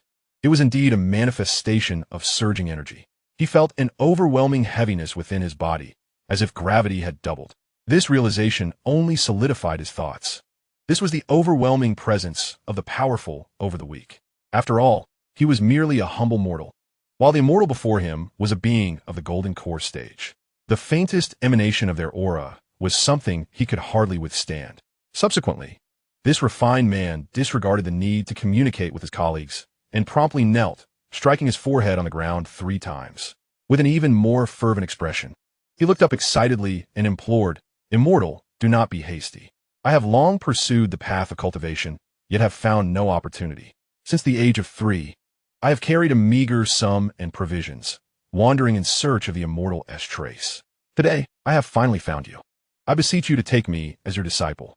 I, Wang Ergu, shall honor and respect you as a father." Upon finishing, Wang Ergu solemnly bowed his head 9 more times. He had read in earthly novels about protagonists who spent years seeking immortals, who ultimately accepted them as disciples due to their unwavering resolve. The old demon gazed at the man who had bowed 13 times with a mixture of exasperation and disbelief. In their homeland, 13 bows were reserved for the deceased. Moreover, this individual was quite boastful, claiming to have set out in search of immortality at the tender age of 3. Why not say he planned his ascension while still in the womb? However, the old demon's expression darkened slightly, and he wielded his whisk with force, proclaiming, "Impudent wretch, our five-element sect is the foremost sect in the realm of cultivation. Each year, when we open our doors to disciples, it is a time for all sects to present their congratulations. Every century, we hold a recruitment trial that draws participants from across the cultivation world. Since we only accept young men under the age of 30, just last year, a spirit cultivator who had lived for 3,000 years sought to join our ranks. In vain. He ultimately chose to relinquish his entire cultivation before the century's trial and reincarnated as an ordinary woman. Yet, he managed to join our five-element sect as an outer disciple with merely a foundation-building level at the age of 16. With a contemptuous snort, the old demon gazed down at Wang Ergu, dismissing him with disdain. "You, an unremarkable wanderer, think to join the five-element sect? It is as absurd as a mouse attempting to devour a cat. Pure folly." Turning away, the old demon issued a command. "You executors, act swiftly. Eliminate them all." 50 figures clad in black silently emerged from behind the old demon, drawing their long swords in unison and advancing towards Wang Ergu. Their movements were so synchronized they appeared as if orchestrated by a single entity. Witnessing the scene unfold, the old demon gradually slowed his pace, his eyes glinting with a hint of amusement as he remarked, "I doubt your innate talents are exceptional." Wang Ergu, who had been kneeling in despair awaiting his demise, felt a surge of hope upon hearing those words. Raising his head, he fervently exclaimed, "Immortal, please assess my potential. If my aptitude is lacking, then you may slay me at your leisure. Grant me your guidance, and bestow upon me the gift of longevity." The corners of the old demon's mouth twitched slightly. Is that how one phrases such a request? He mused, before adopting a faux expression of reluctance and pity, sighing deeply as he turned to face Wang Ergu. "Very well. Your heart's determination is commendable, and thus, I shall grant you the opportunity for an assessment." After a brief pause, he continued in a grave tone, "However, remember this. Should your potential prove inadequate, I will not hesitate to execute you." Without a moment's hesitation, Wang Ergu replied resolutely, "I accept." If only this immortal knew the nature of his current circumstances, he might not have posed such a question. He found himself in the arena of the apocalypse, a place where billions perish daily. At that moment, he began to grasp the mechanics of this global game. According to the narratives from Earth, it resembled an infinite flow of adventure where individuals were transported through portals to explore various realms. It became clear that this game could not possibly conjure so many worlds. Rather, it simply relocated them to different realms, allowing them to embark on adventures there. It seemed the appearance of this immortal was unforeseen by the system, as this location was originally a trial ground for disciples of the sect, activated once every century and typically devoid of presence. Had he not fortuitously encountered an immortal inspecting the Great Formation, he would still be oblivious to the fact that he had entered a world of cultivation. He pondered why the air here was so fragrant. It was evident now that it was infused with abundant spiritual energy. Observing Wang Ergu, who appeared entranced and nearly drooling, the old demon could not suppress a sigh of exasperation. Such a vivid imagination is indeed alarming. Without further delay, the old demon retrieved a transparent stone from behind him and placed it on the ground, nudging it towards Wang Ergu with his foot. Upon seeing the stone, Wang Ergu's excitement intensified. "Here it comes, the legendary stone that tests potential." As expected, the old demon spoke. "This stone is known as the Rainbow Stone, and a single piece is worth 300 spirit stones. A manifestation of one or two colors signifies a lack of innate talent for our five-element sect. 3 colors indicate that one possesses potential sufficient to join a modest sect, yet still falling short of our stringent admission criteria. 4 colors, however, fulfill the requirements for entry into our order. As for 5 colors, the old demon suddenly scoffed, shaking his head. This would signify that you possess supreme talents in all 5 elements: metal, wood, water, fire, and earth. Not only would we welcome you into our sect, but the position of the sect's heir or even the hand of the sect master's daughter could also be offered to you without hesitation." He then tilted his head back, overwhelmed with nostalgia, and remarked, "The last individual to exhibit such a vibrant display of colors was 30,000 years ago, with a whole generation of geniuses overshadowed by that remarkable figure for a millennium. Yet, what purpose does it serve to dwell on this? You are unlikely to awaken all 5 colors. With a casual demeanor, he added, simply cut your finger and let your blood drip onto the multicolored stone to test your talent. Wang Ergu wiped away his drool, suppressing his yearning gaze, and solemnly extended his finger. He bit down hard with his teeth, his right hand trembling with anxiety, and allowed his blood to fall upon the stone. In an instant, 5 beams of multicolored light shot skyward, visible to everyone within a 5-kilometer radius. The old demon stared in disbelief at the exuberant Wang Ergu, who was nearly unrecognizable in his excitement, and cried out hoarsely, "Impossible! It cannot be! You have awakened all 5 colors. Could it be that, after 30,000 years, a peerless genius has emerged once more? And you, Wang Ergu, are that extraordinary talent." Chapter 59. The next master of the 5 Elements sect must be you. What? Wang Ergu was so overwhelmed with emotion that he struggled to articulate his thoughts. Initially, he had merely hoped to activate 4 colors to gain admission to the 5 Elements sect, given that his body had undergone enhancements. He would at least possess an edge over the average individual. Yet he had never anticipated awakening all 5 colors: metal, wood, water, fire, and earth, each with exceptional aptitude. Wang Ergu gazed at the veiled figure of Ying beside the old demon, swallowing hard in excitement as he urgently inquired, "Immortal, you just mentioned that awakening 5 colors denotes the highest qualification, and that it is indeed possible." He paused mid-sentence, but the implications in his gaze directed towards Ying were unmistakable. Ha ha ha ha! A shadow flickered in the old demon's profound eyes, yet his countenance broke into an ecstatic laugh. Indeed, the last individual to possess 5 colors was 30,000 years ago. It appears that the position of the next master of the 5 Elements sect is destined for you, and the sect master's daughter shall become your partner in the path ahead. Perhaps, in the future, we may find ourselves relying on Wang Ergu's support. Flattered by the praise, Wang Ergu found it increasingly difficult to contain his composure. With an expression of uncontainable ecstasy, he feigned composure, casually gesturing with a smile. "The immortal is my guiding figure. I, Wang Ergu, can solemnly vow with my heart of Tao that no matter how high I ascend in the future, I shall never forget the favor granted to me by the immortal today. I will surely repay this kindness abundantly." The old demon flicked his whisk, joyfully grasping his beard and saying, Good. How fortunate indeed. I did not expect that on this day, while sent to inspect the trial formation for the sect, I would encounter such a grand opportunity and meet a prodigious talent that arises once every several millennia. It seems today is indeed a fortuitous day. At that moment, Wang Ergu rose from the ground, brushing off the dust and weeds from his knees. He glanced at his 2 bewildered companions, who were still struggling to comprehend the situation, and could not help but scoff inwardly. Opportunities lay before them, yet some would seize them while others would not.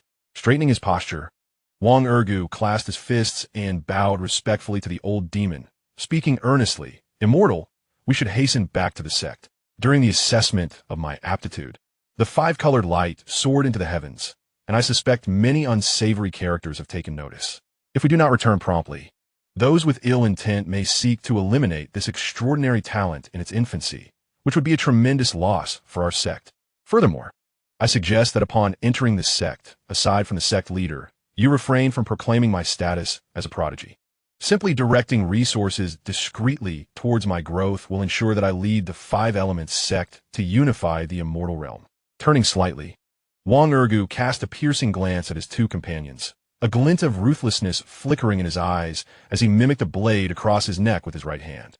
As for these 2 refugees, it would be best to eliminate them, to prevent any potential inquiries revealing the existence of a prodigy who appears once every 30,000 years. The old demon could not help but cover his face, letting out a silent sigh. This child seemed to be somewhat misled. He spoke as if he were already in the position of successor to the 5 Elements sect's leader, even giving orders. Most importantly, his considerations were remarkably thorough. Should this child truly have traversed into a realm of immortal heroes, he might indeed survive for a considerable time, though his temperament was notably harsh. While others rise to immortality alongside their kin, this young fellow would leave no one behind. If he eliminates all, how can he persuade these players to return to City 44? After contemplating for a moment, the old demon shook his head, stating, "That would be unwise. As the saying goes, dogs play with dogs and mice with mice. A genius is bound to be surrounded by other geniuses, or at the very least, capable individuals. It would be prudent to assess the talents of these two companions of yours, for they too may possess extraordinary gifts. Wang Ergu cast a wary glance at the two, then scanned the surrounding dark forest with urgency, replying, "Very well, but the immortal must act swiftly. After all, it would be undesirable if individuals from other sects were to attack." The old demon chuckled lightly, exuding confidence, proclaiming that it would not happen. The trial array of our five-element sect is the most formidable formation in existence, impervious to breach. It is utterly impossible for anyone to infiltrate. Subsequently, he casually tossed two colorful stones in front of the two individuals beside Wang Ergu. Upon hearing Wang Ergu's ruthless declaration, the two individuals had already contemplated dispersing and fleeing. However, upon learning of the testing opportunity, they exchanged glances, their bodies tense, as one of them made a small incision on his thumb, allowing a drop of blood to fall upon the colorful stone, all the while remaining on high alert.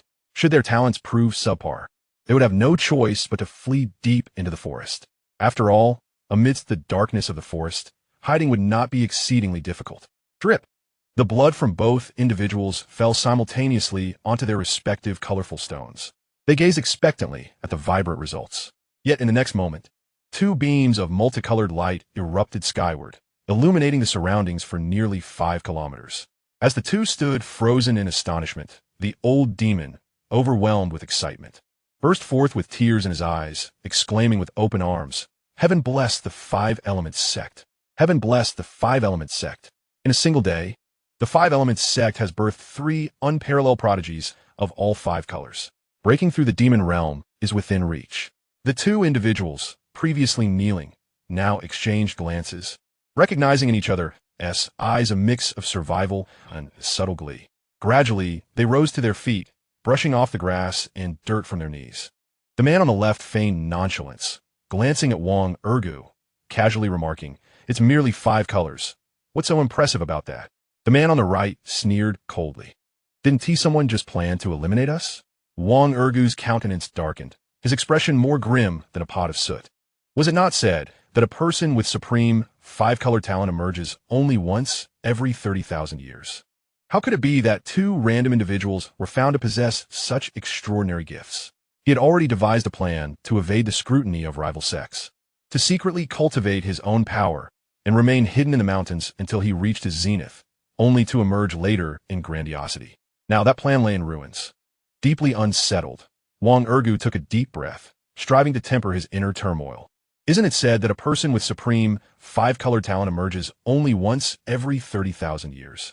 Amidst his excitement, the old demon's mood gradually settled, his brow furrowing as he replied solemnly, "I'm also uncertain about this. It appears that all of you who came possess extraordinary talent within your bloodlines. How about this?" Suddenly, the old demon lifted his head, his eyes glinting with fervor as he fixed his gaze upon Wang Ergu. Chapter 60. Are these people affiliated with by Qi? The old demon's eyes sparkled with excitement.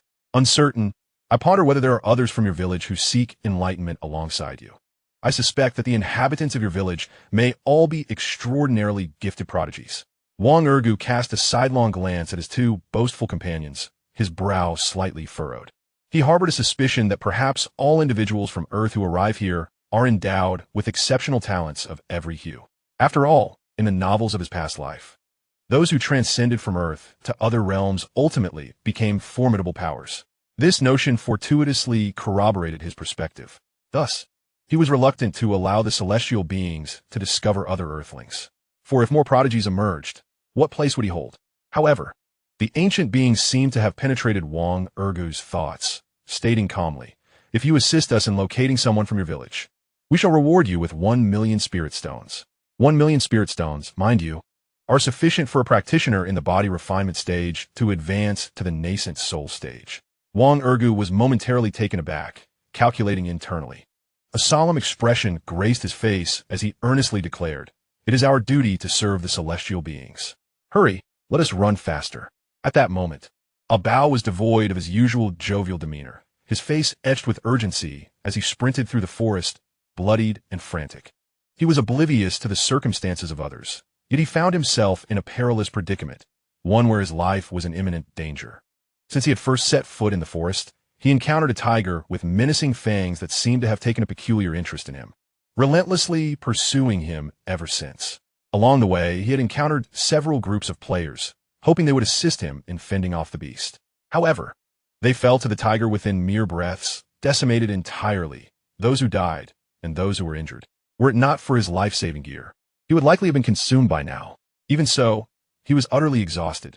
If he continued running without a miracle occurring, it seemed certain that he would meet his demise. In a state of panic, he glanced behind him. After a prolonged chase, the tiger's speed had waned. Its once gleaming coat now dulled.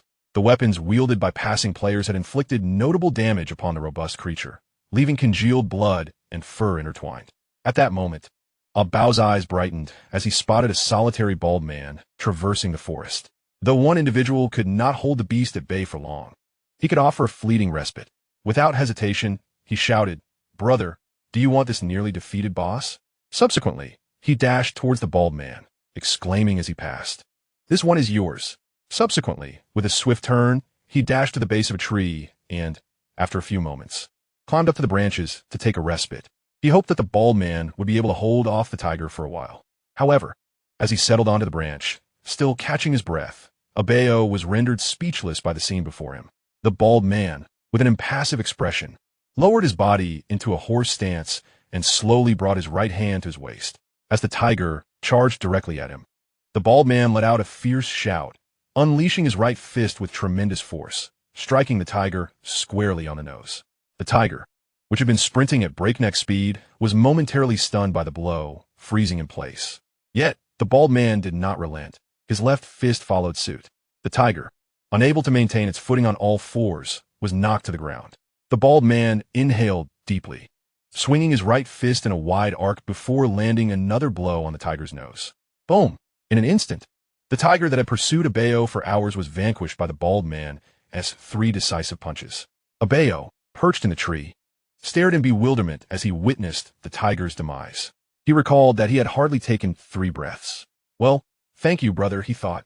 But before he could voice his gratitude, he suddenly saw the bald man, silent and ominous, approach the base of the tree. With a single punch, he struck the tree root, feeling the trunk tilt beneath him and gazing into the bald man's bloodthirsty eyes. Bao sighed in resignation and shrugged. Here we go again. As the tree began to lean at a precarious angle, he swiftly leapt toward another tree, hastily descending its trunk. Without looking back, he fled, with the bloodthirsty bald man pursuing closely behind. Meanwhile, on a lounge chair, the thin monkey, languidly reclining, gazed at the live score rankings in the sky and remarked, "Look at the top player from city number 7. Their total score has already reached 35,000. Killing a hostile player earns 50 points. So that means the players from city number 7 have collectively dispatched approximately 700 foes." The thin monkey, slightly pursing his lips, lifted a soda from beside him and savored it for a moment before continuing. And to think, it hasn't even been 4 hours yet. Are these people akin to Bai Chi? Chen Jiang reclined in another rocking chair, leisurely swaying while gently swirling a glass of red wine, remaining silent. After a brief period of quiet observation, the thin monkey could not help but speak again. "Goodness, do you know who's south in last place? Surprisingly, it's not our city number 44, but city number 23. We issued orders to spare lives whenever possible, aiming for capture rather than kill. And yet they're still at the bottom. The players from city number 23 must be incredibly incompetent.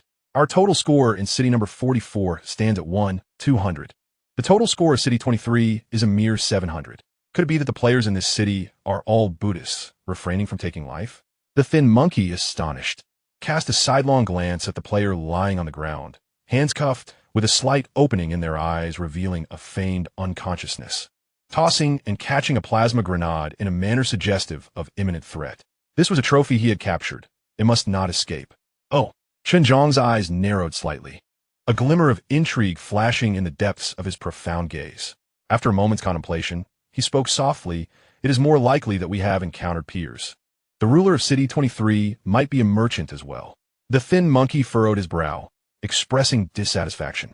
"Brother Jiang, are you suggesting that City 23 harbors intentions of capturing players to employ them? Wouldn't that be competing with our business? We might as well locate City 23 and seize all the players they have captured. Chen Jiang exhaled deeply, his expression remaining stoic as he purchased a thin blanket from a general store to drape over himself. The night breeze in the forest was indeed rather biting. Adjusting his position, he calmly replied, "Engaging in violence has no future. Peaceful development is the path to mutual benefit. Most importantly, in such a vast forest with a total of 100 teleportation arrays, how can one find the 23rd teleportation array?" Chapter 61. Do you believe our sect leader is SpongeBob? Old Yao gazed at the open space before him, where approximately 1 to 2,000 people were gathered in scattered clusters. With an expressionless demeanor, he casually addressed Wang Ergu beside him. "Is this all the people from your village?" It seemed quite large. Wang Ergu chuckled awkwardly, replying softly, it's all right. Internally, he couldn't help but scoff at the notion of a global village. At this moment, he felt no sense of anxiety, even if more players were detected with extraordinary talents. He no longer felt competitive. After all, there's a fundamental difference between a prodigy with billions of spirit stones and a grassroots genius. Finding a single person rewards one with 1,000,000 spirit stones. There are more than 1,000 individuals here. Now that everyone is gathered, let's depart. With that, Old Yao produced a flying sword from behind and prepared to throw it beneath him, intending to ride it away. Wait! Wang Ergu urgently grasped Old Yao's arm, perplexed. Aren't we going to conduct talent tests on so many people first? Old Yao's eyelids twitched slightly, cursing inwardly. A remote-controlled glowing stone had cost him 30 points. Buying 3 as props was sufficient. Was he expected to spend a fortune on over 1,000 remote-controlled glowing stones? How absurd. Nevertheless, maintaining a calm facade, he shook his head. There's no need. This situation has already exceeded my capacity to manage. Upon returning to the sect, the esteemed elder would personally assess your talents. However, I can assure you that even if you're found to lack aptitude, you may remain as a menial disciple in the outer sect, securing a life free from worry about food and shelter. Wang Ergu nodded in understanding, his expression greedy as he rubbed his hands together with an idiotic grin. Elder, shall we wait a little longer? I have already dispatched someone to seek out others. He then turned to the people around him, scolding them angrily. Hurry up. This is an extraordinary opportunity. Even if one cannot become an immortal, it guarantees a life of comfort. Do not fret about dying at any moment, you ungrateful lot. Observing the fearful expressions of those who dared to glance at the elder, he nodded in satisfaction. These individuals would serve as his foundation, his support in asserting dominance in the immortal realm. After all, when talents are equal, it is the wealth that determines might. Each additional person represents an increase of 100,000 spirit stones, and at this moment, he fervently wished to find even more. He gazed at the crowd, who dared not speak, and felt a surge of leadership within him as he adjusted his glasses and exclaimed, "You have all witnessed the prowess of the immortal. To put it bluntly, should the immortals so desire, even all of you, who are mere ants not yet in the chi refinement stage, would be no match for a single strike from the immortal. Do not speak out of turn, do not inquire further, do not stare, do not listen. Conduct yourselves properly." After relishing the feeling of authority, Wang Ergu turned to the old demon, slightly bowing and offering a sycophantic smile. "Elder, how about we wait a little longer? After all, each one of these individuals represents the future strength of the 5-element sect." As he surveyed the nearly 1,000 individuals before him, the old demon's eyelids twitched involuntarily. He truly had not anticipated that Wang Ergu could gather over 1,000 people in such a short span of time. Most importantly, he had managed to convince them all that he was indeed an immortal. Furthermore, these individuals hailed from various cities, not merely one. It must be said, Wang Ergu was indeed a remarkable talent. Yet, this number was already considerable. If any more were added, he began to doubt whether Jiang could maintain control when they reached the designated teleportation site.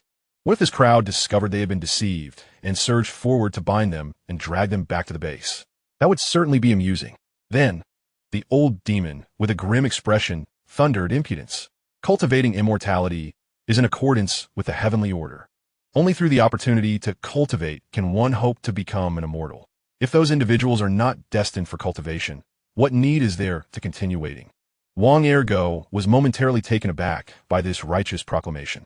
Cultivating immortality was meant to align with heavenly will. Did he not recall that in the cultivation novels from Earth, cultivating was often depicted as going against heaven?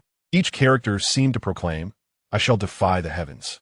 In the next instant, he slammed his fists together with fervor. Indeed, the tales of cultivation on Earth are nothing but fabrications distinctly different from reality. Subsequently, Wang Ergu raised his head, his gaze fixed earnestly upon the old demon, and solemnly declared, "Thank you, immortal. I have comprehended." The old demon, devoid of expression, scrutinized the young man clad in a checkered shirt before him. At that moment, he was particularly tempted to inquire, "You have comprehended? What have you understood? What nonsense are you spouting?" After a brief silence, the old demon replied nonchalantly, "It is good that you have comprehended. You truly are a prodigious talent." He then brandished the flying sword behind him, poised to cast it down to embark on a flight. Turning to meet the expectant gazes of Wang Ergu and the others, his lips twitched slightly. He smacked his forehead and gravely remarked, "I almost forgot. You fledgling sprouts are not yet capable of sword flight." "Not to worry," Wang Ergu exclaimed with excitement. "Elder, please demonstrate for us. We have never witnessed an immortal flying on a sword." The old demon stiffened momentarily, his expression unyielding as he fixed his gaze on Wang Ergu. "What do you take me for, a mere jester performing tricks for a few coins in the bustling marketplace?" "Not at all." Wang Ergu hastily bowed his head, his expression one of alarm as he pleaded, "I misspoke. Please do not take it to heart, Elder." With a cold snort, the old demon replied solemnly, "To wish to run before you have learned to walk is a grave mistake. Once you successfully establish your foundation, then you may contemplate sword flight. Even if each of you is a top-tier genius, you must start from the beginning." He then surveyed the crowd before him, his voice chillingly resolute. "Since none of you can fly on swords, follow closely behind me. Those who fall behind shall not be permitted to enter the Five Elements sect. This shall also serve as a trial for you." With that, the old demon flicked his dust whisk and turned, following the route on the data panel towards the designated teleportation point. Meanwhile, he silently pondered, "Little Jiang, my task is complete. Whether you can control this group now rests with you." He cast a furtive glance back at the fervent crowd, armed and eager, feeling a twinge of unease. If anything were to be revealed midway, I might as well be minced into dumpling filling. Just then, Ying tugged at his robe, her eyes filled with urgency. The old demon paused, momentarily bewildered by her intent. Following her gaze, he realized that his black robe had been torn by the underbrush, revealing his oversized shorts emblazoned with the images of SpongeBob and Squidward.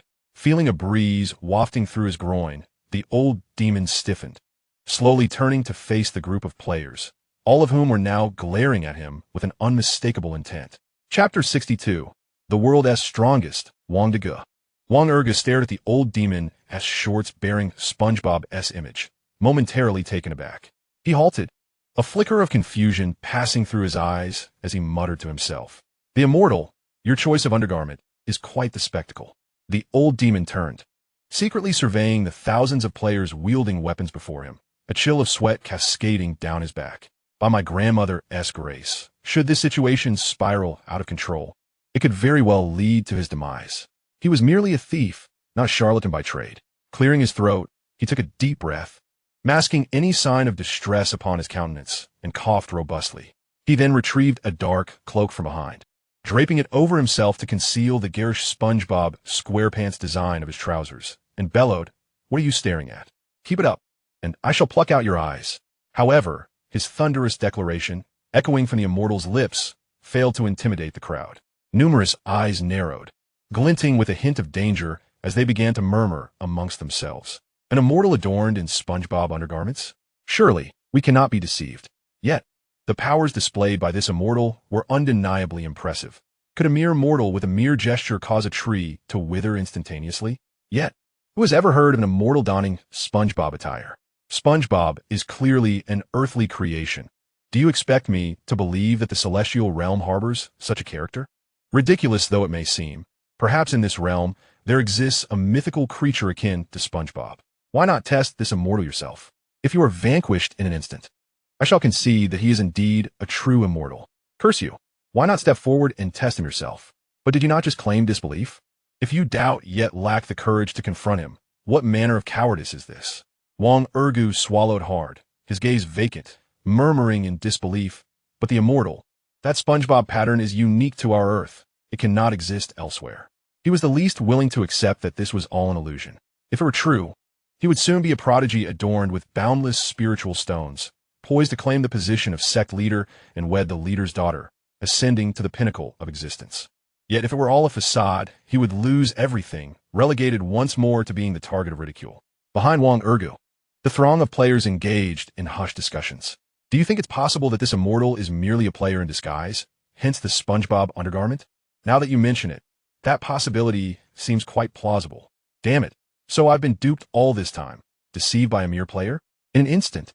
Though no actions had yet been taken, over 1,000 players gripped their weapons tightly, their gazes toward the old demon, growing increasingly perilous.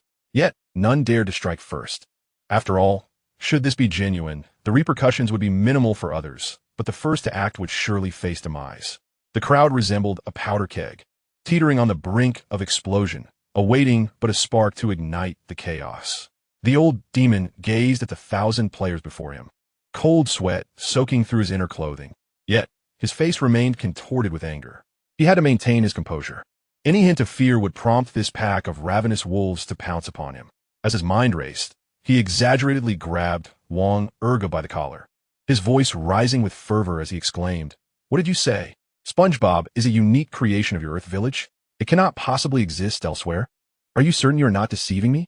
Caught by the collar, Wang Ergu, bewildered, instinctively replied, "Ah, is that so? Ha ha ha ha." His laughter echoed, a cacophony that filled the air. So that is it. So that is it. The old demon's expression turned fervent as he threw his head back and laughed madly, his hands flailing through the air as if casting a spell. Then, with tears streaming down his face and his eyes reddened, he bellowed, "Who would have thought? Who would have thought?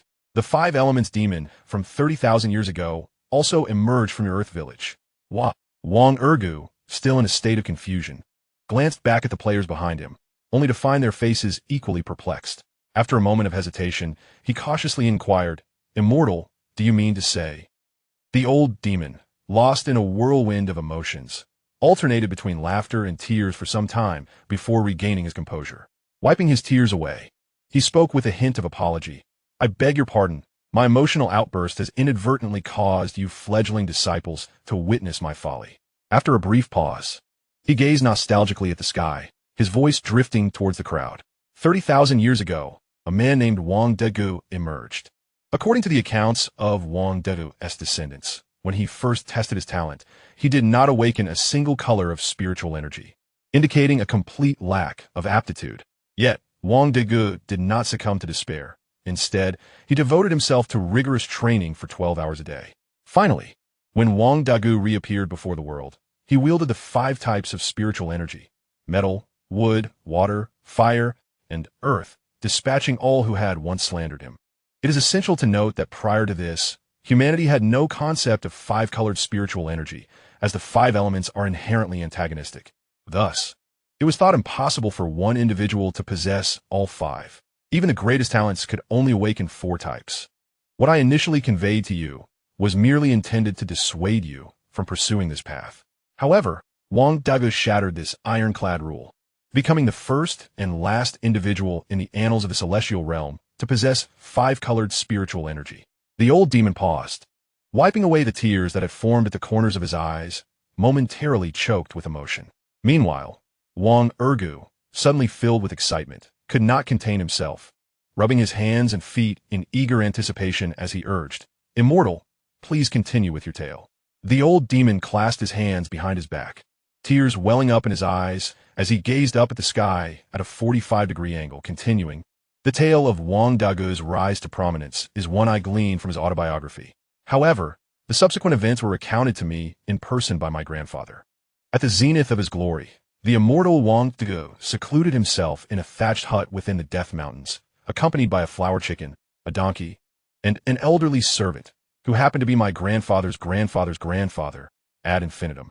In essence, many generations have passed since then. This individual, Wang Dagu, introduced numerous peculiar items to the celestial realm, including exquisite artistic masterpieces like SpongeBob and Squidward. He also bequeathed the game of chess, an intellectual pursuit reserved for the astute. Not to mention the renowned Wang Dagu fireworks, which, if you're fortunate enough to witness, will reveal their breathtaking splendor. Chapter 63. I have revealed the truth. The world's strongest being is, astonishingly, my brother. Listening intently, Wang Ergu's eyes sparkled with disbelief and sudden joy, akin to winning the lottery. Struggling to contain his elation, he could not help but interrupt the old demon's heartfelt reminiscence. Is it true that the immortal Wang Dagu has 3 moles on the soles of his feet? The old demon's expression momentarily stiffened. He questioned the relevance of such an inquiry and how Wang Ergo could possibly know of the moles. Furthermore, it was peculiar that anyone would focus on an immortal's feet. However, squinting slightly at Wang Ergo's expectant demeanor, he pondered for a moment and softly replied, "According to the accounts handed down from my ancients, there was indeed a time when he washed the feet of Wang Dagu and discovered 3 moles. Wang Ergo exilaratit, immediately lifted his pant legs and, with a swift motion, sent his shoe flying.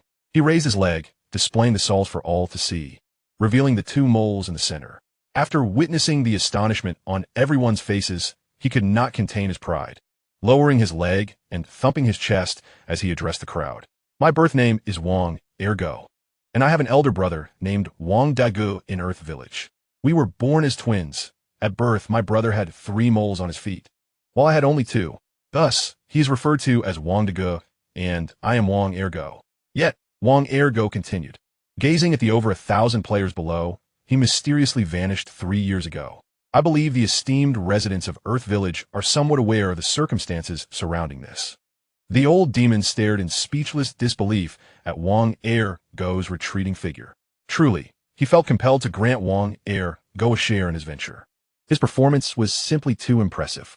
He began to suspect that Wang Ergo might be a pawn sent by Chen Jiang, as his professionalism was remarkable.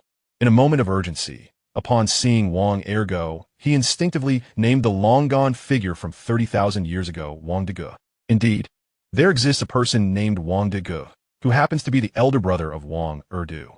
Your parents truly possess a talent for naming. Should they have another child, one might wonder if they would call him Wang Sandu. What is even more astonishing is the imaginative prowess of this individual. Such a vivid imagination surely cannot arise without perusing thousands of novels. The old demon inwardly sighed in relief, feeling that the situation had mostly returned to normal. However, a look of confusion crossed his face as he furrowed his brow and spoke in a low voice. "What do you mean? Are you suggesting that Wang Dagu is your brother? Do you not realize that to invoke the name of a powerful being for personal gain is a dangerous endeavor? Should that powerful one become aware, your existence would be extinguished with a mere gesture." Wang Erdu waved his hand dismissively, laughing heartily. Ever since he learned that this elder before him was the great-grandson of his brother's servant, he felt no fear towards him. In terms of lineage, this individual ought to refer to him as his ancestor. After all, a mere cultivator at the golden core stage would not even be worthy of polishing his shoes. After clearing his throat lightly, he spoke with an air of arrogance. "It is only natural for you to be perplexed. As the saying goes, 1 year in the heavens equates to 10,000 years on Earth. The fireworks, chess, and SpongeBob you mentioned are unique products of our earthly village. One might surmise that my brother crafted such trivial amusements during his moments of boredom. By the way, where's my brother now?" You refer to him as the immortal Wang Dagu." He then clasped his hands behind his back, unable to suppress a joyful smile as he shook his head in wonder. Life is indeed like a play. Who could have imagined that his brother, who had gone missing 3 years prior, had traversed into the realm of immortal heroes and become the most powerful being in the world? Even more astonishing was the sudden voice proclaiming the Earth's destruction, leading him to this new world.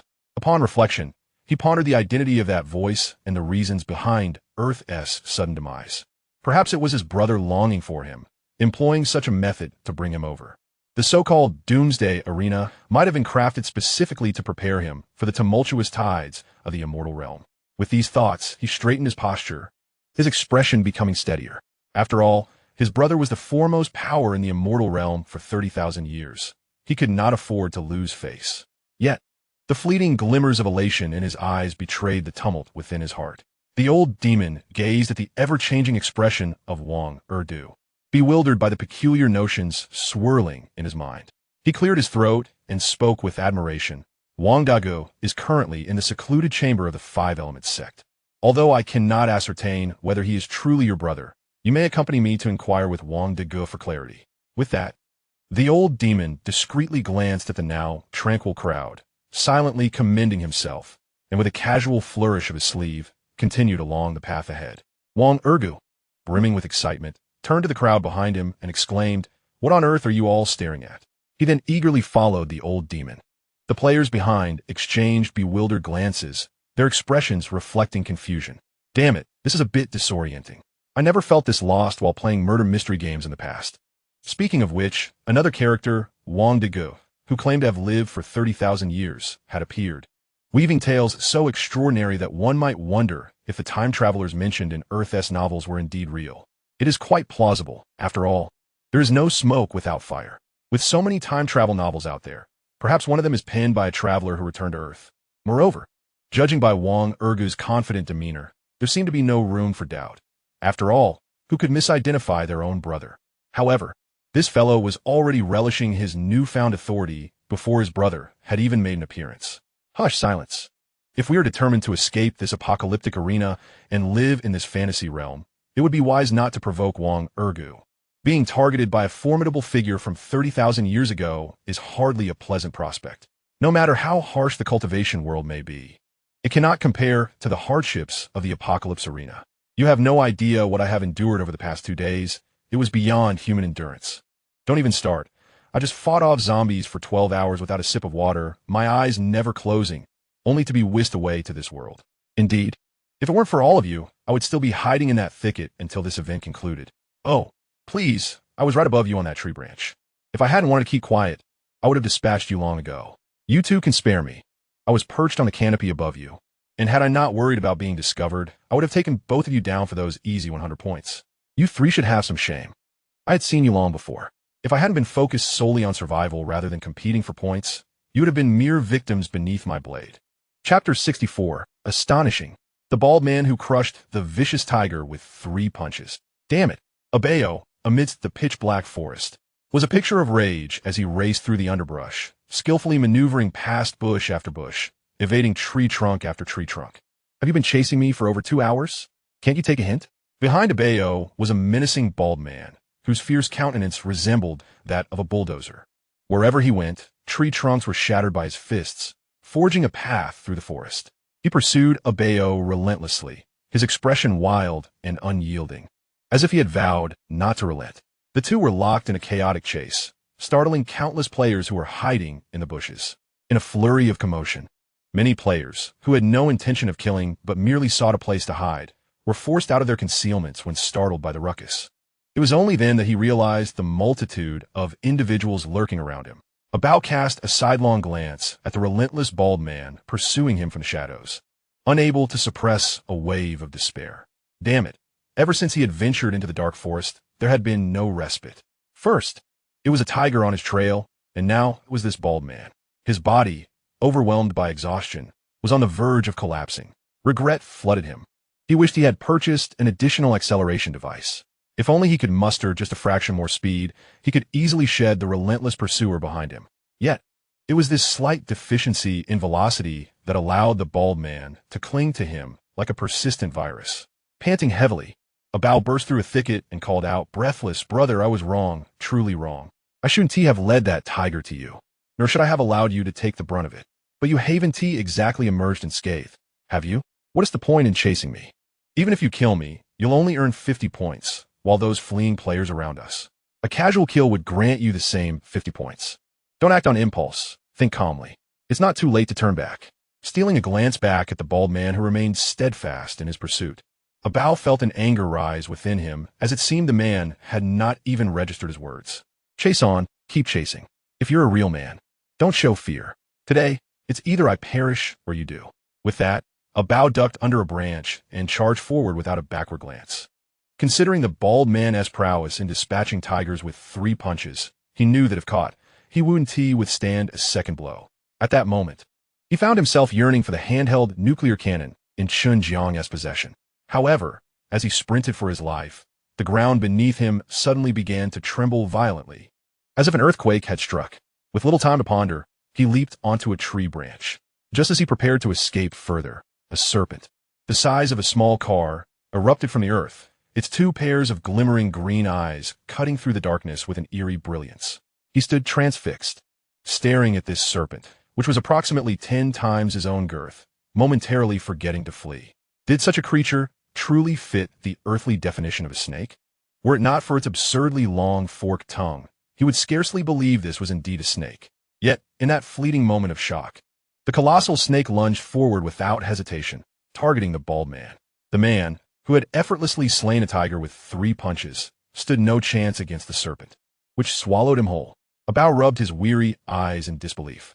It is somewhat incredulous that the bald man, who had pursued me for 3 streets, was so effortlessly swallowed whole without even a splash of water being disturbed. Subsequently, the serpent's throat convulsed, revealing an oval object slowly gliding down into its body. It then lifted its head, casting a glance around before fixing its gaze upon me. I found myself entranced by its enormous, glistening green eyes, instinctively swallowing hard as I wiped the cold sweat from my palms onto my clothing. In a hushed murmur, I thought to myself, surely it cannot be, for I have done nothing this time. In the next moment, the great serpent made no extraneous movements, emerging entirely from the earth and charging directly toward me. Faced with its gaping maw, sharp fangs, and the foul stench wafting toward me, I could only exhale a resigned sigh. Then, with a sudden burst of determination, I leaped from the tree trunk and sprinted across the clearing with a fierce expression, driven by sheer survival instinct. Curse it all, pursue me if you must, I thought, recalling how the bald man had already left me in such a pitiful state. Now, this monstrous serpent had just devoured him. If I did not quicken my pace, I would surely meet my end here. In another part of the dark forest, Wang Ergu stood eagerly alongside the old demon, his face alight with curiosity. Immortal, did my brother leave behind any profound sayings during his time? The old demon cast a weary glance at Wang Ergu, who, upon discovering that his brother was the strongest cultivator in the realm, had lost all sense of trepidation. Sighing inwardly, the old demon replied softly, "Your brother did leave behind quite a few peculiar items, much like my own SpongeBob. At one point, he drained all the rivers of the world dry in his quest to uncover the existence of SpongeBob. In the end, the dragon clan suffered considerable losses and had no choice but to unite and report him to the Five Elements sect. After a century of persuasion, your brother finally permitted the rivers to be replenished, although the dragon clan had already endured significant suffering due to the drought." Wang Ergen nodded in satisfaction. Such is the way of practitioners. One must pursue their desires. By the way, Immortal, when shall we arrive at the Five Elements sect? The old demon glanced at the data panel, noting the distance to the 44th teleportation array, and casually remarked, "We are almost there. You shall soon meet your brother." Wang Ergu's expression brightened, unable to contain his imagination. "Immortal, what is the scenery of the cultivation realm like these days?" After a moment of silence, the old demon responded, "To speak candidly, the truth is that most immortals toil within a secluded city, contributing the majority of their daily points to the city lord. It sounds exhausting, akin to a mundane job," Wang Ergu observed. "Indeed, and such a position carries a significant threat to one's life. How exceedingly cruel. A being of your stature should not engage in such matters." The old demon cast a glance filled with inscrutable meaning at Wang Ergu, a smile lingering on his lips. "Of course, it is my duty to venture outside and capture the immortals, bringing them to the city for labor." Chapter 65. I, Wang Ergu, have had my identity as an immortal brother exposed. The lean monkey glanced at the scattered players returning to the clearing, casually remarking, "Brother Jiang, with only an hour left until the conclusion, why are so few players returning to our city? Moreover, they haven't captured many at all. Perhaps only a few hundred have returned, which means each player has only managed to capture one. If this continues, won't we suffer a significant loss? We have expended considerable points to provide them with those items." Chen Jiang reclined in his rocking chair, lazily yawning. He waved his hand, signaling for patience. Meanwhile, the old demon, situated a mere few kilometers from the 44th teleportation array, began to feel anxious. He occasionally cast furtive glances at the eager players behind him. Thus far, the task had only been half completed. Initially, he had deceived just over 1,000 players, but their numbers were indeed swelling as they traversed through the forest. The commotion was undeniable, disturbing many players concealed within the treetops and underbrush. Those engaged in pursuit and combat halted in terror upon witnessing the seemingly endless army of players advancing like a swarm of ants from the depths of the forest. The forest, illuminated only by moonlight, rendered visibility exceedingly low, and anyone witnessing such an overwhelming force would surely feel a sense of dread. The old demon had thought little of it, assuming no foolhardy individual would dare rush forward for a mere 50 points. However, he was taken aback to see that while others refrained from charging, the very group of players behind him surged forward. The old demon, unable to suppress his disbelief, glanced sideways at Wang Ergu, who had inexplicably dashed into the fray. Brother, are you still here risking your life for 50 points? Even if you earn those 50 points, will you truly be free from worry for the rest of your life? Wang Ergu, having dragged a hidden man from the thicket, began to persuade him with kind words. The man, witnessing the throng of players behind Wang Ergu, trembled, his legs weakening as he stammered, Big brother, just tell me what you mean. Wang Ergu, with a sincere expression, patted the man's shoulder. Do you wish to escape the exploitation of the apocalyptic arena? Do you desire not to wield a knife in battle merely to secure a bowl of rice? Do you yearn for a life free from worry? Even further, do you aspire to soar on a sword, vanquishing demons and living in harmony with the heavens? The man, his body marred by scratches from the underbrush, was on the verge of tears. Gazing at the one gripping his collar, he sobbed softly, Big brother, just tell me what you want. Upon seeing you, I immediately sought refuge in the thicket, and surely I have not provoked you. My dear fellow, if you truly wish to take my life for a mere 50 points, let us negotiate. I shall transfer 60 points to you in exchange for my life. There is no need for your hands to be sullied.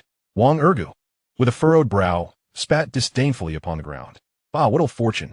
Who desires your worthless points? The man appeared somewhat bewildered. Worthless trinkets? 60 points are sufficient to satiate your hunger. How can they be deemed worthless?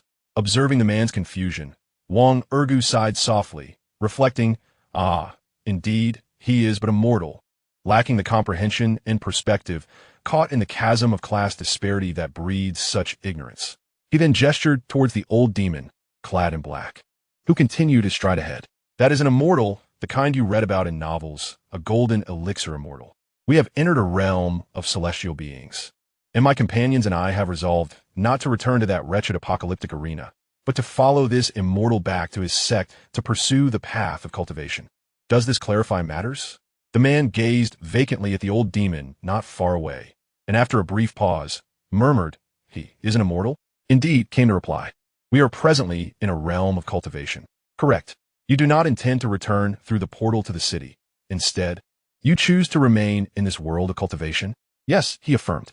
However, after a moment's hesitation, he swallowed hard and, in a state of confusion, asked, If we do not return to the apocalyptic arena, will we truly not be eradicated by the system? Wang Ergu could not contain his laughter, patting the man on the shoulder. It is understandable. The weak often harbor fears of the unknown.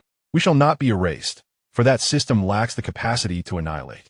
Have you not noticed that all its punishments involve casting individuals into the inferno? Not one punishment entails outright obliteration. It is not a matter of unwillingness, but rather an inability. Thus, there is no need for concern.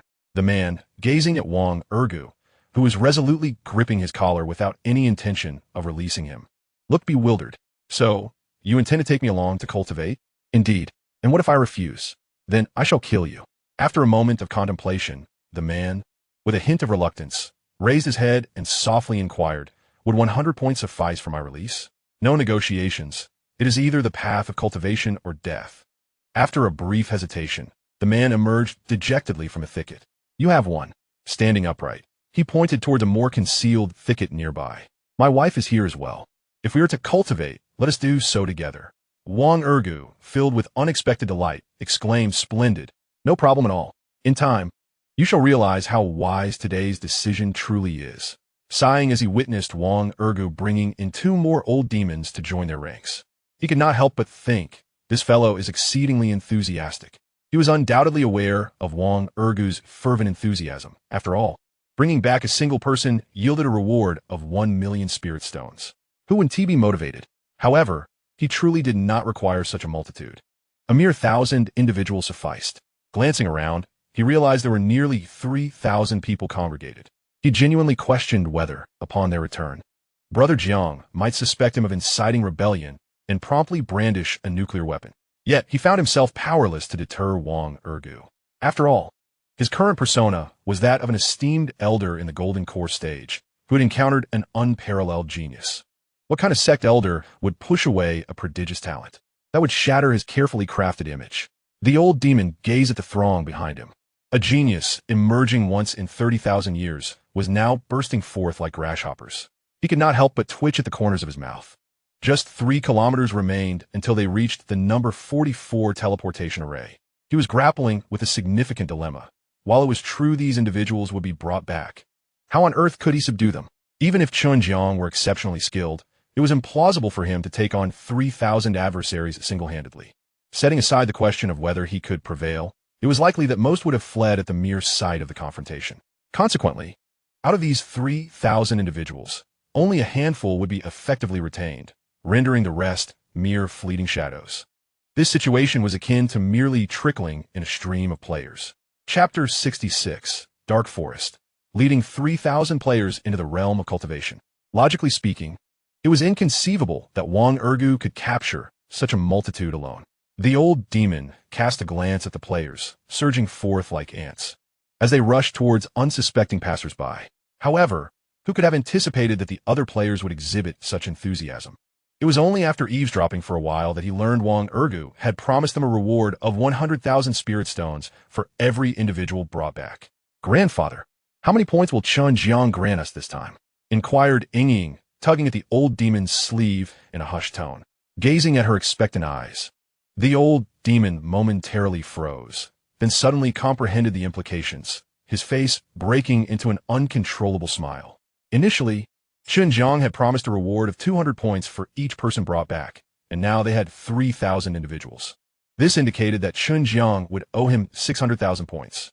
Goodness, 600,000 points would suffice to transform him into a true immortal within the point shop. Yet in the next moment, the old demon's expression abruptly stiffened. 600 points were assuredly a given from Chen Jiang. 6,000 points would likely elicit no furrow in Chen Jiang's brow. 60,000 points would probably be granted as well. However, 60,000 points? He was certain that would not be forthcoming. Setting aside the question of whether it was feasible, if Chen Jiang truly possessed 600,000 points and bestowed them all upon him, he could use that amount in the point shop to acquire every conceivable enhancement. At that point, Chen Jiang would undoubtedly find himself incapable of contending with him. At that moment, who would truly be the leader? The old demon suddenly felt a throbbing pain in his head, sensing that this journey was fraught with misfortune. He seemed utterly indifferent to the matter. However, Chen Jiang would undoubtedly not allow such a situation to transpire. This implied that the 600,000 points would not be awarded to him, rendering this trip utterly futile. Taking a deep breath and massaging his temples, he sighed, "Let us return first and reassess." The immediate challenge lay in how to subdue this group. Otherwise, if they sensed something amiss and attempted to flee, the endeavor would indeed be in vain. The awarding of points was Chen Jiang's concern. His sole responsibility was to ensure their safe return. "Brother Jiang," the lean monkey remarked, observing the increasing number of players returning to the clearing, most of whom were dragging along a bound and unconscious player. Approximately 1,600 individuals had returned, more than half of those in the city. After a brief pause, he leaned closer to Chen Jiang and whispered, "I estimated that we have captured over 200 players. According to your earlier statement, each captured player rewards us with 200 points, amounting to a total of 240,000 points." Noticing Chen Jiang's lack of significant reaction, he couldn't help but express his concern. "Brother Jiang, that's a staggering 240,000 points. Rounded off, that's equivalent to 30,000 large drumsticks. 30,000 drumsticks. What does that even signify? It could sustain us for a lifetime. Are we truly going to distribute such rewards?" Casting a sidelong glance at the visibly pained lean monkey, Chen Jiang replied nonchalantly, "What do you propose we do instead?" The lean monkey hesitated for a moment, struggling to conjure a sound suggestion. "How about we breach the contract?" Sighing heavily, Chen Jiang responded, "We are merchants. They are our employees. Merchants adhere to principles of integrity. Thus we cannot breach our commitments." However, the lean monkey fell silent for a moment before inquiring, "Brother Jiang, do you possess that many points at present?" "Of course not." Chen Jiang gradually rose from the recliner, stretching his limbs while casually remarking, "But tell me, which company on earth pays salaries to employees from day one? Employees have yet to generate any economic benefit. Why should they receive wages? We must wait a few days until these individuals earn points for me. The 200 captives will generate 240,000 points in no time, at which point I will distribute their wages, and thereafter, it will be pure profit." He clicked his tongue, unable to suppress a satisfied exclamation. "I am truly a natural-born merchant." With enthusiasm still coursing through him, Chen Jiang continued, "Moreover, These 200 points must be swiftly allocated to the veteran players, creating a visibly stark contrast in wealth between the established players and the newly captured ones. While the veteran players sit comfortably on benches, enjoying their drumsticks, the new players will be compelled by the circumstances to charge into the horde of zombies. Only by establishing this wealth disparity can we swiftly stratify the classes. Veteran players often derive a sense of superiority and contentment from the newer participants. In contrast, novice players quickly forget their earlier experiences and focus solely on accumulating points to attain the lifestyle of seasoned gamers. As the saying goes, some must prosper first to uplift others, encapsulating the essence of this dynamic. Rapidly widening the gap between the affluent and the impoverished while ensuring the stability of social classes serves as an effective method of governance. As Chen Jiang, inspired, took a swig from a bottle of mineral water, he continued, of course, this requires a degree of force to motivate these individuals to strive within the established rules. I am indeed a natural-born merchant. However, the thin monkey gazed vacantly at a small piece of paper in his hand and, lifting his head to look at Jiang, whispered, "What if someone captures another 3,000 players? We would still need to distribute over 600,000 points." Chen Jiang chuckled lightly. "If someone truly manages to recapture 3,000 players, I wouldn't hesitate to part with 600,000 points or even 1,000,000. Do you comprehend the economic benefits that 3,000 players could yield?" Mid-sentence, he paused, turning to the thin monkey. "What do you mean?" With a resigned expression, the thin monkey handed Chen Jiang the note, saying, "Jiang, you should see this." Chen Jiang glanced at the figure clad in black, wearing a mask, who had appeared beside them without notice. Judging by his attire, he was likely one of the 50 black-clad individuals controlled by the sorcerer using soul-piercing needles. This note appeared to be a message relayed by this man. Could it be that they were in peril and sought assistance? Chen Jiang narrowed his eyes, lowering his gaze to the note. A few seconds later, he slowly raised his head, staring blankly into the equally dazed eyes of the thin monkey. 3,000 players? Indeed, they're all walking freely. Armed? Precisely. They have not been subdued. The note stated they were moving freely. Are they nearing? 2 kilometers away. Chen Jiang looked up at the sky at a 45-degree angle, momentarily at a loss for words. Sometimes, having exceptionally capable staff can be quite troublesome. Is it possible that the sorcerer told them that life in our village is less burdensome with greater benefits, leading them to willingly join us? The thin monkey recalled the plan to establish an enclosed city in the zombie forest. After a moment of contemplation, he concluded the likelihood of that is rather slim. Chapter 67. I, as bait, detonate 10,000 grenades. After a period of deep thought, Chen Jiang glanced at the countdown timer, which had half an hour remaining, and found himself at a loss for a viable solution. The presence of these 3,000 players posed quite a conundrum. It is worth noting that if they were to lie on a football field, they would cover it entirely, leaving no space unoccupied. Yet, there were indeed solutions to consider. It is merely a short distance of 2 kilometers, approximately a 20-minute journey. There was hardly any time for preparation. After a moment of contemplation, Chen Jiang helplessly tapped his forehead. Given the lack of time, he resolved to resort to the most primitive method, incapacitating and binding everyone before bringing them back. Without further hesitation, he retrieved his tablet from the back pocket and selected plasma grenades, placing an order for 10,000. Instantly, 50,000 points vanished into thin air. A slight twitch crossed Chen Jiang's lips. These points had to be accounted for in the costs, and he expected to recoup them 100-fold from these players. The lanky monkey stared in astonishment at the mountain of grenades before him, his expression blank as he murmured, "Brother Jiang, are you planning to set off fireworks?" Meanwhile, other players in the teleportation area gaped in shock at the sudden pile of grenades, momentarily bewildered by the intentions of the young man in the center. Clearing his throat, Chen Jiang spoke with a serious demeanor. "Everyone, retreat to the teleportation area, seek refuge in the bushes, and do not reveal yourselves. Evacuate the area within 5 minutes. Anyone remaining will be immediately eliminated." After a brief pause, he continued, "Upon returning to the city, every player captured will receive 200 points promptly, without delay. We must act now. Delayers will face dire consequences." The players exchanged glances, momentarily forgetting their confusion and uncertainty. However, none dared to inquire further. After all, they could not overpower this individual. A collective assault would yield nothing but annihilation in the face of a nuclear strike.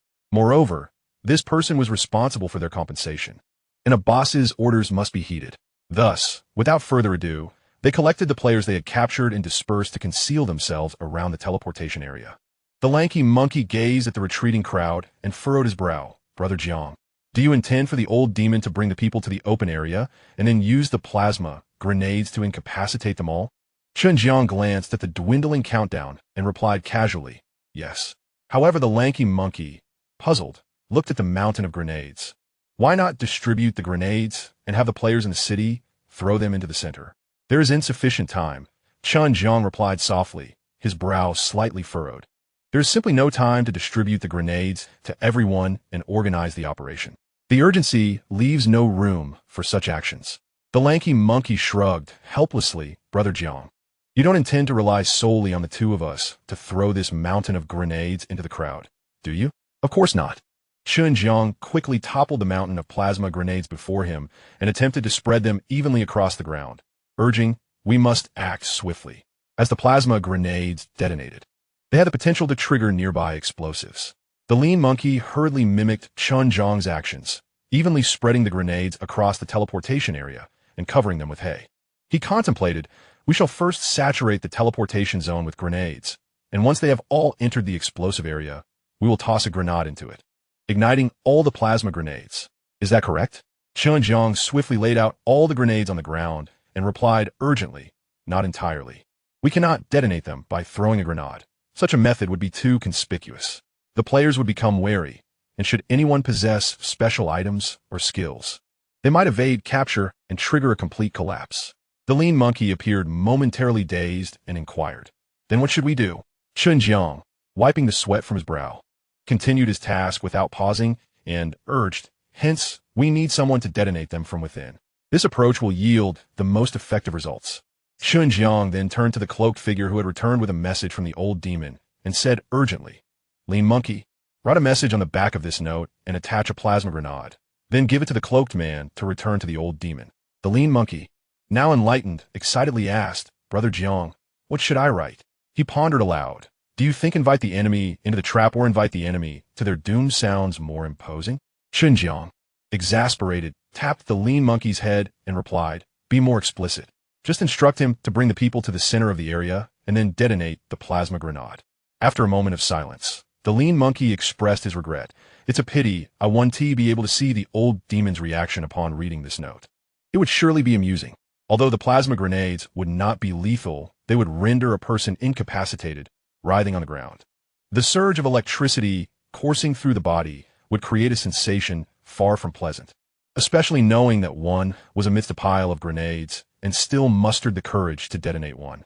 In a matter of moments, the lean monkey had composed the note. He then stuffed the note and the grenade into the cloaked figure's embrace. However, he soon encountered a dilemma. No matter how he instructed the cloaked man to return the way he came and deliver the items to the old demon, the figure remained rooted in place, utterly unresponsive to his commands. In desperation, the lean monkey turned to Chen Jiang for assistance. Brother Jiang, he won't listen to me. Chen Jiang cast a glance at the cloaked figure and said, remove his mask and wear it yourself to find the old demon, delivering the items directly to him. The lean monkey, with a mournful expression, murmured, I don't know where the old demon is. Yet, in the next moment, both paused their actions, gazing towards a distant direction. The once silent forest was suddenly filled with a cacophony of voices, faintly discernible as a group chanting slogans. 5 elements sect, invincible under heaven, those who trust me live, those who defy me die. The slender monkey lowered his head in silence, and at this moment, it was evident to everyone from which direction the old demon had approached. Chen Jiang gazed in astonishment towards that direction. The old demon's capability was far beyond his imagination, demonstrating a meticulous foresight in every aspect. He spread the last grenade evenly on the ground and urged the slender monkey, hurry, don't delay. The slender monkey, dejected, exchanged his black attire for a mask, tucking the note and grenade into his pocket before sprinting towards the source of the sound. Watching the slender monkey's retreating figure, Chen Jiang couldn't help but chuckle. Just then, however, a significant commotion erupted from the opposite side of the forest. If observed from above, one would witness pine trees crashing down in succession. Chen Jiang squinted slightly at that location, a flicker of unease passing through his mind. Chapter 68. Do you have 100 of such portals? The old demon's lips twitched as he scrutinized the figure clad in black before him. Even a fool could deduce that this masked individual was the Slender Monkey. The corpse he controlled with the soul-ensnaring needle lacked such intelligence. Before the Slender Monkey could utter a word, the old demon swiftly positioned his palm horizontally in front of him, preventing any speech. After all, he currently held the identity of a golden core cultivator. The Slender Monkey was unaware of this. Revealing the truth would be detrimental.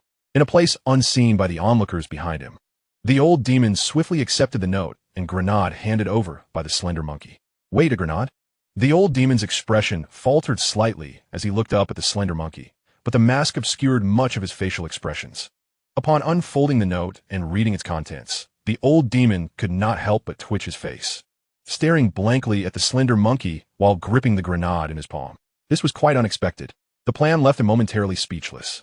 To bring the players into the grenade formation and then detonate the plasma grenade at the center. This evoked a sense of awe within him. Taking a deep breath, the old demon's lips twitched. The note stated a total of 10,000 plasma grenades. Would the simultaneous detonation of 10,000 grenades truly not electrocute him to death? Is the immortal not here yet? Wang Ergu glanced at the timer on the data panel, feeling a twinge of anxiety. The countdown for this event was down to only 10 minutes. No one knew what would happen if they failed to return to the Doomsday Arena through the portal within that time. Only remaining within the confines of the Five Elements Gate provided him with a semblance of security. The old demon took a deep breath and cast a sidelong glance at the oblivious Ying beside him, stating in a somber tone, "It will be here soon." He genuinely wished for Ying to leave first. After all, the simultaneous explosion of 10,000 plasma grenades would leave anyone alive severely injured. However, they had reached the final stage of their arrangement, and should Ying's departure raise suspicion, it could lead to utter failure, resulting in a tremendous loss. One could only wait for the moment when the grenade detonates, hoping to protect Ying as much as possible. However, it must be noted that humans are indeed conductive. The old demon, filled with thoughts, clutched the grenade and led a throng of eager players through the dark forest in silence. Upon discovering that Chen Jiang was already aware of their plans and had sent the lean monkey to relay the message, he no longer insisted that those behind him chant the slogan of the Five Elements sect. The purpose of the chant was merely to inform Chen Jiang of their imminent arrival, urging him to prepare for what was to come. Since Chen Jiang was already in the know, there was no need for further commotion. In a certain part of the dark forest, a Bayo was fleeing breathlessly, his body bearing the marks left by his frantic navigation through the underbrush. Stealing a glance at the countdown and the distance to base 44, he inhaled deeply and summoned every last ounce of energy within him, lifting his legs, which felt as heavy as lead, and sprinting forward with all his might. There was no need to look back. The sounds of rustling and the crashing of trees behind him made it abundantly clear that the great serpent was still in pursuit. Feeling the rush of wind from behind, he hurled himself to the right, narrowly evading the attack of the serpent's forked tongue. There was no time to turn around and assess the situation. He buried his head and continued to dash forward. Damn it, Abayo muttered in frustration, his eyes reddened. Ever since he had entered the dark forest, his legs had not ceased their frantic movement. He and T even had a moment to drink water. He had been running for a full 12 hours. His body was on the brink of collapse, and he felt his mind teetering on the edge of madness as well. He couldn't help but wonder if he had committed some grave sin. First, he was chased by a tiger, which was then dispatched by a bald man with 3 swift punches. Before he could feel any relief, this bald man, seemingly deranged, continued his relentless pursuit. Then, the great serpent emerged from the ground and swallowed the bald man whole, only to resume its frenzied chase after him. Chase me, will you? Damn it. Abayo could not restrain himself from cursing again. Then, a flicker of realization crossed his face, bringing with it a glimmer of hope. 3 presses, not bad. Nevertheless, he did not allow himself a moment's pause, continuing to race along the mapped route toward the teleportation space at base 44. Standing in the clearing, Chen Jiang furrowed his brow slightly. He first glanced toward the right, where the sound of a marching army rumbled ominously, then to the left, where the ground seemed to tremble as if a dragon moved beneath it. Estimating the distance, he smirked, resting his hands behind his head as he slowly strolled toward the edge. At last, the old demon gazed at the gradually diminishing teleportation space before him, his heart beginning to race with anticipation. As the final moments approached, revealing their presence would result in utter failure. With an expression devoid of emotion, he lifted his foot and strode directly toward the desolate teleportation area not far ahead. Have we arrived? Wang Ergu gazed at the familiar expanse with a puzzled look, his eyes drifting to the screen atop the stone tablet at the center. This place bore an uncanny resemblance to the teleportation array he had used to arrive here. After a moment's hesitation, he furrowed his brow and inquired, "Immortal, is this not a teleportation array?" "Oh." The old demon feigned surprise, then replied in a calm tone, "Your perception is sharp.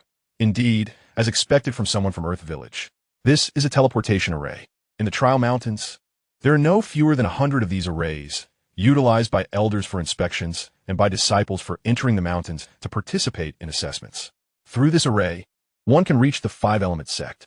Wang Ergu's face was a canvas of disbelief as he exclaimed, "Immortal, are you saying that you possess 100 such teleportation arrays?" The old demon cast a dismissive glance at Wang Ergu, saying, "What is there to be astonished about? Our five-element sect is the foremost sect in the celestial realm. Having 100 teleportation arrays is hardly extraordinary." Wang Ergu stared blankly at the teleportation gate before him. What truly astonished him was the realization that this array belonged to the five-element sect, and that all 100 were theirs. It was important to note that they had 100 cities that descended into the dark forest, each with its own teleportation site. It became clear that this teleportation array was not the product of that absurd doomsday arena. Rather, it was an original asset of the five-element sect, merely utilized clandestinely by the arena. Having come to this conclusion, Wang Ergu held the five-element sect in even higher regard, while his disdain for the doomsday arena grew. With no lingering doubts, he clasped his hands respectfully and proclaimed, "The five-element sect truly deserves its title as the foremost sect of the celestial realm.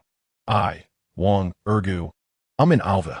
He also instructed those around him to relay the information, ensuring that others remained composed and did not embarrass themselves before the immortal, thereby avoiding the impression of ignorance. Chapter 69. I believe it is better for the immortal to take action. Closer, closer, even nearer. As the old demon stepped onto the teleportation area, he couldn't help but twitch his lips at the sight before him. A few hand grenades were partially exposed, their presence unmistakable beneath the dry grass. From an angle unseen by the players behind him, he stealthily nudged the grenades back into the foliage. This was somewhat understandable, for the corpses manipulated by the soul-piercing needle could not stray too far from him. Thus, he could only dispatch his dark-clad agents to convey messages to Chen Jiang when within a 2-kilometer radius. During this period, Chen Jiang's ability to devise such a plan was commendable. Taking a deep breath, he casually gripped the grenades in his hand and strode purposefully toward the open area. However, at that moment, a sudden commotion erupted from the forest across the way. The old sorcerer furrowed his brow slightly, then, struck by a moment of inspiration, called out, "Look towards that forest. Our disciples are battling the demon beasts." He simultaneously led the players behind him toward the scene, effectively diverting their gaze from the ground beneath their feet. After all, a meticulous observer might still catch a glimpse of the grenades concealed within the dry grass. Fortunately, having arrived at this point, the players' suspicions towards the old sorcerer had significantly diminished. No one bothered to examine the peculiarities of the teleportation clearing. Each individual followed the direction indicated by the old sorcerer, their attention drawn to the ruckus emanating from the forest. Wang Ergu walked beside the old sorcerer, his face alight with anticipation, his gaze fixed upon the forest. According to the celestial beings, that was where their disciples were engaged in combat with the demon beasts. He wondered what kind of creatures those might be, whether they resembled the fantastical beasts portrayed in novels. Before long, all the players had gathered behind the old sorcerer, filling the once-empty teleportation clearing to capacity. The old sorcerer exhaled in relief, glancing at the 6-minute countdown that remained, feeling a sense of lightness wash over him. His own strength was insufficient. Managing to rally such a crowd through mere persuasion was already the limit of his capabilities. The entire endeavor felt akin to riding a bicycle on a tightrope. One misstep could lead to a catastrophic fall. Thankfully, despite the treacherous journey, the task had been accomplished. Turning his gaze towards the despondent figure of the emaciated monkey and the oblivious Ying, he couldn't help but feel a fleeting urge to rush into the fray with a bomb in hand, embracing a fate of mutual destruction with the enemy. Were it not for the inopportune timing, he would have been tempted to call out, urging everyone to march boldly to their demise. Just as he was about to detonate the grenade clutched in his palm, a disheveled man, bloodied and ragged, suddenly burst forth from the forest. Upon reaching the teleportation site, He anxiously scanned the crowd before locking eyes on the old sorcerer. Without a moment's hesitation, he charged directly at him. This man was none other than Abeo. The old sorcerer's brow furrowed again as he observed the bedraggled Abeo rushing toward him, puzzled by the events that had transpired. He recalled that they'd been dispatched by Jiang to capture players. How had Abeo ended up in such a dire state? It was unexpected. During their time in the point shop, he had seen Abeo purchasing items for survival and speed. Could it be that a more formidable player was responsible for Abeo's predicament? Before he could voice his thoughts, Wang Ergu, standing beside him, raised an eyebrow and remarked, "Master, is this the disciple you mentioned who fought the demon beasts? I must say, he appears rather too disheveled. I am quite curious to witness the terrifying nature of that beast, which has inflicted such wounds upon the disciples of the Five Elements sect." As Bao rushed towards the old demon, breathless and leaning on his knees.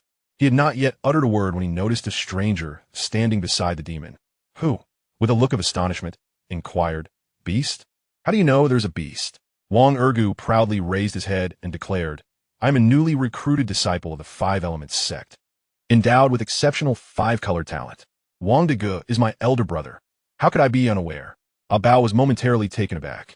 His eyes glazed as he turned to the old demon, bewildered by the unfolding events. This was all rather peculiar. What manner of entity was the Five Elements sect? And Wang Dege, what a ridiculous name. Shouldn't you be called Wang Ergu instead? There was no time to waste on such trivialities. Ignoring the matter, he urgently exclaimed, "There's a beast behind us, chasing me all the way here. Where is Jiang? Call Jiang quickly." He then anxiously scanned the surroundings. "Is Jiang not here?" The old demon opened his mouth, about to speak, but Wang Ergu, displeased, stepped forward with a flick of his garment, his expression grave as he stated, "What need is there for Jiang? Since this is a trial for the disciples, it is only fitting that the disciples take action. If you, as a disciple, bring shame to the Five Elements sect, then allow me to cleanse this disgrace. We cannot let the world believe that the disciples of the Five Elements sect are such weaklings." With that, he brandished his long blade and strode confidently towards the awaiting crowd, squatting in a martial stance. His calm gaze fixed upon the dark forest that seemed to writhe with anticipation. His advance was not born of arrogance, but rather from the realization that the disciple who had fled was clearly at the body refinement stage, lacking even the ability to fly with the sword. In contrast, he had strengthened several physical attributes and wielded a weapon along with the skill. His combat prowess was likely on par with, or even superior to that of the body refinement stage. At this moment, standing forth would not only leave a favorable impression on the celestial beings, but would also establish sufficient authority among the 3,000 players behind him, preparing him for future leadership. However, just as Wang Ergu raised his weapon, lost in thought, a section of the forest near the square began to collapse, with trees falling one after another.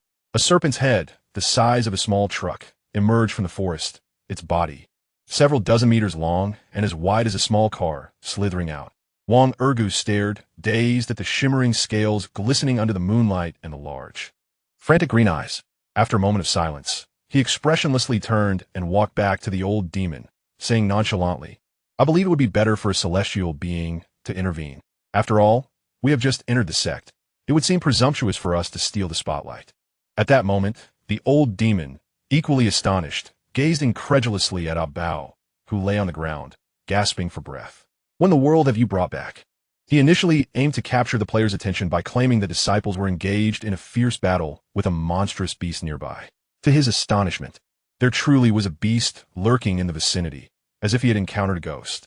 Observing the old demon's piercing gaze, Abeo, lying on the ground with no strength to rise, could only shrug in resignation. Do not inquire of him. He too was perplexed by the situation, oblivious to the misfortune that had befallen him since he first entered the dark forest, where he had been relentlessly pursued until now. Chapter 70. The Mushroom Cloud Rises. The old demon's lips twitched as he fixed his gaze upon the colossal serpent charging toward them. This creature's size was such that claiming it could consume 1,000 people in a single meal would not be an exaggeration. Time was of the essence. Standing at the forefront of the crowd, the old demon gripped a plasma grenade in his palm, raising it high above his head. With a solemn expression, he bellowed, "Heavenly Lord, heed my command." The myriad thunders roar. In a dramatic display before the assembled onlookers, he forcefully brought the grenade crashing down to the ground. Wang Ergu and the others had yet to fully comprehend the situation when a deafening boom erupted beneath their feet. The explosion primarily struck the old demon and his companions first. As the electrical current coursed through their bodies, they collapsed to the earth, twitching uncontrollably.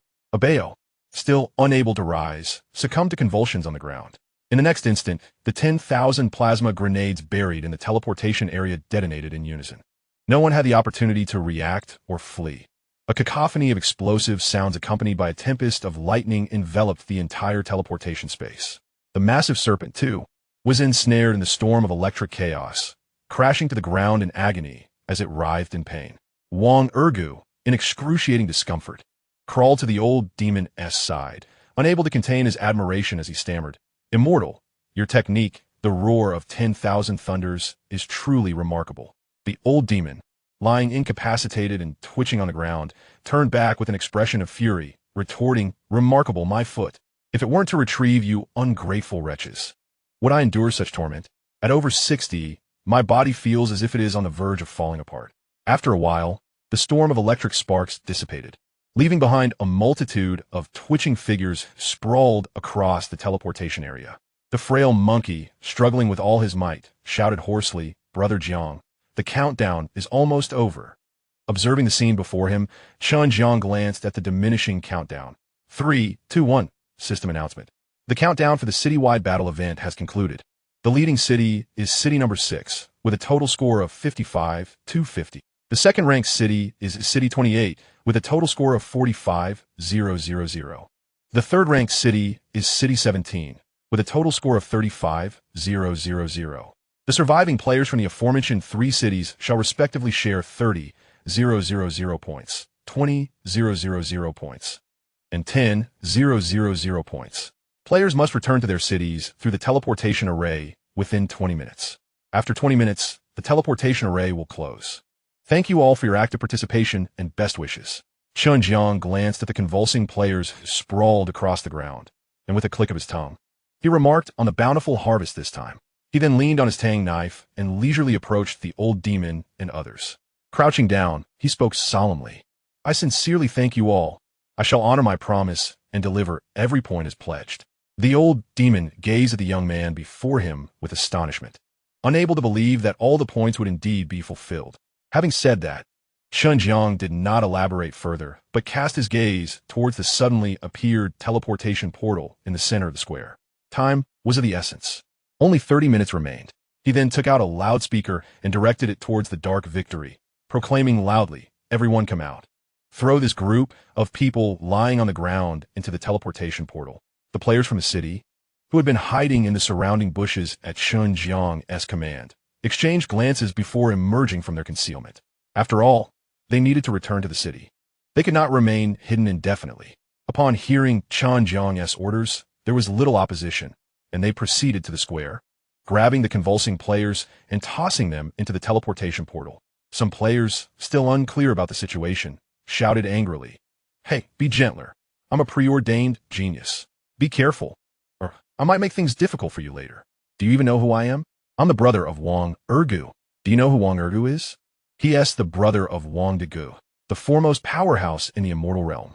"Hey, I've already said I have ties to Wang Degu, so why are you treating me so roughly?"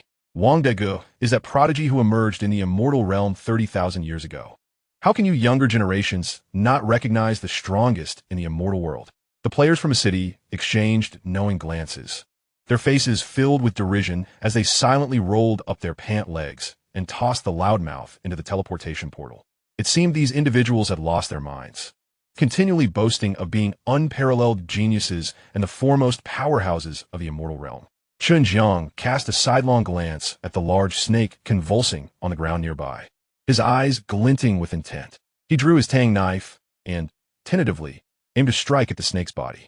It was not that he did not wish to strike its vital point. Rather, the creature was so elongated and coiled that he could not discern which section constituted its vital area. A metallic clash resonated through the air. Chen Jiang furrowed his brow slightly as he withdrew the tang dao from the colossal serpent's body, momentarily perplexed by the wound he had inflicted.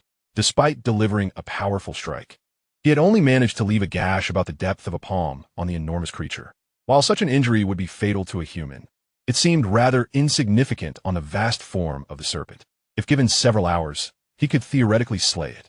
However, the portal had a mere 30-minute limit, which was far from sufficient. With a gluttonous glance at the writhing serpent on the ground, he felt it would be a pity to let such a wild boss escape. Meanwhile, the convulsing Bao, lying on the ground, summoned all his strength to shout angrily, "Brother Jiang, finish it off.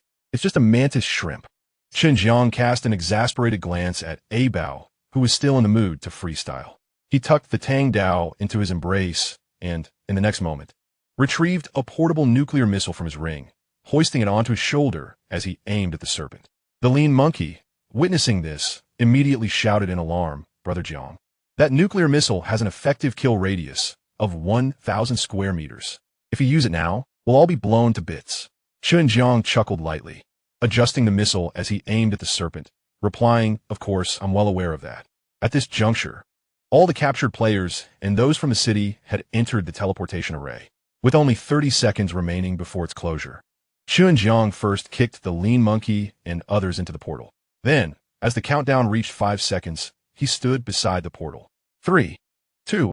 As the final second ticked away, Chen Jiang narrowed his eyes, shouldering the nuclear missile, and without the slightest hesitation, he pulled the trigger. Swiftly, he stowed the launch tube back into his ring, breaking into an excited grin as he leaped into the portal just before the explosion. Boom! The moment the mushroom cloud ascended, the portal closed and vanished. Chapter 71. You are quite the talent. Just as Chen Jiang returned to City 44 through the portal, he had not yet taken in the surrounding notifications when he heard a beep by his ear. Congratulations, you have slain an A-grade exotic beast. You are rewarded with 300,000 points and 2 opportunities to draw from the S-grade item lottery. Taken aback by the notification, Chen Jiang soon broke into a smile. Setting aside the 2 chances for the S-grade item draw, since it was uncertain what he might obtain, he realized that the 300,000 points were indeed a timely boon. This amount was sufficient for him to establish a staff dormitory near the zombie forest, relocating all the captured employees there. Chen Jiang surveyed the crowd before him. Most of the players in the city hastily tended to their wounds before casually purchasing a few bowls of rice and a chicken leg from Xiaochan as convenience store. After hastily swallowing their food, they dispersed in groups, settling down in the city or by the corners of the city walls to rest. The inner circle comprised those who slept, while the outer circle kept watch. After a while, they would rotate, allowing the outer circle to rest while the inner circle stood guard. Following the 12-hour siege by the zombies, nearly everyone remained wide awake and engaged in combat within the dark forest for another 12 hours, resulting in a continuous 24 hours of fighting. It can be said that everyone's stamina and energy were thoroughly exhausted. If it were not for their insufficient points or reluctance to spend them, they would not have to sleep on the streets and would have instead relocated to the city. However, with a price of 500 points per night in the city, very few could afford it, aside from a handful of affluent individuals. Chen Jiang glanced at the frail monkey and the others who were still twitching on the ground and chuckled lightly. After a 3-minute wait, the paralysis wore off, and the frail monkey struggled to rise, rubbing his body and complaining, "Brother Jiang, this has truly taken a toll on me." Chen Jiang smiled gently, refraining from assisting the frail monkey. Once he stood upright, Chen Jiang casually remarked, "Consider a massage at a club. You always mentioned wanting to experience it once you had money. Today, I suppose, fulfills that wish of yours." "Wish?" The frail monkey stared at Brother Jiang, speechless. Your vocabulary usage could practically confirm that your university tuition was a waste. Just as Chen Jiang was about to respond, Wang Ergo, who was sprawled on the ground, suddenly jumped up, glaring angrily at the old demon. "What is going on, immortal? Is this what you call the 5 Elements Gate? Why did you tie us up? What do you want?" At that moment, anyone with a clear mind would realize they had been deceived. He was furious at having been fooled for so long, naively believing that his brother, Wang Dego, was the mightiest being in the immortal realm, and that he himself was a billionaire in the realm of immortals with billions of spirit stones. Now, that dream lay in ruins. On the other hand, he was perplexed. Even if the old demon was a player, why did they not kill them outright when they were stunned in the dark forest? Doing so would yield points and allow them to become the top player in 100 cities, earning not only the division rewards, but also additional hidden rewards.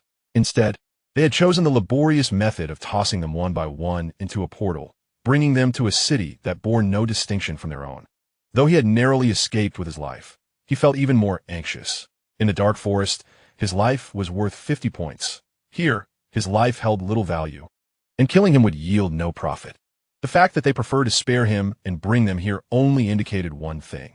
They intended to extract even greater benefits from them. The ancient demon exhaled deeply before slowly rising from the ground, stretching his weary limbs. He then assisted the delicate figure beside him to her feet. Unable to contain his grievances, he turned to Chen Jiang and lamented, "Little Jiang, your barrage of 10,000 plasma grenades nearly incinerated this old man." He then pivoted to face Wang Ergu, approaching him with a heavy hand that landed squarely on his head. "It appears you are indeed no mere pawn." The ancient demon mused, "Seeing you tirelessly working to cover for me and capturing so many, I thought little Jiang had discerned my plans and sent you as a decoy. Yet, to my surprise, you are genuinely not a decoy." Wang Ergu's neck thickened in indignation, his cheeks flushed with anger as he retorted, "What do you mean?" In that moment, he felt as though his intellect and dignity were being trampled underfoot, akin to being sold out while counting the coins for the betrayer. After toiling to capture over 3,000 individuals for the other party, he found himself with nothing to gain, and instead, he was ensnared as well. The ancient demon clicked his tongue in contemplation before abruptly inquiring, "By the way, is your brother truly named Wang Dege?" Enraged to the point of steaming, Wang Ergu, with his hands bound behind his back, lunged toward the ancient demon, attempting to bite him. After being kicked away, he gasped for breath and yelled, "You are utterly overstepping your bounds." The ancient demon observed the scene behind Wang Ergu and quietly suggested, "Perhaps you should take a look behind you."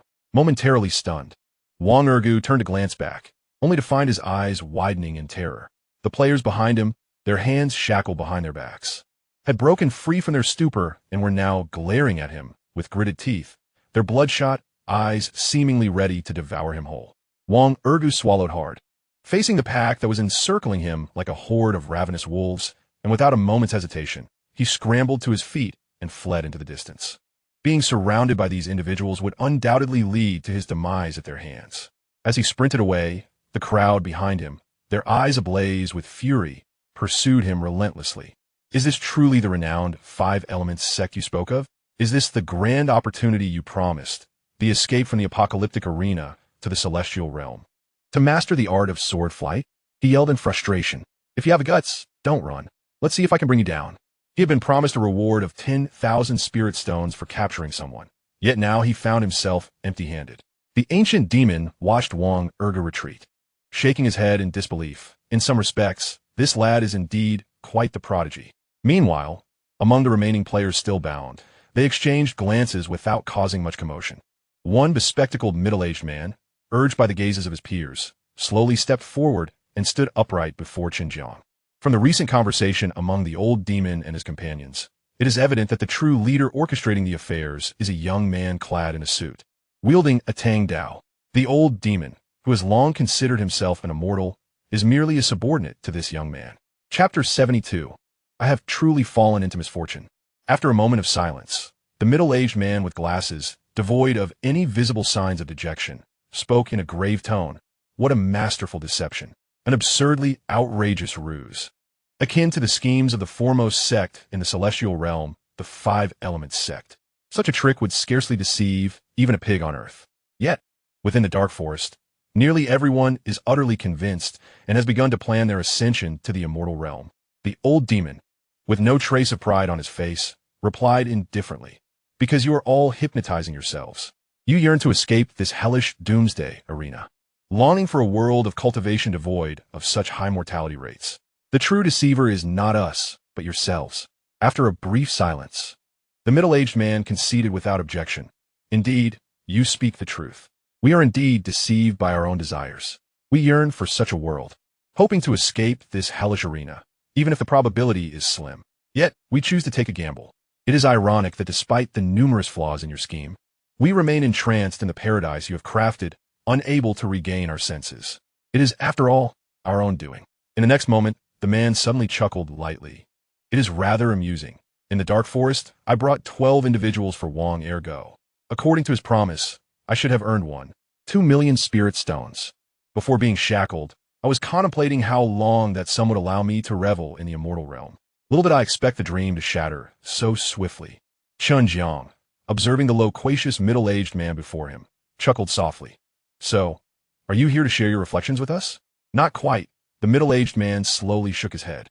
He then turned to glance at the players standing motionless behind him, their hands shackled behind their backs, and continued. I have a question. Chen Jiang narrowed his eyes, suddenly intrigued by the man. What question? The middle-aged man met Chen Jiang's gaze, pausing for a moment before continuing. In the dark forest, you could have easily eliminated us all while incapacitating us. This way, each of you would earn 50 points, and you could effortlessly claim the top prize in the city. Yet you chose not to. You opted for the most cumbersome method to transport us all to your city, reminiscent of the ancient practices of capturing black slaves on Earth. They bound us together and cast us onto a ship filled with people of color, as if you required a population, yet even if you sought to recruit subordinates. There is no need to be so indiscriminate in your choices. The middle-aged man cast a glance at Wang Ergu, who was still sprinting in the distance, along with a throng behind him, and spoke solemnly. I do not comprehend the purpose behind your actions. Therefore, I implore you to provide me with an answer. Chen Jiang focused intently on this man, whose eyes brimmed with curiosity, and he suddenly found the situation rather intriguing. After a brief pause, he refrained from speaking, smiled lightly, and waved at Shouho and the others, casually remarking, Let us depart. It is time to rest, for I am fatigued. He then made his way toward the city gate. Shouho hurriedly followed, stepping forward with a puzzled expression. Brother Jiang, are we not going to attend to them? Shall we leave them here? Why should we care? Shouho found himself momentarily at a loss for words. After all the effort we expended to capture them, are we simply to abandon them? Let us sleep first. I am utterly exhausted. With that, Chen Jiang yawned and halted at the nearest house to the city gate, casually paying 500 points to enter. He hurriedly washed up and then disregarded everything as he collapsed onto the bed to rest. After a refreshing slumber, Chen Jiang awoke invigorated, stretched, and stood on the balcony. After a casual wash-up, he donned a black trench coat. At that moment, Shouho emerged from the room, momentarily taken aback by Chen Jiang's attire, and remarked, Brother Jiang, your black trench coat has the essence of the Matrix. Is it? Chen Jiang suddenly felt intrigued and chuckled, then brandished his tang knife in a pose. Turning to Shouho with a question, what do you think? Shouho paused for a moment, contemplating, like a member of the Imperial Guards traversing the Matrix. A knock resounded at the door as Lao Yao and others began to emerge from their rooms. Chen Jiang gazed at the darkening sky outside, his brow furrowing in displeasure. It was now 9 in the evening. The continuous 24-hour battle had thoroughly disrupted their biological clocks, leaving him irritable due to the chaos in their daily routines. Once everyone had finished washing up, Chen Jiang admired his appearance in the mirror with satisfaction, then turned and exited the room. Let us proceed. It is time to work. As he stepped outside and onto the street, he heard a cacophony of insults emanating from outside the city. Chen Jiang raised an eyebrow, but chose to ignore it.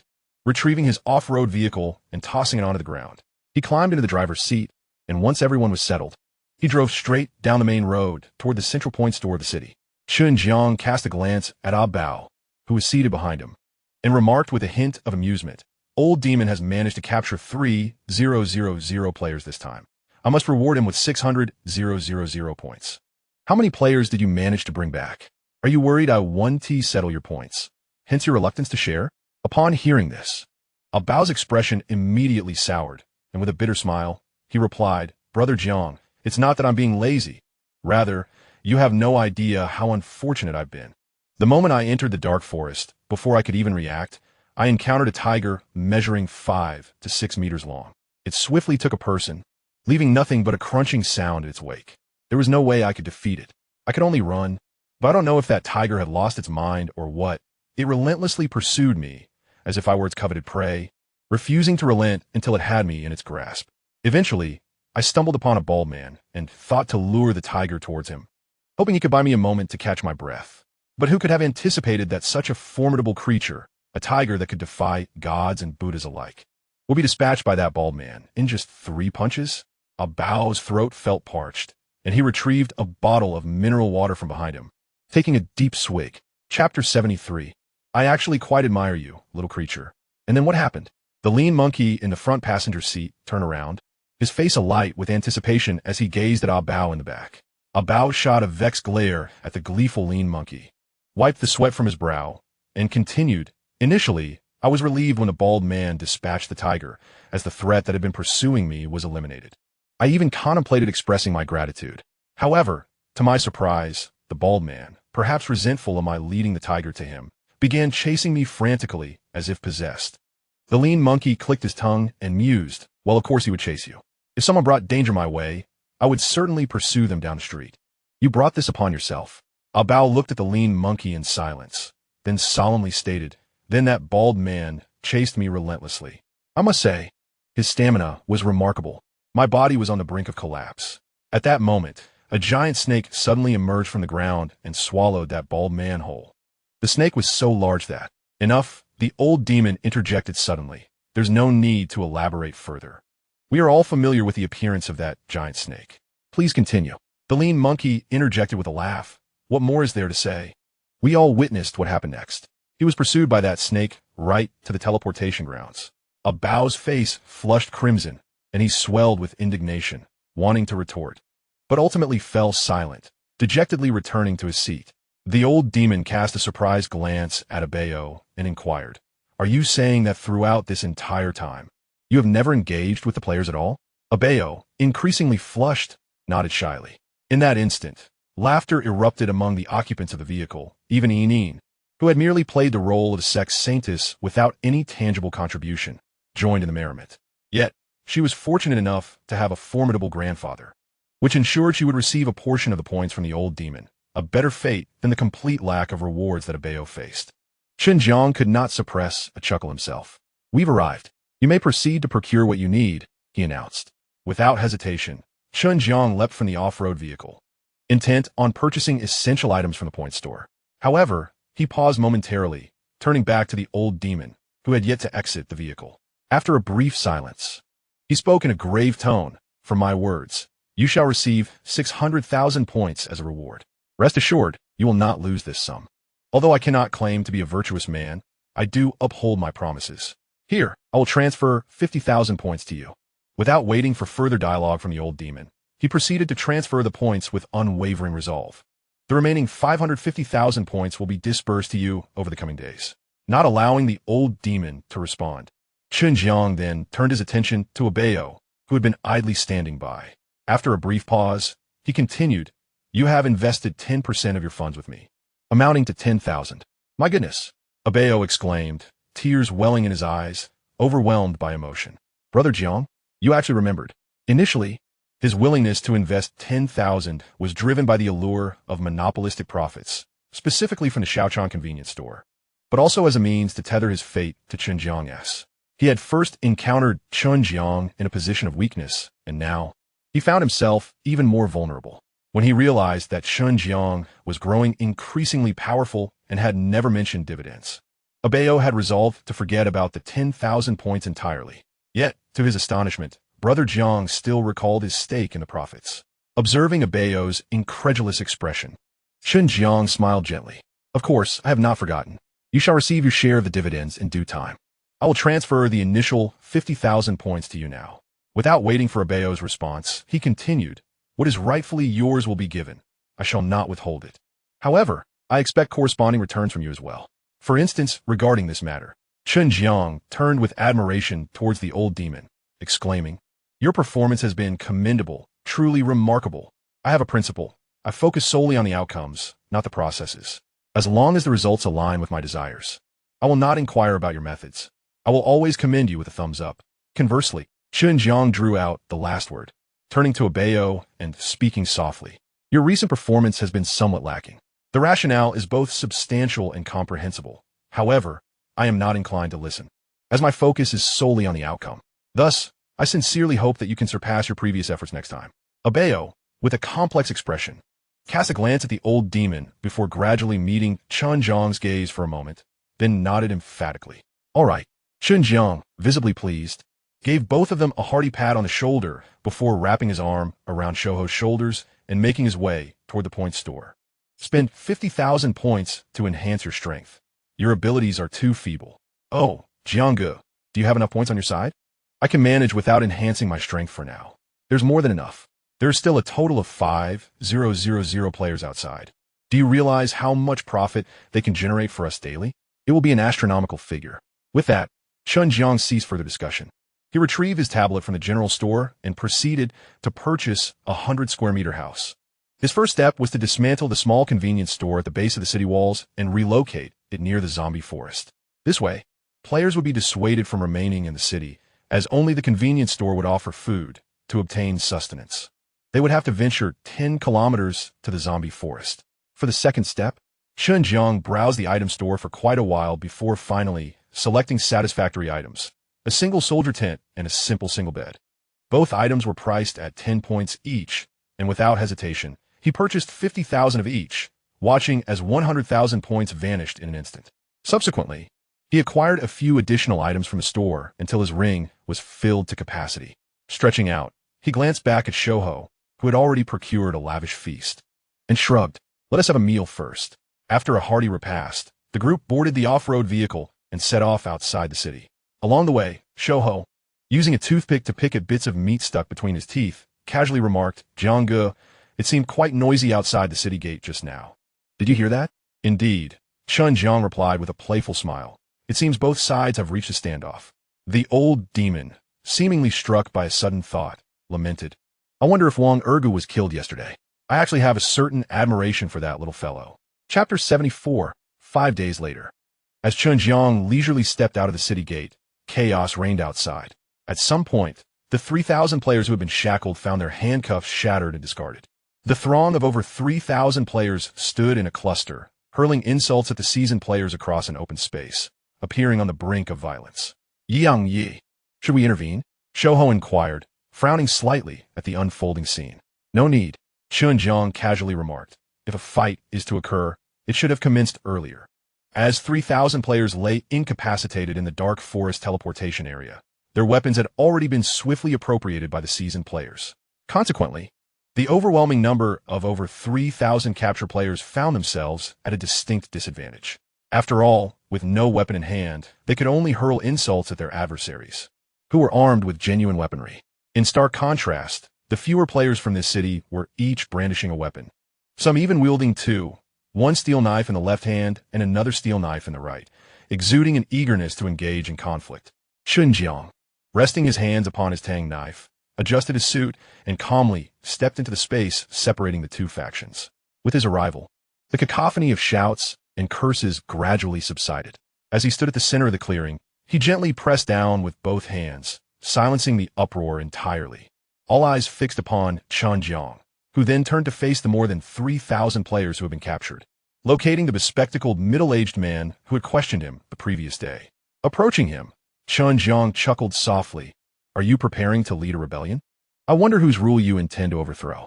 The middle-aged man shook his head slightly, replying, "Since we are here, we must find peace. Although we do not understand why you have brought us to this city, the chaos and bloodshed of this apocalyptic arena leave many unanswered questions. Thus, I do not intend to dwell on those uncertainties any longer." However, he cast a somber glance at the players from the city behind him and continued, "We cannot accept our family and friends being treated as slaves by you. This is something we cannot endure." "Oh, slaves?" Chen Jiang gazed incredulously at the man before him. He had not anticipated that the cause of this confrontation stemmed from such a matter. Could it be that these seasoned players, emboldened by their weaponry, had subjugated the captured players' wives and daughters for their amusement? Following the man's gaze, Chen Jiang noticed that many of the city players were leading several individuals bound by ropes, adorned with collars, resembling slaves in every sense. A frown creased Chen Jiang's brow as he approached the faction of seasoned players. It was no wonder that the captured players appeared on the brink of madness, desperate to fight back. Who would not feel a surge of urgency upon witnessing their loved ones treated in such a manner? Yet, he had assumed that these seasoned players were merely indulging in their base desires by capturing wives and daughters for pleasure. But why were there also men being led behind them? Was this inclination not somewhat excessive? Could they truly go so far? Chen Jiang scanned the old players behind him, his expression devoid of emotion, and coldly inquired, "What has transpired here?" Upon hearing Chen Jiang's query, the veteran players exchanged furtive glances, rendered momentarily speechless, enveloped in an oppressive silence. Even those players, tethered like slaves, bore expressions of sorrow and indignation, yet remained mute. After a brief stillness, a woman emerged from the crowd. "These individuals are those we painstakingly captured in the dark forest." "Oh." Chen Jiang regarded her with a subtle smile, recalling her past. This woman had, during the zombie siege, taken the life of her own husband, and had valiantly fought off several infected humans to procure enough points for an antidote while escaping from the convenience store. She was undoubtedly formidable. However, such a character could never be fully trusted by her companions. A woman capable of slaying her own husband, what would prevent her from committing further atrocities? With a slight chuckle, he glanced at the player she had captured and fixed his gaze back on her, softly remarking, "I see. These are the individuals you apprehended in the dark forest. Are you concerned I might refuse to allocate points to you?" The woman remained expressionless, yet her demeanor clearly conveyed this sentiment. Chen Jiang shook his head, chuckling lightly. "You are indeed a cautious bunch. Perhaps you have forgotten who provided you with the equipment that enabled your survival in such a perilous environment, maintaining a 70% survival rate and allowing most of you to capture players." Yet, the woman stood unmoved, awaiting Chen Jiang's definitive response. After surveying the crowd and pausing briefly, he smiled casually. "Roughly speaking, you have captured fewer than 1,000 individuals, correct? Not a great number.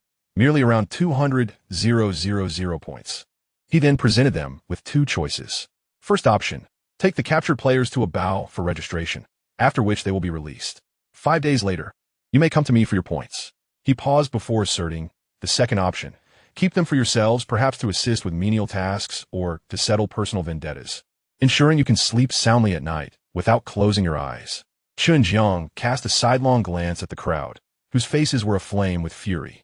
No sooner had he spoken than the previously silent throng erupted in chaos. "What do you mean by 5 days later? What if we receive nothing after 5 days? Will we be left with not a single point to our name? If only I had known earlier. It would have been better to end it swiftly in the dark forest. At least I could have earned 50 points. Now that we've captured the person, executing them here yields no reward. If you say we won't receive points, to whom shall we lament? This seems to be a breach of promise, truly excessive. 5 days from now, who knows what may transpire within that time? What if I perish during these 5 days? In a cursed place like the Doomsday Arena, one can never predict when calamity might strike. It is indeed outrageous. If worst comes to worst, we shall keep them and make them wash my feet." Chapter 75, Possessing a City. Chen Jiang curled his lips, choosing not to respond further. He turned to a bow and said, "Those willing to register may do so with you. Those unwilling need not be coerced. Let them keep their own counsel." With that, he turned and strode directly towards the Xiaochan convenience store, without a hint of hesitation, decisively and unencumbered. A bow gazed sorrowfully at Chen Jiang's retreating figure, internally lamenting. "Boss, do you understand? I am terrified being surrounded by 6,000 people. What if this crowd becomes impulsive and conflict arises? No matter how swift or defensive he is, survival would be arduous." Brother Jiang, the thin monkey, approached Chen Jiang, astonished. "Why do you want to bow to register there?" Chen Jiang cast a sidelong glance at the thin monkey and replied nonchalantly, "That is 6,000 individuals, each with unstable emotions. If a skirmish were to erupt, do you think you would be able to escape?" The thin monkey paused, perplexed, and murmured, "But in such a situation, what if something unexpected occurs? A bow wouldn't be able to flee either." He suddenly interrupted his own thoughts, falling silent. He realized that even if a bow couldn't escape, it was inconsequential since he wasn't the one in charge. Understanding this, the thin monkey couldn't help but look up at Chen Jiang, his eyes filled with admiration.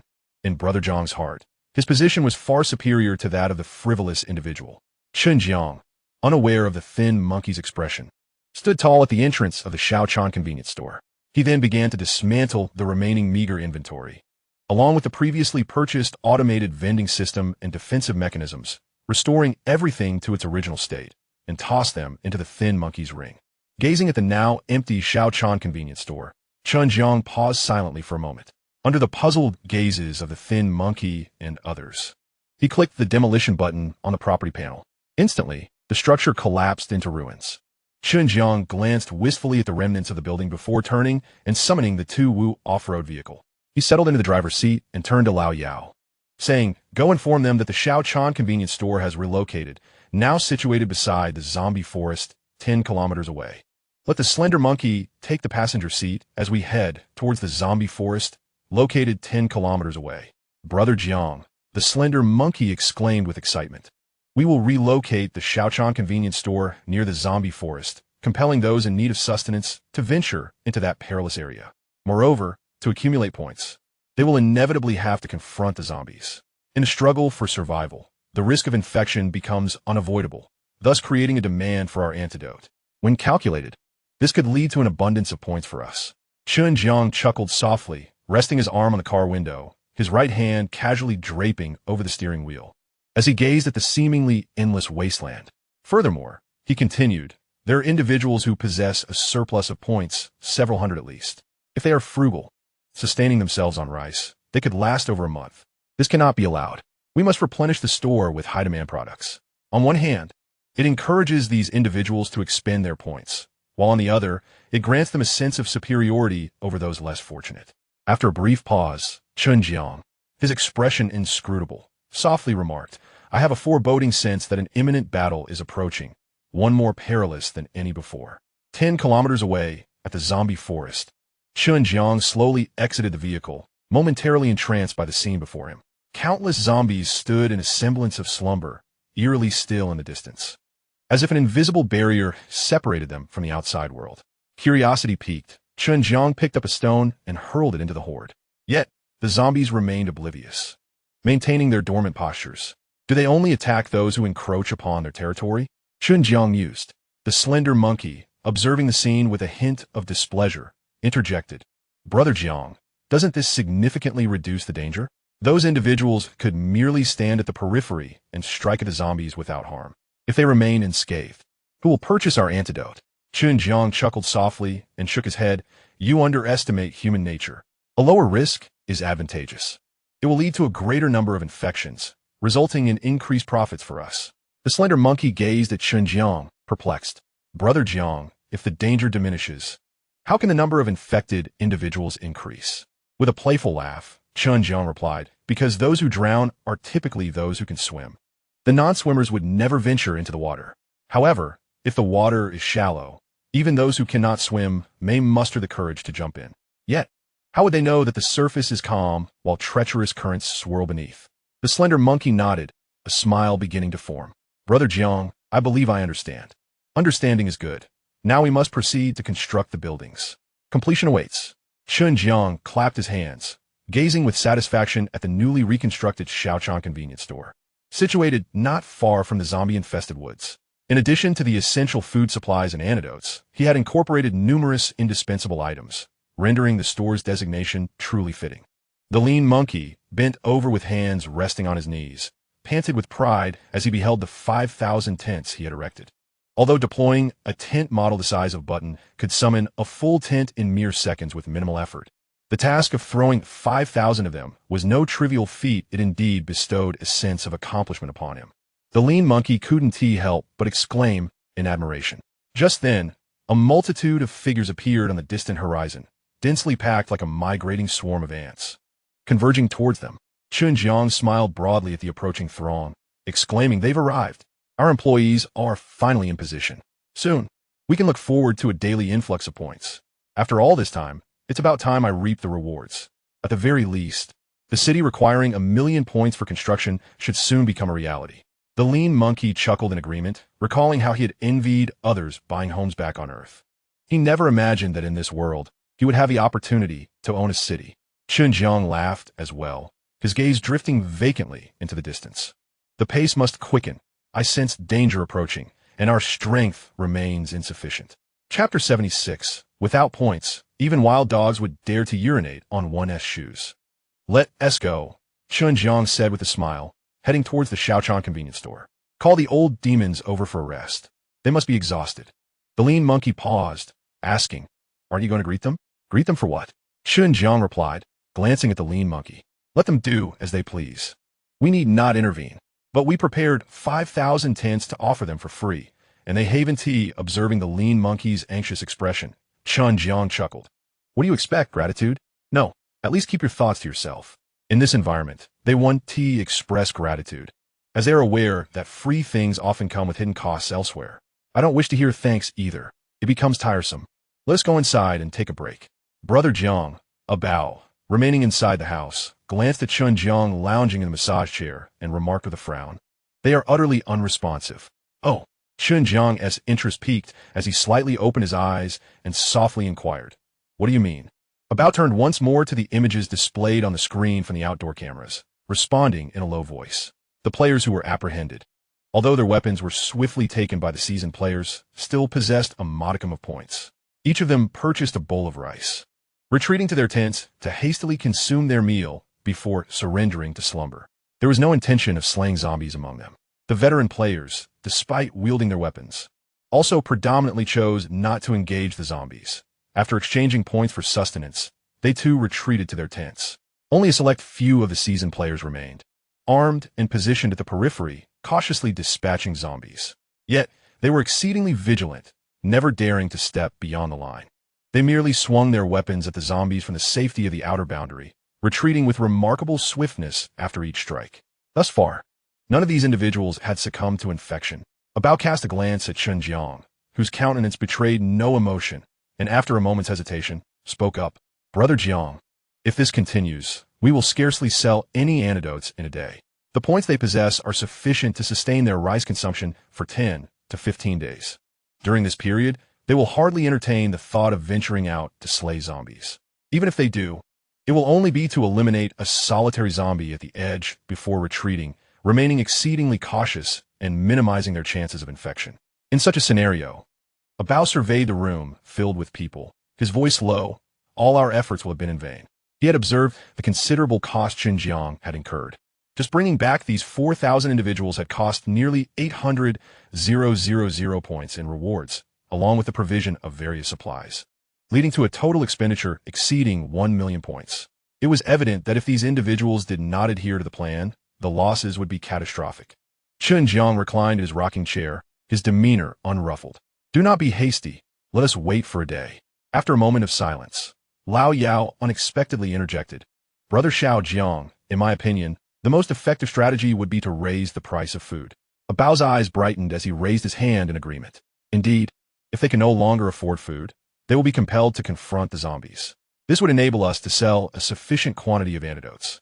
Skinny Monkey, feeling agitated, scratched his head and suggested, Brother Jiang, why don't we simply hold a knife to their throats and force them to kill zombies? Chen Jiang looked at Skinny Monkey in disbelief. Are you out of your mind? Forcing 6,000 people to slay zombies with just the 5 of us is utterly absurd.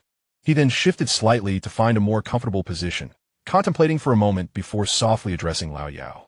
Raising food prices is a straightforward, albeit crude, method. Once they can no longer afford to eat, they will have no choice but to risk their lives against the zombies to earn points. However, Chen Jiang paused, fixing a serious gaze on Lao Yao. This solution merely addresses the immediate crisis. Once they have accumulated enough points to secure their daily sustenance, they cease to engage in desperate struggles against the zombies. For the majority, there exists no grand ambition. Few aspire to become the strongest in the world or to wield power as a leader. Their desires are rather simple: to survive in this perilous realm. Thus, after gathering enough points for a day's meal, most retreat into the safety of their homes, relishing the tranquility of the moment. Except for a minority, the majority do not possess the resolve to expend points on enhancing their abilities. All they require is a weapon, perhaps an item or a skill, and they are content. They hesitate to use points for personal advancement, believing that it is more prudent to purchase food to satisfy their hunger. As for the next major event, they choose to worry about that later. Many lack the energy to contemplate the future. They live in the present, for their current existence is already exhausting. Bao stared blankly at Chen Jiang, who had just articulated a torrent of thoughts and involuntarily swallowed. For a fleeting moment, he pondered whether Chen Jiang would be interested in embracing the life of a hip-hop artist revered by many. In a daze, Bao murmured so. Chen Jiang, taking a bottle of water, tilted his head back and drank it down in one go. Wiping his mouth with his sleeve, he spoke with satisfaction. Thus, we cannot rely on hunger to compel them to combat zombies or to labor. We must instead harness desire and pressure to drive them to work. Consider this. If their sole aim is to stave off hunger, then a single cautious kill of a zombie would suffice for their daily needs. This offers no benefit to us. Therefore, we must employ desire and pressure to compel them to slay zombies. We should entice some individuals to indulge in luxury, to don clean clothes, to acquire high-end items, and to savor opulent lunches, all while accompanied by striking companions. We must incite envy and resentment among the ordinary populace. Furthermore, we must exert pressure on the majority. Amplifying the oppression of the weak by those who possess strength will instill a realization. Without power, one becomes vulnerable to humiliation. treated like a dog beneath others' feet. They will come to understand the significance of points. In such a scenario, there will be no need for encouragement. Those with fiery determination will rush into the horde of zombies, eager to amass more points to elevate their status in the city. They will grasp a crucial truth.